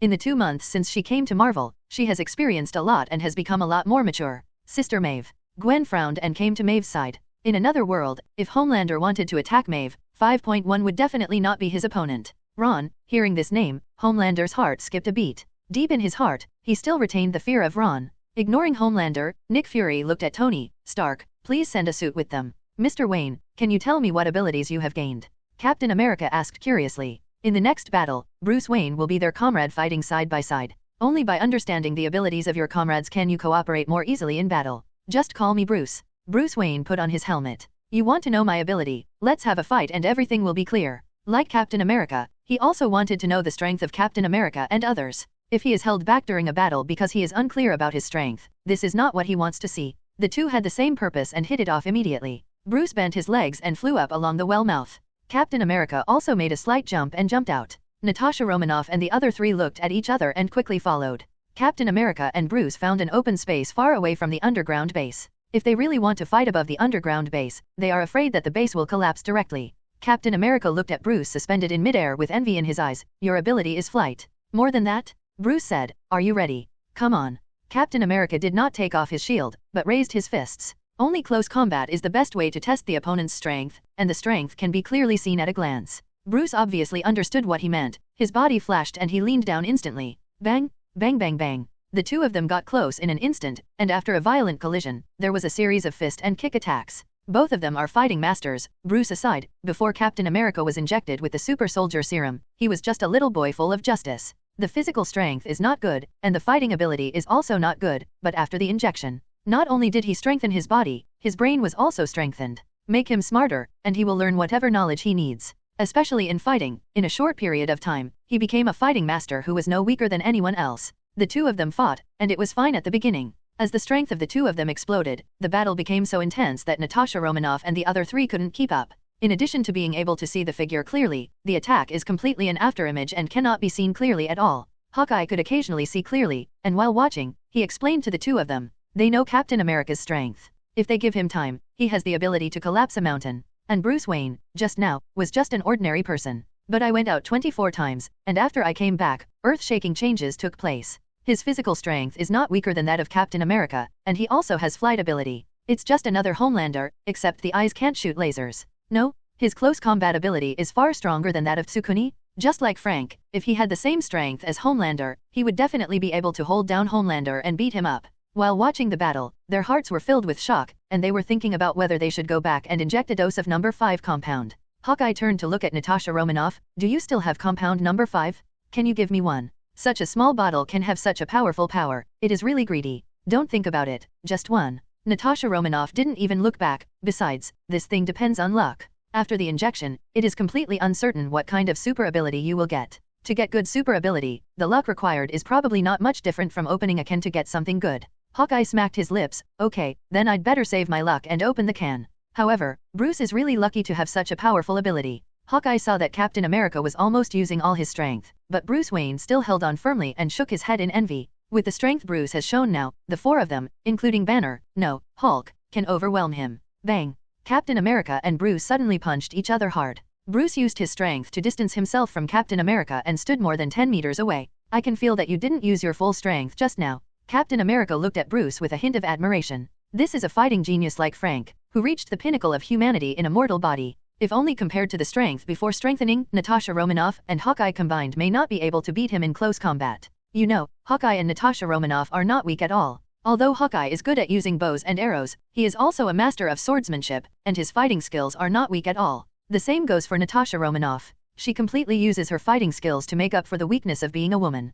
Captain America feels that when he was just injected with the super soldier serum, he might not be Bruce's opponent. At that time, although he had not yet undergone exercise, the serum had not fully exerted its effect. However, based on his physical strength alone, he has several tons. This shows how powerful Bruce must have been at his peak. Bruce said softly, I did not use all my strength, but it was enough. You are strong, stronger than I imagined, and I can feel that your ability lies not in offense, but in defense. Next, I will use my strongest ability to attack you. Bruce also admires Captain America. This is a strong man who is no weaker than himself at his peak in fighting alone. And he discovered that his previous view of Captain America was also wrong. I thought Captain America was a charger who was better at attacking, but now it seems that he is actually a defender who is better at defending? It's just that his defense is to make himself hard enough, and then push forward to withstand all injuries. He also found that Captain America's fighting style was fair and upright, and any attack was fair and honorable. The fighting style also generally reflected a person's character. If a person has a dark personality, he will unconsciously use some underhanded tricks in battle in order to win. None of this was seen in Captain America, which made Bruce's trust in Captain America and others increase a lot. Just looking at the fight between the two of them, Bruce felt that the justice in Captain America's heart was at least 10 times that of his. If justice can be quantified, his justice is 1, and Captain America is 10. This kind of person, even if he doesn't fully trust him yet and is still on guard, will be put in the last place. If the trust and suspicion of others is 55, then Captain America is 91. In fact, Bruce himself knew that if he hadn't been so paranoid, he would have completely believed that a teammate like Captain America could be trusted unconditionally. While he was thinking, Captain America raised his hand and took off the shield from behind. Holding it tightly in his hand, he looked at Bruce. Come on. Just when Natasha Romanoff and the others were thinking about what Bruce's strongest ability would be, sky blue light suddenly lit up in Bruce's eyes, and when they saw this scene, they all widened their eyes in unison. And when the pair of eyes that bloomed with blue light released 2 sky blue laser rays, they couldn't help it anymore. FK. Supersonic flight ability, powerful physical strength, plus laser emitting eyes. What the hell is going on? Homelander no too. This kind of luck is incredible. Go buy a can. It will definitely be a blast. Facing the oncoming laser, Mei Chen Yongpai instantly transformed into a large shield with ram's horns. It's said to be a shield, but it's more like a stone door of huge amounts, wrapped in frost. The ice gate is at least half a meter thick, nearly 2 meters wide and nearly 3 meters high. Zizzy. Cyclops landed on it and shot half of the ice door through in an instant. Then the penetration speed suddenly slowed down. Although under Bruce's continuous output, the laser penetration speed was still visible to the naked eye, but there was no instant penetration, which proved that even with all his strength, he could not kill Captain America instantly. In his feeling, his attack could penetrate a mountain instantly. He didn't know if Captain America could bear it if the mountain collapsed, but he knew that Captain America would never be buried at the bottom of the mountain. Compared to his attack ability, Captain America's defense is simply several times his strength. It is said that defense is more difficult than attack, but in Captain America, it is exactly the opposite. The attack was blocked by Captain America, but Bruce did not stop. He wanted to see where Captain America's limits were and where his own limits were. In Wayne Manor, inside the big iron gate where Captain America and others appear, the dungeon portal appeared again, and 5 Homelanders and a battle armor with the J.A.R.V.I.S program came out of it. As soon as Homelander appeared, he looked at Maeve fiercely. You really dare to come here, aren't you afraid that I will crush you to death? While speaking, he glanced at Steel Jean-Shen vaguely. Although, he really wanted to destroy the steel armor directly and then attack Maeve. But he can't, they have to bring this armor to Captain America and others. With this armor around, if their mission fails, Fury will resurrect him. Definitely, he can also dismantle the armor and prevent the destruction of the world, so that he doesn't need to be resurrected. But he also needs to leave this world. There is only one door. If he really dares to take action, Nick Fury dares to kill him directly after he walks out of the door. He hasn't opened the jar yet, he hasn't become stronger yet, he has to endure all of this? After he finishes opening the can, he will crush all these damn guys to death. At the moment, Maeve faced his gaze with a dull expression. A guy who doesn't even have S*X threatens me. The darkness in your heart is simply disgusting. You are just a money-making tool trained by Madeline.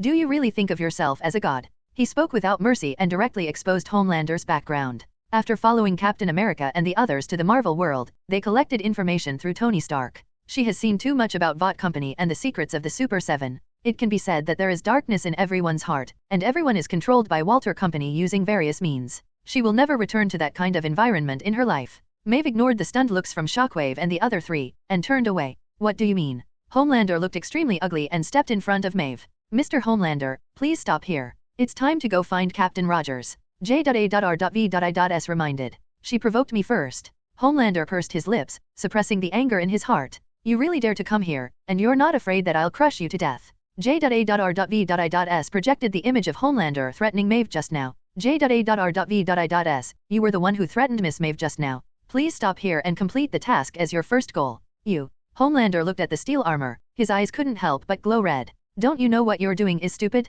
J.A.R.V.I.S is just a program, and you actually threaten a computer program. Maeve turned around and laughed. J.A.R.V.I.S still has great use. She would rather let Homelander come to trouble her than let J.A.R.V.I.S be destroyed. Maeve, you are looking for death. Homelander was completely angry, and the heat ray was about to shoot out of his eyes. Suddenly, the sound of fierce fighting and collision came from not far away. The heat ray that Homelander was about to shoot was also interrupted. Maeve ignored him and looked towards the direction where the sound came from. After waiting for a while, she found that the battle was getting more and more intense. She didn't call Homelander and the other 4 people, and ran directly in that direction. With a leap of more than 10 meters, Maeve arrived at the edge of the battlefield in just a short moment. When she saw the scene in front of her, her eyes suddenly widened. What is this blue heat ray? At this time, Homelander also rushed over, and what came into view was the scene of Bruce Heat Ray Captain America. He is really familiar with heat ray. No one is more familiar with it than him. He can tell at a glance that it is heat ray, but the color is different. He also recognized Captain America, who was holding an ice shield.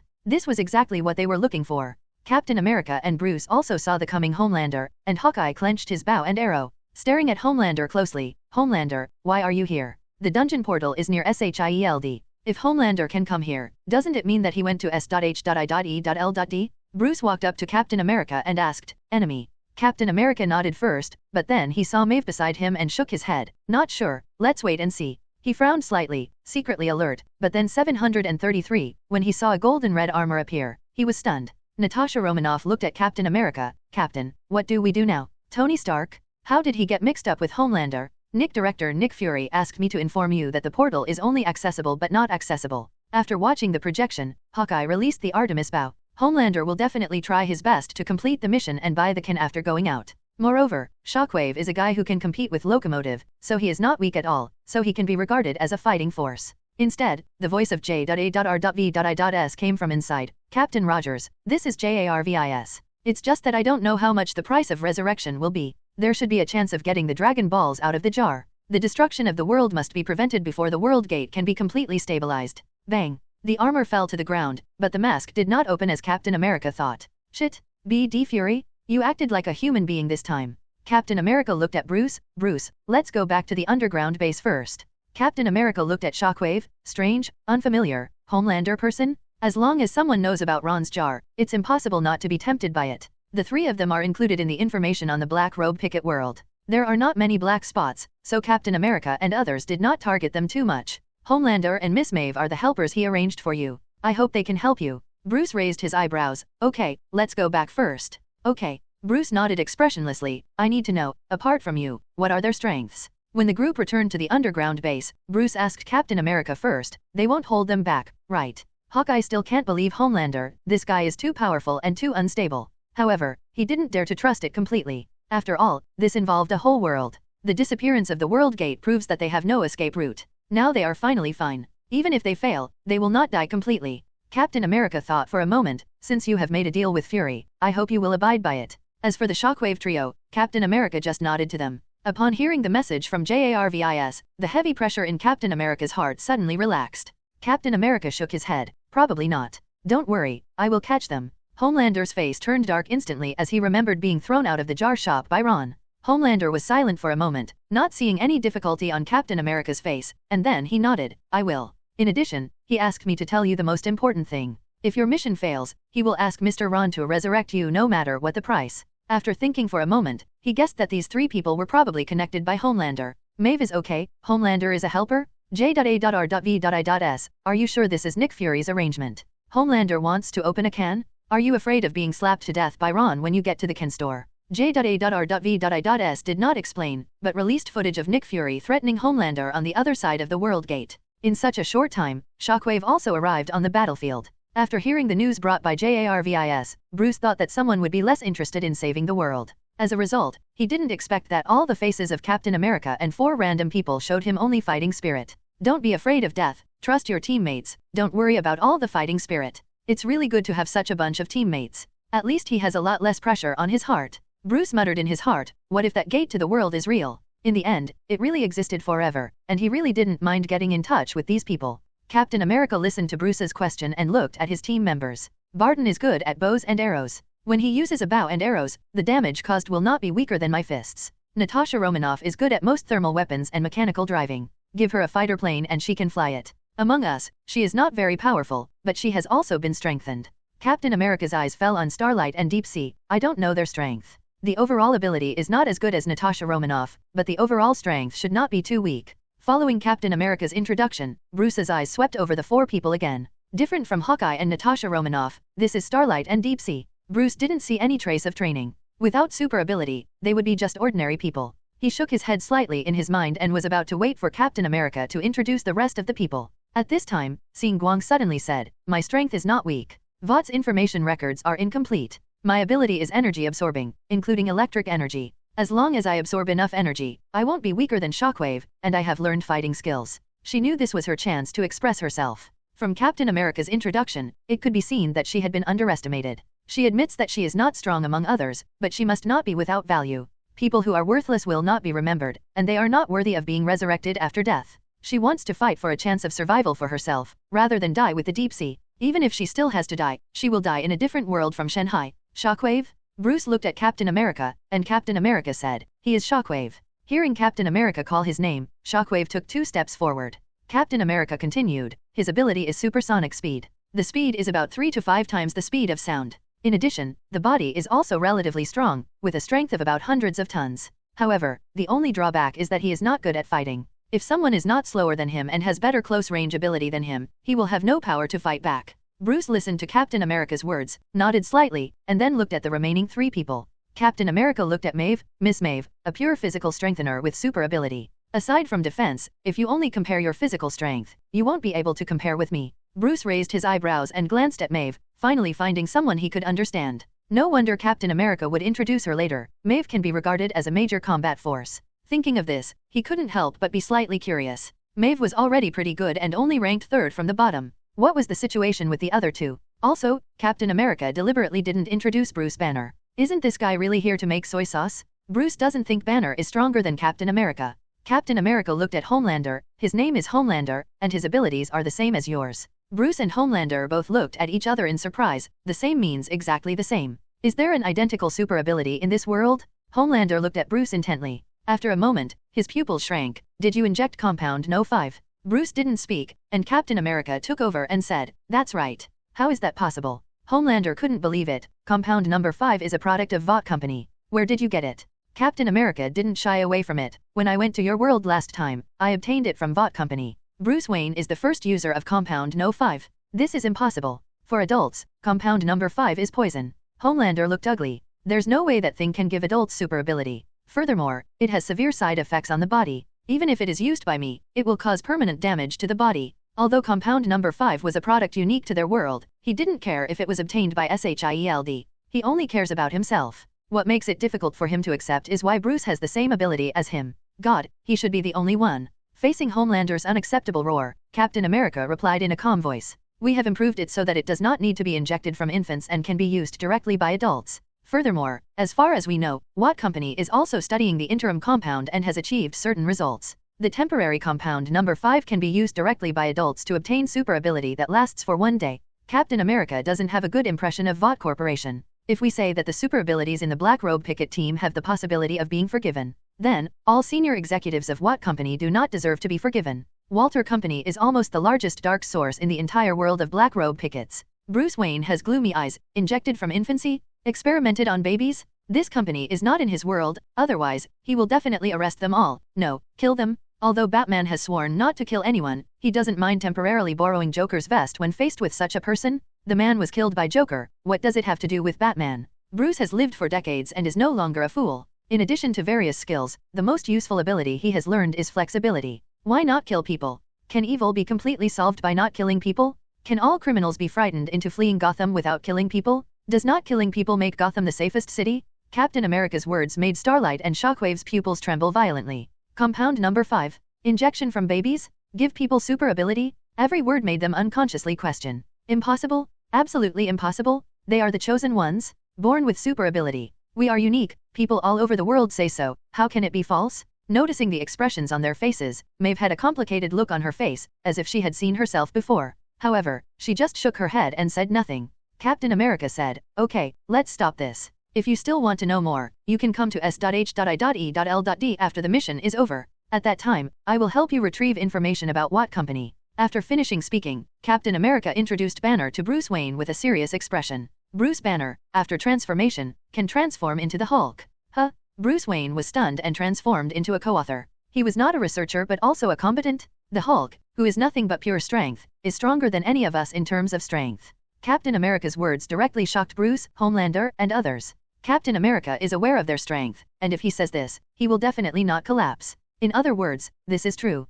This guy, who looks so honest, is actually the most powerful person in the field, let alone Bruce Wayne. Homelander is even more difficult to accept. Back then, he had thought about whether Banner was a big shot, and wanted to use Banner to gain fans in the Marvel world. Even when the fight started, he never thought of taking Banner as a hostage. Now think about it, at that time, he was really lucky. Captain America's voice was calm, it's just that after he transforms, he will lose his mind. According to our observation, Banner and Hulk are two consciousnesses, similar to split personality. So after the transformation, the angry Hulk may not be able to distinguish between ourselves and the enemy. When fighting, remember not to get close. Captain America's words immediately silenced them. 2. It turns out that this is not the strongest combat power, this NM is a hidden nuclear bomb. He has the strongest physical strength of all, and Homelander can't even bear a beating even if he's caught. Others, like Shockwave and Starlight, will probably die in 2 punches. Thinking of this, they subconsciously took 2 steps back, a little further away from Banner. They decided that no matter how dangerous the battlefield is, they must always pay attention to Banner's location and never get close.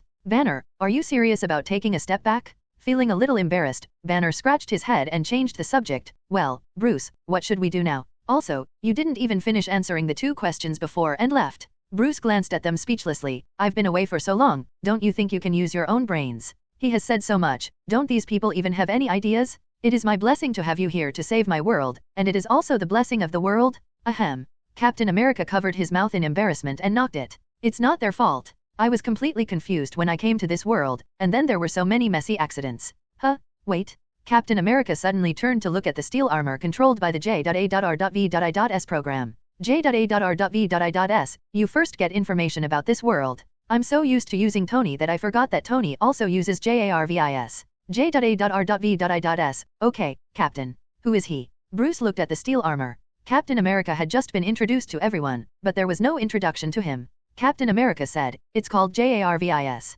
It's an artificial intelligence invented by a genius in our world. It's very powerful. Basically, no information on the internet can escape its search. Artificial intelligence. Bruce was silent for a few seconds and couldn't help but sigh. The other world is really powerful. 2. His computer system is very powerful and can invade the internet of any country in the world at will. But he has not developed artificial intelligence. The world of Captain America is really colorful to him. J.A.R.V.I.S went to the internet to search for information, which saved him a lot of trouble, otherwise he would have to do this job. Bruce Wayne calmed down and discussed intelligence with Captain America and others. It's not just aliens. What are you afraid of? With our strength, we can just rush over and take care of them all. Homelander, who was also quiet, suddenly looked disdainful when he heard Bruce say that aliens had invaded the Earth. He added Bruce Wayne, who had the same ability as him, as well as Captain America, Maeve, and Captain America's Hulk, who was stronger than him. He didn't even know what kind of enemy could stop this kind of lineup. As for why he didn't mention anyone else, it's because he didn't pay attention to anyone else at all. They are all weak chickens who can be killed casually. It would be nice not to hold them back when they go to the battlefield. With his temperament, if Shockwave and the others were really holding them back on the battlefield, he really wouldn't mind and would just kill them. Bruce Wayne looked at Homelander. Have you ever tried to survive a nuclear bomb blast? Homelander looked surprised. What's the problem? Why do we have to resist the explosion of a nuclear bomb? I can avoid it, so why do I have to resist it? His flight speed, which is more than 1,000 meters per second, may not be able to catch up with the speed of a nuclear bomb explosion. Why should he resist? The exploding shockwave is only worthy of eating his exhaust. What is this called? This is called invincibility. Godlike power. Only God can ignore the most powerful weapon of mankind. Homelander's words silenced Bruce. Not only Bruce, but also Captain America and others were also silent. I can only say that sometimes, the simpler the truth, the more difficult it is to figure out. Yes, why resist when you can hide? Captain America and others had never thought about this before. Bruce was just an ordinary person, and he couldn't imagine that in addition to resisting, there was also a way to dodge. Later, using compound number 5, he gained super ability, but it was not long, and he was inexperienced, so he didn't think about it at all. Homelander looked at them with disgust. A bunch of weak chickens, compared with the wisdom of God, it was really far behind. So, what do you mean by asking me that question just now? Is it related to us going to the door directly? Captain America replied awkwardly. We were discussing before that General Zod dared to say that he would kill all life on Earth, and his strength might be enough to ignore nuclear bombs. So, if we go to the door without complete confidence, it will only put us in a passive position. Is it because I'm not afraid of nuclear bombs that I can scare you like this? Homelander shook his head in disdain. Hawkeye couldn't stand him like this and said directly, when you mock others, you will hide. Are you looking for death? Homelander was furious and stared at Hawkeye with red eyes. Homelander, Captain America and Maeve directly blocked Homelander. Humph. Looking at the two people in front of him, Homelander snorted coldly and dispersed the red light in his eyes. With your strength, you don't even have the qualifications to hide under a nuclear explosion. Captain America stopped Hawkeye, who was about to say something. We are teammates now. If there is any problem, let's talk about it after the mission is over. After persuading Hawkeye, he looked at Homelander. It's not that we are worried, but we have seen it. Since you want to buy a can, you should know Ron. He just gathered the shockwave of the nuclear bomb explosion with his bare hands and kneaded it into an energy ball as big as a fist. It is precisely because of this that we didn't expect to avoid this calendar at the first time. Looking at the silent Homelander, Bruce was silent again this time. From Homelander's expression, he saw that Captain America was telling the truth. There really was someone who could make a nuclear explosion with his hands? AFK? What kind of world is that? Wait. Before, the one-eyed black-boiled egg in the projection said, no matter what the cost, he would ask Ron to resurrect Steve and the others. This Ron seems to be the same person as the Ron mentioned by Steve. Bruce was silent for a long time, looking at the other people in deep thought, and finally his eyes fell on Captain America. By the way, there are such powerful people in your world. Why would you be sent to prevent the destruction of the world? For that Ron, this task should be easy, right? If Ron came, they wouldn't have to bother discussing it here, they could just do it directly.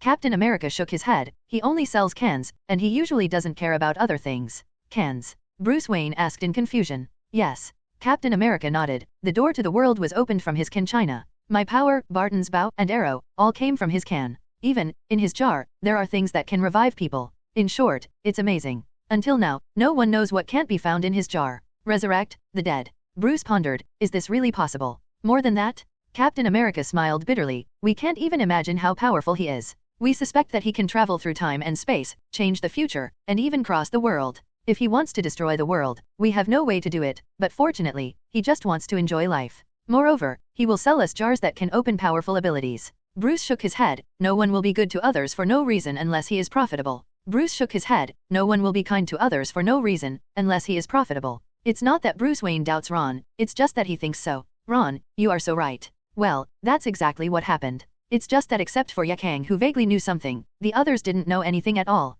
Captain America did not comment on Bruce's words. After all, he didn't know whether Ron had any interests or not. So what if there are benefits? The benefits Ron brought to them are also not small. What comes out of Ron's jar is almost impossible to obtain no matter how hard they try in this life. For them, just remembering this is enough. Also a determined person, Captain America will not be led into random thoughts by just a word from Bruce. Just nodded to Bruce. Bruce, tell me what you think. Next, should we go directly to General Z, or what should we do first? They have a lot to do, General Z, and his compatriot, the Flash Barry Allen. Everything is a major event and requires their best efforts. You still need to be fully prepared. Bruce Wayne shook his head. He is not a reckless person, on the contrary, he is an extremely cautious person. It can be said that there is no one more cautious than him in this world. As we all know, you can fight Batman, but you can never make a date with Batman. As long as he is given enough preparation time, even if his opponent is Superman, he can still win almost 10% of the time as a mortal. Go to the person General Zod wants? Or go to Barry Allen? Captain America asked.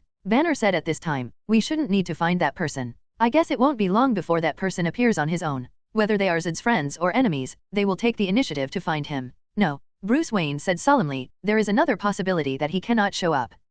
Why? Banner frowned in confusion. Bruce Wayne said, he might as well be trapped. Moreover, I am more inclined to think that the person Zod is looking for is his enemy. When he was looking for someone, he used 2 sentences, the Earth has protected his compatriots and hand over the people and let him take care of them. This shows that the person he is looking for is probably his enemy. Definitely, it's also possible that he knew he was no match for Zod and deliberately avoided it. So, we need to find him and let him fight against Zod with us. It makes sense. Banner touched his chin and nodded. So, these are the 2 questions you mentioned before. Bruce sighed helplessly, this is just one of them. The other problem is relatively more important. I'm wondering if the arrival of this Zod is because of you or the Flash. 1683. Captain America fell into deep thought. Our chances are probably slim. I think so too. Bruce said, you have nothing to do with this world, and you just appear in my manner. Even if it has an impact on the world, it has not really begun. Banner suddenly said, so, it was the Flash who brought it. If it's as we guessed, the Flash has traveled back through time and space now. Bruce narrowed his eyes slightly. Yes, we must find him as soon as possible to prevent him from changing the past. When Zod first appeared, Bruce still doubted whether the world was destroyed because of Zod.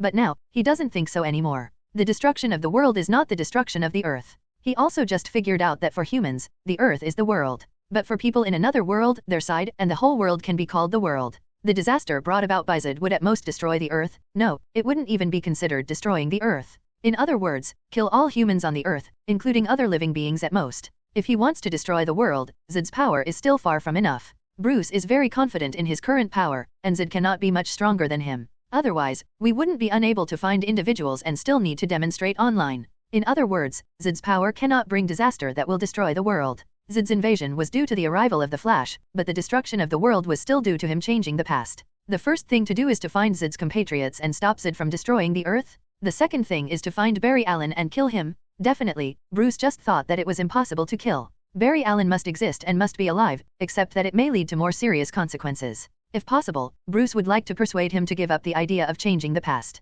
Homelander has long been impatient, then what are you waiting for? Let's split up. Then General Zod, I'm responsible for solving it. You go find Barry Allen. Wouldn't this complete the mission? It's too boring. It's really too boring? So many men are just as tired as a bunch of women. Aren't they just 2 enemies? If time were not urgent, I could handle them all by myself. Just know how to discuss and discuss. If you just sit around and discuss, nothing will come of it. If you move or don't move, might the enemy commit suicide in front of you? I don't understand why they are so fussy about it, and if you generally don't understand it, Homelander won't do it. Tell me where General Zod is? If you don't go, I will treat him myself. I'll deal with him first. What's left? The Flash. You guys should finish it quickly. Why is he so active? It's definitely because of love, It's definitely because of money. If he doesn't fight, he'll get $1 million. If he fights, he'll get at least $2 million.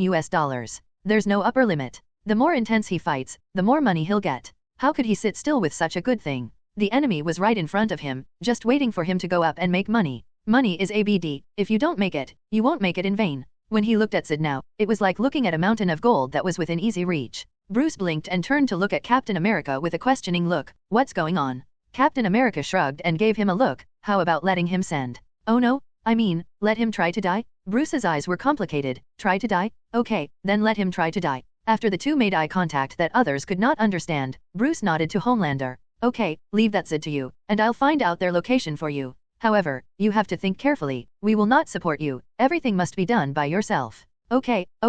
Homelander waved his hand impatiently. It's so damning stained. Just tell me his location, and you don't have to worry about the rest. Bruce's eyes twitched. He always had a bad feeling. And, forget it, I wish you take care on your journey, have a safe journey, go early and come back early. Bruce shook his head and told Homelander the address of Zed's spaceship. Watch Homelander soar into the sky and head straight for Australia. Do you think he can beat Zed? Bruce still maintained a distant look. Captain America was the same. He shook his head when he heard this. I don't know, but he probably won't die. Other people. After Captain America finished replying to Bruce's words, he turned to look at the steel armor. JARVIS. How is the data search going? Is there any important information? J.A.R.V.I.S. Sorry Captain, what is important information? No way, it's not controlled by Tony himself, nor is it the core program of JARVIS. It's just a simple copy, with insufficient ability to understand the meaning of Captain America's words. Captain America. Why do I feel like J.A.R.V.I.S. is stunned? Any information on fellow Zed, the Flash Barry Allen? J.A.R.V.I.S. replied with a hint of hindsight. Yes, you would say so. Captain America has a lot of dark streaks in his head. He was quite excited when he heard about it. Waiting for J.A.R.V.I.S. to continue talking, and then disappear? Just one of them, but not talking anymore? Captain America, that's a huge departure. He rubbed his eyebrows and said, J.A.R.V.I.S. Tell me some information about them. J.A.R.V.I.S. There was once a team of mercenary organizations that captured an alien and is currently being held in a secret base in Siberia. Banner said excitedly, he was really locked up. He couldn't believe that Bruce actually guessed the target's situation just by relying on guessing. Bruce murmured, the secret base in Siberia. It seems we need to go to the Bear Country. J.A.R.V.I.S. Barry Allen, suspected to be the Flash's Barry Allen, shows up in Gotham City. He did a computer search for Victor Stone and he searched for Wonder Woman. Then there was a call to a man named Thomas Curry, and asked him about a man named Arthur Curry, but it was suspected to be Thomas Curry's dog. I also asked about Thomas Curry's work address and whether it was at a lighthouse in Maine. Is Thomas Curry's lover the Queen of Atlantis? Bruce's eyes met with Captain America and others. That's him. There was a rare excitement in his voice. He found Barry Allen. They finally took a big step towards preventing the destruction of the world. If Captain America and others hadn't arrived, Bruce would never have thought there was any problem with this information. At most, it can be regarded as a young man, looking for prototypes in the real world with many fantasy characters. But after learning that Barry Allen came from the future, his sensitivity to this information increased more than 10 times. The people J.A.R.V.I.S. just mentioned are probably, no, they must be Barry Allen's former friends. They might even be super-able people. As for why there are these people in the future but not in the past, Bruce narrowed his eyes slightly. Parallel time and space. Multi-universe? That must be the reason? Damn FK. After thinking about it, Bruce couldn't help but curse Yi in his heart. That idiot wants to change the past and goes his own way regardless of the chaos of the multi-universe. From my own timeline, I ran to a parallel timeline. Bruce was absolutely sure that Momo returned to his own world after that idiot made his world a mess. The past has changed, the outcome of the future has also changed, and the world belonging to Bruce has been destroyed. Thinking of this, infinite anger surged in his heart. Bruce! Captain America shouted, ringing in Bruce's ears. Bruce suddenly raised his head and looked at Captain America, only to find that at some point, blue light had appeared in his eyes. Captain America, on the other hand, is holding up his shield in a defensive posture. Others can even hide far away, for fear of being accidentally hurt by him. Bruce looked confused. What happened to me just now? Captain America saw that he had regained consciousness and slowly put down his shield. I don't know. I just heard the information from J.A.R.V.I.S., and you suddenly burst out with violent murderous intent. It looks like it's confused and about to fire heat rays. Captain America wondered, did you lose consciousness just now? Don't you know what happened to you? Bruce shook his head solemnly. No, I don't know at all. How could he lose control? He hasn't lost control for a long time, and it won't be this serious. When he has extreme mood swings, he does tend to lose control slightly. He knew that he had this situation. He had lost control when his best friend died. He forgot his oath not to kill and killed the enemy with his own hands. But even so, he was still conscious and never lost consciousness. Looking at Bruce with a solemn expression, Tasha's eyes flashed slightly. I may know why. What? Bruce, Captain America, and others all looked at her. Natasha Romanoff looked at Bruce and said, the side effects of the number 5 compound you injected. We have not done any human experiments, so we are not sure whether there are no side effects at all. If you haven't experienced anything like this before, it's probably a side effect of the compound. Captain America frowned slightly and noticed something was wrong. Even if there are side effects, how could it be unconsciousness? Compound number 5 is harmful to the body, but it is much better after improvement. The ingredients of Lizard Serum and Super Soldier Serum were later added to neutralize the side effects on the body. Even if it affects consciousness, it should be in terms of personality. There will be some slight changes. How could you lose consciousness? Both the Lizard Serum and the Super Soldier Serum will affect the user's personality. Red Skull and Dr. Connors are typical examples. However, the new compound number 5 only contains a few serum components for neutralization.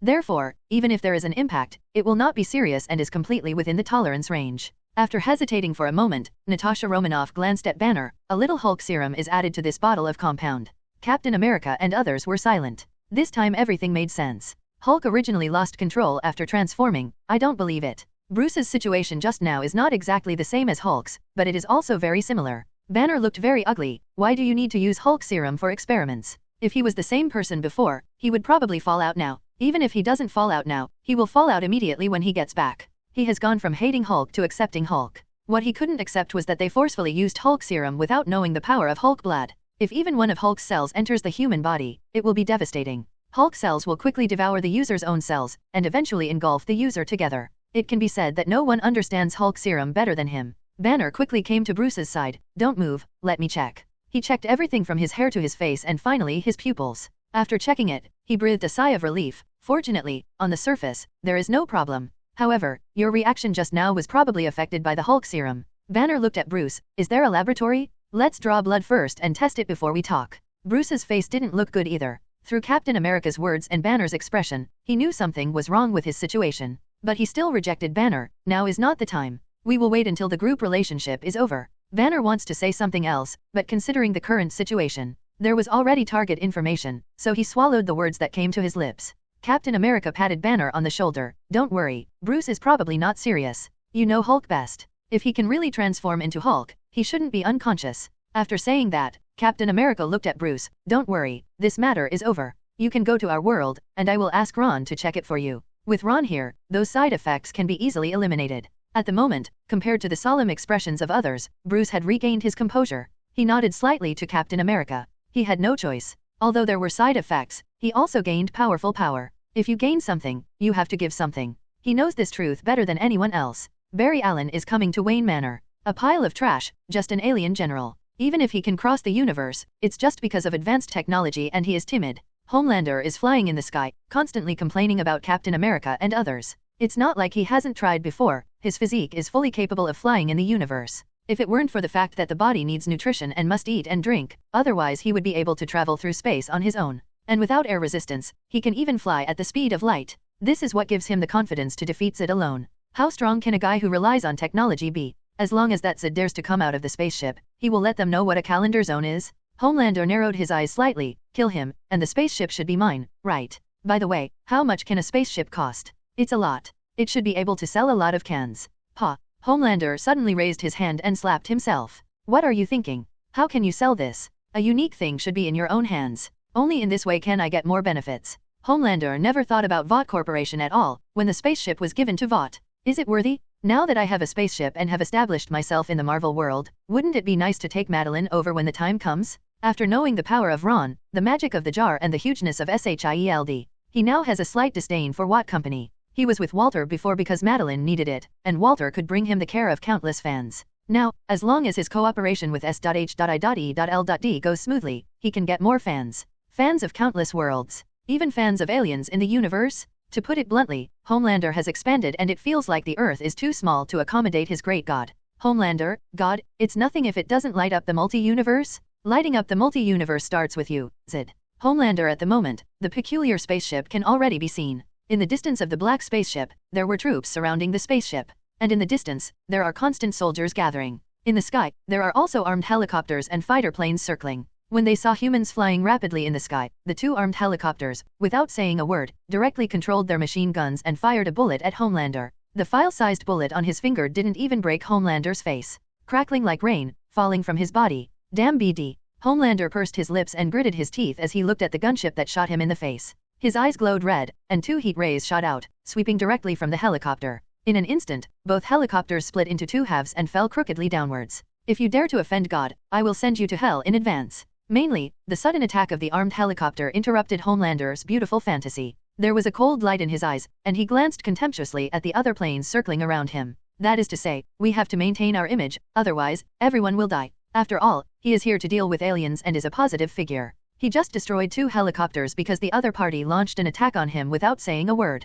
The other planes did not attack him, so he had no reason to destroy them for no reason. Suppressing the anger in his heart, Homelander flew past quickly and headed straight for the spaceship. At the moment, in the spaceship, Zid and his party also saw the flying figure. However, the distance was too far. Zid and the others only saw someone, but they couldn't see clearly who it was. After all, after they came to the Earth, they had not experienced the sun's rays, and the abilities of the people born in the Qian dynasty had not been enhanced. Zid still doesn't know how to make himself stronger by basking in the sun. When he saw the figures in the distance taking care of the 2 helicopters, he ordered his men to open the door of the spacecraft. Zid stood on the open platform of the spaceship, looking at the flying figure from a distance. Zor-El, I finally waited for you, In the middle of Zid's words, suddenly, as the figure flew closer, he saw him clearly. Then where is Zor-El? That is clearly a strange man. Homelander, who was flying at high speed, was delighted when he saw the spaceship open. He speeded up again and headed straight for the platform where Zid was. He quickly came to Zid, suspended in midair, and looked down at Zid. Your name is Zid.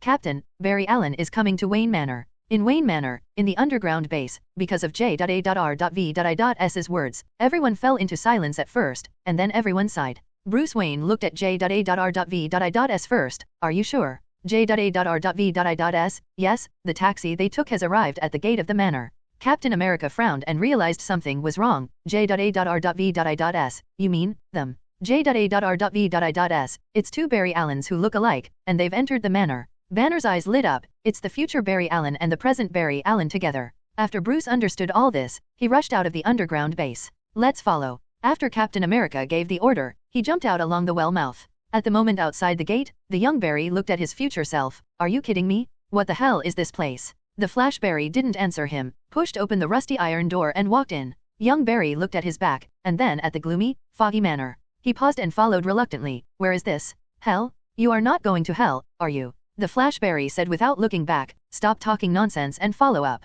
Oh, okay. Young Barry replied weakly, followed behind the Flash Barry, and then carefully looked at the gloomy surroundings. He really didn't know, the Flash, why Barry brought him here. I said I was going to my cousin's house for dinner. Is this my cousin's house? Isn't this the residence of Satan on Earth? Although resistance was written on his face, Qingbali did not refute or ask questions about his future self, who obviously knew many things. Suddenly, young Barry's ears moved slightly and his head turned to the side. Hey, Barry, there seems to be movement. Stop arguing, keep up. The Flash Barry at the moment has lost his super ability. Without young Barry's insensitive sensitivity, he didn't hear what young Barry said at all. I thought young Barry was just resisting and didn't want to go in. However, he took 2 steps forward and did not hear the movement of young Barry following behind him. Turning around, he saw young Barry standing there, frowning, looking in one direction. Just as he was about to ask, young Barry's body suddenly flashed with lightning from the Speed Force. In a quick flash of lightning, young Barry was in front of him. Young Barry stood in front of the Flash Barry and said in a solemn tone, Barry, be careful, someone is coming.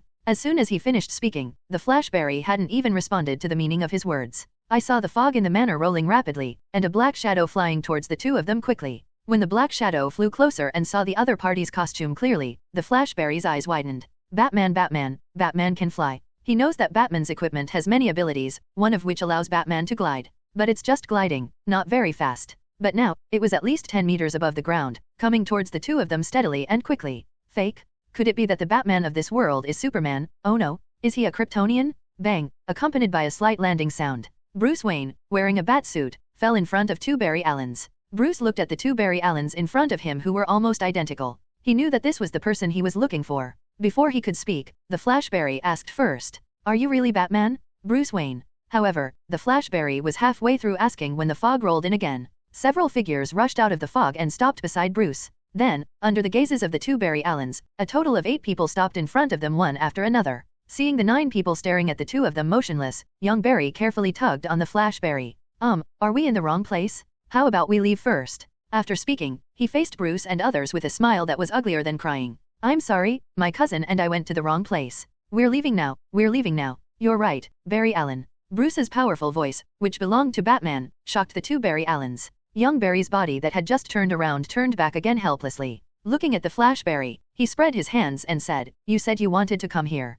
What to do now? You have to think of a way. The Flash Barry glanced at the 8 people except Bruce. I don't recognize the guy with the shield, and I don't recognize the guy with the bow and arrow either. I don't recognize the woman with burgundy hair, and I haven't seen the guy who looks like a researcher next to her. When his eyes fell on Maeve, his eyes suddenly lit up, Wonder Woman Diana. But as he blinked and saw clearly, he found that the 2 people's attires were indeed very similar. However, there are obvious differences in appearance, and Maeve doesn't have any of Diana's exclusive artifacts and equipment. The Flash Barry couldn't help but frown slightly. Was it Diana? Although there is no artifact, maybe it is caused by traveling through time and space? This world doesn't even have Superman, Cyborg, or Aquaman. Wonder Woman just doesn't have a weapon, so it doesn't seem like a big deal, right? Thinking of this, his brows gradually relaxed. Yes, that's it. With Diana here, the winning rate against S.H.I.E.L.D will be greatly improved. Barry. Looking at the Flash Barry, he kept staring at a woman opposite him. Barry's face was speechless. No, then we don't know if we are friends or foes. Why are you in love? You don't have the speed force now.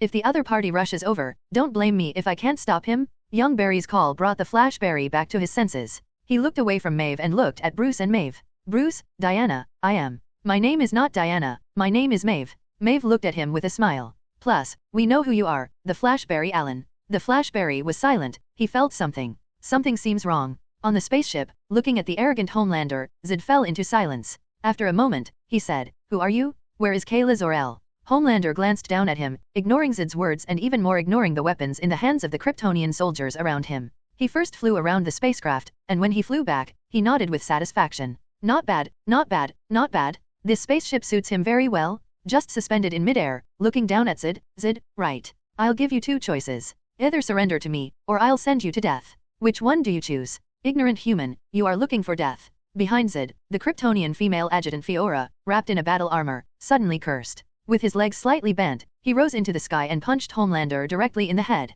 Homelander just smiled and watched her fist coming, motionless. He wants these aliens to know that God's power is insurmountable to them. Only the crushing of absolute power can let them know how powerful God is. Bang! The fist hit his face hard, and the smile on Homelander's face suddenly froze. It was as if the steel-like face shapeshifted in an instant, his head tilted, and he flew backwards quickly. Bang bang bang. After crashing 3 armed helicopters in a row, Homelander stabilized his body. His face was extremely ugly. It was because of Fake's fault. And his female adjutant Fiora, who was knocked away with one punch, fell to the ground at the moment. Homelander looked up at the sky, raised his hand and said, Come again. Homelander's eyes twitched, his mouth pursed forcefully, and he couldn't suppress the murderous intent in his eyes. Most importantly, Fiora's simple and confident dodge reminded him of Frank. The stones and dust on the ground were blown up into the air under the impact. Homelander's attack was dodged by Fiora, who made a big hole in the ground. As long as she controls her rhythm, Homelander has no chance of hurting her. The man who was inferior to him in every aspect, but relied on pure fighting experience to entangle him.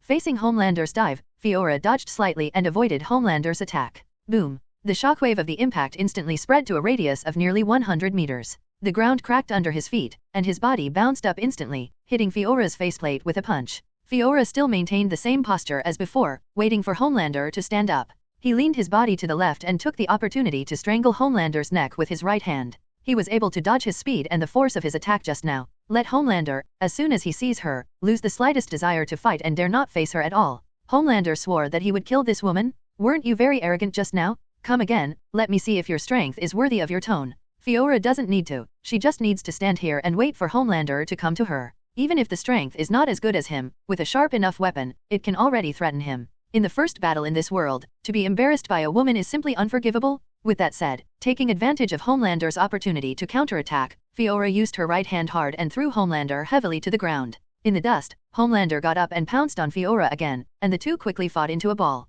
Fiora said while shaking her head in disgust at Homelander. Seeing Homelander's immature combat experience and obvious attack intention, Fiora curled her lips. Lifting Homelander high, he tilted his head slightly and looked at him disappointedly. Homelander was irritated by Fiora's words and his face was full of anger. Therefore, many times, you have to withstand Homelander's attacks, which increases the difficulty of the battle several times. Inside the visor, Fiora raised an eyebrow. Do you only have brute strength? You are too weak. Fiora looked at Homelander with a cold face. I see lack of confidence on your face. It stagnated in midair for half a second, and then fell like rain. The battlefield between Fiora and Frank was different. It seems that your strength is not worthy of your tone, you arrogant guy. Boom. The body swooped down quickly, bringing up a wave of air. Even if it can't hurt Homelander, it only needs to hit him a little bit, and finally crush his fighting spirit little by little. What Frank needs is to keep Homelander busy and prevent Homelander from getting into trouble with other people. She has enough freedom to fight without worries. Homelander's power is indeed stronger than hers, but, unfortunately, it's just an empty show.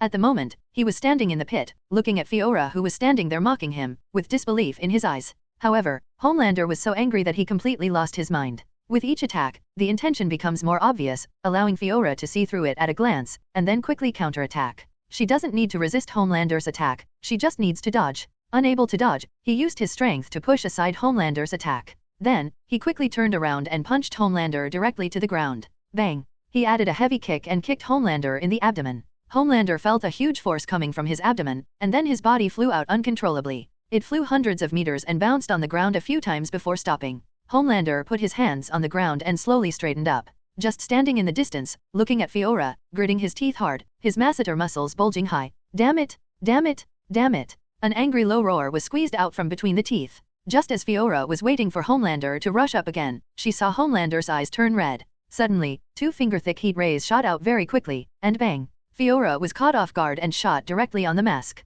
Crack! In Fiora's panicked look, cracks gradually appeared on her faceplate. Then there was a series of shattering sounds, and finally, bang!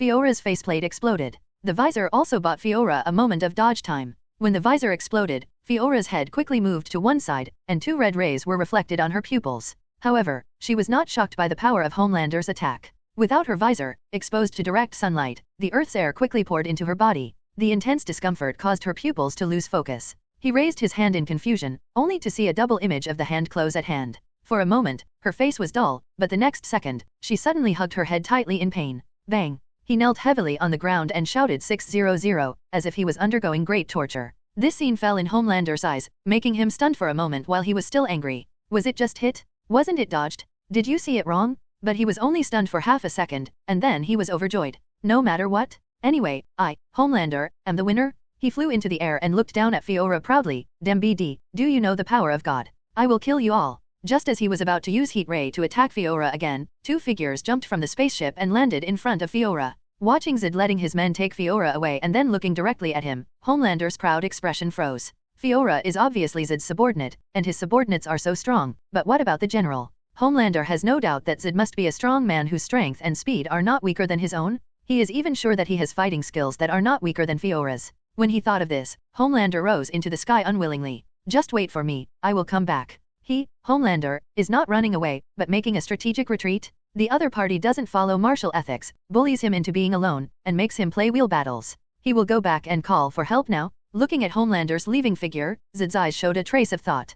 Kryptonians? Or the children of Kryptonians and Earth? But now is not the time to think about this. Ola's situation is not right. The specifics of what happened will have to wait until the medical staff check it out. In Wayne Manor, the Flashberry was confused. You, how do you know me? Also, are you really not Wonder Woman Diana? Captain America did not spoil him. Your name is Barry Allen, nicknamed the Flash, and you traveled back through time and space from the future, right? The Flashberry was a little silent. Didn't the information come out just after I came back? Seeing that he did not deny it, Captain America continued, you came back to change something, right? The Flashberry finally responded this time, nodding silently. Young Barry looked at the Flashberry in surprise. He didn't know the other party's purpose until now. Change the past? What happened in the past that required him to specifically change it? Under the helmet, Bruce's eyes narrowed and his hands clenched into fists. Captain America grabbed Bruce's clenched hand and looked at Barry the Flash again. With a serious expression, do you know that changing the future without authorization will lead to bad consequences? The Flashberry was silent for a few seconds and then raised his head. I know that changing the past will have a butterfly effect.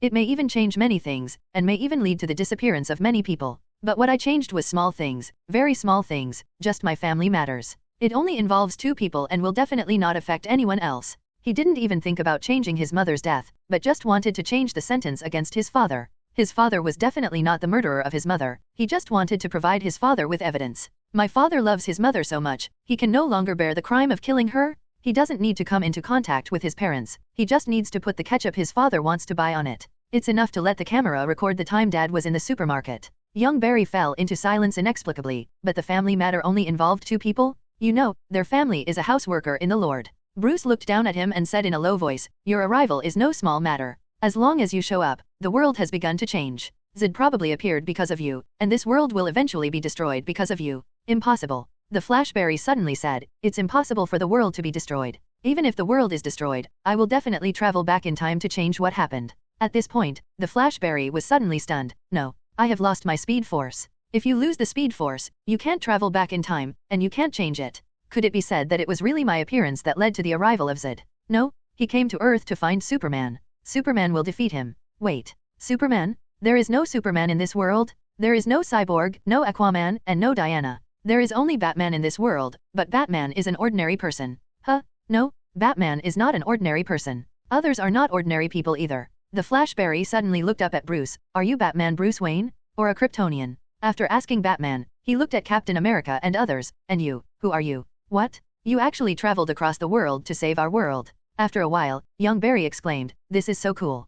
Captain Rogers, are you still recruiting people? Do you think I can join you? I'm very strong. I've now awakened the Flash's speed force. Whatever abilities Barry has, I have them too. After I develop my ability, I will definitely be able to travel through time and space, and I can feel that my current speed will almost stop time." What the two Barrys didn't expect was that Captain America and the others were not from this world. It turned out that he heard that this world was going to be destroyed, and then passed through some world gate and traveled through it. What kind of organization is this that wants to save the world? It can even travel across the world. It is simply too powerful, not more powerful than the Justice League of the future? Moreover, Bruce Wayne's super ability is also strengthened by the medicine they brought. It's really unimaginable. Are there Kryptonians in their world for them to study at will? Otherwise, how could we develop an ability similar to Superman? It is simply a weakened version of Clark. After learning the identities of Captain America and others, the Flash Barry was confused. Could it be that his arrival will really lead to the destruction of the world? Looking at young Barry Allen, Captain America raised his eyebrows at him. "Your ability is very interesting. There is a young man named Quicksilver in our world, and his ability is the same as yours.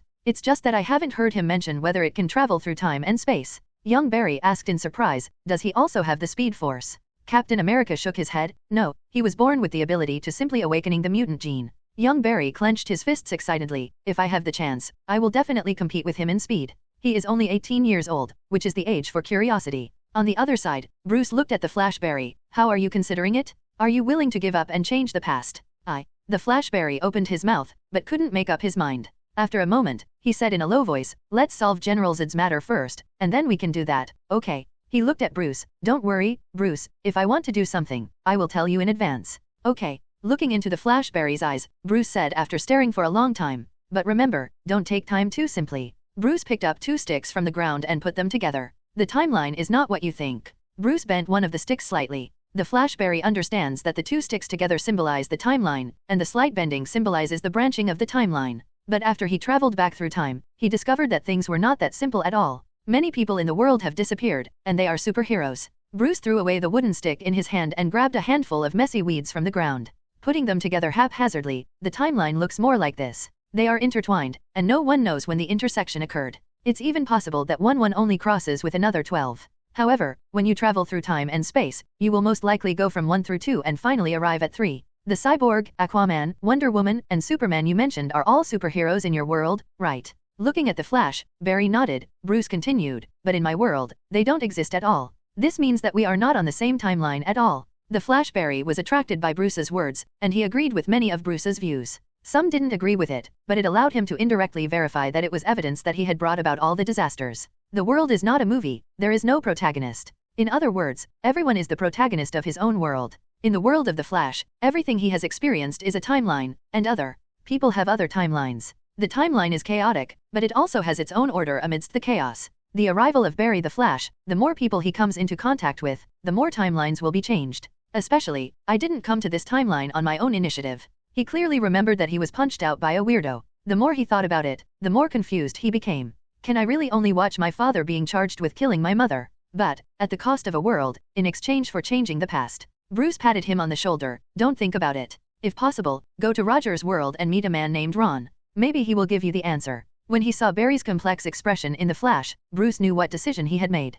Throwing down the weeds in his hands, he stood up and looked at the distant sky. Homelander is back. Hearing this, the others looked over at the same time, only to see a black spot appear in the sky a few seconds later. The black spot approached at an extremely fast speed, and after a few seconds, it was already in front of everyone. No need to ask, just looking at Homelander's gloomy face, I knew he failed. Bruce patted the dirt on his hands. How strong is General Zod? The return of Homelander also let Bruce know a lot of information. General Zod's strength will not be too strong, at least not much stronger than himself, otherwise Homelander will not be able to come back alive. As for why you ask on purpose? It's definitely to discourage Homelander. Although he is not strong, no one looks down on him, even if Bruce is equal to his ability. But Bruce fighting Homelander is definitely much easier than Fiora. Bruce's words fell into the ears of the Flash Barry, but they gave him a completely different feeling. The Flash Barry asked curiously, "By the way, you said you almost killed her. How did you do it?" The Flash Barry was quite shocked by Homelander's abilities, but Homelander didn't think so. The Flash Barry's praise made Homelander look much better.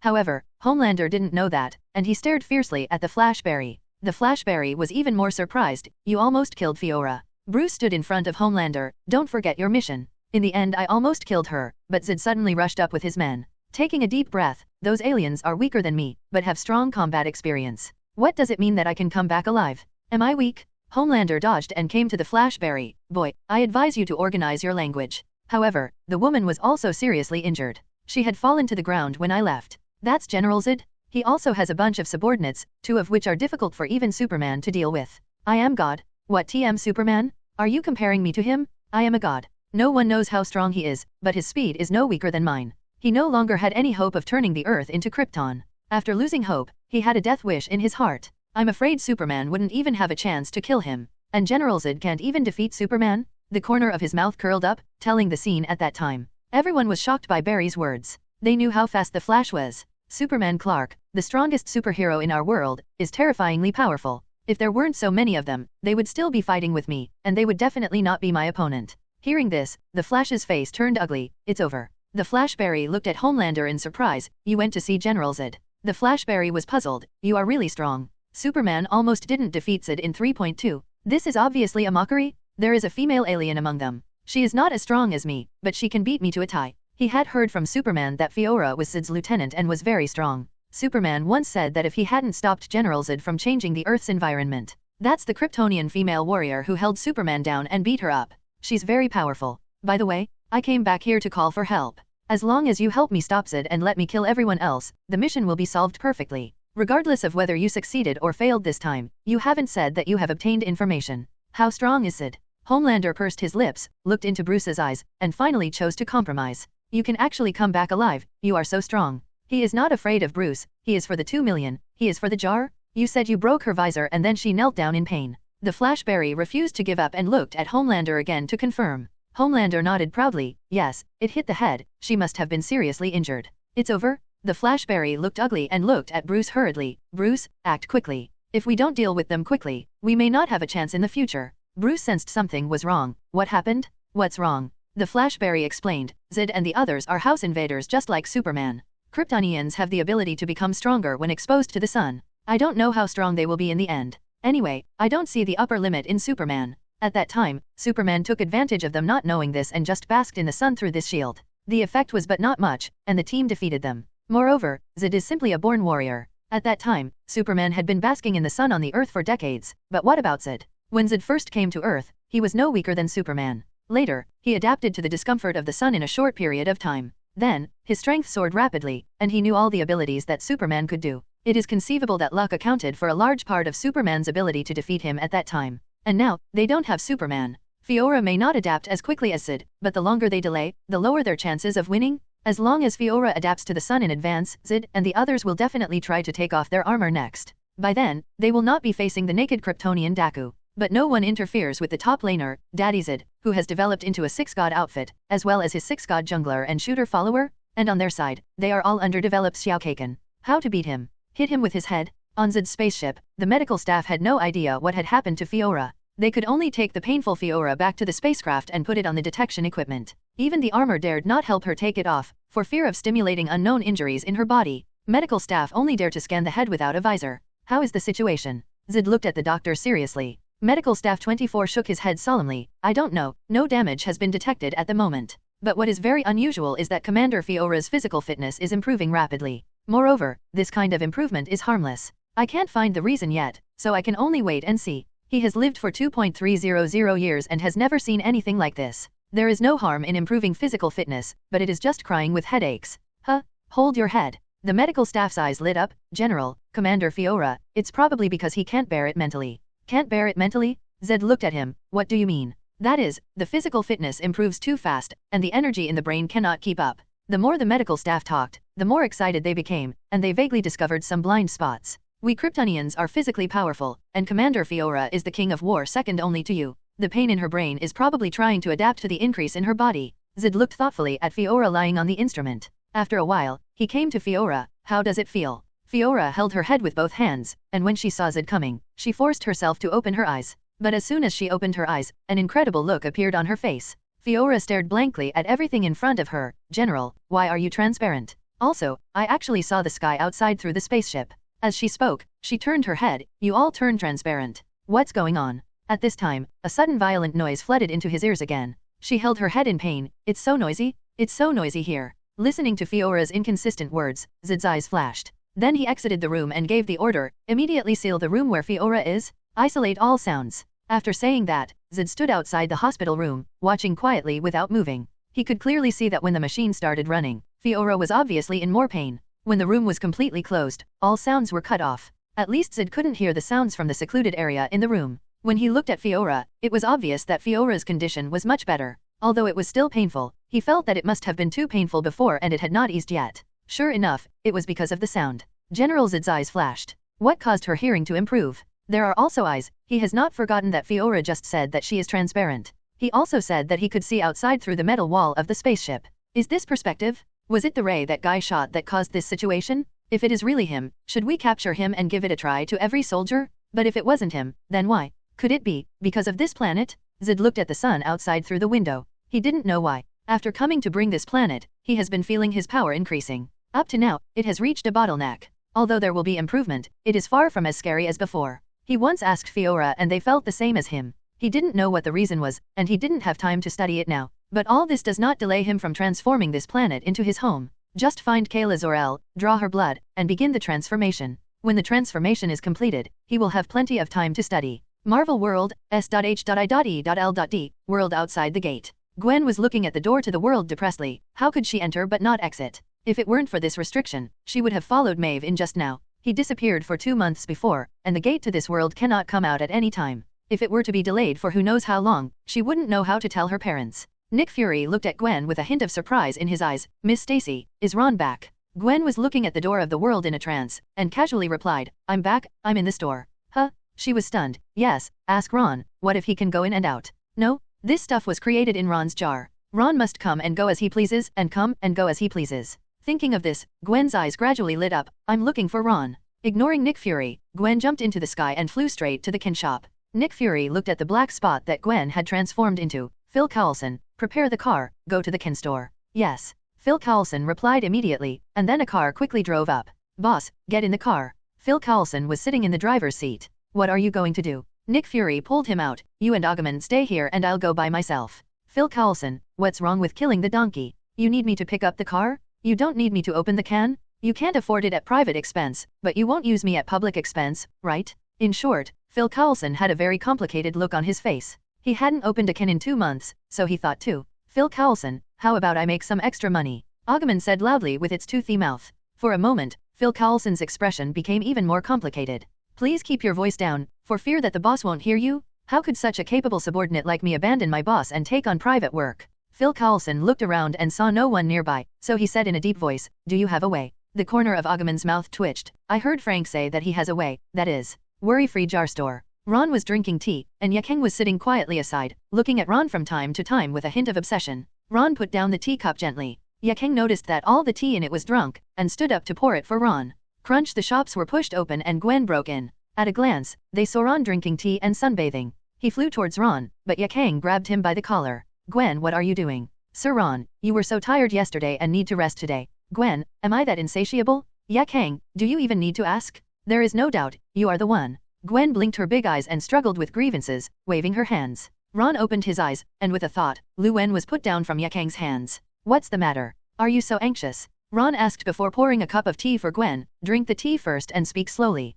Gwen picked up the tea and took a big sip, put down the teacup and said, Ron, I want to go check out the copy of The Flash. Do you have a calendar? Ron took a sip of tea and said, you can go if you want. What's wrong? Gwen pursed her lips and shook her head, but that door to the world allows entry but not exit. Ron chuckled and said, wouldn't it be the same if you wait until the world gate is stable before going to see it? Then how can it be the same? Gwen shook her head. Traveling through time and space is so strange. Ron, can you travel through time and space and go back to the past? Gwen looked at Ron expectantly with her big eyes. Ron nodded slightly. Okay, it's very simple. Wow. Gwen exclaimed excitedly, Luo, can you take me back in time? I went back in time and told my dad that he was the first in horse racing betting so that he could make a lot of money, so that he would have money to buy a pot. If you want money, ask Yaang, don't do this kind of thing. Ron refused with a smile. There is a price to pay for changing the past. You thought you just told your father, but this change will trigger a series of consequences. When you come back from the past, you might find that the mayor of New York or even the president of the federal government has become your father.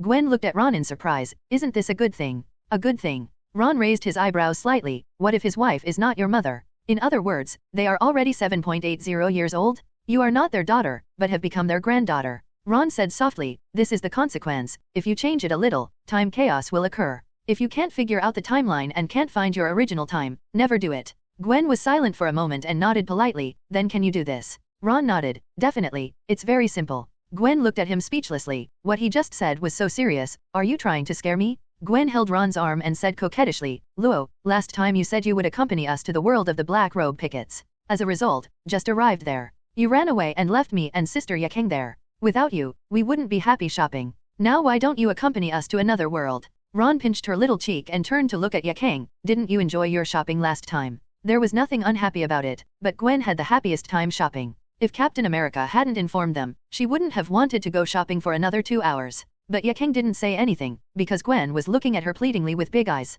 Sighing slightly, without Sir Ron, no matter how happy I am, I feel I have lost a lot of fun. Yaang also hopes to go to other worlds with Master Ron. Ron chuckled lightly, then go. You've already settled old scores with me. What else can I do? I took you to the inner world for nothing. Then let's go now. Gwen hugged Ron tightly in excitement and gave him a big BAA and paddled him hard 10 times. Okay, let's go. Ron escaped with difficulty. What a shame, you have such big breasts. You actually tried to suffocate him to death in this way. It's so scary. After the energy enveloped the 3 of them, Ron and the 2 women disappeared in the store instantly. The next second, the shop door was pushed open again, and Nick Fury stuck his head in. Ron? Miss Yakura? Miss Stacy? Where is the person? Didn't he say he was back? Gwen should have been here just now. He saw it with his own eyes, why was there no one there? Ding ding ding. At this moment, the mobile phone in the pocket rang. 487 Phil Coulson? Nick Fury connected. What's up, Phil Coulson? Phil Coulson said, Boss, Mr. Ron has brought Yaang and Miss Stacy into the gate of the world.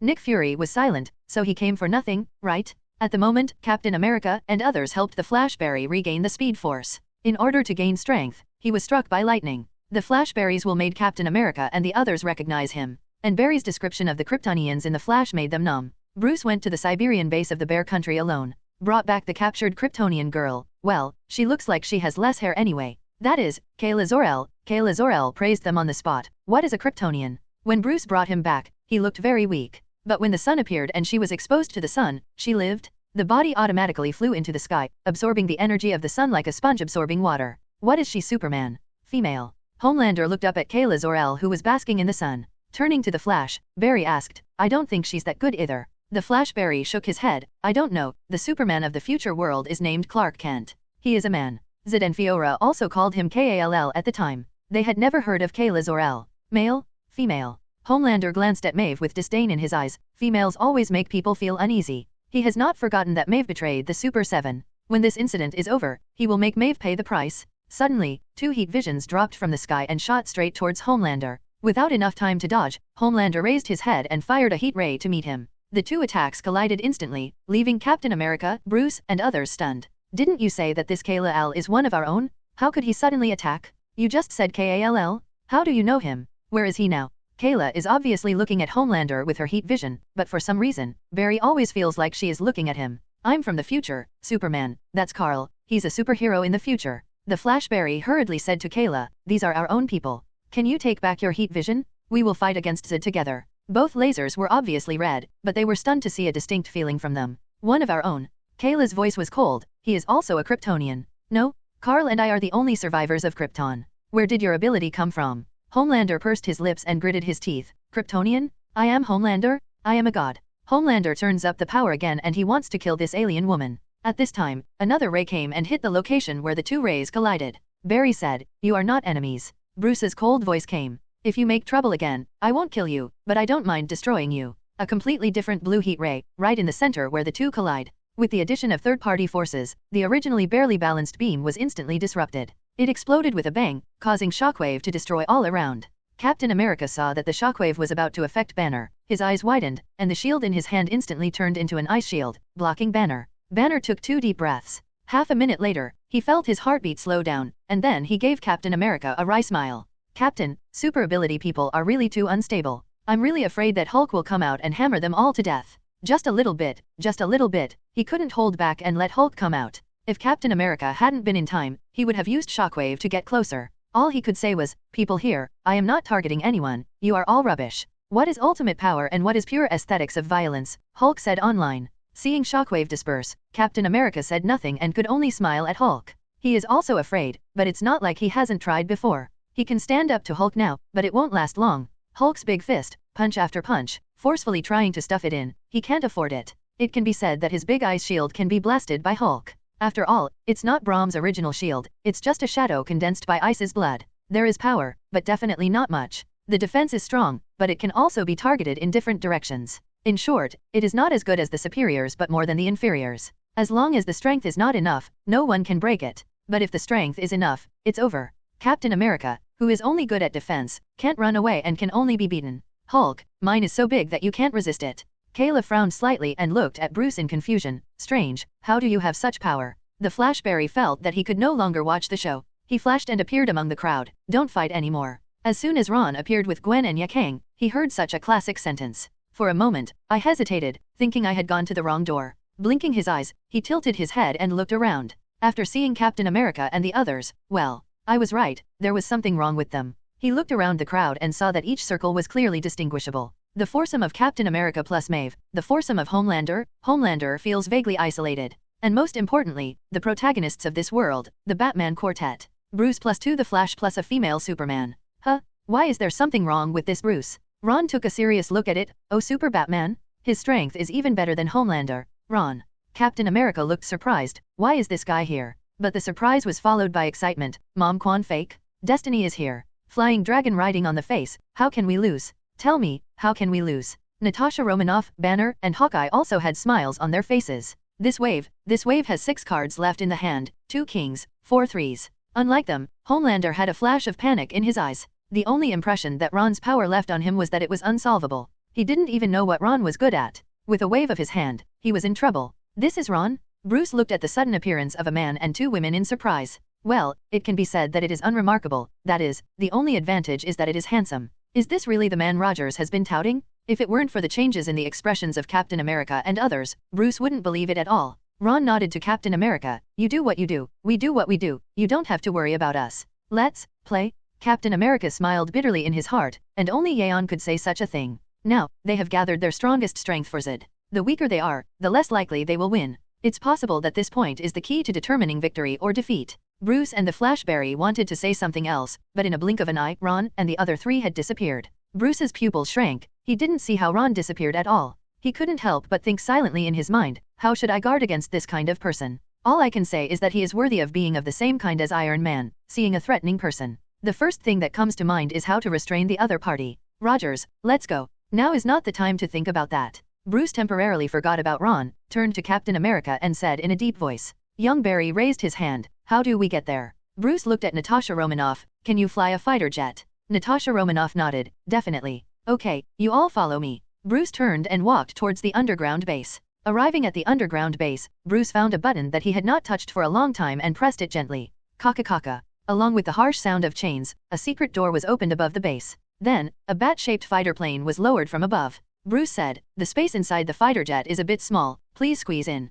Anyway, they are all super ability people, so if we squeeze in a little bit, it should be fine, right? This fighter plane is not the one in the original show, after all, who is it? Bruce Wayne? There is only one fighter plane. Do you believe it when I say it? Even dogs don't believe it? It's just that although this one is a bit bigger, the internal space of a fighter jet cannot be too large, and it is not a transport aircraft. Captain America looked at the space inside and then at his own body shape. Bruce, I won't go in, just fly over with me. Hawkeye quickly said, me too? Take me one. I'm not going in either. Young Barry stood up and walked to Kayla. Kayla, how about you take me flying? Where should I take you? Kayla looked at him expressionlessly. Young Barry did not notice the gloom behind Kayla's expression, definitely to deal with S.H.I.E.L.D. That old Barry said that if we don't deal with him, thousands of people will die on the earth. Kayla's face remained unmoved. It's billions of people. Young Barry's expression changed slightly. Yes, billions of good people will die because of him. Kayla suddenly tilted her head. Good people? Are there good people on Earth? We come to Earth to find a refuge. But what about the people on Earth?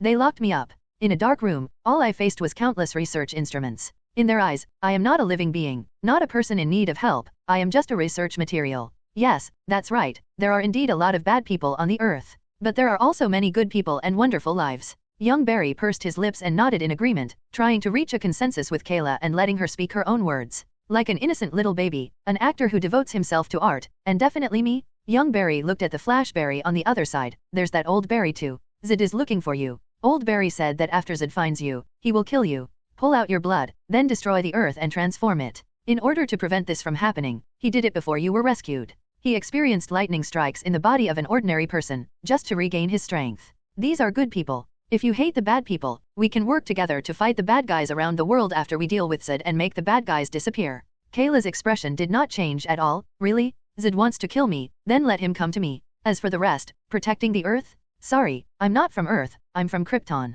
In fact, where Ron was before, the three of them did not leave. They just used the ability to be invisible so that no one can perceive them. This is very simple for Ron, after all, strength determines everything. Gwen looked at Kayla and said curiously, Luo, do you know about Kryptonians? Ron said, you are a Kryptonian. Gwen opened her mouth slightly, it shouldn't be, I was born by my mother. Ron smiled, the female Superman template you used is hers. Gwen looked at Kayla in surprise, she is the female Superman. She really didn't expect that one day she would be able to see the template himself. She suddenly paused, wait, the female Superman is a Kryptonian? Then aren't all Kryptonians Superman? Ron smiled and nodded, Krypton has been destroyed, there is no point in discussing this. It's so powerful that it can be destroyed. Gwen sighed in her heart. Hearing Gwen's words, a strange flash appeared in Ron's eyes. Kryptonians are so powerful that they can give life an identity right from the embryo. What kind of identity you set determines what kind of person you will be in the future. Just like Zod, a born warrior and general. As soon as I came into contact with the sun, I adapted to various discomforts caused by the increase in strength in a short period of time. Logically speaking, this kind of planet should not perish. What's the problem of insufficient resources? If resources are insufficient, it's a big deal and we need to expand outward. Even though Krypton has a red sun, they don't know that the yellow sun will bring them power. But advanced technology also represents absolute power. Relying only on technology, the Kryptonians were powerful enough, but they were still destroyed. Just like the Thanos home planet and the Titan family in the Marvel world, they are also devastated by the same lack of resources as a joke. If this is forced to be explained, it can only be attributed to the author's refusal. How to put it, Ron couldn't complain anyway. At this time, Gwen noticed that Kayla's body slowly floated up, preparing to fly away. Luo, if the female Superman doesn't participate, can Captain Rogers and the others win? Win? Huh? Ron was about to speak when he suddenly paused. Zod's goal is Kayla. Without Kayla, even if Steve and the others lose, it seems like it won't have much impact, right? Without Kayla, Zod's desire to transform the Earth would not be strong enough. After all, if there are no tribesmen, what's the use of transformation? But as long as Kayla is there, what planet will he go to that will be different? How to say that? As long as the mind does not slip, there are always more unique skills than difficulties. Zod only needs to draw a little of Kayla's blood, and then search the universe for a suitable planet. Transform it when you find it, and then use Kayla's blood to sow it. With how powerful the Kryptonians are, it won't be long before they can almost rule the universe. I went to the universe and took a look, and there were Kryptonians flying everywhere. Zod is still too cerebral and unable to adapt, just like Superman in Man of Steel. If only it had a good voice. He was so angry that he asked Superman for blood, they are both of the same race. It's hard for Superman to meet his own kind, so why can he refuse? You said you killed someone's father, and you wanted to kill other people, and in the end you had to use hard steel. You really deserve to be killed. Ron raised his eyebrows and waved to Kayla who was about to leave. Kayla, who had turned into a stream of light, instantly disappeared from the eyes of Captain America and others. In their opinion, Kayla was too fast and flew far away. Little did they know that Kayla didn't leave at all, but was brought to them by Ron. It's just that he is invisible, so Captain America and the others can't see him at all. You guys. Kayla was paralyzed. Didn't I leave just now? Why, my eyes were dazzled, and suddenly there were 2 women and 1 man in front of me. Who knows, family members, that someone would dare to kidnap a female Superman. Gwen was stunned at first, and then realized that it was Ron who had done it. She stretched out her hand to Kayla. Hello, my name is Gwen, Lewin Stacy. I have all your abilities for a special reason, so it's nice to meet you. Kayla was silent. She understood every word, but why couldn't she understand them all together? What does it mean to view all my abilities due to special reasons? Gwen smiled sheepishly. That, you will know later. Who are you? Kayla said after seeing Gwen's charming smile. The vigilance in his heart has dissipated a lot, and his voice is no longer as cold as it was when talking to young Barry. Young Barry, TTT, it was the wrong payment after all. This is Ron, this is Sister Yaang, we are here to play in this world. Gwen introduced her idol actively. Ever since there was a female Superman template, her experience has been worse than that of a doctor. Gwen has been thinking about the appearance of the female Superman in her heart. She really didn't expect that one day she would be able to see it with her own eyes. Let's go. Let's talk on the way. They have already set off. Ron said softly. As his words sounded, Kayla discovered that the 4 of them were standing on top of Bruce's fighter plane at some point. All I can say is that it saves a lot of time and effort. Just take a ride and you're here. Is that an alien, Kryptonian spaceship? Gwen looked at Zod's spacecraft curiously. That expression makes me want to stick it up and take a look. Apart from being a little darker, it's still pretty good looking. Ron smiled. Go and open a few more cans, maybe you can get it. There are many things stronger than this spaceship, not to mention Thanos's giant spaceship. Just say that Xandar stars and Chitauri's are very good. Navigating in the universe, Nadu, Chien Yazeo, is not an existence that ordinary people dare to mess with. Can a spaceship be driven out of a jar? Gwen said in surprise. This was the first time she knew. Could such a big guy drive out of a spaceship? As long as you are lucky, you can create anything, even a planet. Gwen was silent for a moment, then suddenly pounced on Ron. She hugged his neck and started acting coquettishly. Luo, please, open a planet for me. I want a planet. I want to be the captain and manage the entire planet. It's so cool just thinking about it. At that time, she was the god of a planet, worshipped by countless beings. Ron is the god king, she is the god queen, the country, Azulyoki. Ron glanced at Gwen with a strange look. What's going on? Just talk, what's the fever? However, he still very considerately helped Gwen cover up the strangeness, and by the way, he also erased things that shouldn't have leaked out. Gwen's coquettish voice paused, and her pretty face instantly turned red. He got off Ron's body silently, and with that disguise of ability, no one could tell what happened. Even if Yaang sees it, he won't say anything. After all, she has never seen it before. As for Kayla, she was still shaken by Gwen's words. What kind of jar can open a spaceship or planet? How big of a tank would it have to be to hold a spaceship and a planet? Can that jar bring out Krypton? Kayla suddenly asked this question out of nowhere. She didn't know what happened. After asking, she couldn't help but cursed herself in her heart. Kayla, how stupid are you to believe what others say? You didn't even know you were sold. Have you forgotten when you were locked up in a cage? People on Earth only have evil hearts, they are all liars? Country. They didn't know what Kayla was thinking, and Ron didn't care even if he knew. She is not her own woman, so she can think whatever she wants. Unless she wanted to climb into his bed, that had something to do with him. Seeing that Gwen still wanted to speak, Ron waved his hand. Okay, let's watch the show, they are about to fight. Zid, get out of here. Homelander is quite confident now. Damn it, FK, there are no two of us anymore. Isn't it just a matter of beating the few with more? Today, your Homelander dad will let you know what it means to have strength in numbers? Still remembering the revenge of being scared away before, Homelander fired a heat ray without waiting for Zid to respond. The head kept swinging, giving the spacecraft a big cleansing all over its body. Bruce Wayne frowned slightly, a waste of power. In the face of powerful enemies, they still release their energy so unscrupulously. Without them, Homelander would be dead. Hawkeye, who was hung up by Bruce, was a little amazed, but more of an envy. What a powerful force. It would be great if I could be this strong sometime. Captain America comforted him. There is a can, it will happen sooner or later. I just don't know how much money that stingy guy Nick Fury can afford. Natasha Romanoff was driving the fighter plane, and everyone else also had sighs on their faces. The Flashberry, this ability is exactly the same as Superman's. If I hadn't known in advance that he was not a Kryptonian, I would have thought he was a member of Superman's tribe. Banner asked curiously, you keep talking about Superman, what does Superman look like? The Flashberry's eyes are filled with memories and admiration, justice, kindness, God. Starlight's voice was low and her eyes were full of disappointment. I once thought Homelander was like this. Maeve looked even more disgusted. I hope what you said about Superman is like this from the inside out. Don't be like me and be blind and think that Homelander is a righteous and sunny superhero. Deep Sea and Shockwave looked at each other, not daring to talk to each other. Neither Maeve nor Homelander can be offended. The best thing now is to stay quietly and reduce the sense of presence. In the subsequent battle, use your strength to increase your favorability while still protecting yourself. This is the way to survive. Otherwise, their trip to Otherworld would be over. With Homelander's 5 senses, he definitely heard the voices inside the fighter plane. In other words, he has already maximized his perception and is always on guard. As a result, I heard these unexpected words. With his back to the fighter plane, Homelander had a cold light flashing in his eyes, pursed his lips, and ground his molars. However, he can't take action against Maeve and others now, so he can only target Zid. Zid, use me as a punching bag? You can't bear my hardness? The spaceship opened, and a familiar figure of Homelander appeared, and the spaceship flew out quickly.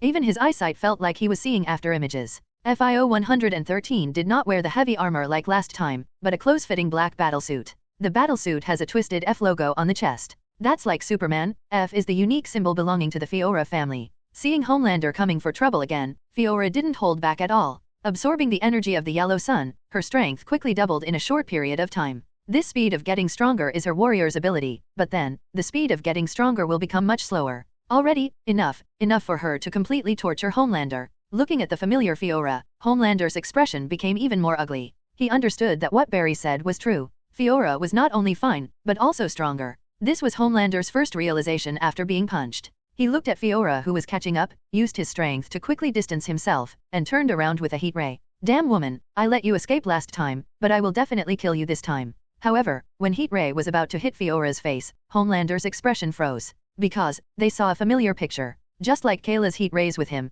Fiora's eyes also shot out 2 heat rays. The red lasers collided in the air, and the explosive force made the cloaks behind them rustle. Fiora seemed to feel something and suddenly raised her horn. He withdrew his heat vision, tilted his head slightly, and looked wantonly at Homelander's heat ray, shooting past in front of him. It is said to be wanton, but it is more confident in one's own strength. You know, in this case, as long as Homelander's head shifts even slightly by a millimeter, the heat ray will hit her head. However, after she retracted her heat vision, Homelander also retracted it. But compared to her confidence, the look on Homelander's face became increasingly ugly. Today, no, ever since the world gate of the Black Robe Picket world appeared. His bad luck has come, and he feels that his life is becoming more and more unlucky day by day. Now, even the defeated generals he defeated last time are evenly matched with him? A hint of mischief flashed in Fiora's eyes. Is this all your strength is? Homelander looked angry. Woman, I will show you how powerful I am. Oh, powerful. Fiora raised her eyebrows. It won't be like last time, running away like a dog. Damn it. Homelander's pride made him unable to tolerate these rubbish words.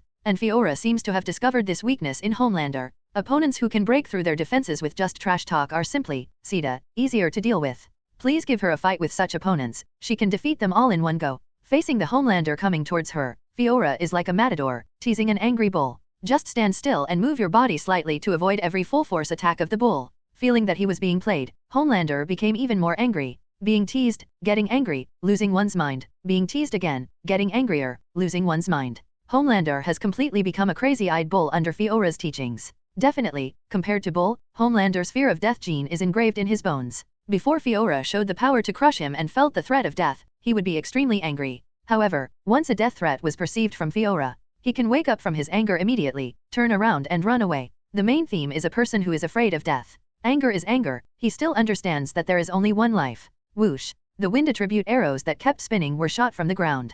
Fiora frowned slightly. She had just escaped Homelander's attack and had no time to dodge. He raised one hand and grabbed the arrow. Bang! The arrow exploded in his hand. The exploding wind attribute turned into wind blades, raging around Fiora. Fiora snorted coldly, punched out, and brought out a storm, destroying the raging wind blade. Turning her head and looking down, she saw Hawkeye holding the bow of Artemis on the ground, looking at her from a distance. Humph! Accompanied by a clear hum, there was a passionate heat vision. In an instant, he was in front of Hawkeye, and Hawkeye had no time to react. Bruce quickly came to Hawkeye, fired a blue heat ray, and pushed it back. Fiora was slightly surprised, narrowed her eyes slightly, and looked at Bruce. Are these people all from Earth? There are so many strong people on this planet? A Homelander already made her feel incredible, now a Bruce, a Hawkeye. Every one of them made her feel threatened, especially Bruce. On him, Fiora actually felt a sense of oppression similar to that of General Zod. She screamed in her heart that it was impossible, but her subconscious vigilance was already at its maximum. Homelander looked down at the two of them, his face full of shame and anger. I don't need help. I can deal with her myself. Bruce simply ignored his words, a guy who was so arrogant that he couldn't even see the situation clearly and was being manipulated by the enemy. No matter how powerful the power is, it is just a puppet of power. Bruce flew into the air with his back to Homelander. You go find Zod, and leave her to me. Homelander was just angry that Bruce RD his opponent. But now I hear it. Hey, isn't this an affirmation of his strength? Bruce took the initiative to deal with the elite monster and asked him to find the boss. Doesn't this mean that only he can deal with the boss? And Bruce, in front of him, took the initiative to show weakness. Homelander couldn't help but look at Bruce with admiration. Yes, when I become a god, you will be my #1 general? After giving Bruce an appreciative look, he followed the Chinese people straight to the spaceship. Fiora just glanced at Homelander before turning her attention to Bruce. If, say, Homelander is like that, she can hit 10. So she didn't have much confidence in the Bruce in front of her. The pressure the two put on her was simply worlds apart. This was an intuition she had honed after surviving countless battles on the battlefield. Only top warriors and groups have this ability. The battles she had been through, in Homelander, she wouldn't have survived even once. Definitely, the premise is that there is no such invincible power as now. Are you from this planet too? Fiora turned her head slightly and looked at Bruce. You have good strength. I can intercede with General Zod and give you a chance to join the General's command. Chance? Give me a chance? Bruce is a direct heat ray. Who wants that chance? He just wants to kill Fiora now. Fiora's expression remained unchanged, but speaking did not mean that she would relax her vigilance. He quickly flashed past the heat ray, and then quickly approached Bruce. She still plans to do it just like she did with Homelander before. Relying on her skills gained through many battles, she defeated Bruce. She didn't believe that in such a small planet that couldn't even go out into the universe, there could be anyone as strong as her. However, at the moment of contact, her eyes changed instantly. When the power is absolutely crushing, no matter how high the skill is, it will be useless. But when the strength is almost the same, what matters is skill and luck. Just like Fiora and Homelander before, Fiora is weaker than Homelander, but not too different. And it's the same now. Fiora and Bruce are equally powerful, and they compete with each other to see who has higher fighting skills. But as soon as Fiora and Bruce fought, she knew that Bruce and Homelander were completely different. She was careless and did not dodge. After Bruce blocked her attack, he punched her in the chest with his backhand. Although the solid punch did not hurt her, she who should have had the upper hand was now at a disadvantage due to her carelessness. Bruce immediately took advantage of the victory and pursued it, but Fiora was caught up before she even had time to raise her strength. Then she was faced with Bruce's constant attacks, punch after punch, all of which hit her at the weak point of defense. Every time she tried to gather her strength and prepare for a counterattack, she was interrupted. This feeling is like holding a breath in your chest that you can't swallow or spit out. If it is horizontally located on the chest, the person who is choking will feel uncomfortable and irritable. But Fiora is a born warrior, and her will allows her to temporarily ignore the impact. After all, there is no real inability to fight back, it is just a matter of not checking for a while. She is also looking for opportunities to fight back against Bruce. However, during the constant battle that followed, Bruce showed her that there was also top-notch combat pressure on Earth, top fighting skills and top fighting awareness. The two of them were beaten from the sky to the ground, and were constantly smashed from the sky. The area surrounding the spaceship, with a radius of 1 kilometer, became their battlefield. Every time it hits, a big pit will appear on the ground, and countless cracks will spread in all directions. Every time it hits, Hawkeye and the others are frightened. This kind of battle makes your blood boil and makes you feel frightened. I can't participate at all. Their speed is so fast that I can't aim. Hawkeye now sees Bruce and Fiora as just two blurs. He held the bow for a long time, but did not dare to let go. In the end, he could only let the arrows disperse on their own. If he really lets go, it's one thing whether he hits or not. In case of a hit, he felt that the probability of the hit being Bruce was even greater than that of Fiora. At that time, it is not helping, it is holding back. Natasha Romanoff glanced at Banner instead. How do you feel? Say now if you can't hold it any longer and let the captain send you to the battlefield. The way Captain America sends him to the battlefield is very simple, just stand here and throw him directly. Definitely, Banner doesn't know yet. Banner took a deep breath and looked up at Natasha Romanoff. It's okay, don't worry. If you need Hulk, tell me and I will let him out. It's not time for Hulk to show up yet. Bruce and Fiora have been fighting in the sky, and Hulk can't catch them when he comes out, so it's obvious who he can catch. The consequences. I can only say that Natasha Romanoff and the others will be miserable. 2. Hulk smiled. It was a matter of life and death. On the other side, the Chinese had just flown into the spacecraft. When I was planning to capture this spaceship and use it as my own vehicle in the future, suddenly his vision went dark, and a heavy blow hit his chest. The spacecraft that flew in at such a fast speed just now flew out again at such a fast speed. Behind him is a huge figure nearly 2 meters tall. The figure drew an arc in the sky. Before Homelander could stabilize his body, he fell from the sky and stepped on Homelander. He was pressed heavily to the ground, and with a loud sound of boom, the two of them crashed directly into the ground. That figure was the third person under Z and Fiora. In Superman's Man of Steel, the big man once relied solely on his strength to push Superman to the ground and rub him. At this moment, Homelander enjoys the same treatment as Superman. Homelander is now disgraced. All he can say is FK FK. Bang. It hit the ground nearly 10 meters, and finally the two of them stopped sinking. Homelander took the opportunity and kicked the big Kryptonian man in the abdomen. This kick happened to happen when the big man's strength was old and his new strength was not yet developed. After kicking the big man out of the hole, Homelander then fired a full-power heat ray. It scratched across the big man's chest, with a stab sound, and a crack was drawn by the ray in this armor that could withstand cannonballs. The air belonging to the Earth invades the inside of the armor. The big man immediately felt the same feeling as Fiora before. It's just that his is not on the face, and the hole is not big. With Fiora's lessons learned, after he felt something was wrong, he jumped hundreds of meters and jumped back to the spacecraft. Zid was watching the battle in the spaceship when he saw the big man's appearance. The experienced man immediately ordered someone to send him to the medical room where Fiora was treated. With the medical room closed, all sounds were blocked out. The big man's painful expression gradually eased, and Zid stood quietly outside the medical room. Through the transparent window, he stared at the cracks in the armor on the big man's chest, his eyes flashing slightly. The armor shattered, not the face armor. There was no damage to the body at all, and the rays did not touch the body. Zid turned around and came to the platform outside the spacecraft, looking at the high sun and the planet below. Then, he looked at Fiora who was fighting Bruce in the distance. His eyes moved to look at the angry Homelander, Captain America, and others watching the battle from a distance. Finally, his eyes fell on himself. Looking at the black armor covering his whole body, Zid's pupils shrank violently. Finally, his eyes gradually became firm, and he raised his hand to press the button of the armor. He found it. Ron's eyes fell on Zid from a distance away. After seeing Zid's actions, he couldn't help but sigh. After hearing Ron's words, the three Yaang girls also looked over. Gwen looked slightly solemn. He wants to take off his armor. With the template of a female Superman, she understands the Kryptonians very well. After basking in the sun, and before basking in the sun, there are two people. The big guy from before, wearing a battle armor and never having been in the sun, spent all his time beating Homelander. If he took off his armor, he would probably be stronger than Homelander. At this point, he is just Zed's subordinate, but what about Zed himself? Zed is a born warrior. Kayla looked calm. No one knows how strong his fighting ability is. In terms of fighting, I only know that Carl's father once defeated him. Yakura looked away from Zed and looked at Ron. Sir Ron, tell me, who is stronger between my current power and Zed? How should I put it? Yaang already had Xiaoying level strength. After adding the reincarnation eye, the 6 levels are almost equivalent to the green level, which is level sub-godfather. With the Holy Master's 12 talisman increase, and then opening the 8-gate dungeon, the people from the country will have to exchange 2 slaps before they can leave. Moreover, I would also team up with Ron in the bot lane from time to time. You must know that Ron can now say that it is inhumane. Energy has transformed every cell. Not to mention the most essential part, Yaang could not say that he absorbed it every time, but also absorbed it twice. It also improved her physique considerably. Now that she has returned to the ninja world, she explodes with strength, and with one stamp of her foot, she can probably stamp out the Fire Nation.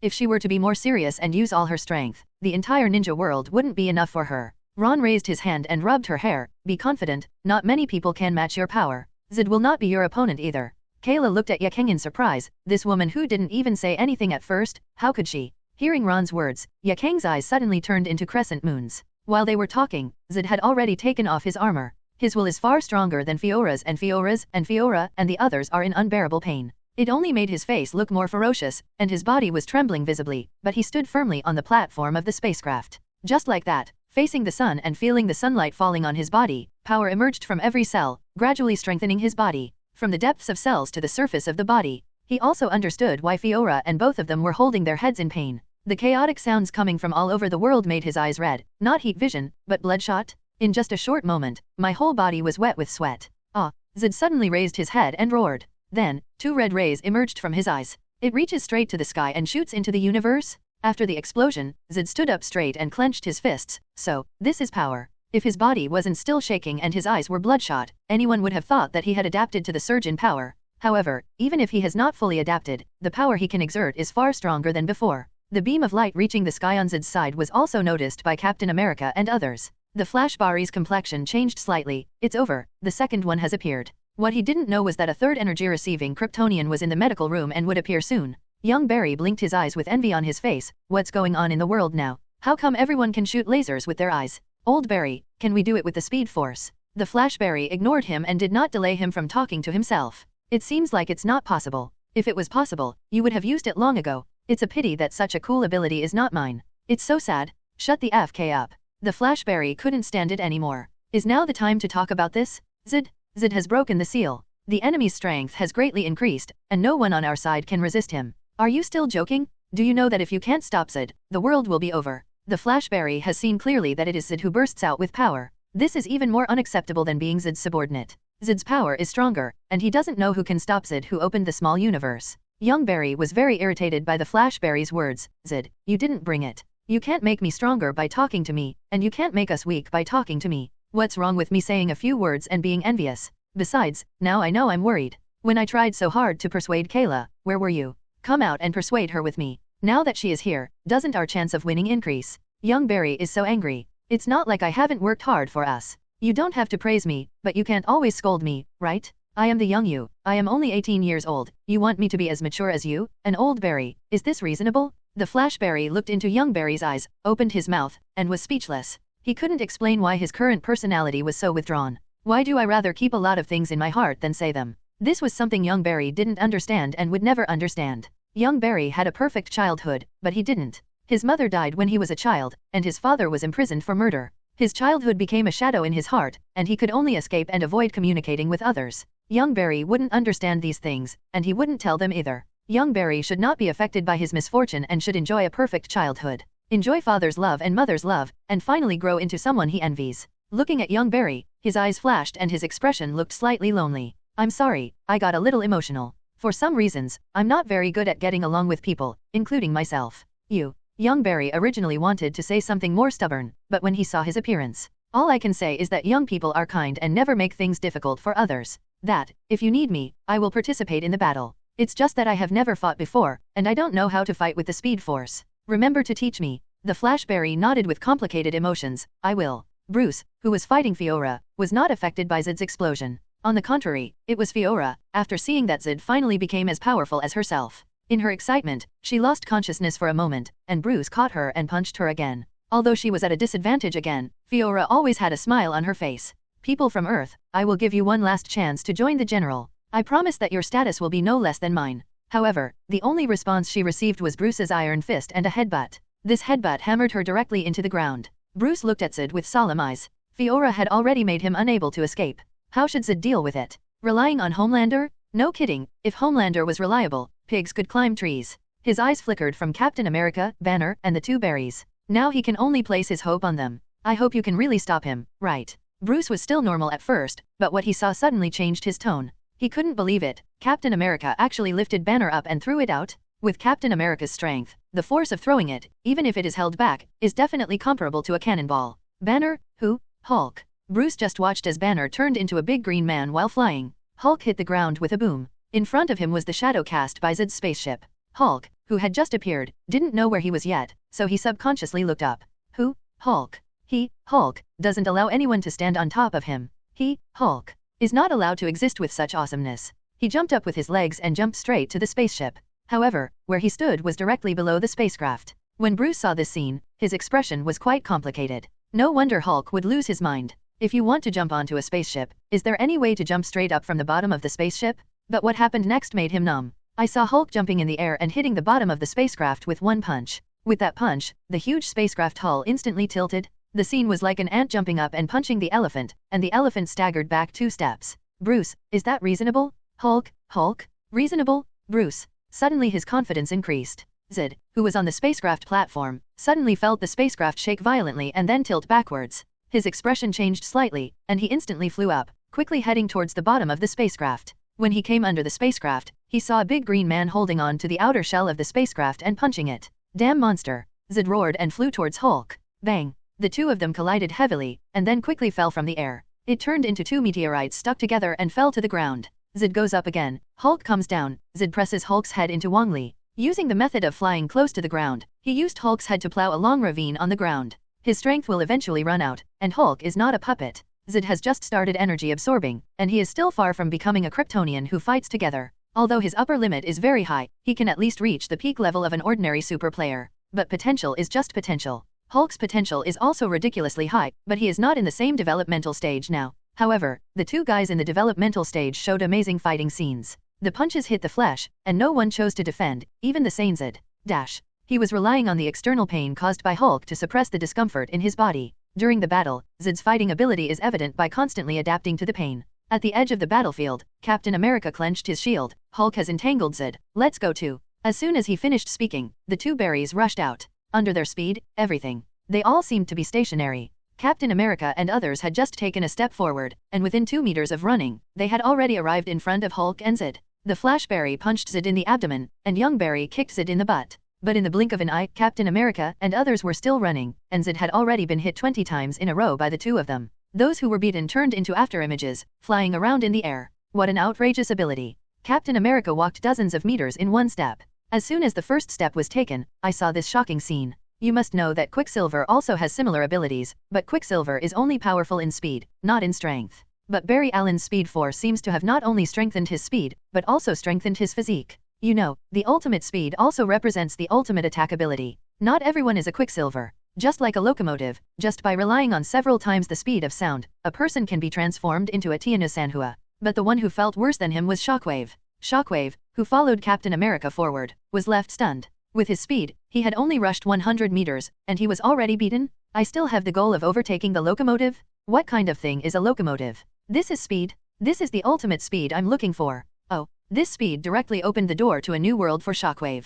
It's like a frog jumping out of the well, only to realize how big the outside world is. However, the scene of S.H.I.E.L.D. being beaten did not last long, not even until Captain America arrived. Just like Superman dodges the Flash's punch in the original show, S.H.I.E.L.D. serves as a warrior with powerful abilities. In a short period of time, he withstood countless beatings. He punched twice in a row, and each punch knocked 2 berries away. Definitely, because of the fear of the 2 berries, fearing that they would use that weird speed again. Captain America, Maeve, and others' expressions changed and they quickly moved away. With Hulk, if you want to rely on Hulk's power, you have to endure this uncertainty. He turned around and looked at Hulk who was rushing towards him. Relying on his speed far exceeding Hulk, he dodged and came behind Hulk.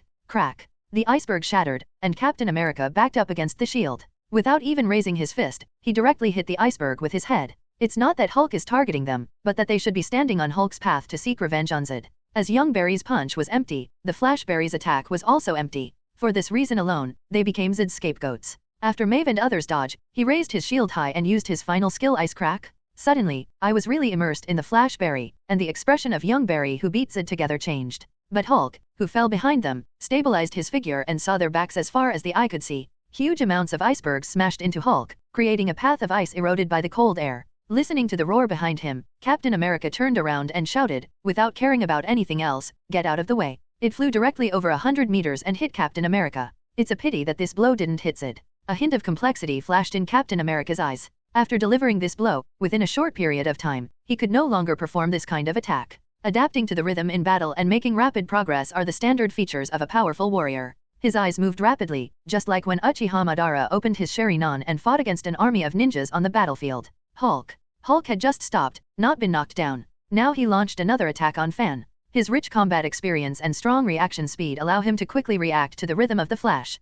His attack came up short. I hope Banner's consciousness can affect Hulk soon. General Zed's expression remained unchanged, and after dodging the attacks of the two men, he flashed rapidly. However, it also made Hulk stop charging. Then, there was a heavy punch, almost with all his strength, and Hulk flew out again. Bringing up a series of frost, he rushed towards the iceberg in Captain America's hand. However, Captain America has just drained almost all his strength. Crack. Hulk moved his big feet. Any control that is not stronger than his own is a paper tiger. Zed escaped from the continuous control of the two of them. He didn't have time to gather his strength. He just knocked the two of them away so that they could no longer form a combination with him. If you don't look at Captain America's trembling hands, this is obviously an evenly matched scene. When his consciousness just reacted, his rich experience had already caused his body to twist subconsciously. Hulk's big feet stepped on the path of ice, and the frost spread upwards along his feet, threatening to freeze him on top. What is bowling? Hulk teaches online. Bang bang bang. 3 times in a row, Captain America, Maeve, and Shockwave were all sent flying. Fortunately, Shockwave ran fast, and Captain America and Maeve were in front, blocking Hulk and giving him a certain buffer time.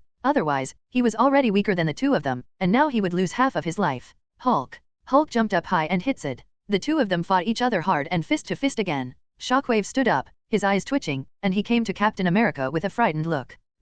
Captain Rogers, why don't we leave? It seems that I can't interfere in the battle between the two of them. Captain America took a look at Shockwave's dislocated arm and clicked it back with his hand to help him reset. After scanning the battlefield, I saw the spaceship slowly descending and Kryptonian soldiers running out in a steady stream. His eyes suddenly narrowed. Leave this to us. You go help Barton and the others deal with the Kryptonian soldiers. Yes. Shockwave was delighted. As long as he didn't fight those two monsters, he could just follow him. It was so scary. Fortunately, I was just passing by him. Otherwise, if I had punched him one more time, he would have died. After obeying Captain America's orders, Shockwave turned and rushed towards the Kryptonian ship.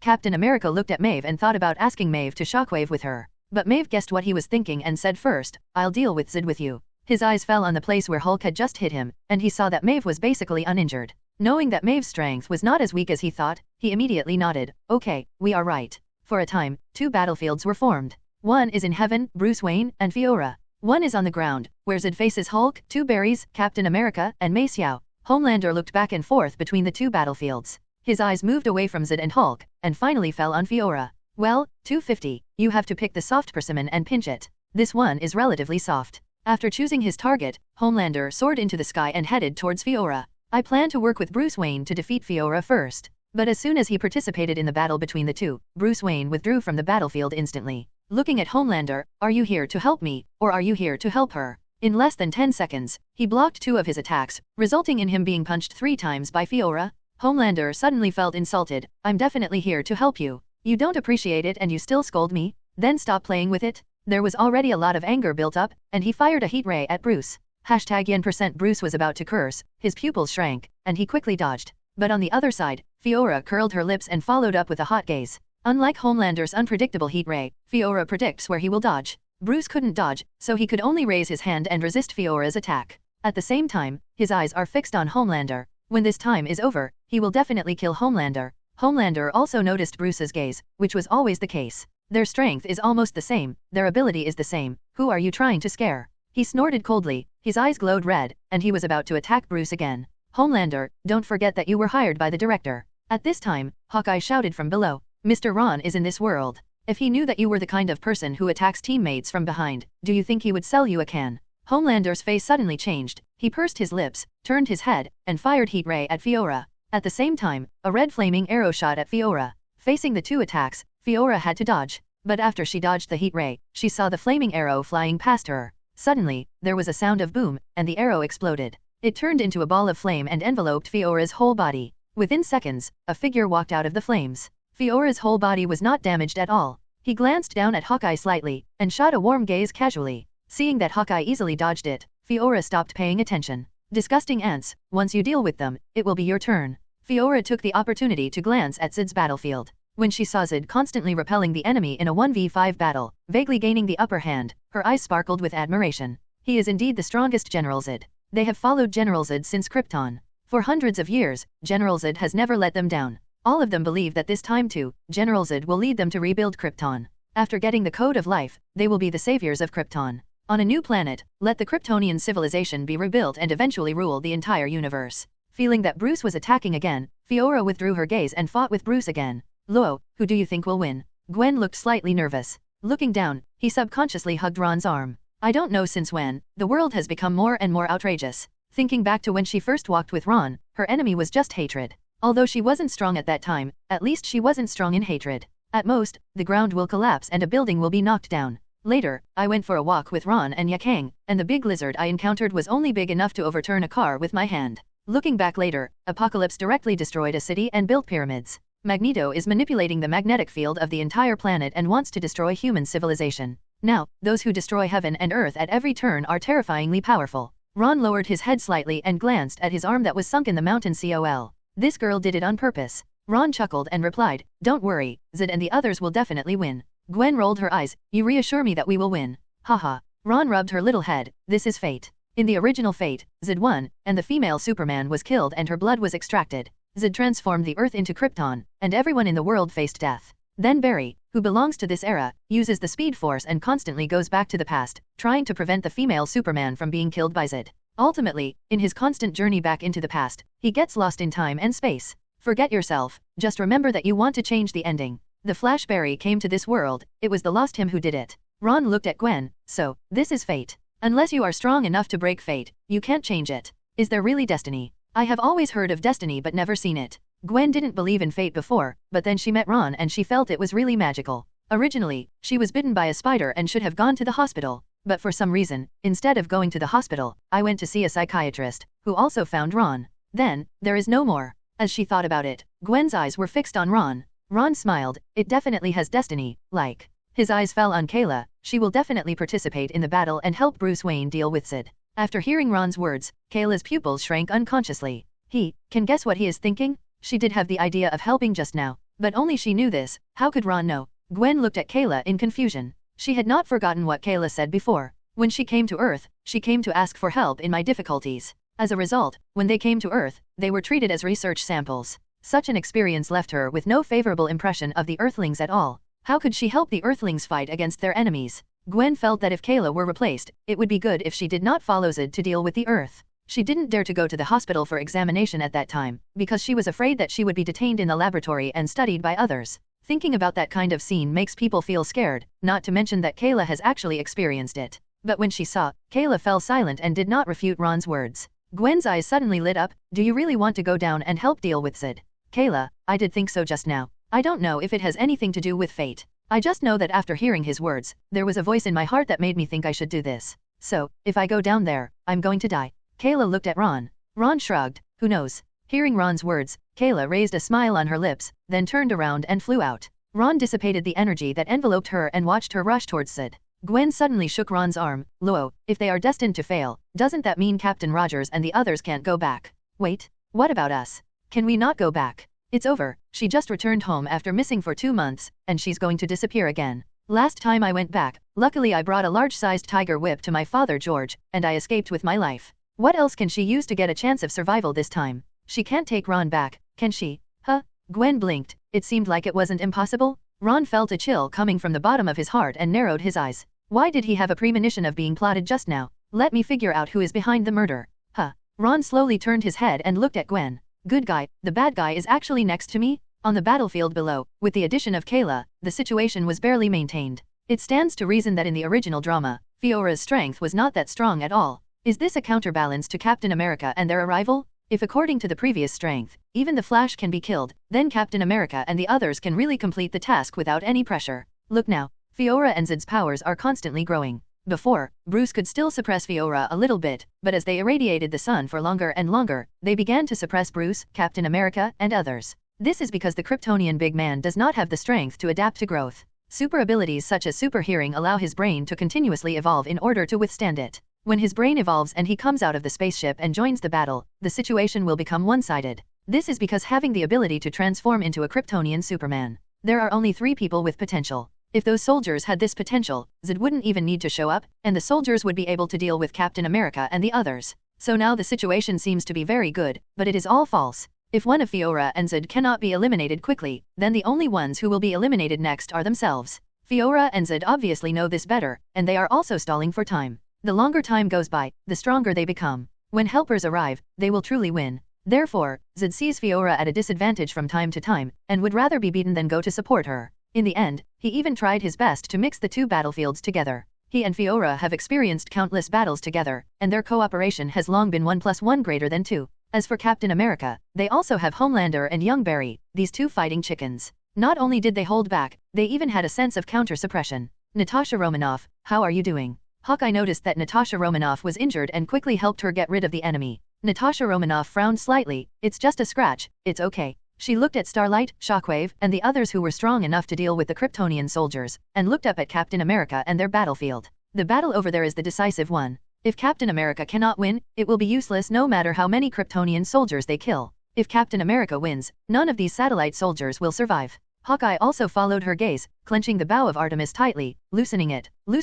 and then tightening it again. However, he could not participate in that battlefield. I thought that after obtaining the artifact, he would be considered a strong man, but in the end, he was still a supporting character who could only clean up the minions. After saying that, he picked up his weapon and charged forward again. The rolled-up wind blade cut him into pieces and also injured other Kryptonian soldiers around him. In the original play, Avengers 3, after Thanos killed half of the people, the world was in chaos. The arrow hit a Kryptonian soldier who was about to attack Natasha Romanoff and exploded instantly. On the contrary, the same gaze was fixed, and he vaguely made the same decision as Hawkeye. Hawkeye sighed, raised his bow, and shot an arrow. The fighting techniques he practiced were nothing special, but his pure physical fitness made up for it all. It can be said that the last drop of milk was squeezed out to raise Hawkeye. And his powerful strength, even if he just attacks at will, no Kryptonian soldier can withstand it. And just when they were about to deal with the Kryptonian soldiers, a tall figure walked out of the door of the spacecraft. Then, leave quickly and attack the next person. The bow of Artemis itself is the green level. On the other side, Seeing Guang also showed great fighting potential. If things continue like this, Hawkeye will be fine. Natasha Romanoff, a top field agent, will probably become a support staff member. Unless the super ability direction can be determined, it will not be used. As a long-range weapon, it is not too powerful to improve the user's physical body. From this point of view, the milk of the bow of Artemis is not that sufficient. As for compound number 5 that S.H.I.E.L.D is still researching, what is that? They don't want to refuse, they just don't want to be so inexperienced all the time. Shockwave's combat experience is even weaker than Starlight's, but he doesn't fight at all. Natasha Romanoff took a deep breath and simply bandaged the wound. Trust the captain and the others, let's clean up the battlefield first. He doesn't mind either. Like Frank and others, they find those gangsters and take advantage of them directly. If you are lucky and get a good ability, you will be promoted to an official position. If you are unlucky enough to get the ability to snore loudly and fart extremely smellily, well, the logistics will not require you. Natasha Romanoff seemed to be aware of his thoughts, but Natasha Romanoff said nothing. Just like a locomotive, it knocks people down directly with a speed that makes people unable to react. Just touch it and go, never delaying a second or exposing yourself to danger. Being able to barely reach the green level threshold for Hawkeye has already allowed the bow of Artemis to squeeze him out. They have been allowed to participate in various dangerous events, and they have no objection. Hawkeye is thinking about whether he should tell Nick Fury to give himself more money. That's it, that's all. Compared with the blue level Agumon, it is only slightly stronger. If S.H.I.E.L.D doesn't approve funding, he's not a good man. Compared to the two of them, the deep sea is hard to describe. He directly transformed into a swordsman and went to that place in Tokyo to kill everyone. That thing is just for ordinary agents to try their luck.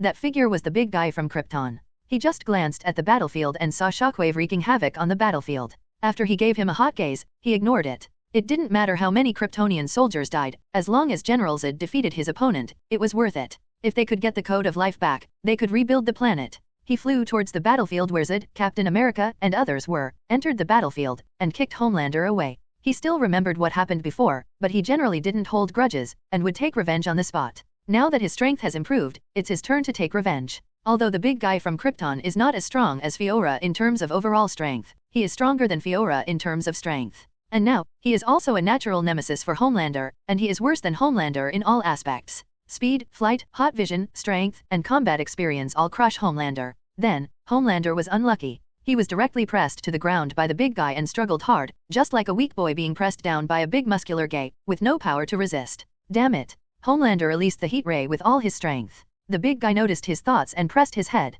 He tilted Homelander's head to one side, and the heat ray shot out 2 miles from the left side. The Flashberry knew that he was just playing a supporting role in fighting S.H.I.E.L.D, and looked at the young berry, and they both nodded at the same time. Then, 2 colors of Speed Force lightning burst out from their bodies, one yellow and one blue. In the eyes of the 2 people, the world stopped instantly, and with a flash of lightning, the 2 berries disappeared on the spot. When they appeared again, they came to the side of the big star. One of them punched the big guy and rescued Homelander. Homelander stood up and looked at the 2 people, expecting Homelander to thank you. What a joke. The Zia people glared at the 2 of them. Get away. He looked arrogant. It was as if the 2 berries had snatched his opponent. It was a bit like Vegeta in Dragon Ball. The young berry opened his mouth to say something, but the Flash Bally stopped him. Don't argue with him, let's stay away first. Now is not the time to argue with Homelander. Even if he just helped Homelander, but was treated like this, he had to endure it first. They just need to stay away. With their speed, they can come to support at any time. It's impossible that Homelander 24 can't even hold on for 2 seconds and be killed by the big guy.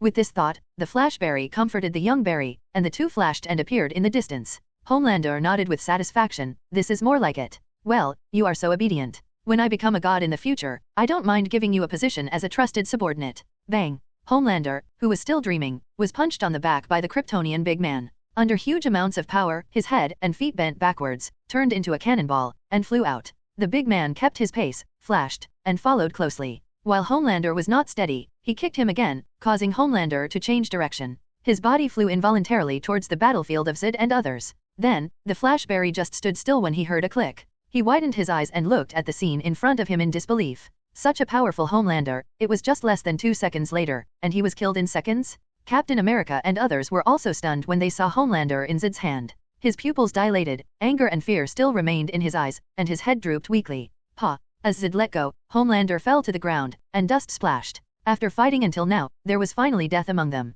They had expected this kind of thing, but the only thing they didn't expect was that this person turned out to be Homelander. Homelander was the strongest among them. Even Captain America had to admit that Homelander's strength was second only to Hulk and Bruce. Female Superman Kayla's strength was on par with his. Now Homelander was dead, and S.H.I.E.L.D had one more person. Hulk. Hulk jumped high and smashed towards S.H.I.E.L.D. S.H.I.E.L.D quickly dodged, and Hulk smashed directly on Homelander's body. Boom. The loud noise made Captain America and the others' eyes twitch. Now, there was not even a complete body left. No, the whole person was gone, dust to dust. Everyone had a complicated look on their faces. They didn't like Homelander, but they couldn't help it. He was so powerful that he still made people feel a little safe when he was alive. Bruce Wayne suddenly appeared beside Captain America. Do you have any support? No. Captain America shook his head. His expression was very solemn. What about Ron? Isn't he going to make a move? Bruce Wayne sought every ray of hope. He didn't expect that his side, with such a strong lineup, would still fail. Captain America and the others said that Ron was invincible. If Ron made a move, he would not be defeated, right?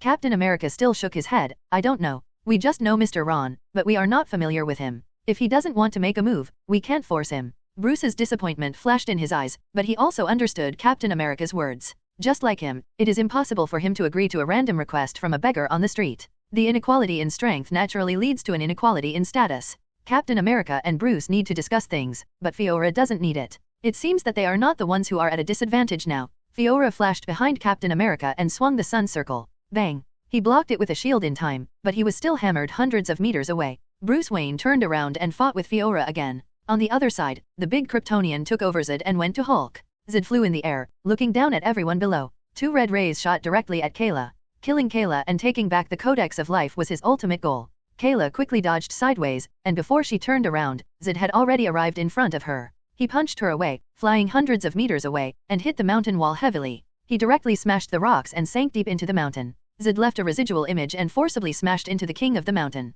With a violent explosion, the mountain suddenly collapsed. Just as the mountain collapsed, a figure smashed countless rubble and flew out of the mountain. Captain America and the others looked over and saw a figure flying out of the area where the dust was. When they saw the figure clearly, their pupils shrank violently. Pa! Bang! Zed fell from midair, his right hand loosened, and Kayla in his hand fell to the ground with a muffled sound. Then he stepped on Kayla's back. Captain America and the others were no match for him, but he couldn't deal with the ability of the two berries at the moment. Although the two couldn't hurt him, it would be difficult to save Kayla if he left. He called the men on the spaceship and asked them to take Kayla away and extract the Codex of Life. And he was going to get rid of all the annoying guys in front of him. The black spaceship that had been prepared for a long time drove quickly in front of him. The soldier came down from it, holding the instrument for extracting the Codex of Life. As expected, the Flashes were late together. It can't be said that they were late, but facing Zed's guards, they couldn't find any chance to snatch Kayla back. Until the instrument successfully extracted the Code of Life from Kayla's body, Zed's men left in the spaceship. Zed was just about to take action to kill those guys who were in the way. Ron was stunned. In front of him, apart from his two men, there were only two berries and Bruce Wayne. All those people from before were gone, including the big green guy and even Homelander's body. At this moment, the three of them were all in disbelief as they watched him kill Kayla, as if they didn't notice the changes around them at all. Young Barry shook his head in a low tone and said, "None of this should have happened, right? There's still a way, right? If you can travel through time, then I can do it too, right?" The Flash Barry's eyes flickered and he shook his head to deny his proposal. "You are not fast enough." No, he knew in his heart that Barry's speed was enough, but he was afraid. Yes, it was just fear. The last anomaly was still vivid in his mind. He was kicked out by a guy hiding in the spacetime bowl. In the past, only he could enter the spacetime bowl, but not anymore. He didn't know what the guy inside was, so he could only resist entering the spacetime bowl. However, young Barry will not listen to him. Young Barry has become possessed. The only thing he wants to do now is to travel back in time to prevent all of this from happening. The divine speed lightning on his body flashed rapidly, and his figure disappeared instantly. "Barry, wait." The Flash Barry quickly followed. Where did they go? In the sky above the battlefield, where Ron was, there were already people standing there. After seeing the Flash disappear, Captain America asked. He didn't expect that Ron would actually save them. He didn't blame Ron for not taking action earlier. After all, Ron had no obligation. It was good enough that he could save them. Ron didn't explain. He wasn't the one who saved her at all. This is a dungeon world. How could something from a jar lead to the user's death? When the mission goal cannot be solved and the team encounters an unavoidable crisis, the dungeon will automatically kick people out. Ron did take action, and the only time he took action was to open a backdoor in the dungeon world. When Captain America and the others were kicked out again, they were stopped and brought to him. But there's no Homelander among them, definitely, and no one cares. Hearing Captain America's words at this moment, Ron's thoughts moved and his body merged into the Emperor's armor. Before everyone could realize why Ron suddenly wore the Emperor's armor, they all saw a blur in front of their eyes, and they all came to a strange place. This is a dark passage, with colorful lights constantly flashing around it. That's Barry Allen. Natasha Romanoff looked at the two figures running below and exclaimed. Everyone looked down and saw two Barry Allens running at lightning speed at the bottom of the dark passage. Ron said, "This is the passage through which they travel through time and space." Ron led them to watch everything that was going to happen in the world from an angle similar to a third-person perspective. This is the passage through time and space. It's pitch black and there's nothing there. Ron's words made them couldn't help but cheer up and look at it carefully. After watching for a long time, nothing could be seen. However, as soon as Hawkeye finished speaking, the speed of the two berries suddenly reached the extreme. Around them, a bowl-shaped circle of yellow light suddenly rose. In the light, countless flashes appeared.